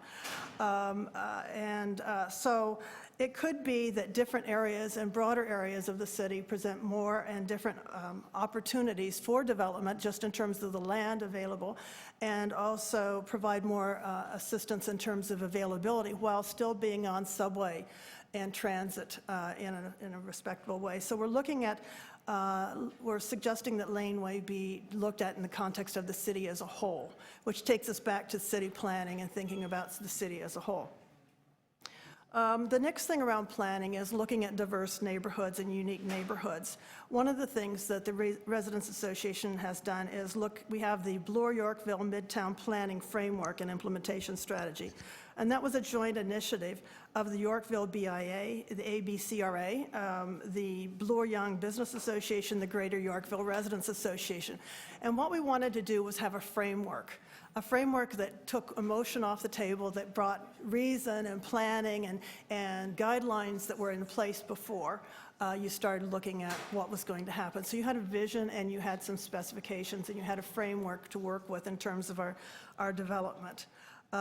We hope that having that in place and having frameworks like that in place and looking at neighborhoods means that when you have the inevitable growth, that you don't fundamentally change the area that makes it so desirable, or what you like about the area. So we're also looking at Final thoughts? Final thoughts. There are some issues on the report specifics in terms of parking. We think it's being underplayed. The other thing is Vancouver is the major comparable. Its lot sizes in their guidelines is 33 feet and 50 feet. If you look at our lots, that could be 2 houses or 3 houses. And so what we're asking is that we know there's growth that is inevitable, that you look at it in a balanced way. Thank you. Thank you very much. And now we've had the clocks cleared, so the next person has their time not confused. Anyone have any questions for Karen? Okay, thank you very much. Leah Maston. And then we have Donald Booth, and that's the last of the speakers that I have on my list. So I'll start your time. Have a seat. Thank you. My name is Leah Maston, and I'm an architect, and I run the office Firma in Toronto. And before Firma, I ran the architecture office Microclimate in Montreal, and my Montreal firm Microclimate won the Mayor's Foundation Award for our work designing and building laneway homes there. And my work in laneway homes confirms for me that laneway suites are an excellent solution for creating new housing at the scale of existing historical neighborhoods. This could mean new rental housing, or it often means the development of multi-generational suites while homeowners build for aging parents or adult children. Beyond this, laneway suites allow Toronto's designers to develop new typologies of compact housing that reflect contemporary lifestyles and the green building technologies of today. So I think that's a really interesting opportunity and something that will develop a lot of creative, innovative solutions. Therefore, I'm here to support the Laneway Suite initiative as it's advanced by councillors Bailão and McMahon, and detailed in the report by Lanescape and Evergreen. Thank you. Thank you very much. Any questions? Okay, seeing none, the next speaker is Donald Booth. Have a seat. I'll start your time once you sit down. First of all, thank you everyone for staying. I think I hear grumbling tummies somewhere. Maybe it's my own. I think this is a great idea. Thank you very much. I can't wait till it spreads to the whole city, especially the suburbs where some extra density be a really good thing. I want to talk about the future of this idea and how it might evolve. Maybe it's Laneway Suites 2. And in particular, I would like to address the topic of affordable housing. Laneway Suites certainly will make life better and more affordable for homeowners, but I don't think it's going to do much of anything to increase our stock of affordable rental housing. I've noticed with dismay in my own area, Ward 32, lots of condos going up are replacing affordable rental housing, much of it above stores, and it's not good to lose this housing. Maybe if council is creative, a future council will find a way to make laneway housing also affordable housing. I have one suggestion. At some point in the distant, misty future, there will be a budget to build affordable housing. I may not live that long, but someday. Let's say, for example, that council pays, or that we pay, whatever, $100,000 to build a 400 square foot unit of affordable housing. Just round figures back of the envelope.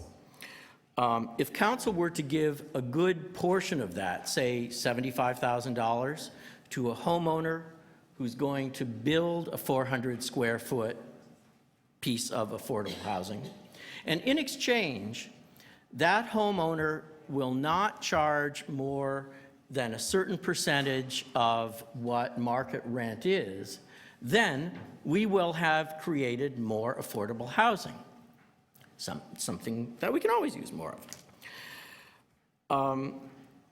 Of course, this isn't going to address more than a fraction of our housing needs, but it will do something else of absolutely vital importance to our community. Sorry, it's my member of council. That is, it will allow people of different incomes to live together. This used to be a landmark of Toronto. We used to be a city where rich and poor and the middle class lived in close proximity. I'm sure most of you are familiar with David Hilchansky's work on how Toronto is evolving into separate cities, one for the rich, the other for the poor, with nothing left for the middle class. If we are resourceful, we'll find ways to use ideas like laneway housing to cultivate neighborhoods of mixed income and to build a more healthy and a more vibrant city. Thank you. Thank you, Mr. Booth. Any questions? Thank you very much. So that concludes the list I have for speakers. I was wondering if there was anyone in the audience that hasn't spoken that wants to speak. Okay, approach. Hi. My name is Paul Ornstein. Thanks very much. I know everyone wants to go. I do have a laneway property, so I have a horse in the race, but I just wanted to say there's so much talent in this room of people who are, even the critical ones, are bringing really good issues. And I just think there's such a strong will to do the right thing here. So I just want to urge the council to push this forward and to also not expect it to be like a bow-wrapped revision of the building code, you know, where it's one and done kind of thing. We're going to have to look at these on a case-by-case thing, and the system needs to be flexible enough to adapt to it. And because especially with this, it's basically an infill situation we're talking about, and each project needs to be considered on its own merits, and so there should be a fluctuating standards that we apply to each case. And I also, you know, there's resistance for fire and garbage. Well, we can get smaller machines. We can plow the laneways. These things are possible. We just have to have the will from the council to have this kind of vision to imagine those things happening in the future. Okay, thank you very much. Any questions for Paul? Seeing none. Any other speakers that haven't spoken? Okay, so that concludes speakers. So we have questions of staff, and I'll start to take a list if anyone has any questions of staff. So just, and we've been here a while, so I'll be very brief. The anticipated report back date from staff is in the first quarter of 2018, is that correct? That's correct. What type of staffing resources do you have, and do you have staff assigned to do this? We have a lot of studies underway. This motion is being sent to City Council, so City Council approves the motion. It'll direct the chief planner to assign staff to work on this as a project. I understand that, but the City Council approves lots of studies.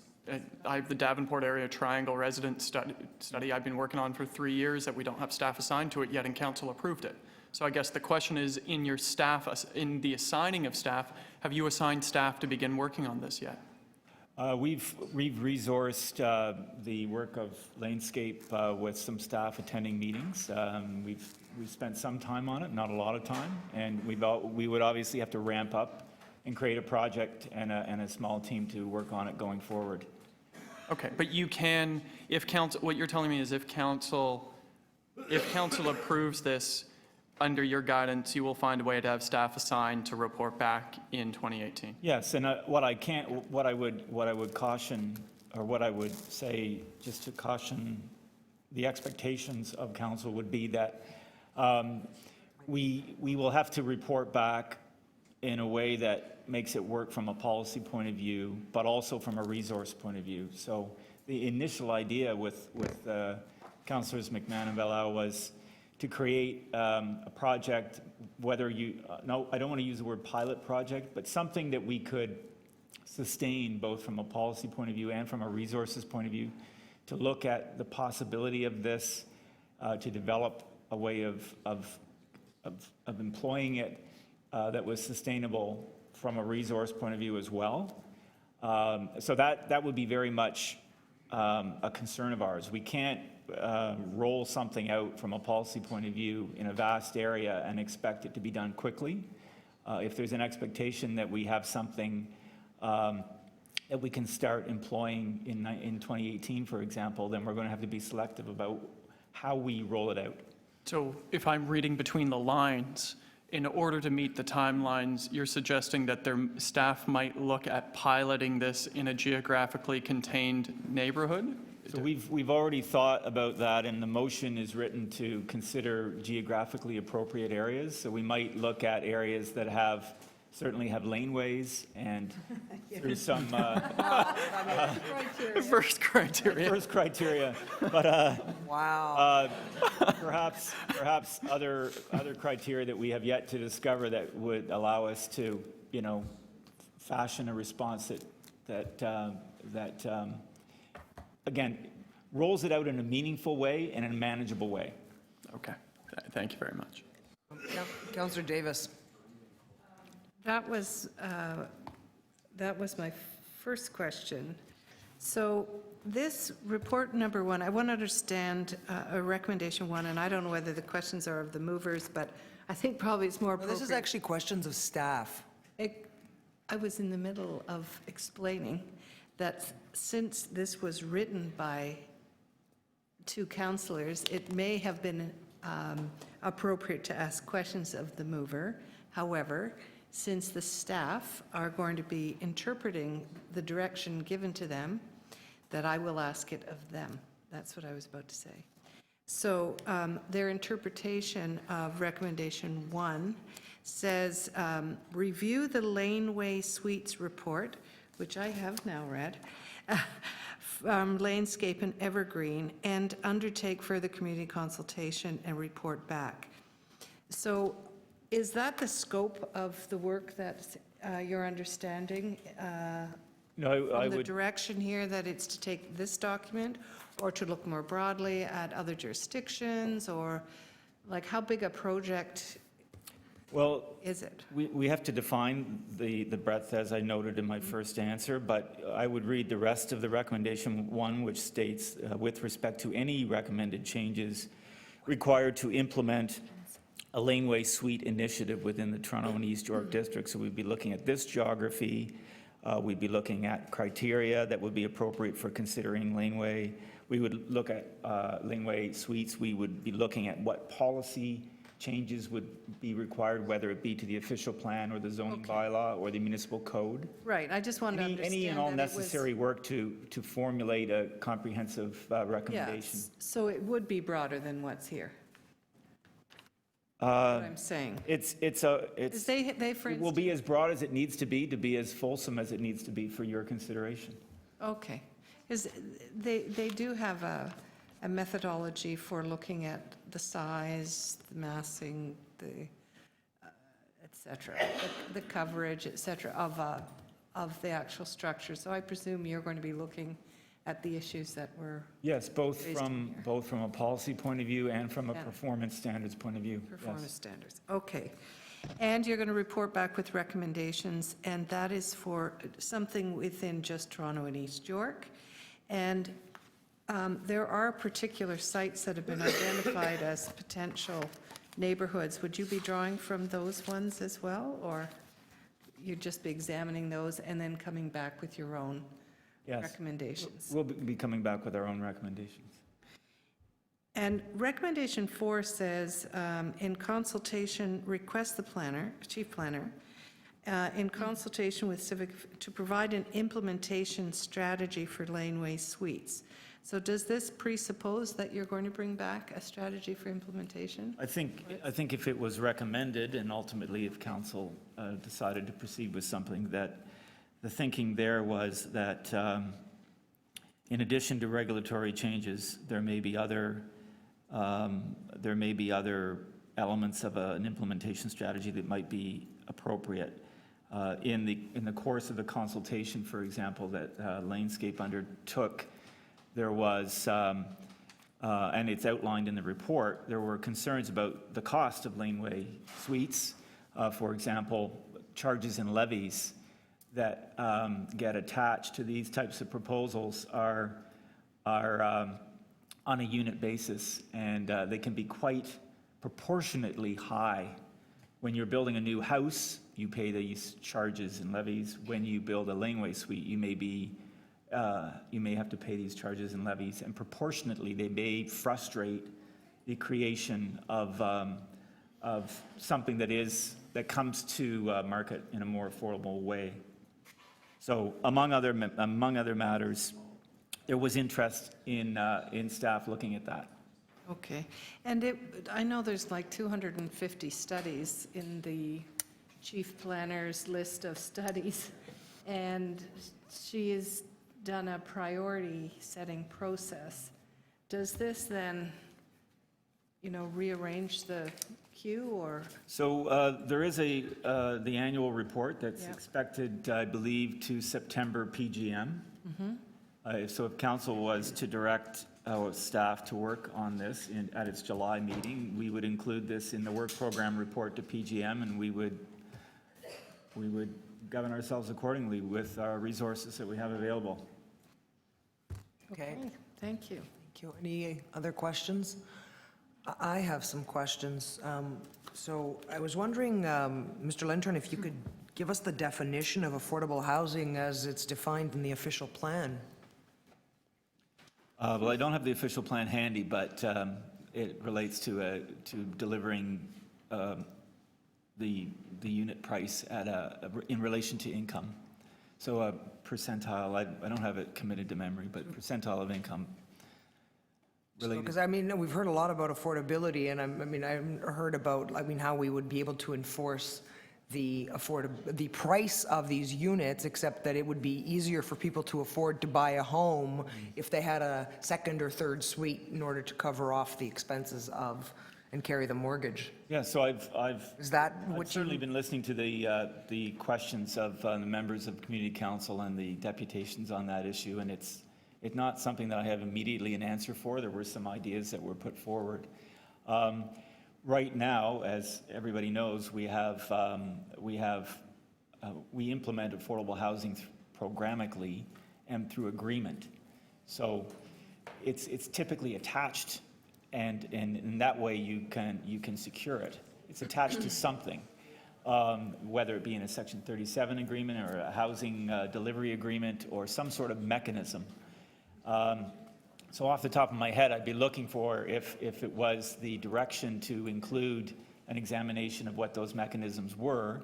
We would also look at what appropriate mechanisms might be available to ensure that some or all or whatever we could determine, but how we are going to approach this from an affordable housing lens certainly would be of interest to us, because leaving it to supply and demand, I would say that it may be intrinsically more affordable because of its size, but that won't necessarily deliver something that's affordable. Right. So I was wondering if as part of recommendation number 1 in the letter that is before us, is this something that you would be considering and in terms of somehow tying it to the unit?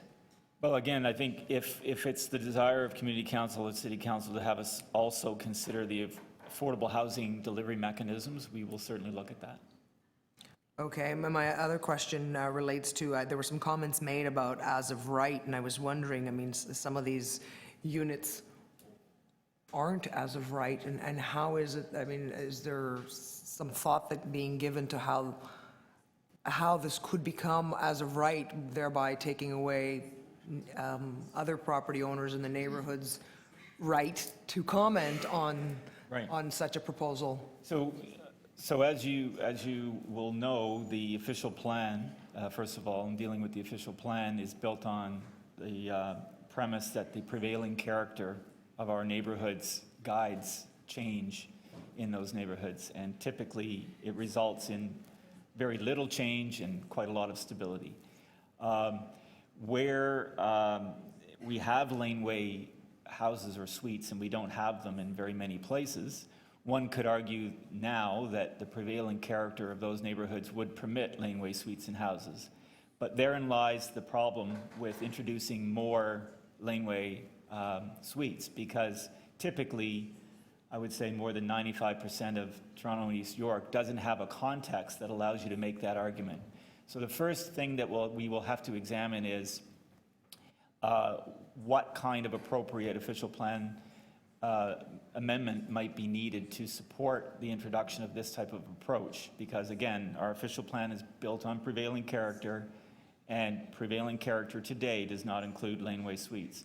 The second area would be what zoning provisions would be required. And the zoning, other than in the performance standards, which we've heard a lot about today, there is a very significant zoning provision in our bylaw that goes back decades that says we don't have a house behind a house on the same lot. And that has typically in the past triggered the conformity issue in the zoning bylaw. So for those two reasons, the official plan and the zoning, we'll have to, if we're looking into this, we will have to look at those provisions. And as some of the deputants noted, you can make changes to the official plan and zoning and set up a system where something might become as of right. So for example, today, if you have a height limit in a neighborhood of 8 meters, for example, in East York, and someone builds an 8-meter tall house, then that's as of right. And if we wanted to look at putting in place an as of right opportunity for laneway suites, we would have to try to craft what standards we would want to introduce into the zoning that would allow someone at least the opportunity to conform with the zoning bylaw and build something as of right. And that would mean they'd just go to the building department for a permit, as opposed to going to the Committee of Adjustment or coming here for a rezoning. So these are all the things that we would have to look at, but certainly what we've heard in the consultation is try to set up a system, if we're going to try this, try to set up a system that makes the possibility of going as of right, an option, so that people, if you can develop something that, creates a small opportunity for a suite above a garage, and they play by the rules, and they conform to those performance standards, then it is a possibility for someone to go and actually apply for a permit to do. Thank you. So I have a speakers list, and Councillor Layton had asked to go first because he had a headache and he was going to be leaving us. Thank you very much. First of all, if everyone could look at a camera and say happy birthday to my mom and family who are all celebrating her birthday, and I'm celebrating with all of you. It's just about over, and my apologies. I am feeling absolutely terrible. I don't know if it's cold in here, but I've been shivering the whole time, and my head aches now, so I should probably just leave the room. And I popped in acetaminophen, so I'm about 4 minutes and 30 seconds away from not making any sense, if I do now. So just this notion of aging in place is a really, really interesting. I'd first like to thank Anna and Mary Margaret for bringing this forward. It's a very interesting question. I think there are some arguments that were made today that I think are very sound arguments, and there are some that I think deserve more scrutiny and perhaps some key questions being asked. First of all, I come from a multi-generational household. Olivia, my stepmom, and her mom will live together their whole lives, and I lived in that household for a long, long time, and we plan to recreate that when the time comes. When the time comes. The reality is I have 3 moms, so we're going to be looking to put them just about anywhere. And it's the first one, we've said the first one that hits that stage gets the first crack at moving in, so one of them better hurry up. I think there's this notion of, we know that, I know, we know that that aging, we know that aging in place is an important thing in our city. And this one point I think excites me the most about this project, that perhaps we're entering a time when nanny suites can be integrated, or in-law suites can be integrated onto site rather than a basement. For those of us who don't own cars but have alleyway access, this could be very fitting for certain housing models.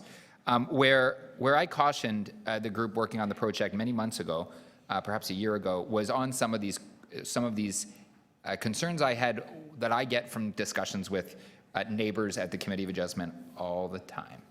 And it was about the distance that needs to be in place from the back of houses. It's about how close, how much overlook we should look for. I think that there's some very innovative designs that came up in the work that's been done that address some of those concerns. I don't know if they address them for everyone, but they certainly, I think, start us on a very interesting path that is deserving of us to continue a conversation for. Second, I think that linking supply and affordability is an incredibly dangerous thing to do. Just think of this. I beg you to take one moment to think that linking supply and affordability is the #1 argument for eliminating the Greenbelt. It's there. It's the Home Builders Association #1 argument. This, I would argue, potentially false notion that the two are intrinsically linked.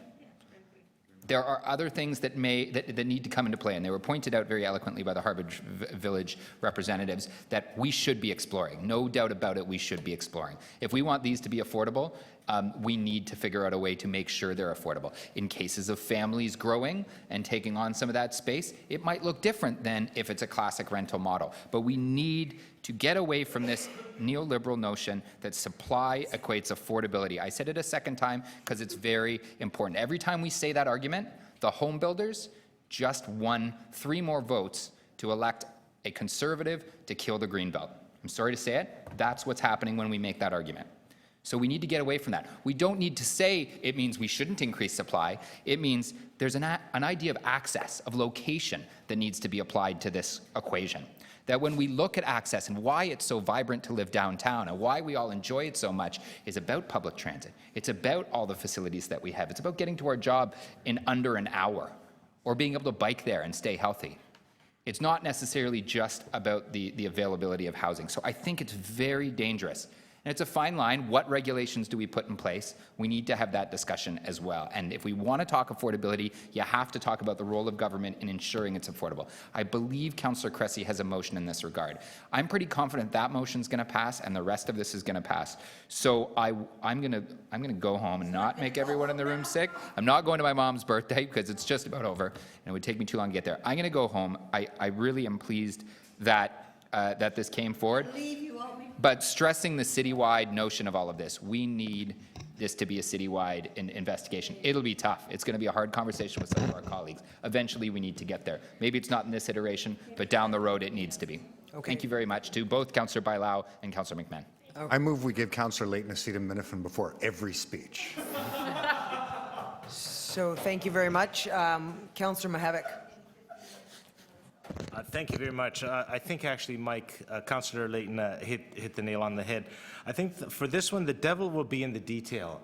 Is what are the performance standards that will be necessary to make this happen? And I want to say first and foremost, as I have personally, also when I did my little workshop with folks, that this is a good idea, and I think we should go down the road and explore it. So I'm supporting the motions. I think the big issue really is affordability. And we need to find a mechanism, and I actually have a motion, and I asked staff to put on the... Okay, you should introduce that up first. Yeah, sorry.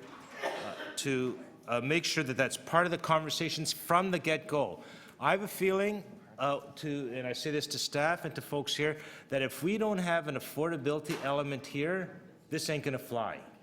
That the reason why we would do this is because there's a private good and there's a public good. And the public good is that it has to have an affordability policies to ensure should be in capital and underlined and italicized. The provision of affordable housing as part of the initiative. I think that is absolutely key. I think the performance standards will also be very, very important. Like, what is the distance between the building at the back and the building at the front? How much green? Will we allow trees to be demolished in this process or not demolished in the process? Will we demand a green roof or not a green roof? Will it have to be have certain environmental performance standards as well? Will there be an appeal process? What will the appeal process be if it doesn't meet all the performance standards? It also, the shadow studies. Like, I can see the direction of the laneway will be a determining factor as to whether a two-story laneway house or second accessory unit will cast shadows. If it's facing in an east-west direction and you're on the north side, your neighbors are going to, maybe that's not going to happen for those folks. Maybe it's only on the south side on an east-west oriented street. So there are lots of little details here. The devil of this one is going to be in the details and how it fits into streets, how it fits into laneways. I hope it's not just laneways, but it's also should be, like I have some laneways in my ward, but I think there are other places where we don't have laneways, but I can see that if within certain performance standards, it just might work. I think the compelling thing here for me is that it allows us to look at intergenerational housing. It allows us to look at different ways of living together. However, you can't zone for that. That's the problem. You can't zone for that. You can only zone, you can't zone for people. So how do you make sure that you design a system where you allow Mike Layton to live with 3 mothers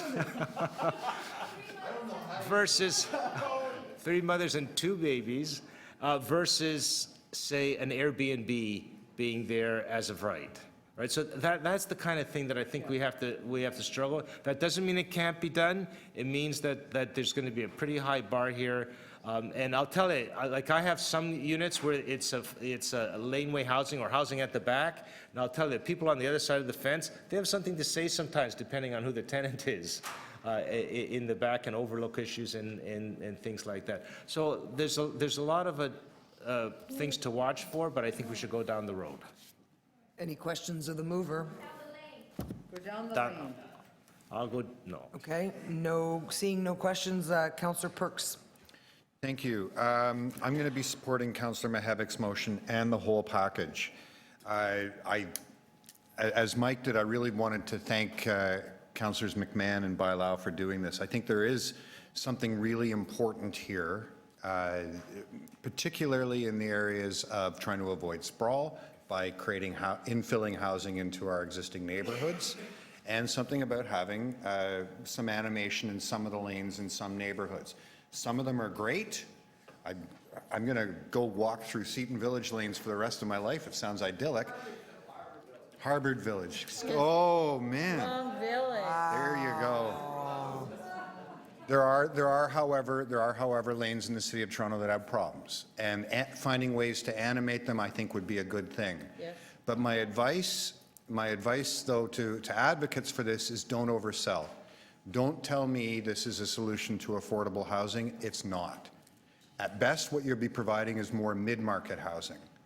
If you're saying it's a small unit, I'm sorry, go look at a unit exactly the same size being rented out in a new condo tower. That is not an affordable rental unit. Oh, no. And then imagine how much people will be willing to pay in rent to get that same square footage in one of Toronto's grand old neighborhoods in a detached rental dwelling. The rent that's going to be paid there will not be affordable. It will be mid-market. Yeah, it'll be 2,000. Additionally, I encourage anyone who does want to think seriously about affordable housing to go look at the UN Special Rapporteur on Housing's report. That's actually a Canadian woman right now. Yes, it is in Ottawa. And she's operating out of Ottawa. She's just made her 2017 annual report into a study on the financialization of housing and its impact on housing as a human right. And we are finding increasingly that if we're relying on privately owned lands to deliver affordability, we are failing. Huge pools of global capital are moving into these markets, as well as domestic capital. And we have to remember that the minute you legalize that second unit, you have automatically increased the value of that land. You've commodified something that was not previously a commodity, making owning land in those neighborhoods even more expensive, and increasing the speculative pressure to rush to get these units in. You're in fact exacerbating, you're putting your foot on the gas of speculation in housing in downtown neighborhoods when you do that. So we need, if we're going to do this right, we have to do it the way Councillor Mahevik was talking about, and with being mindful of some of the comments that Mr. Lintern made in answers to questions, which is if you want it actually to help with affordability rather than hinder affordability. You have to design that from the beginning, and that includes some kind of regulatory or socialization framework. Maybe it can be part of a land trust system. Maybe it can be part of a co-op system. But simply saying, we're going to give you as of right to create a new commodity in your backyard puts the foot on the gas to the speculative bubble that we just temporarily, I think, got out of. Okay. The next speaker is Councillor Cressy. Thank you, and given that we're entering hour 11 of the day, I'll try to... You have a motion? Yes, thank you. Introduce it. I do have a motion, and the motion I'll just summarize briefly, but it's up there. One is for enhanced consultation, including with RAs. The second is it's to clarify the staff reporting framework, not to presume what's coming. The third piece there is to consider how laneway housing aligns with other laneway activation activities that are actively underway in TYCC. And then a laneway housing report that was referred to earlier here was done in Harvard Village, and I just wanted to make sure that that was referred to staff as they're doing their work.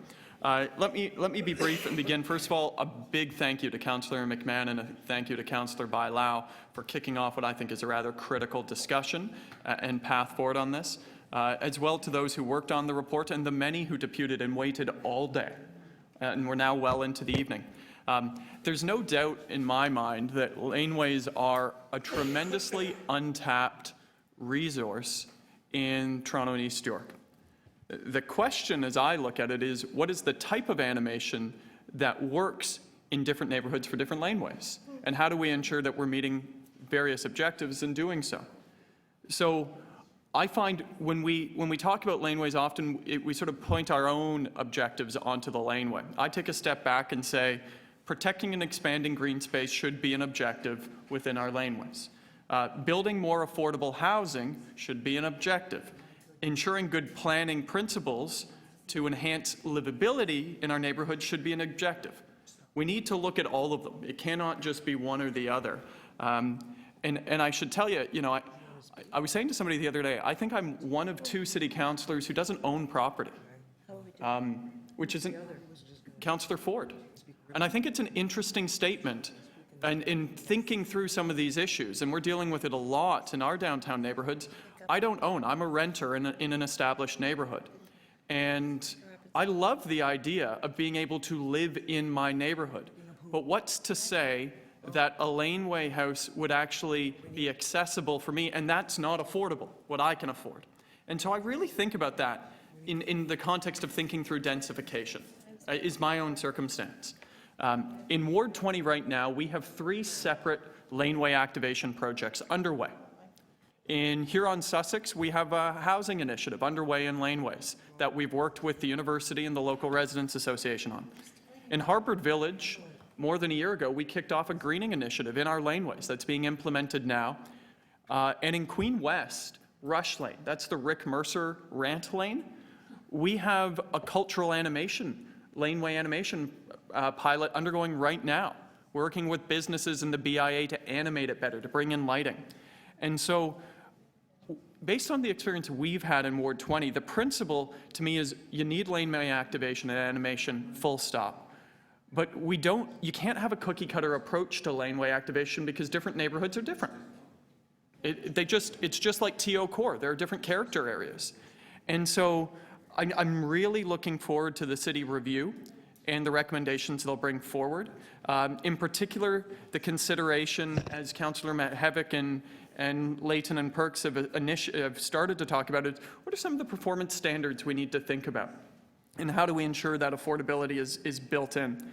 And so, listen, our laneways have evolved over time, and they're going to continue to evolve. And so I think what we can help to do here, and what Councillors Bailão and McMahon have helped to instigate, is that they don't just evolve, that we have to help to manage that change in a way that will, again, meet those top-line principles and objectives, which housing and affordable housing is certainly one of them, as are green space and others. And so with that, I'll move that motion, and I'll finish.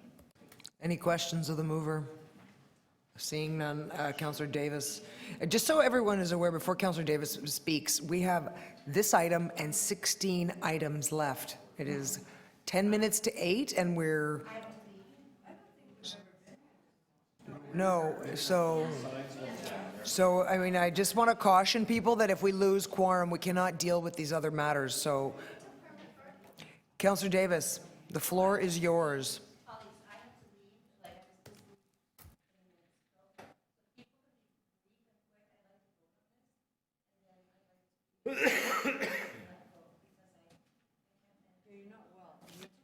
I don't need to speak.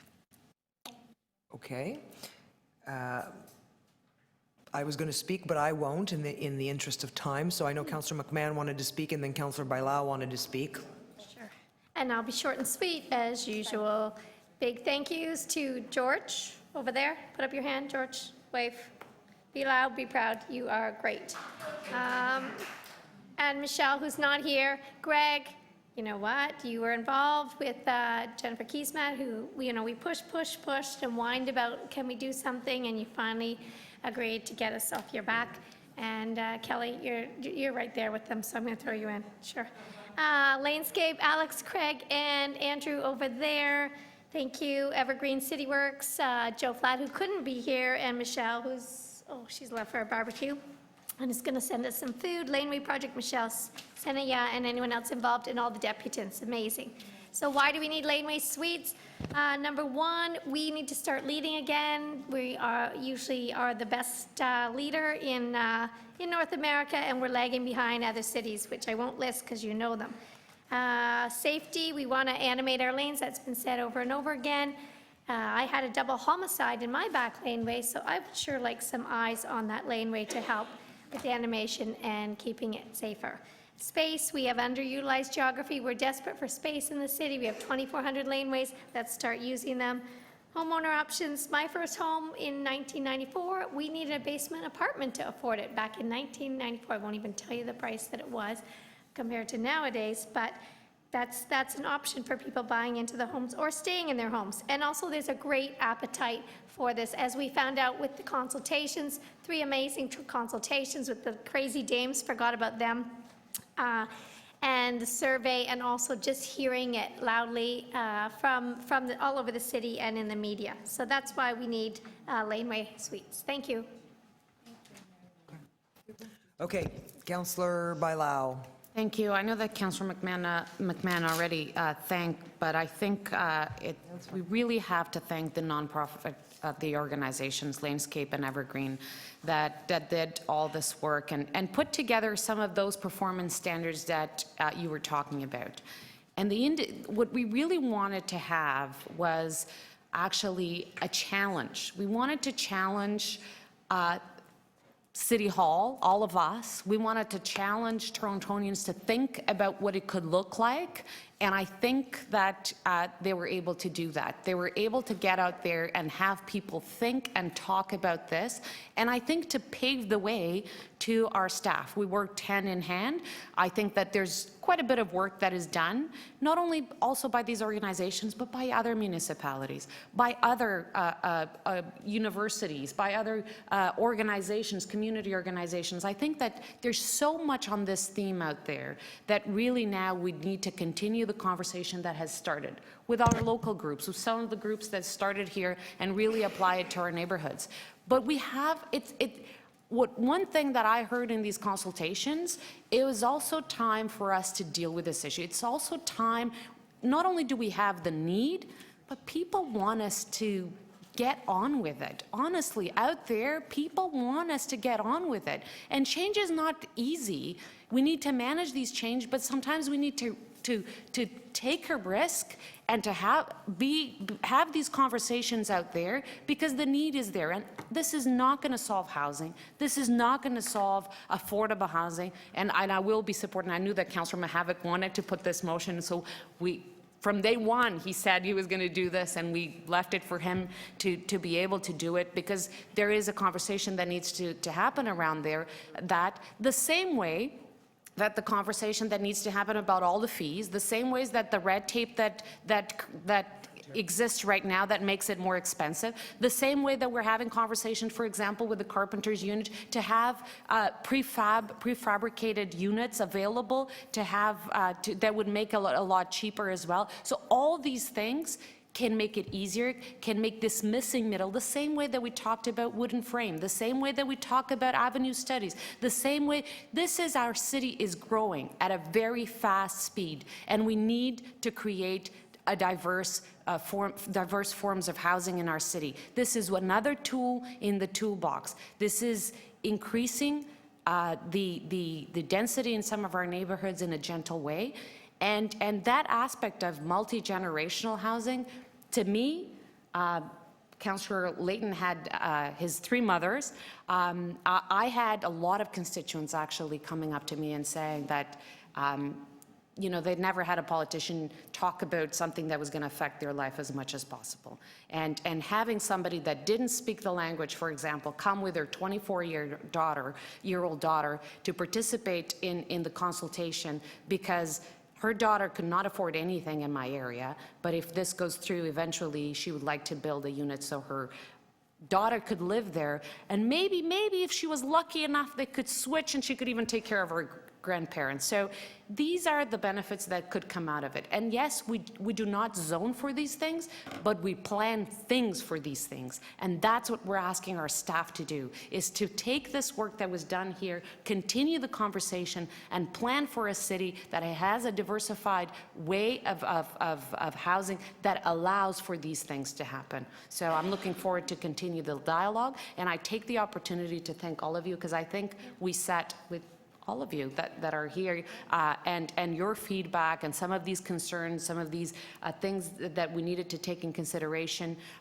came from you, from the conversations that we have. So I take the opportunity to thank you as well. Great, thank you very much. So we have the amendment moved by Councillor Mihevc first.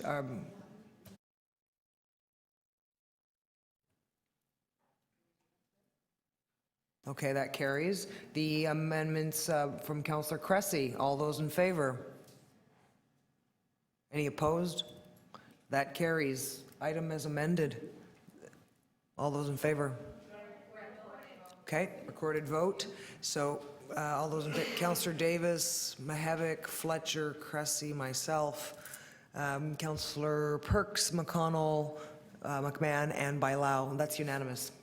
Okay, and that concludes the item. Okay, so to the agenda, the next item is item 1, we did the party clause, yes? 110, so item 25, sorry, folks, if we could keep it down, we have 16 items to go. Excuse me, if you could step outside. TE 25.111, realignment of permit parking area 1A to exclude 243 Perth Avenue. It's in Ward 18. Councillor Bailao. Item 111, the realignment of permanent parking area 1A to exclude 243 Perth Avenue. I would like that you approve the recommendation that I sent in my letter. All those in favor? Any opposed? That carries. We have item 25.112, liquor license application, 36 Lisgar Street, formerly 2-6 Lisgar Street, Toronto Media Arts Cluster, Ward 18. Move the recommendations on the letter. Okay, you have those? Okay, all those in favor? Any opposed? Okay, that carries. Item 25.113, parking amendment for Lisgar Street between Queen Street West and Sudbury Street, Ward 18. Councillor Bailao. Move the recommendation on the letter. Okay, great. All those in favor? Any opposed? Okay, that carries. Item 114, liquor license application 1122 Queen Street West, Hello 123, Ward 18. Councillor Bailao. Move the recommendations on the letter. Great. All those in favor? Any opposed? Okay, that carries. Item 116, 422, 424 Wellington Street West, zoning amendment application, request for direction report, Ward 20. Councillor Cressy. The recommendations in my letter. Okay, in your letter, okay. All those in favor? Any opposed? Okay, that carries. Item 117, appeal of the denial of a Boulevard Cafe permit located at 604 King Street West, Unit 106, Portland Street, Flankage, Ward 20. I'm going to move approval with the conditions contained in the report. Okay, all those in favor? Any opposed? Okay, that carries. Just a moment. I believe we have item 121. This is, sorry, it looks like it was, it's ticked off. It's okay. And so is 120. I have a motion from Councillor Matlow on item 121 to reopen it and move another motion. So we need a motion to reconsider. Item 121. It is pedestrian safety at Brownlow Avenue and Sudan Avenue. It's in Ward 22. I need a motion to reopen. Anyone to reopen? Councillor McMahon. Okay, all those in favor? Okay, that carries. So now I'll move it on Councillor Matlow's behalf. It's up on the screen. All those in favor of the motion? Anyone paying attention? Sorry, we're just trying to finish. Yeah, I just need to see a show of hands. Okay, any opposed? Okay, that carries. So I have item 123, streetscape plan Ramsden Park Road in Ward 27. I've been asked by Councillor Wong-Tam to adopt the recommendations in the report. All those in favor? Any opposed? Okay, that carries. I see 131. It's nominations for midterm appointment to the Board of Management of the 519, Ward 27. Okay, Councillor Wong-Tam's asked me to adopt the recommendations in the report, so I'll move that. All those in favor? Any opposed? That carries. 132? Okay, item 132, Boulevard Cafe permit renewal located at 25 Lower Simcoe Street, Unit 2-5, Ward 20. Move the recommendations in my letter. Okay, great. All those in favor? Any opposed? Seeing none, that carries. Item 133, 520 Richmond Street West, Community Consultation Meeting, Ward 20. I'm going to move the recommendations in my letter. Okay, great. All those in favor? Any opposed? Seeing none, that carries. Item 134, 663 King Street West, Community Consultation Meeting, Ward 20. I'm going to move the recommendations in my letter. Okay, all those in favor? Any opposed? Seeing none, that carries. Item 135, parking amendments, Augusta Avenue, Ward 20. I'm going to move the recommendations in my letter. Okay, great. All those in favor? Thank you, Doug. Any opposed? Seeing none, that carries. Item 138, installation of on-street accessible parking space, Greenwood Avenue, Ward 32. That is me, and I will move my recommendations in the letter. Thank you. Good letter. Good letter. Great. All those in favor? Any opposed? Seeing none, that carries. I see item 139, which is a reopening of 23.107, Ward 20. Yeah, first of all, I'm going to move to reopen T 23.107. Okay, all those in favor? Okay, that carries. And I'm going to move an amendment that Toronto and East York Community Council requests the Acting Director of Transportation Services, Toronto and East York District, to conduct a... You have it. You have it already? It's the new business. We have it, Yeah. so, yeah, Okay. okay, you're not doing anything different, okay. Nope. All those in favor? I'll move Any the opposed? words. That carries. The good words. Item 140, parking amendments for Macaulay Avenue, Ward 18. Councillor Bailao, sorry if I could get you to move item 140. If I could move the recommendations? Moved? Okay. All those in favor? Any opposed? Seeing none, that carries.